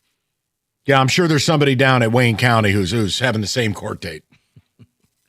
Then he got into the whole I don't give a damn what fans have to say cutscene. Oh, they wouldn't say it to my face. Or what? What are you, Clubber Lang? Yeah, come on this side of the fence. Yeah, what are you going to do? Is this Roadhouse? Right boot. Stop. No, you do that and you'll actually see what the inside of a court looks like. Uh-oh. And then the Ken Rosenthal report where Scott Harris is kind of pulling an Iserman. He's got a very specific thing he wants in order to even talk about trading Scooble. And the problem is that flies in the face of curating the best possible return. Not every team is going to have the static resource that you want. But I still wonder, is it just setting up the ability for Harris to, yeah, we tried, but, unfortunately, he's a special player and we just couldn't find a match. Yeah. I can't wait for the deadline. Either they buy or they say, show me why we pay you.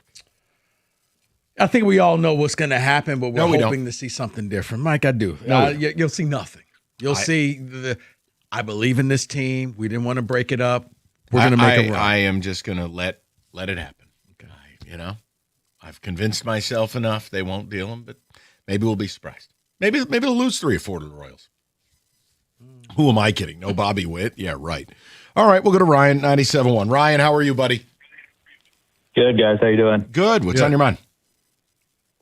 So one of my favorite shows to watch, me and my wife watch it all the time, is The Office.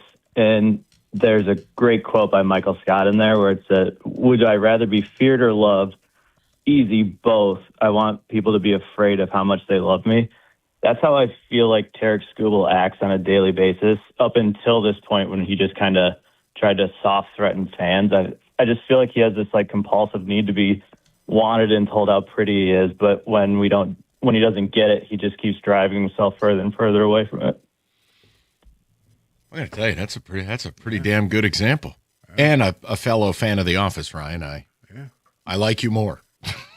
It's a wonderful show. Fear how much they love him. Yeah, I think that's a big part with this cat. He wants to be loved. He doesn't want to be the villain. Well, you can't be both. If you made the choice that you wanted your money, now it comes out, it sounds like you hid your injury from the team to get your money.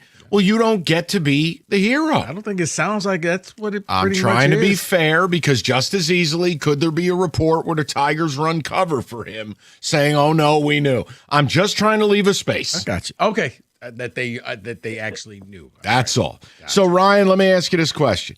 Are you to a point now, no matter what happens with the team, you don't want to see this guy no more? You've had enough. Oh, I'm well past over it. And my biggest fear, unlike, his is wanting to be loved, my biggest fear is that they're not going to sell him or buy at the deadline. And then Scott Harris is going to come out and do the dance of we bought from within because we got Glaber back and we got Javi back and we got Joe back. And then it's going to be if I had gone out and traded for all those guys, you would have loved it. So let's just see how it plays out. Here's what I will say, Ryan. Not that you're right or wrong. I'd have no idea. If the scenario you're painting happens, if he should be fired, you either buy or sell. There is no world you remain static. Otherwise, why are you here? What would you say you do here? So that, again, the deadline of last year was enough to get some GMs fired. That was a disgrace. If you followed that up with what you just suggested, we're having a different conversation. Really?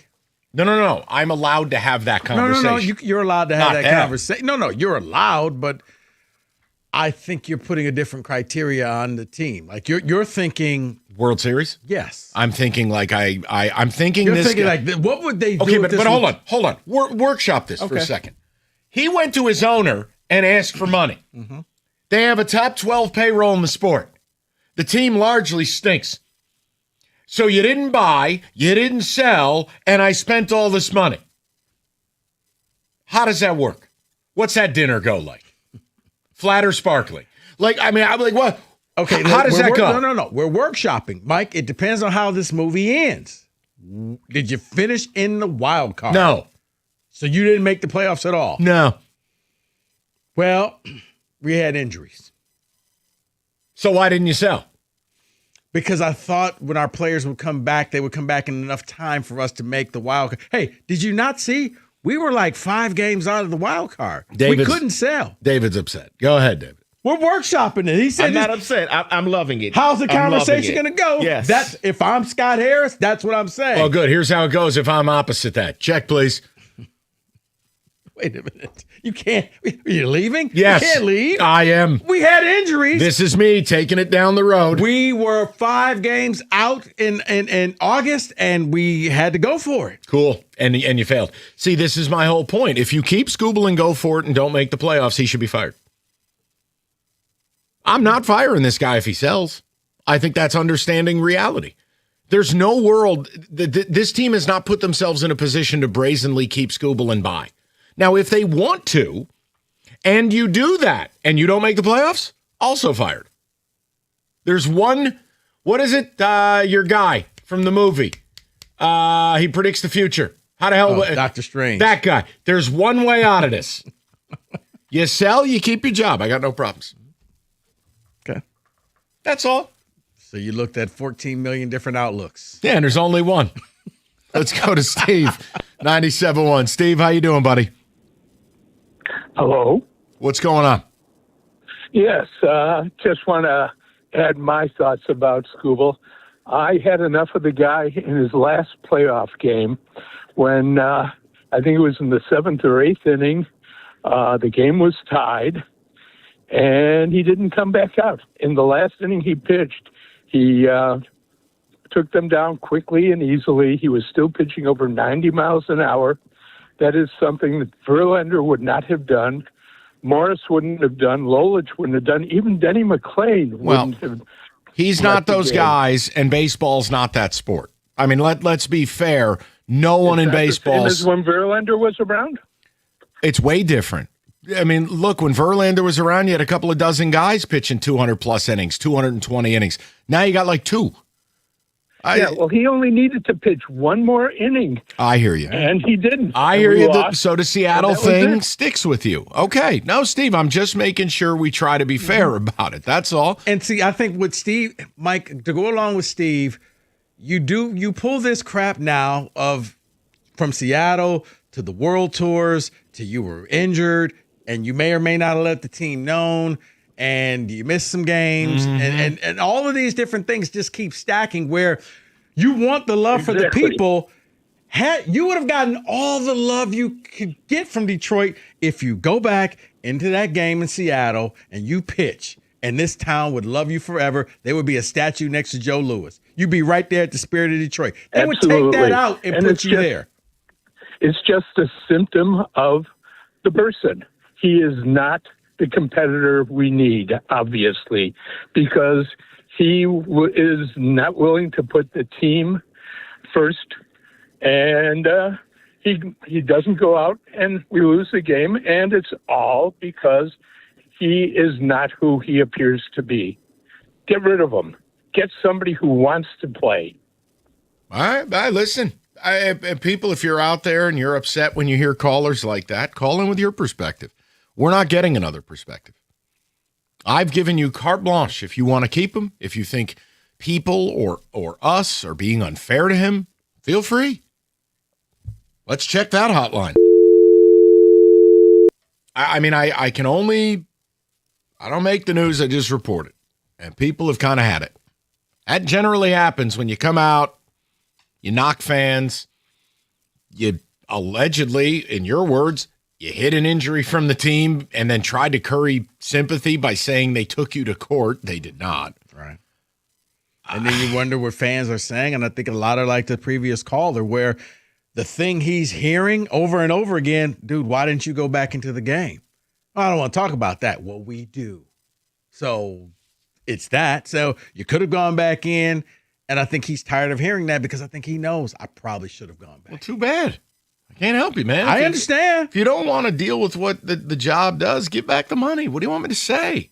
That's what I can't stand about athletes. They have the whole world by the balls. So what? So some guy in his fourth Miller Lite is like, oh, you're a bitch. Who cares? Yeah, he's about... oh, you wouldn't say that if you were on the field. Or what? What, are you going to crack a beer bottle over his head?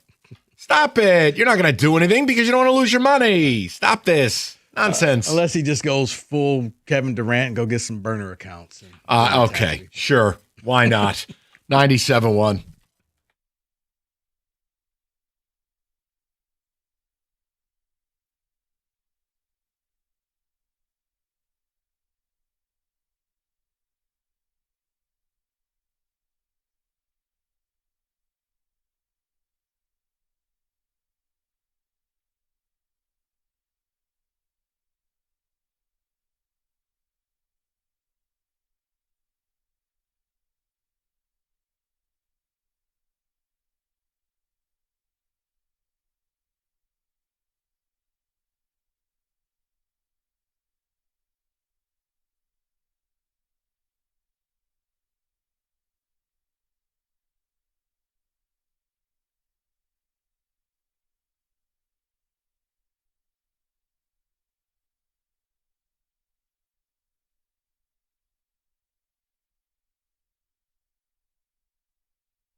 All right, I had something real quick. We'll get to another blitz momentarily, but I want to ask a question.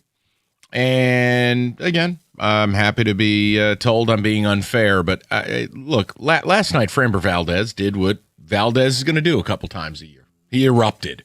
Right. 2/3 of an inning, 6 earned runs, but that's kindly. Well, I wanted to ask a question. He's now started 20 games this season. All right, you're paying the guy $40 million a year. And I told you, look, you signed the best player that was available as a pitcher. He's going to eat up innings, but he'll take you out of some ball games. And then look, he's always got that psycho gene in him where he could end up like dotting his own catcher. Right. Fine. How many starts this year has Framber, of his 20 starts, how many starts has he given up 4 earned runs or more? Or more. 20 starts. Yep. 6. Higher. 8. Yes. 8 of his 20 starts. And he's got starts giving up 8 earned runs, 7 earned runs, 2 giving up 6 earned runs, 5, multiple 4s. That's not a $40 million pitcher. Then I dug a little bit deeper and I said, okay, well, maybe he's incurring some bad luck. He is not. His whip, right? Walks and hits plus innings pitched, worst of his career. Nearly 1.4 walks plus hits per inning. His worst whip ever. His stuff is infinitely hittable. And I had this thought in my mind, and I need to know if fair or foul. Okay. Okay? Paul, David, and you. Is this fair or foul? Okay. Are we approaching a conversation of, is this the latest bad Scott Harris free agent signing? Ooh. Alex Cobb, Verlander, Maeda, giving Flaherty a vested second year. Kenley Jansen. Want me to keep going? I don't want to be a prisoner of the moment. No, but that's why I took the data from the season. It's the same thing as Finnegan being re-signed. The ERA might look good, but if you are going to continue to give up 1.3, 1.4, 1.5 walks plus hits per inning, that ERA is going to go up. You're hittable. Finnegan getting re-signed. The guy's whip is near 1.5. I'm not even going to enter him into the chat. You paid this guy $40 million to be a 1-2 hammer with Skubal. Yeah. I mean, what are we? The guy's got an ERA closer to 5 than not. The whip is close to is essentially it's 1.38. And in 8 of the 20 games, you would need to score 5 runs to win. That's not a formula for a $40 million pitcher. So I wanted to ask you, fair or foul? And you could totally say it's foul. Please refrain from using ethnic slurs. I was going to say it's foul. You're getting caught up in the moment, but you brought data, facts. My bad. Almost like you're headed to court. Want me to just be Stephen A. and just blather? I can do that for you. I know you're upset that your boy's not on the show anymore. Who? Oh, that idiot Yes, Ryan Clark? yeah. No, that was the first guy who should have got laid off. Awful. That's all right. He could sell a few of his brooches and recoup his salary. Who's buying those? I was actually it's fair. Yes. It's trending towards that. Okay, Paul Serra, fair or foul? It is fair. And I'll say this, the thing that concerns me most about what Scott Harris has been doing in the offseason is it's now almost a running joke that every offseason he has like an arbitrage contract, like the Scott Harris annual, let's give a guy $15 million and never play for his contract. It's just... Here's 40. Yes, this is even... I mean, obviously, this is way worse. He's pitching for you at least, but you're not getting nearly what you paid for. Like, his pro player stuff has just been bad. And that's why the Skubal thing, whether they keep him or sell him, I don't care. I need Scott Harris to continue to put himself in the spotlight. And I'm not talking about going on the Play-by-Play Guys podcast. I'm talking about doing your job and we get to grade it. Look, Valdez could easily turn it around. Maybe he powers you to a playoff. I'm just saying, as we sit here today, this is trending towards being another bad Scott Harris signing. Well, it is because... And I gave you data, so don't say I'm being unfair. Yeah, and trending, yes. I like that you said trending. Yeah. It's not there yet. Oh, it's there. Oh, you're saying it's there. David's had it. I'm saying it's there because in a conversation I just had with Evan, we were talking about this Framber situation. And Framber may be a victim of ABS. He lived at the bottom of what they called the quote unquote zone. Oh. Those were balls. I thought anybody but Scooble? No. Okay. Those were balls. And now he can't throw those anymore because he would never get a strike on those. And so now the problem I have is that's why I said it's already there, because analytics is what Scott Harris prides himself on. He should have seen that. He should have known that. And you still signed him to this contract. So to me, it's there because I don't see him being able to fix it because of ABS. David is taking your data, Mike, and it's an interesting. Here's another good one. He put a draw 4 on top of it. Do you know how many times this guy has gone past 6 innings? Out of the 20? 7? Lower. 4? Lower. Wait, but you brought him in to eat innings. 3. Lower. 2? 2. Now, here's the part. It doesn't even count. Once was against Kansas City, and once is against the A's in the middle of their 4-17 stretch. This is trending towards being a bad signing. This is fair. You know what? It's you both are correct. It was just a talking point, and I want to thank you for saying what you said. You don't want to be a prisoner of the moment. That's why I made sure. I'm like, okay, let me take the collective, and I go, how many games has he not given me a chance to win in his 20 starts? Okay, 8 in my opinion, 8. Then you factor the raw analytic data, and you go, okay, these are career worsts here, and then you look at, all right, well, is he at least battling? Maybe he was giving up a couple of runs in the 7th. No, he's not even getting into the 7th. No, this is the bipartisan bill here. The senator from Greater Life and the senator from Troy. Great job. And it's saying a lot, too, because he did sign Javi as well, which is a bad signing. Two times? And your job is to be the guy who eats innings. That's why it was like, okay, wow. That's good. That's good. I just wanted to throw it out there. That's a good pull. All right. We'll move it along. 97.1.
Brought to you by M&M Garage Doors. Cody Stavenhagen of The Athletic published an article today surrounding an interview he did with Tarek Skubal in June. Quote, if I could go back, I probably should have gotten an MRI in January and hammered it out where I was done with it in the offseason, but there was also other factors in play. I was going through arbitration, the decision by the organization to take me to court. I think that probably had some impact subconsciously, end quote. Ken Rosenthal just tweeted the following: the 8 teams to which Kevin Gausman can block a trade, according to people briefed on his contract: Reds, Brewers, Tigers, Mets, A's, White Sox, Pirates, and Mariners. Most teams likely to be interested are free to acquire him without restriction. Tigers and the Cubs finish their series tonight. Keter Montero will make his return for the rotation. He logged 5 appearances out of the pen, allowing just 3 earned runs in 13 outings while walking 4 and striking out 14. Colin Ray opposes him on the other side. He carries a 4.74 ERA this season. First pitch right here on 97.1 coming up just after 8. The Chiefs have released the first renderings of their new stadium set to open in 2031. It features a translucent enclosed dome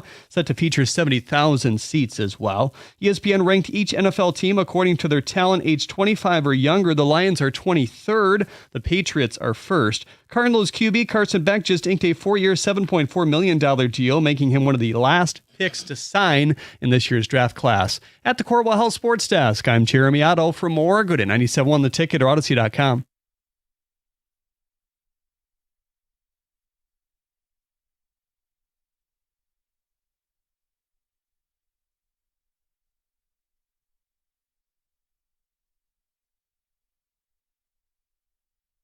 All right, hit the button. The hell you need from me? The hell is this? This is NFL off-season edition of Best Bets. I love to do this during the regular season, but I'm going to do this now because I've selected different categories here. So we have Defensive Player of the Year, we have MVP, all this type of stuff here. And I'm going to go through who I think would be the best choice for a best bet within that category. Oh, dear God. So let's start with Defensive Player of the Year because it's a local product that I want to give here because overwhelming favorite in the betting is Myles Garrett. We know that for Defensive Player of the Year. And then right after him, you have Will Anderson at plus 750, Max Crosby at plus 800, and then Aiden Hutchinson would be my choice also at plus 800. Here's why. Max Crosby is declining a bit. Will Anderson, yes, he is great. He is outstanding, but he does share production with Danielle Hunter. So Aiden Hutchinson, maybe select him at plus 800. I mean, the media loves him, and he's got commercials. He has no one else. Yeah, no, I just, sure. I'm not going to argue it. See, I think that's going to hurt him that he has no one else. So he is Derek Moore. You watch your mouth. Welcome to the double team, and then you'll hear, well, he gets double teamed a lot, bro. Yeah, I don't see him shedding those double teams. So, David, you'd be lighting your money on fire. Let's move over to the Defensive Rookie of the Year. And you have candidates such as Ruben Bain, David Bailey, Sonny Styles, Arvell Reese. You always going to have those type of guys, right? They go after the quarterback. They play right there to get those stats. But I'll give you one, Caleb Downs at plus 850. If Dallas is expected to take a huge leap this year, a safety? I understand why you're saying that. It is a safety, but you should expect great production from him for the defense to take the next step, to have that step for Dallas. Your thoughts? I say no. I mean, it's a safety. I get it. It's just the positional value. I mean, he's a smart football player, but you do need stats. He can have a huge impact and play center field and be a rover, but like if it doesn't equate to stats, how do you win this award? Well, you know what? Let me help you out with that, David, because this is a bet that I may take. Because if the Dallas defensive line is better, it looks like they've revamped it, and he's playing center field and he gets those Kirby Joseph-like interceptions where all of a sudden there's Caleb with 5 or 6 picks this year, I could easily see that to be enough for him to get the Defensive Rookie of the Year. I can buy that one. And I'm trying to think outside of the box with a lot of these because, of course, people are going to say Ruben Bain Jr. or David Bailey, right? No, but if all of a sudden, Kirby Joseph got paid because it just seemed like balls just kept finding him, and he would just another pick, playing Chicago. He ends up with a ton of picks. Green Bay, ton of picks. Brett Favre. Brett Favre. Aaron Rodgers didn't want to see him anymore. Well, let's go back to the 90s for Brett Favre there. I like that. Aaron Rodgers. Until he went to Pittsburgh. And went to Pittsburgh. Yeah. I'll save it for Can We Say That Monday. Let's move over to the offensive rookie of the year here. And a lot of people are thinking, and they're high up on the odds here. You got Carnell Tate, Jordan Tyson. But I'm thinking of a guy who will get a number of carries. Yes, he'll be sharing them, but still he could put up some numbers, and it's Jadarian Price at plus 750. I can see that, especially going into the season. He's not sharing anything, David. It's just him. Right now, yes, because they just put Charbonnet on the PUP list. And K9 is gone, so he's going to have 6 weeks to kind of establish himself as being the lead dog in Seattle. No thought to Mendoza, huh? No, because I don't think he's going to start the season as a starter, so that may take the numbers away. And then when's their bye week? Like week 7 or 8? Something like that. And a lot of people also think Jeremiah Love, but what offensive line do they have? No, that poor kid he's got no hope. I mean, that franchise is a shipwreck. Yeah. I show you Marvin Harrison Jr. No, just put on the tape of Ashton Genty last year. Yeah. That's what Love is about to face. Oh, I just got hit in the backfield again? Cool. Let's move over to win the NFC West. I know this is funny because everyone knows what the Rams are, what they're going to do, what they're going to look like. But just maybe the Niners at plus 305 to win the NFC West. I mean, that's not nearly enough of a price, I but agree. I hear you. Yeah, because again, we've been through this before where super teams get built. Remember the Eagles in like 2010-11? Yes. The greatest team ever assembled. Didn't make the playoffs. I'm fine with the Niners, but like plus 300, that should be like plus 1,000. Well, David, the funny thing is, week 1 is going to be a big game because you're playing each other. Oh, that's who you open with? Yeah. Oh, dear. In Melbourne. Even worse. So an NFC West showdown halfway across the planet. Yes. I hate this league. Yes. So that's a disgrace. That's the Rams. Who's home game? Rams. Unbelievable. Because the Rams didn't, because the Niners normally take over SoFi. So whenever they do that, whose house? And they are the guest, it's not the Rams' house. So yeah, the Rams gave that up. They petitioned the Niners to go to Australia for week 1. So yes, I could easily see you win that game because the next time they play each other will be week 18. Oh, that's criminal. I sound like Dan Dickerson. Unbelievable. That's ridiculous. So, yes. Open the season in Australia and then don't play it for 4 months when people might be dead or the game may not mean anything. That is ridiculous. Yeah. Let me double check. No. I think that. Wait, is it? Even if it's week 17. No. Right. It's not. This last game is against. But yeah, it's December 17th. They'll play again. Yeah, third to last game. What absolute nonsense. How many people in Australia are going to ask what a 49er is while they're at the game? Right. But so, yes, if you win that game, you give yourself the leg up because it's week 1. So no one knows what to expect. You think that everybody's going to be relatively healthy. It's possible. So let's move over to this one here was picking a team to make the playoffs. Now, the odds may have shifted a little bit after Cam Scatterboo this weekend, but right now at plus 255. What? The New York Giants to make the playoffs. This is a ripoff. You only get plus 250? I agree.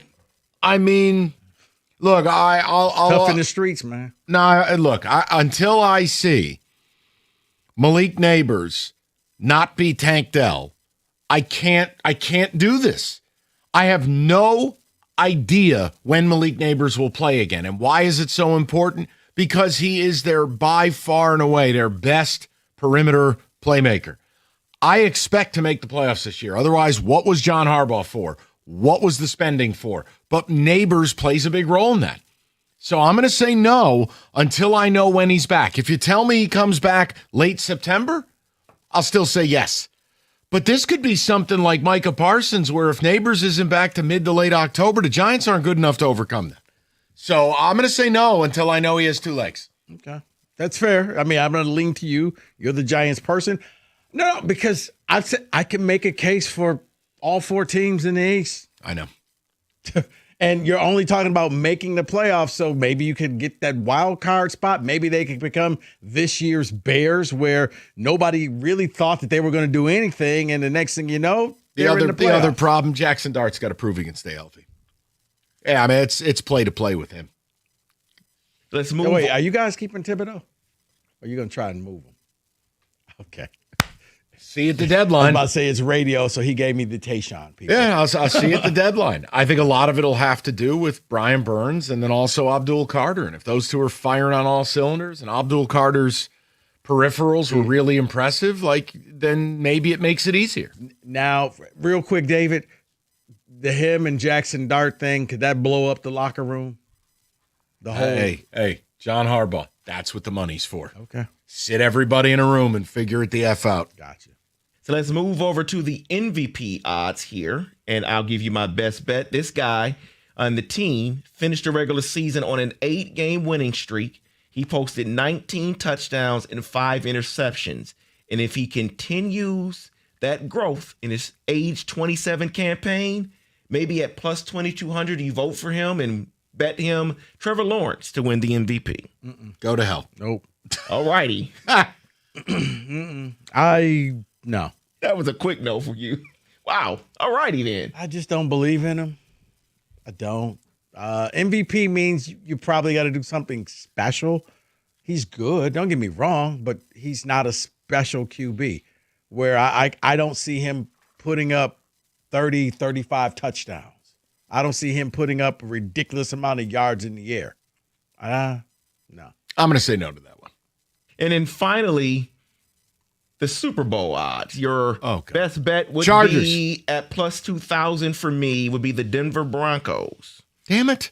That would be my best bet there. Yes. I understand why. The defense is elite. They add Jalen Waddle. I don't trust Bo Nix. I also think the division's brutal, and I like the Chargers. So, I mean, I get it. What are the Chargers? Plus 2,500? They are, yes, plus 2,500, yes. I'll take that. David, I can see your Broncos because if you somehow can get home field throughout and you make people come to Denver and you let the weather be a factor as well, it's like Buffalo. Like I can see it. Well, where is Buffalo, by the way? Buffalo's one of the favorites. They're at the top. That's a waste of money. Yeah. Waste of money. Just light it on fire. That is your NFL Blitz 97.1. Imagine Wi-Fi is so intelligent it can help heal itself when there's a problem. Imagine reliable coverage in every corner of your home. So whether you're streaming, gaming, working from home, or connecting all your smart devices, enjoy Wi-Fi built for speed and powered by fiber.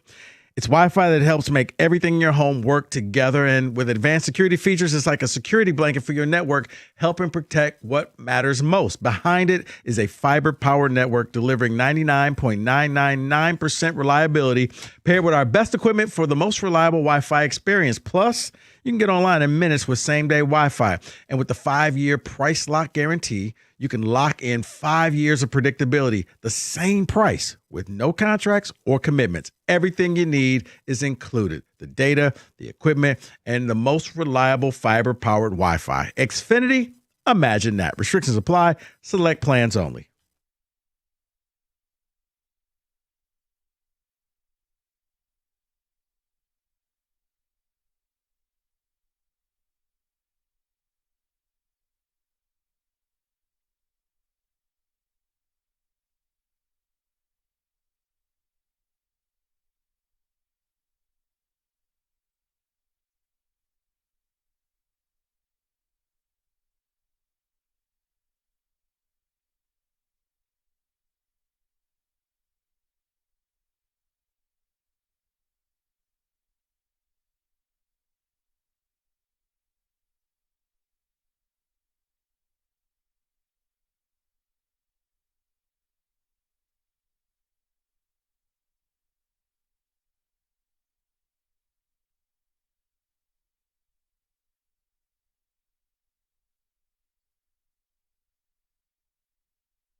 So I know it's been a busy Scooble day with reports and quotes and different things, but Paul's got something interesting here, and I want him to read this. He brought this in, and I said, first of all, we shouldn't be doing this off the air. This is good. Paul, do you mind presenting this? This is a new angle to the Scooble thing.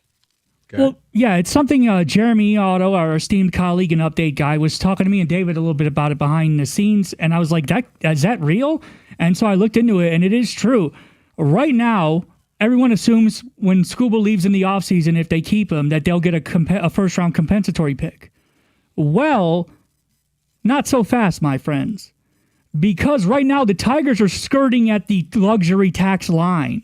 So if they were to keep Scooble and buy and go over the tax line, that comp pick that they get for Scooble in the offseason would fall from a first-rounder to a fourth-rounder.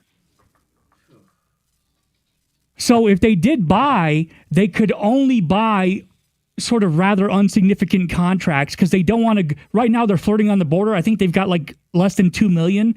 So they wouldn't be able to buy a lot. It'd have to be a player making $4 million prorated to $2 million, and you're not getting anybody. Yes, or you'd have to like ship other guys out to like offset the balance to stay underneath the line and keep your first round pick when Scooble walks. Oh my God, their precious comp pick. Now it makes even less sense to keep this guy and buy. So in other words, you ain't doing nothing. Back in the game, baby. Let's put it on the board. They're doing nothing. No way. This actually compels me. You want to put this on the board? Yeah, okay. I'm down. And by nothing, I don't mean like a Charlie Morton. Buddy, on the near horizon, I got Saratoga. I'm in a betting mood. Yeah, let's do this. Okay. Paul Serra has single-handedly convinced me they're trading Tarik Skubal now. He has turned this whole thing upside down. That right there, think about this. If you are annoyed or you find it unacceptable to receive this first-round comp pick, if you keep Skubal and, quote, he goes for nothing, how you going to feel if he goes for a fourth? I'm being real. No, you're not going to be happy, but what? But the magical ride that will be the final 6-7 weeks of the season, that's what you're going to be selling your fans. Hey, we're only, they let's say they go out there and they sweep the road. Hey, they're going to. They don't have Bobby Witt. We're only 4.5 games out, fellas. Ooh. We're going for it. Yeah, that's how they're going to sell this thing. Then guess what? Then fans get what they deserve. If you can't look at this openly, if they keep him without the ability to financially add, and if they do, they will then truly lose him for absolutely nothing. That cannot happen. Cannot. Mm-hmm. Keeping him without buying is idiotic. Keeping him and buying now, unless you've got some kind of Fugazi 3-card Monty mathematics, would then destroy the comp pick. Mm-hmm. What situation is not idiotic? Trading him. Correct. But in order to trade him, Mike, as you know, you need to have that perfect deal, and I need this, and I need this, and no, not you, Mike Valenti. I'm talking about the Tigers. From what's reported, they need this perfect deal in order to go through this, or you can just tell your fans, hey, guys, we were only 5.5 games out. But they don't have a bullpen for it. Hold on. I know what you're saying they're going to say, but you got to be dumb as a brick if you accept that explanation. No, even the fans that are casuals know this bullpen sucks. Mm-hmm. What are you going to do? Not go get bullpen help, but you kept Skubal? Maybe that's where you're marginal adding on to the team. Oh, come on. With more of these Pete Wagonbacks or whatever the hell it is. You go find somebody and hope that they can revive their career here in Detroit. I hate you. For one last time. Paul, David, your thoughts. Am I wrong now? Paul has got me completely. You know what? David, the way that you counsel your parish on marriages, that's what Paul's just done for me with Skubal. Wait. What did he do? David, he got you guys together? David changes hearts and minds. Paul has changed my heart and mind. Now, no, there's no world they could keep Skubal and not buy. And if you keep him and you do buy, You're effing yourself out of the only return you would get, which is already paltry. You know what? He's so cute. We need to get him some Fago and some Better Made. This is his first day here in Detroit. Yeah, because get ready for that 4th round comp pick because they're keeping Scooble and not buying. Hey, I got this place for you, Mike. It's called a Coney Island. You should try it. No, hold on. If they keep him and don't buy, they get a first-round comp. That would be the most idiotic thing in the world if you kept him and they didn't load the cannon around him. I don't know what they're going to do. All of this is... Paul Serra is an agent of chaos, 248. Well, when Otto told me this, I was like, this can't be right because this is an even dumber situation to find yourselves in than I already thought it was. And so then when I read it, I was like, dude. And Paul, that's why I say nothing. We'll go for it. And okay, if they do nothing, they don't add, but they keep Scooble, Harris should be fired. That would be, it's not criminal. You're not going to get prosecuted. I'm just saying it's sports crime. You are not doing right by the organization. That is your job if you're Scott Harris. So in a sports-wise, he's become what Bernie Madoff. He just stole. No, I mean, it would just be something where I'd get District Attorney Carisi from SVU out here like, I'm sorry, I've had enough. Carisi? That's my boy. That's my cousin. We're related. Really? No. Oh, but right here. Nope. Whoa, wrong one. Sorry about it. That was mislabeled. All right. Apologies. Carisi. Stud. You guys getting the Stromboli and the Mostaccioli together. Yep, at Sbarro. 248-539-9797. It's a great TV show. Oh, it is. Look. Sure, I'll deal with it. I don't care. People, now that Paul Serra's laid this out there, they can't add payroll without destroying the return for Scooble. So if you keep him, you get nothing. You get zero help. It would be the very team we're watching right now. Who's on board for that? I'll hang up and listen. First time, long time. Not on board, but better get used to it. No way. Yeah. No, Paul is now turning the tide. You'll wait for 9th inning, Mr. Clutch Hyu Lee to come up to the plate and hit that bomb to win the game. Paul's got me convinced with the financial aspect of this. That was a complete blind spot to me. They're trading. They got to trade him. They have to trade him. You know what, Mike? They have to. Maybe we'll put it to the people. Are they team me or team you? I don't know. Because I don't think they're doing anything. Talk to the people. That's a great way to put it. You talk to them. 248-539-9797. Team Rico, Team Mike. I don't think they do anything, especially after what Paul said, that this is your team. They're going to ride or die into the sunset. This is it. Thelma and Louise off the cliff.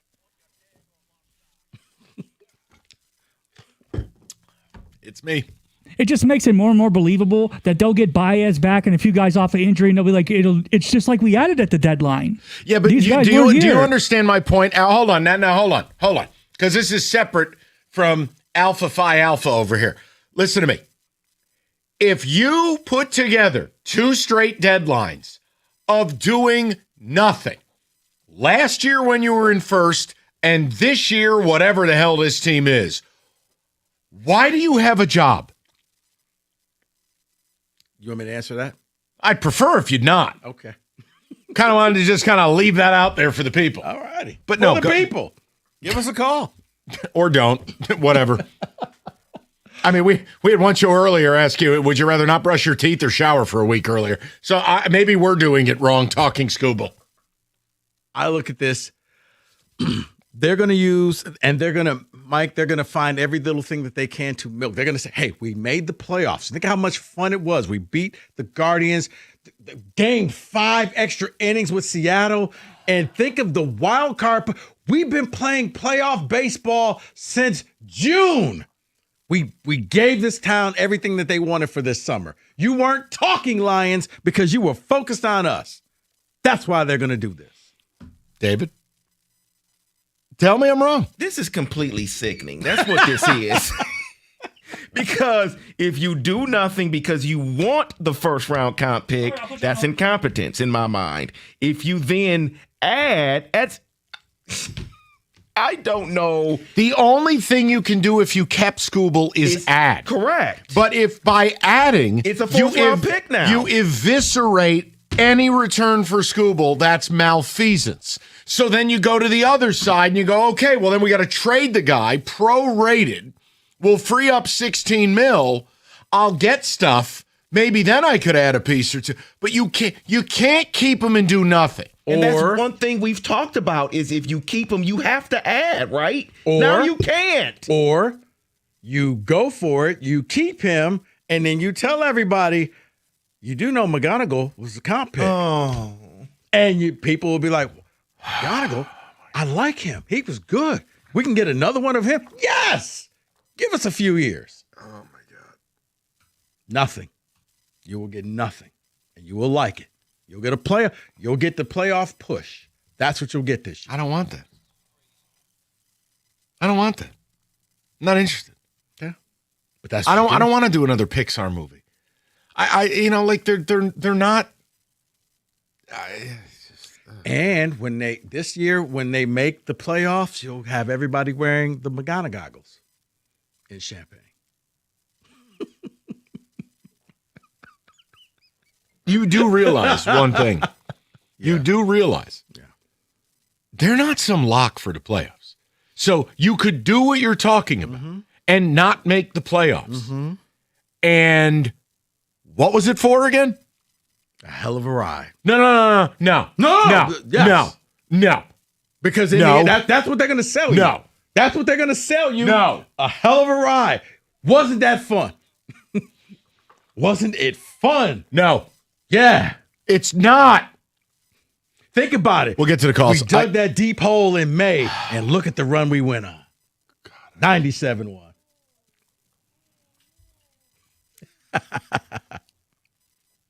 97-1.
Well, Paul Serra has turned this show on its ear.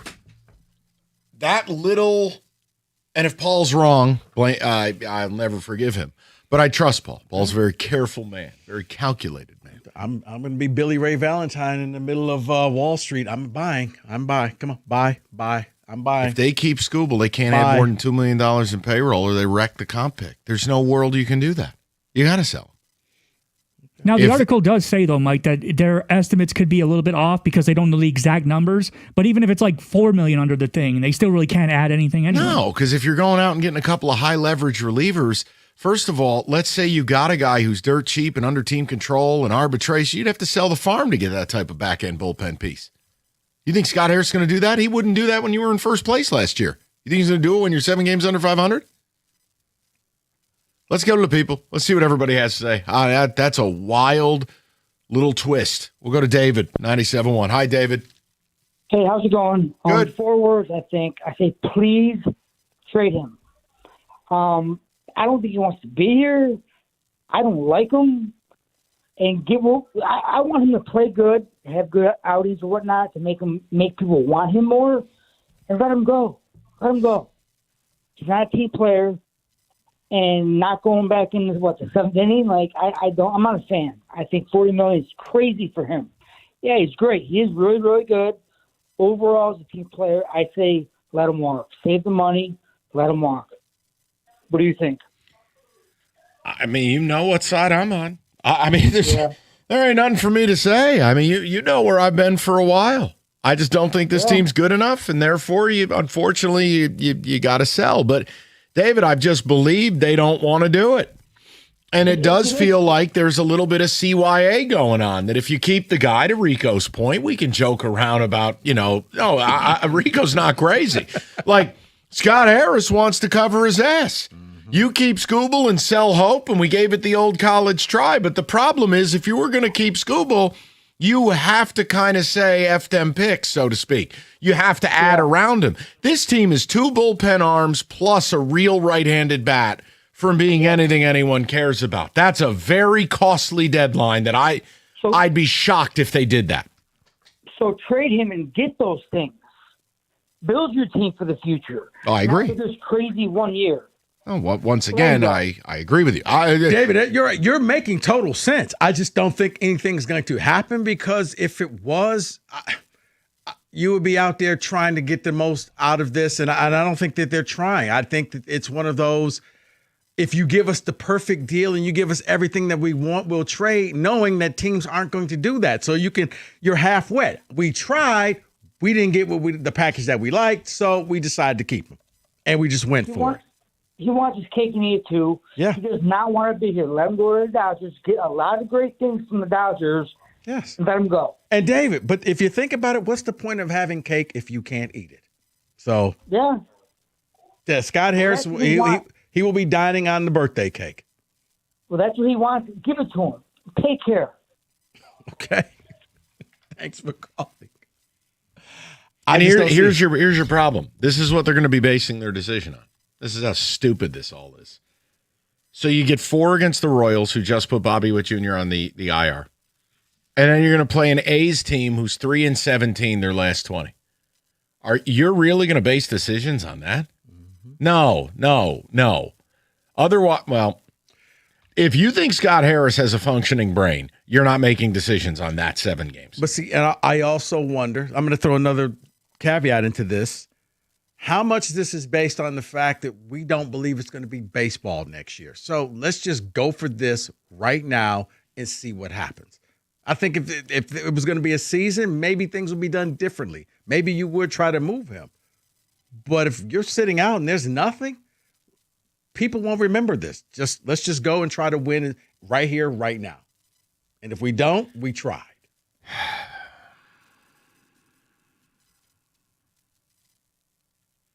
Payroll tracker. I'm just pulling this up. So it shows the Tigers are over the threshold by a margin of $1.643 million. That would lead to a tax bill of $329K. But because of the Scooble compensation situation, the tax would come with a more significant cost to the Tigers if they ended up over the mark. Wow. I tell you, that is a twist. Thanks a lot. Thanks a lot, Paul. You really bleeped in the punch, Paul. And I love it. No, it's tremendous. Because now it's like, how the hell do you keep him and do nothing? This ain't about Rico being right or wrong. I'm asking about the principality of it. What fan would feel good keeping him and you don't buy significant pieces?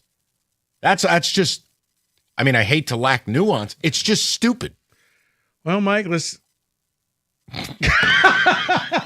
Is that the new Kenny Digital laugh? Is that what we're going to do? That's good. I like that. Let's keep the streak going, Mike. I harken back to just last year, where in order to buy, you may have to give up some pieces that he doesn't want to part with. The only thing you could do, if you keep Skubal, and don't laugh because I know I've already said I think this bullpen is horsebleed, you'd have to take Kenley Jansen or Finnegan, who make 18 and 11 respectively. You'd have to move at least one of them, and you'd probably have to put an asset with them to get someone to take the prorated amount. Maybe you paid a prorated amount, but you'd keep Skubal. Mm-hmm. You would trade from your already weak bullpen, right? And then have to go buy to fix said bullpen. But by putting that asset to that, I start seeing ghosts. Not going to happen. Power it down. We'll just wait for the injured players to come back. That's our trade.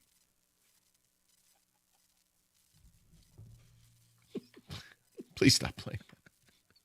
Please. Thank you. Thank you so much, Paul. Thank you. Because I'm now, Couple of texts, and then we'll get to calls. We got a lot of ground to cover because I got to reset the news before this news about school. What a day. What a day. Someone says, hi, love your show. My question is, based on what has just transpired with Skubal, is there a team out there that would even want him due to his duplicity? Oh, yeah, there's teams out there that would add to have that 1-2 punch in the playoffs. Absolutely. Which is why, if you're going to move him, which, for the record, I've said this a long time ago for years, try to move this man, I would call all the top contenders and say, give me your best. It would be the anti of what LeBron is doing. Give me your best deals, and in about a week, we'll come up to the podium and say which hat we're going to pick. It would be a hat dance, Major League Baseball style. Tex here says, can you guys stop kicking me in the balls with the horrible Tigers news? It hurts.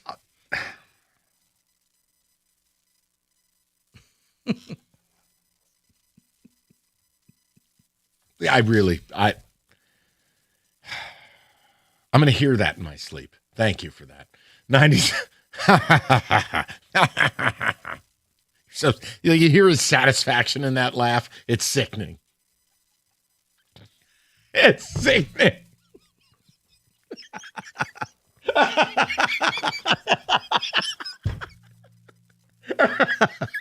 Make him take his batteries out. 97.1.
I don't know if this is Rico, Paul, David, all three. Go ahead.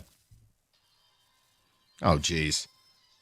What are we celebrating, SEC Media Day? We are not celebrating SEC Media Day, but we are about 5 weeks away from the college football season. And so I wanted to go through here contenders, or should I say front runners, for the college football national title. But I want to start first with some dark horse teams, okay? So, no, the dark horse team is not Michigan, people, for those listening, not at all. Let's just talk about it here. And I'm going to start with the team that is near and dear to your heart, Michael, because of the coach and the quarterback that have gone there, and that is Oklahoma State. The Meston maker. North Texas has gone to Oklahoma, taken over Oklahoma State. And here's why I mentioned them. They got as a Wyatt dark Young. horse. They got Caleb Edwards. Correct. They got the Meston maker and Eric Morris and that one play per 20 seconds offense. How quickly can they turn that thing around? And Well, let me give you something here, because non-conference wise, yes. Second week of the season, they have Oregon. Probably losing that game. When you go to the conference. Where's the game? Stillwater. That's at Stillwater. Okay. But they went up to Eugene last year and lost like 80-2. Well, it's back here now. Back in the game, baby. But if you look at their conference schedule, it is favorable. Yeah. The only game they have would be number 8 Texas Tech in Boone Pickens Stadium. But what will they look like without Sorsby? No, look, here's what I would say. And I'm careful about this. I loved everything North Texas was doing. I loved Eric Morris. I thought it was a great move for him. If they're going to financially support him, which clearly they had some money to get Meston Maker and to get Wyatt Young and to get these, they could win 8 games. Because if you have a quarterback and then you have the running back and you have his main wide receiver and you have the play caller, the implementation of the offense, you fast-tracked it. But I'm not ready to say they'll have the supporting cast necessary to go much beyond that. But at Oklahoma State, that's a proud program. And if you go back and look over the last 20 years, that's a program that on a consistent basis could win 9-10 games. I think an 8-win season could be in order. Can they make the Big 12 championship game? I'll say no. Okay. And you're saying, but they play Oklahoma, right? They do not play Oklahoma. No, you ruined that. Oklahoma's in the SEC now. No. You left Oklahoma State behind. That's like leaving your kid at the supermarket and mom drove home. Did that make you angry? Yes. Job well done. I love that game. Great job by me, All right. not by you. I'll say 8 wins. Okay. Let's move over to another possible dark horse, a team that is near and dear to your heart, Rico. Well, Maryland. Their quarterback's been gone, but it's Washington. But he's back. DeMond Williams. He's gone. There. He's back. Yeah. He's gone. He's alienated everybody. Yeah. He's back. So they have on the road, they have to go to USC and they have to go to Oregon.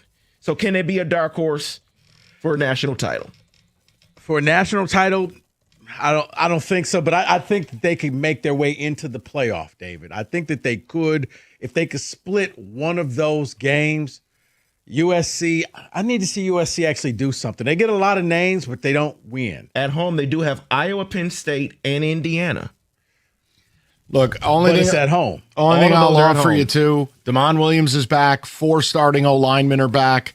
That's a great way to start your deal. And I leave the rest to him. Indiana, I'm going to say the same thing. Indiana traveling west. Once you cross the Mississippi, for some reason, East Coast teams don't do well on the West Coast.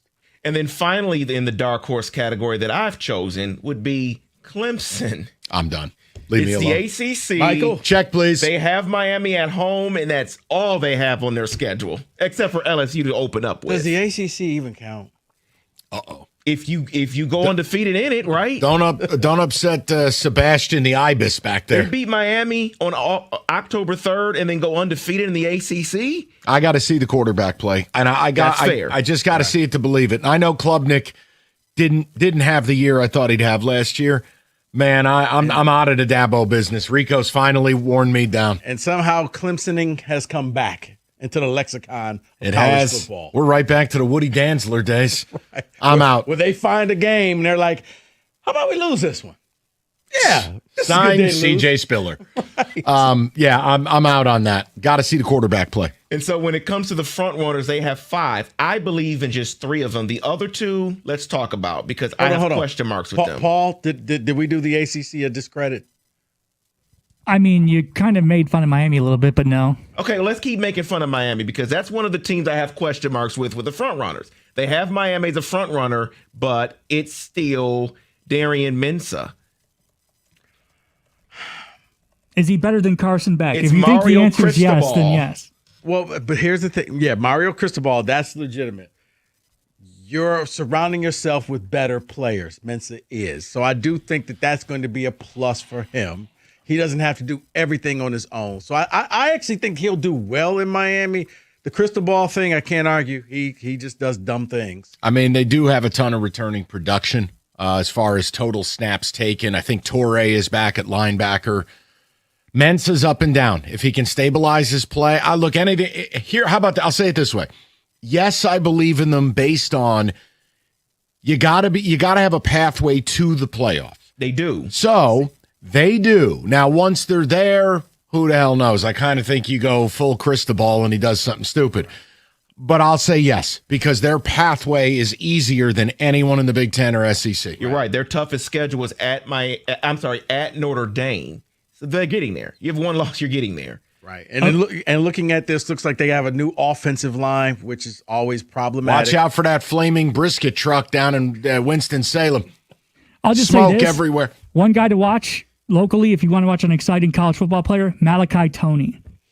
Oh, he's a monster. Yeah. I mean, he's a vintage Miami receiver. Now, he's diminutive, but he's explosive. Yeah, he's like Santana Moss. Yeah, it's a good one. Good comp. Yeah. He's excellent. That's enough Miami talk. So the other team that is questionable for me in the front runner category would be Georgia. No, Michigan is not in the front runner category. Georgia. Gunnar Stockton did not have a good year last year. He stunk. I'm being nice. Georgia's passing game stinks. Their route combinations stink. The offense stinks. I got to see it. And I understand Kirby's unbelievable, and he's had an unbelievable run, but I'm getting a little bit tired of it. Like, are you going to show me the vintage you had? Or are we going to keep looking at what we call Georgia light? Right. Less filling. I'm going to say no. I think Gunnar Stockton stinks. So I'm just going to say no out of spite. I've had enough. Yeah, I mean, unless one of the young receivers can step up and do something, yeah, they waste receivers. Yeah. They had Zachariah Branch. They had Oscar Delp was supposed to be a star. They had the talent. They're wasting it. Their scheme is so archaic. He's right, you know. Might have Jim Bowman coordinating that thing. I just didn't understand why they had them in the front runner. Because of Georgia. Whoops. You want to go to the garage and do some karate? David, Georgia, Alabama. Yeah, you're always going to. Bama's going to be the most fascinating storyline because basically the minute they lose a game, Kalen DeBoer is going to end up on Diego Garcia. He's going to end up on, he'll be Napoleon. He'll be exiled. Mm-hmm. I can't wait. Bama, it is all or nothing right now. That is your college football blitz 97.1.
Brought to you by the University of Michigan Credit Union.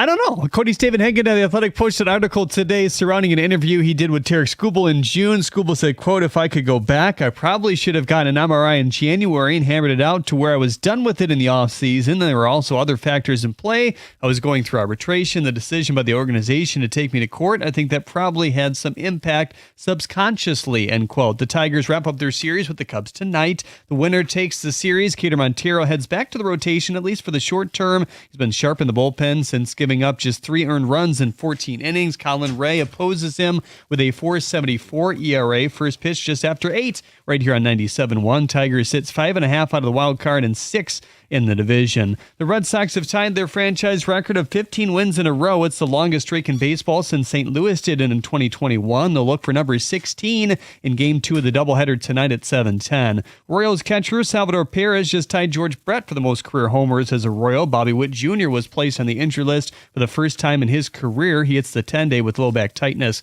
Cardinals rookie QB Carson Beck has finally agreed to a deal, 4 years, $7.4 million, marking one of the last of this year's draft class. At the Corewell Health Sports Desk, I'm Jeremy Otto. For more, go to 97.1 The Ticket or Odyssey.com.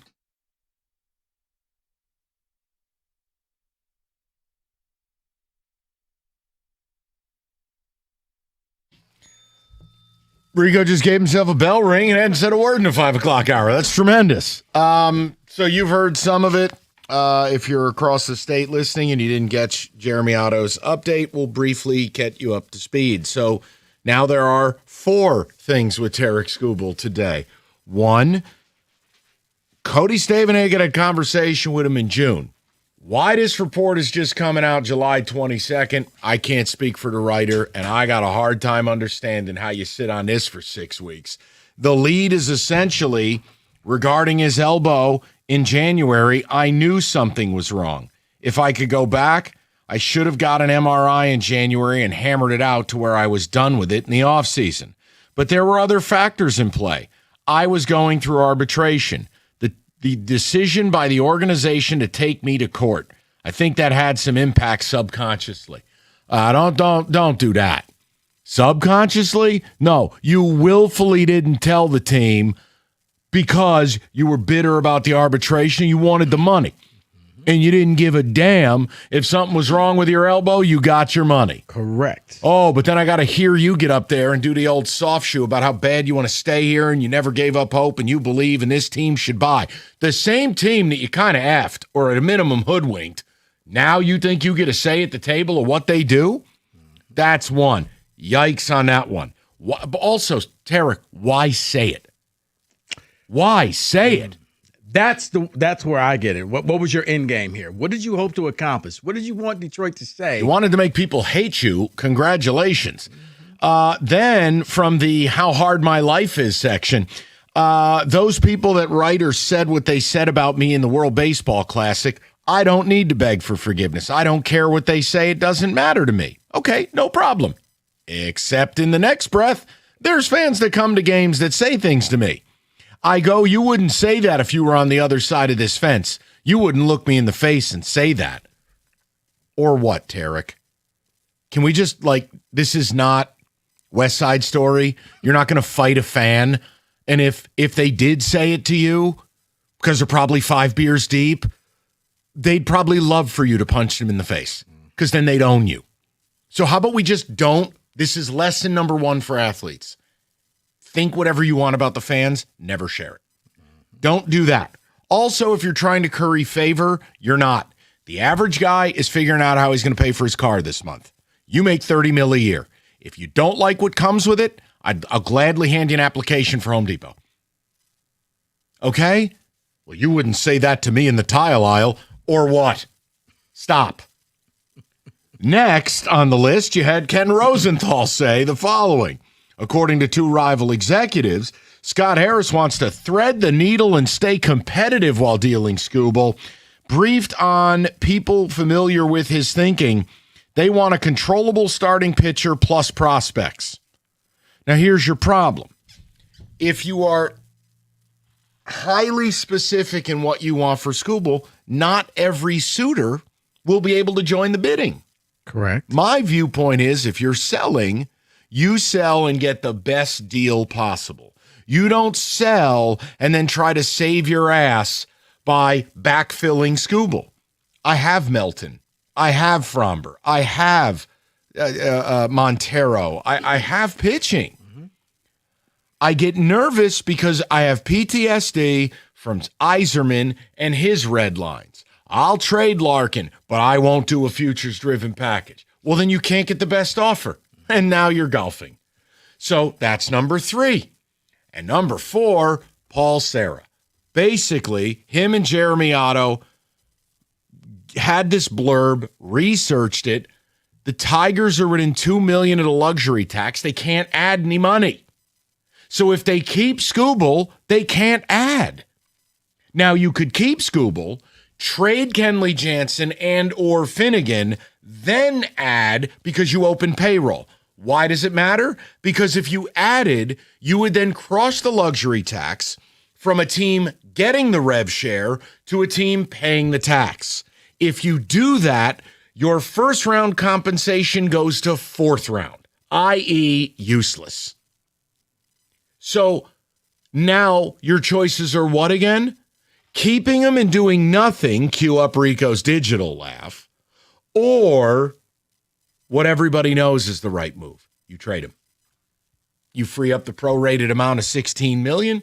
You can add if you like, or you just sell the farm and be done with it. By the way, Red Sox won again today, 15 in a row.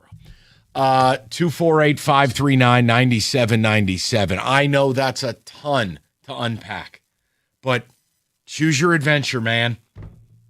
Rico, Paul, David, whatever you guys want to say. If I miss something, I'm not offended. You've nailed it, and I think that based off all the information, my educated guess is we're just in this for the ride.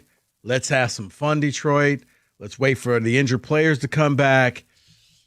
We're going to see what we can do and ride that wild card train.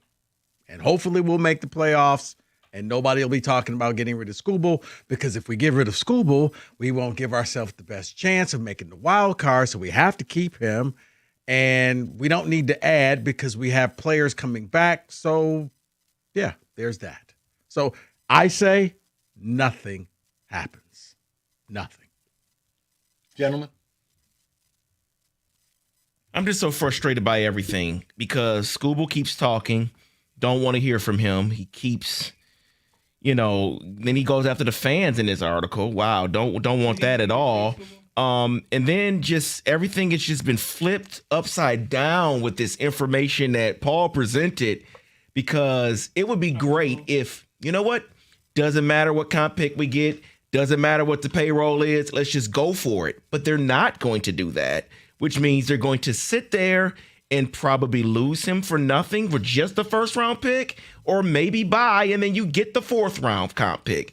Either way, it's laughable. Or just do America a favor and trade this guy and we never have to talk about him again. Please do that. Because after this routine today, oh, cool. So you won your arbitration, bilk $32 million from the team, and it was totally cool to miss 6 weeks of the season earning your $32 million. And we're supposed to be good with that?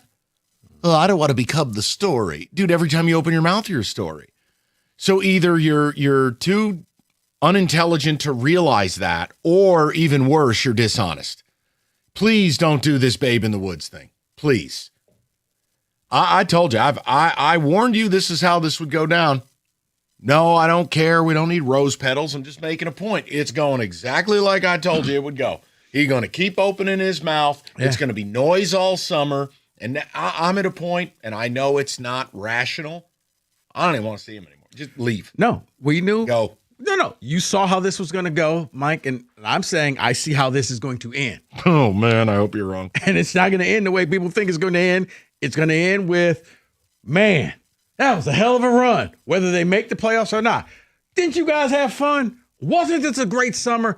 Man, we buried ourselves in May, but look at what the rest of the summer brought us. Exciting baseball down at Comerica Park. Get to the people. Aaron, he's batting leadoff in the 5 o'clock. Aaron, how you doing, buddy? Hey, how you doing, fellas? Good, Aaron. Hey, Aaron. Hey, Paul Serra, dude, if Mike don't get you a raise, my God, someone needs to get you a raise, fella, because you just blew my mind with all that noise. I think the Tigers would be stupid to trade him. But then again, you watch what Scott Harris did the last 2 off seasons. And then he looks, oh, wait, you remember that Justin Verlander package? This is the bar I have to clear in order to make the fans happy if I trade Skubal. Or, hey, Skubal, shut your dang mouth. Yes. Because nobody wants to hear from you. I'm done with it. Buddy, I wish you would stay a Tiger. I see it going one of 2 ways, fellas. One, he gets traded off to the highest bidder, or, and this is what I'm thinking could potentially happen. Tigers don't trade him at around him, and then at the 11th hour, there's baseball next year. There's no baseball next year, and we get to keep his rights and don't have to pay him, and we can pay him less than what he wants. Because remember, and part of this going on is they're trying to get rid of those multi-year deferral this, deferral that contracts. You know the problem is, Aaron, and it's not just listen. If they're successful with that, what's the max you think he's going to get? I can't speak to that. Five at 180. Even if it's that, I wouldn't pay him. I'm at a point, Aaron. Yeah, agreed. Yeah, I just don't want to pay pitchers these 5-year deals with the prevalence of Tommy John and arm injuries and the way pitching is like. Him. Well, right. No, if no one's going to pitch 200 innings, why the hell am I paying you 30, 40 million bucks? What the hell are we talking and about? The previous caller before you guys went off earlier, where he said, I don't want to see him pitch 5-6 innings. I want a guy to pitch like Justin Verlander did in his heyday. That's 8 innings, 9 innings. I know it's over. But you know what I'm saying? Yeah. Those are the pitchers we all got spoiled by. The CC Sabathia. Well, because it's real baseball. Like that's Aaron and Aaron, I know I sound like an old man. I get it. No, hey, I'm 33 and I'm agreeing with you. Oh, I appreciate. See, thank you, because I get made fun of, but it's like I miss the days of knowing. Those chuckleheads make fun of you too much, Mike. You're a good guy. I appreciate that. Very nice of you. I do. I miss pitch. I miss knowing this guy might not leave the mound tonight. This guy is going to lay it on the line. He's going to throw 115 pitches, and we're going to get after it. You know what? You ruined this sport. Okay, then. Analytics. All right, back to Willie Wilson and satin jackets. Up next. All right. Where's Leo Mazzoni when you need him? Northville Lumber. Is he dead? I don't know. I think he's still alive. Okay, Bobby then. Cox is dead. That's the guy. Northville Lumber, largest Trex decking outlet in the country, and Northville is Michigan's Trex superstore. Look, brand new warehouse, phenomenal. It's the size of Ford Field. Everything's in stock all the time. Complete window program as well. Nobody outdoes them. Not on selection, service, or price. Go out, check Northville Lumber. They got everything you need. If you're a contractor, take home some samples or just go to northvillelumber.com. That's northvillelumber.com.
You know what? Before we get to the phone calls and the texts, I think maybe the only thing more exhausting than this Scooble stuff is the LeBron stuff. That may be more exhausting than Scooble. Just saying. LeBron's not talking. I know, but the whole I don't want to make a choice just yet. You're going to wait on me. Like, you're holding up the entire league, LeBron. You know where you're going. Just say it. David, a few texts and I'll get to the calls. I'll get to the text, but LeBron is talking. He spoke this weekend. He was at some fan fest and I'm going to make my decision soon. Okay. Sure you are. Okay, at least he's not doing a routine of how badly he wants to stay in L.A. That's fair. That's fair. No, he packed up and left Right. L.A. He's not out here trying to challenge fans. You don't say that to me. He also didn't say he hid an injury from the Lakers. Okay, when you put it that way. I'm just saying. All right. 855 Mike wins. Woo! Someone says, I really don't care about the Tigers anymore because Scooble annoys me. Can we talk about Rico and getting a membrane off his ribs? Brandon in a car. You don't want to hear that. You don't want to hear that. It works. Yeah, it does. It does. I'm ready for Scooble to be shipped out of town on a rocket.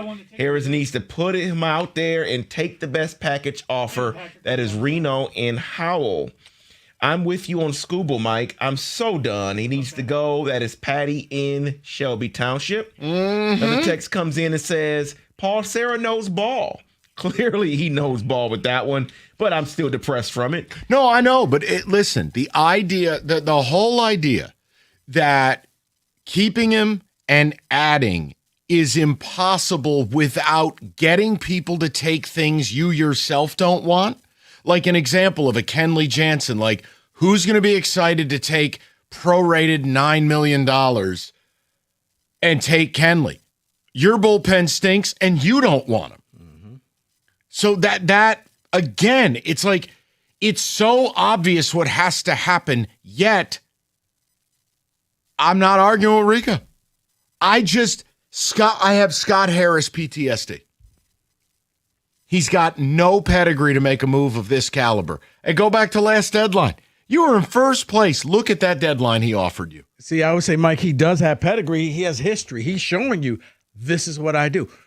No general manager or president of baseball operations should ever utter the words, I'm afraid of ghost of getting rid of players. That's something you say in private, not publicly. Kind of like I knew something was wrong with my elbow in January. You know what, buddy? I'll take the show for All you. right. Yeah, well, hold on. More fake Rico laugh, please. Perfect. We'll go to Paul, 97.1. Paulie, what's the good word? Oh, my friends, Michael, Rico, David, and Paul, welcome to the show. What's going on? Well, I was thinking about when Scooble said subconsciously, and I thought about it very hard on hold, and I agree, because subconsciously last night, I had a dream I dated Scarlett Johansson, but when I woke up, I realized I had to go to my semi-retired senior citizen smart bus driving job for the city of Fraser and came back to reality. So, Tarek, that don't work in the real world. Sorry, buddy. My point is this. I'm trying to decide which of the big three I dislike the most, if it's Boris, Scooble, or Harris. And I've come to the conclusion that the two I dislike the most are Boris and Scooble. And the one that just I can't figure out is Harris until now. Harris is a coward. He's afraid of his own shadow. He's a boy in a man's world. It's that simple. He just doesn't know what to do. If we hearken back, there's the key word for the Valenti and Rico show lately. If we hearken back to Dombrowski, you take a look at what he did, and he worked with an owner who just said, Dave, do this, Dave, do that, spend this, spend that. And he had to do it. But he took Prince Fielder's contract, unloaded it, and somehow pulled Ian Kinsler out of his hat. Now, that's because Dombrowski was a real GM. That's because Dombrowski was a hitter. I mean, look, Scott Harris might be that guy. He just hasn't shown it. But this is not a. Okay. I can't say we have an Andrew Friedman here or a Dombrowski or a Cashman. Like, this guy, you got to show me something. Well, what has he shown us thus far? Take a look at last year's trade deadline. That's a joke at best. And then he tells you, oh, what keeps me up at night is how can this lineup do this and do that? It's pretty obvious. You need some bats. So what is your trading chip to build the minors and get some bats? And oh, by the way, who was the one that plucked J.D. Martinez out of the abyss and turned him into a, I don't know, well, 40 home run a year? To be fair, JD completely reworked his swing. He became a different player here. I'm just being fair, but you're right. Look, okay, yeah. Hey, look, you should be happy. Okay, but he found Matt Vierling. Something. What about Zach McKinstry? Well, hey. No, don't hey me. You're sort of right. The guy had 60 magical days. No, Paul, I'm with you, and I think that's what we're yearning for. And I understand a lot of our unfairness may come from Trajan Langdon PTSD, Brad Holmes PTSD. Which is why I have no choice but to blame Rico for everything. Perfect. Because Rico, he's FIFA was here for less than a month and a half, and he totally ruined World Cup soccer. That's right. Now he is Rico, you make too much sense. Your assignment is to go home, burn the Harvard degree. You're too smart. You're like Doctor Strange seeing the future. You need to come back tomorrow and be 30 points dumber on the IQ level. Perfect. Thank you. Good night. Thank you. And there's the Rico laugh. That has to be added to the board. Okay. It has to. It's phenomenal. Let's go over to Ivory, 97.1. Ivory, how you doing, buddy? I'm all right. How about yourself? How you guys doing? What's going on?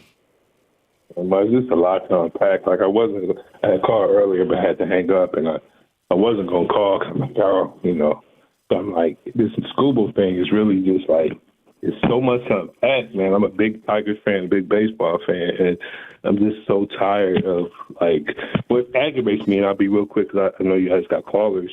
Like, what aggravates me is that, in my opinion, allegedly, Scooble is using the fans, like in the fan base, like in the media, like as this tool to look like the good guy, and if I was the organization, I'd be if finding out this news, like about the thing in January, like I'd be pretty upset here.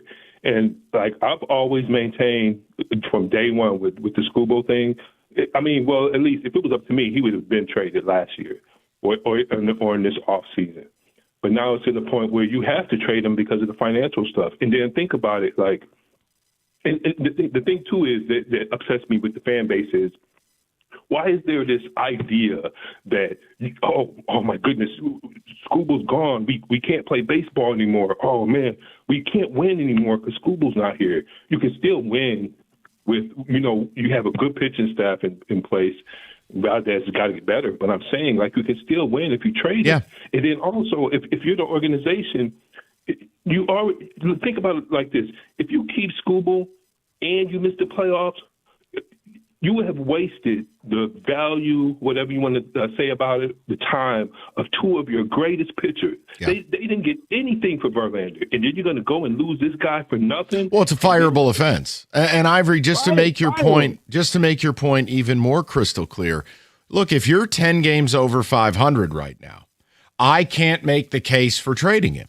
And if you go on to somehow inexplicably collapse or he blows out or something, that's just terrible luck. I can't do it. But when you're 7 games under and this guy's in the media saying he knew he had something wrong with his elbow in January, Ivory, you're lucky I don't own the team. I would have traded him in the middle of the night. Real quick, that's the thing, too.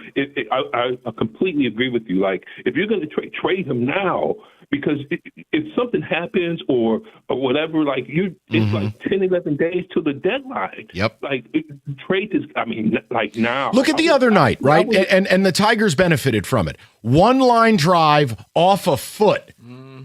And you had a pitcher Well, at least- basically break his foot, couldn't walk, come out of the game. Can you imagine if Skubal took a liner to the dome on Friday night and now he's out for 10 days? At least you're not the guy in Oakland Athletics that had a rupture. Yep. Well, that's that's okay. Ivory wins. 888 Ivory wins. But Ivory, that's the point. Like, they can't play around here. But Tirico's fake laugh point, that they're probably going to. David, a few texts if you would be so kind. I want him gone. Not worth the money to keep him. Just don't think Harris has what it takes to make a good deal. Someone else says, if anything, this show will show the incompetence of Harris. I love it. But listen, the whole thing I love in sports, I'm not rooting for him to succeed or fail. I am rooting for him to be put through the acid test. All these GMs in this town get a free pass. They don't get put through the test. The test is the moves that define your legacy, the moves that have real cost and real accountability, not Isaiah Joe, like real stuff. And our GMs never do it. So this is an opportunity for Scott Harris to maybe become legendary. Or you balk at it and you become Steve Eiserman and you're on the golf course. Homer Simpson eating American cheese slices at the fridge. Hope. Okay. Hope. That's funny. That's just how I see it.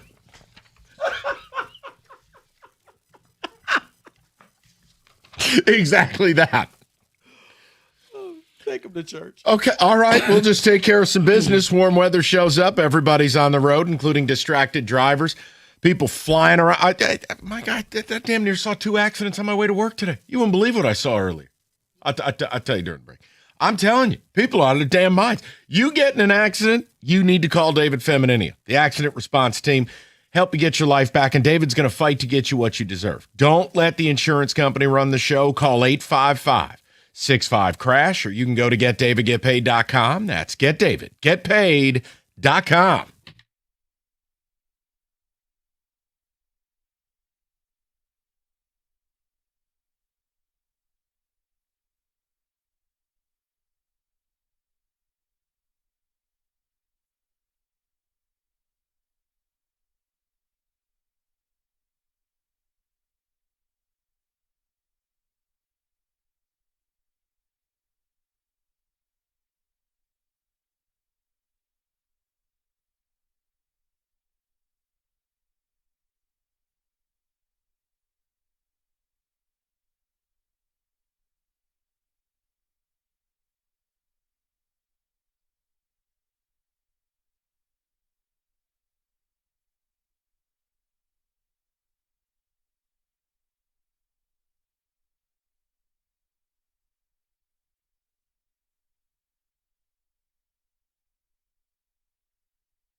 The hell is this? This is NFL off-season edition of Best Bets.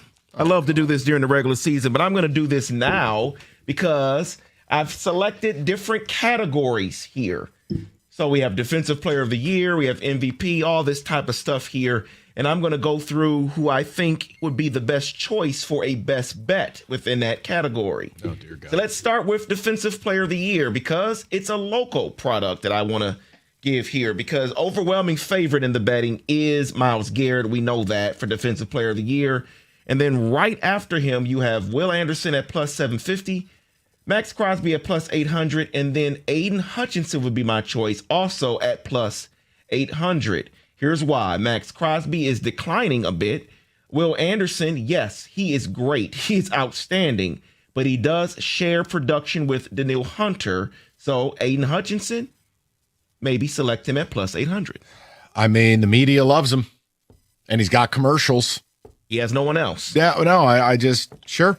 I'm not going to argue it. See, I think that's going to hurt him that he has no one else. So he is Derek Moore. You watch your mouth. Welcome to the double team, and then you'll hear, well, he gets double teamed a lot, bro. Yeah, I don't see him shedding those double teams. So, David, you'd be lighting your money on fire. Let's move over to the Defensive Rookie of the Year. And you have candidates such as Ruben Bain, David Bailey, Sonny Styles, Arvell Reese. You always going to have those type of guys, right? They go after the quarterback. They play right there to get those stats.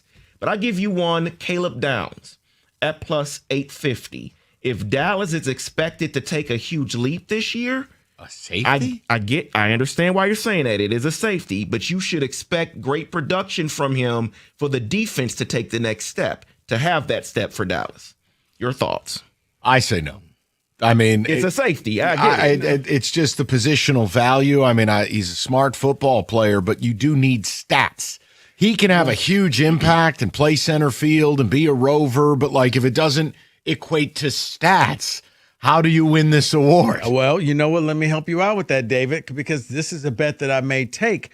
Because if the Dallas defensive line is better, it looks like they've revamped it, and he's playing center field and he gets those Kirby Joseph-like interceptions where all of a sudden there's Caleb with 5 or 6 picks this year, I could easily see that to be enough for him to get the Defensive Rookie of the Year. I can buy that one. And I'm trying to think outside of the box with a lot of these because, of course, people are going to say Ruben Bain Jr. or David Bailey, right? No, but if all of a sudden, Kirby Joseph got paid because it just seemed like balls just kept finding him, and he would just another playing Chicago. He ends up with a ton of picks. Green Bay, ton of picks. Brett Favre. Aaron Rodgers didn't want to see him anymore. Well, let's go back to the 90s for Brett Favre there. I like that. Aaron Rodgers until he went to Pittsburgh. And went to Pittsburgh. Yeah, I'll save it for Can We Say That Monday. Let's move over to the Offensive Rookie of the Year here. And a lot of people are thinking, and they're high up on the odds here. You got Carnell Tate, Jordan Tyson. But I'm thinking of a guy who will get a number of carries. Yes, he'll be sharing them, but still he could put up some numbers, and it's Jadarian Price at plus 750. I can see that, especially going into the season. He's not sharing anything, David. It's just him. Right now, yes, because they just put Charbonnet on the PUP list. And K9 is gone, so he's going to have 6 weeks to kind of establish himself as being the lead dog in Seattle. No thought to Mendoza, huh? No, because I don't think he's going to start the season as a starter, so that may take the numbers away. And then when's their bye week? Like week 7 or 8? Something like that. And a lot of people also think Jeremiah Love, but what offensive line do they have? No, that poor kid he's got no hope. I mean, that franchise is a shipwreck. Yeah. I show you Marvin Harrison Jr. No, just put on the tape of Ashton Genty last year. Yeah. That's what Love is about to face. Oh, I just got hit in the backfield again? Cool. Let's move over to win the NFC West. I know this is funny because everyone knows what the Rams are, what they're going to do, what they're going to look like. But just maybe The Niners. The Niners at plus 305 to win the NFC West. I mean, that's not nearly enough of a price, I but agree. I hear you. Yeah, because again, we've been through this before where super teams get built. Remember the Eagles in like 2010-11? Yes. The greatest team ever assembled. Didn't make the playoffs. I'm fine with the Niners, but like plus 300, that should be like plus 1,000. Well, David, the funny thing is, week one is going to be a big game because you're playing each other. Oh, that's who and you open with? Yeah. Oh, dear. In Melbourne. Even worse. So an NFC West showdown halfway across the planet. Yes. I hate this league. Yes. So That's a disgrace. that's the Rams. Who's home game? Rams. Unbelievable. Because the Rams didn't, because the Niners normally take over SoFi. So whenever they do that, whose house? And they are the guest, it's not the Rams' house. So yeah, the Rams gave that up. They petitioned the Niners to go to Australia for week one. So yes, I could easily see you win that game because the next time they play each other will be week 18. Oh, that's criminal. I sound like Dan Dickerson. Unbelievable. That's ridiculous. So yes. Open the season in Australia and then I don't play it for 4 months when people might be dead or the game may not mean anything. That is ridiculous. Yeah. Let me double check. No. I think that. Wait, is it? Even if it's week 17. No. still- Right. It's not. This last game is against. But yeah, it's December 17th. They'll play again. Yeah, third to last game. What absolute nonsense. How many people in Australia are going to ask what a 49er is while they're at the game? Right. But so, yes, if you win that game, you give yourself the leg up because it's week one. So no one knows what to expect. You think that everybody's going to be relatively healthy. It's possible. So let's move over to this one here was picking a team to make the playoffs. Now, the odds may have shifted a little bit after Cam Scatterboo this weekend, but right now at plus 255. What? The New York Giants to make the playoffs. This is a ripoff. You only get plus 250? I agree. I mean, look, I'll Tough in the streets, man. No, look, until I see Malik Neighbors not be Tank Dell, I can't do this. I have no idea when Malik Neighbors will play again. And why is it so important? Because he is by far and away their best perimeter playmaker. I expect to make the playoffs this year. Otherwise, what was John Harbaugh for? What was the spending for? But Neighbors plays a big role in that. So I'm going to say no until I know when he's back. If you tell me he comes back late September, I'll still say yes. But this could be something like Micah Parsons, where if Neighbors isn't back to mid to late October, the Giants aren't good enough to overcome that. So I'm going to say no until I know he has 2 legs. Okay. That's fair. I mean, I'm going to lean to you. You're the Giants person. No, because I can make a case for all 4 teams in the East. I know. And you're only talking about making the playoffs, so maybe you could get that wild card spot. Maybe they could become this year's Bears, where nobody really thought that they were going to do anything, and the next thing you know, The other problem, Jackson Dart's got to prove he can stay healthy. Yeah, I mean, it's play to play with him. Let's move. Wait, are you guys keeping Thibodeau? Or are you going to try and move him? Okay. See at the deadline. I'm about to say it's radio, so he gave me the Tayshaun people. Yeah, I'll see at the deadline. I think a lot of it will have to do with Brian Burns and then also Abdul Carter. And if those two are firing on all cylinders and Abdul Carter's peripherals were really impressive, then maybe it makes it easier. Now, real quick, David, the him and Jackson Dart thing, could that blow up the locker room? The whole Hey, John Harbaugh, that's what the money's for. Okay. Sit everybody in a room and figure it the F out. Gotcha. So let's move over to the MVP odds here, and I'll give you my best bet. This guy on the team finished the regular season on an 8-game winning streak. He posted 19 touchdowns and 5 interceptions. And if he continues that growth in his age 27 campaign, maybe at plus 2,200, you vote for him and bet him Trevor Lawrence to win the MVP. Go to hell. Nope. All righty. No. That was a quick no for you. Wow. All righty then. I just don't believe in him. I don't. MVP means you probably got to do something special. He's good. Don't get me wrong, but he's not a special QB where I don't see him putting up 30, 35 touchdowns. I don't see him putting up a ridiculous amount of yards in the air. No. I'm going to say no to that one. And then finally, the Super Bowl odds. Your best bet would Chargers. be at plus 2,000 for me, would be the Denver Broncos. Damn it. That would be my best bet there. Yes. I understand why. The defense is elite. They add Jalen Waddle. I don't trust Bo Nix. I also think the division's brutal, and I like the Chargers. So, I mean, I get it. What are the Chargers? Plus 2,500? They are, yes, plus 2,500, yes. I'll take that. David, I can see your Broncos because if you somehow can get home field throughout and you make people come to Denver and you let the weather be a factor as well, it's like Buffalo. Like I can see it. Well, where is Buffalo, by the way? Buffalo's one of the favorites. They're at the top. That's a waste of money. Yeah. Waste of money. Just light it on fire. That is your NFL Blitz 97.1.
And David, this is why I'll be watching Thursday night or Friday morning or whenever that game is when the Niners play the Rams. It'll be like I'm going to be like the Spaniards watching the World Cup. It'll be 4:00 in the morning. Yes, go team. It's funny you say that because I really don't know what time does the game air for us. I don't know. I haven't really. Let me see if I can find that. I think that game's Friday night. Okay. I believe. Yeah, I have to look and see exactly. Or is it Thursday? It is Thursday at 8:35 p.m. on Netflix. Okay, so it's Wednesday is the game for New England at Seattle. Okay. Yeah. So yeah, Thursday night, that game, as silly as it sounds, week 1 could be determining the NFC West. That's wild. And the Rams Yes, I know nobody cares. Didn't want to play that game. No, but they petitioned for the Niners, and the Niners got pissed and was like, "Wait, you're making us travel across." It should never be that important of a game in Australia. Should never be. Mm-hmm. Wow. So, there you have it. Thanks, right. Paul. You ruined the NFL for us. Thank you, man. All right. Couple texts before we hand this over to Rieger and Wojo. Oh, Wojo's showing up. Oh, okay. Yeah, Wojo's here. Oh, wow. He's not as angry as yesterday. Well, we'll see about that. Man, we got to get this man into some. We got to get him some tanning lessons or something, man. Wow. I think it's too late. I don't think it can ever happen. Scooble is becoming a cancer. That is from Terry on the road. Someone else texts in and says, if the Tigers do nothing other than trade Scooble, Scott Harris should be fired. So he's saying they should be fired if they trade Scooble. I don't know about that. Wait, why would you fire him if he trades Scooble? I read it. If the Tigers do anything other than. Now it makes sense. Text here says, Paul is speaking. Wait, was that you? No. Oh, Wojo hit the board. Okay, that's what that was. It was a timely drop, Wojo. It sure was. Paul is speaking for so many Tigers fans, getting so sick of Scooble's fake love for this city. He just wants his money that is robbed in Waterford. Another text says, Scott Harris is not a real GM. I would fire him if he doesn't trade Scooble. Adam from Wixom texts in and says, fans say mean things to me. Wah. Tarek, wah. Another one says, I would take any package for Scooble, move him from him. Move him now. Get something for him. Joe from Rockwood. Then another text comes in and says, if Harris does not trade Scooble, you think he could get fired like Iserman, screwing up the Larkin trade? What do you think? No. He's not. Look, first of all, once again, I hope that I'm wrong. But I think they're just going to sell the fan base in this city. Buckle up. We're about to go on one hell of a ride, and we're going to do everything we can to claim a playoff spot, whether it's a division, whether it's a wild card, destination, postseason. That means we can't get rid of our best pitcher, and we're going to look at all the people who are injured coming back. That's going to be like a free trade. We didn't have to give up anything. I don't have to worry about ghosts haunting me. Let's see what happens. And if it doesn't work, man, that was one hell of a run, wasn't it? All right. Did you guys get him traded yet or not? Please clean it up for us, would you? Oh, no. He's got to be traded, right? I came out and said he won't be traded. No. I think people are missing an angle on this. That it just dawned on me today, an angle on it. Because I know it changes. I mean, just ask Ken Rosenthal and everybody else. Their opinions change or their sources change every day. I think this, and I do believe this is how it's going to unfold, that Scooble said some stuff that he probably shouldn't have said, right? Yeah. That annoys people. I think I'm not saying he's trying to force his way out, but he's going to make it much easier for Scott Harris to trade him because of stuff like, I mean, Scott Harris hasn't said a word, but obviously Scooble was wounded by the arbitration. They took me to court. Yeah. So of course, if you remember though, back of my mind. So clearly he was holding that. And maybe Scott Harris has been holding it against him as well. Okay, I can see your point because I would be ticked if I'm Scott Harris if this was the first time I found out, wait, we're in arbitration and you're damaged goods? Well, he should have been traded yesterday. You didn't think that this was something that we needed to know? Well, no, the funniest part about the whole thing is, so Scooble admits his arm, something was wrong. Arbitration, no arbitration. He doesn't get it taken care of until May 6th. Tigers go 6-22 in the month of May. He comes back, season's already sunk, and then he says, hey, I want to stay, and I want the Tigers to buy. Where was that Tarek Scooble teammate earlier in the season? But I just think you're wasting your angst. I really do. What do you mean? They're either going to win a bunch of games and go for it. More likely, they're going to muddle along and they're going to trade him. Wojo, I don't disagree. I think it's, hey, Detroit, we're going to try and put on this magical run 3 years in a row. Let's see if we can do it. And if we don't, there may not be baseball next year. One hell of a ride. You weren't talking Yeah, but Lions. R- You were Rico- talking but Tigers. They Rico, tried to make that magical run, but And we're they're not doing a week it. away from it not Exactly. happening. So I do think it's going to resolve itself. I agree with you. No, so long as it sits at like 5 games out of the wild card, it's enough to tantalize the Got to be fan 3. base. Got to be 3 Well, games they out. gotta jump 5 you know what? teams You're right about now. to get it because you're about to play the Royals. Maybe. Nobody will. I don't know. Everybody talked about that 10-game homestand. Hey, you got to go be great. They were Yeah. 5-5. What do you guys have? I mean, I'm just saying you know this. what? First of all, I'm glad you're in a better mood. Yeah, We're going to talk thank about. You know what? We just got to take your phone away from you now. We're going to talk about. No, you We're going to can't. talk about Wojo's tweets. We're going to talk about Wojo writing about Jim Tressel. We're going to talk about my Michigan. God. Why are you tweeting I know. at 1 in the morning? Because somebody was lying again.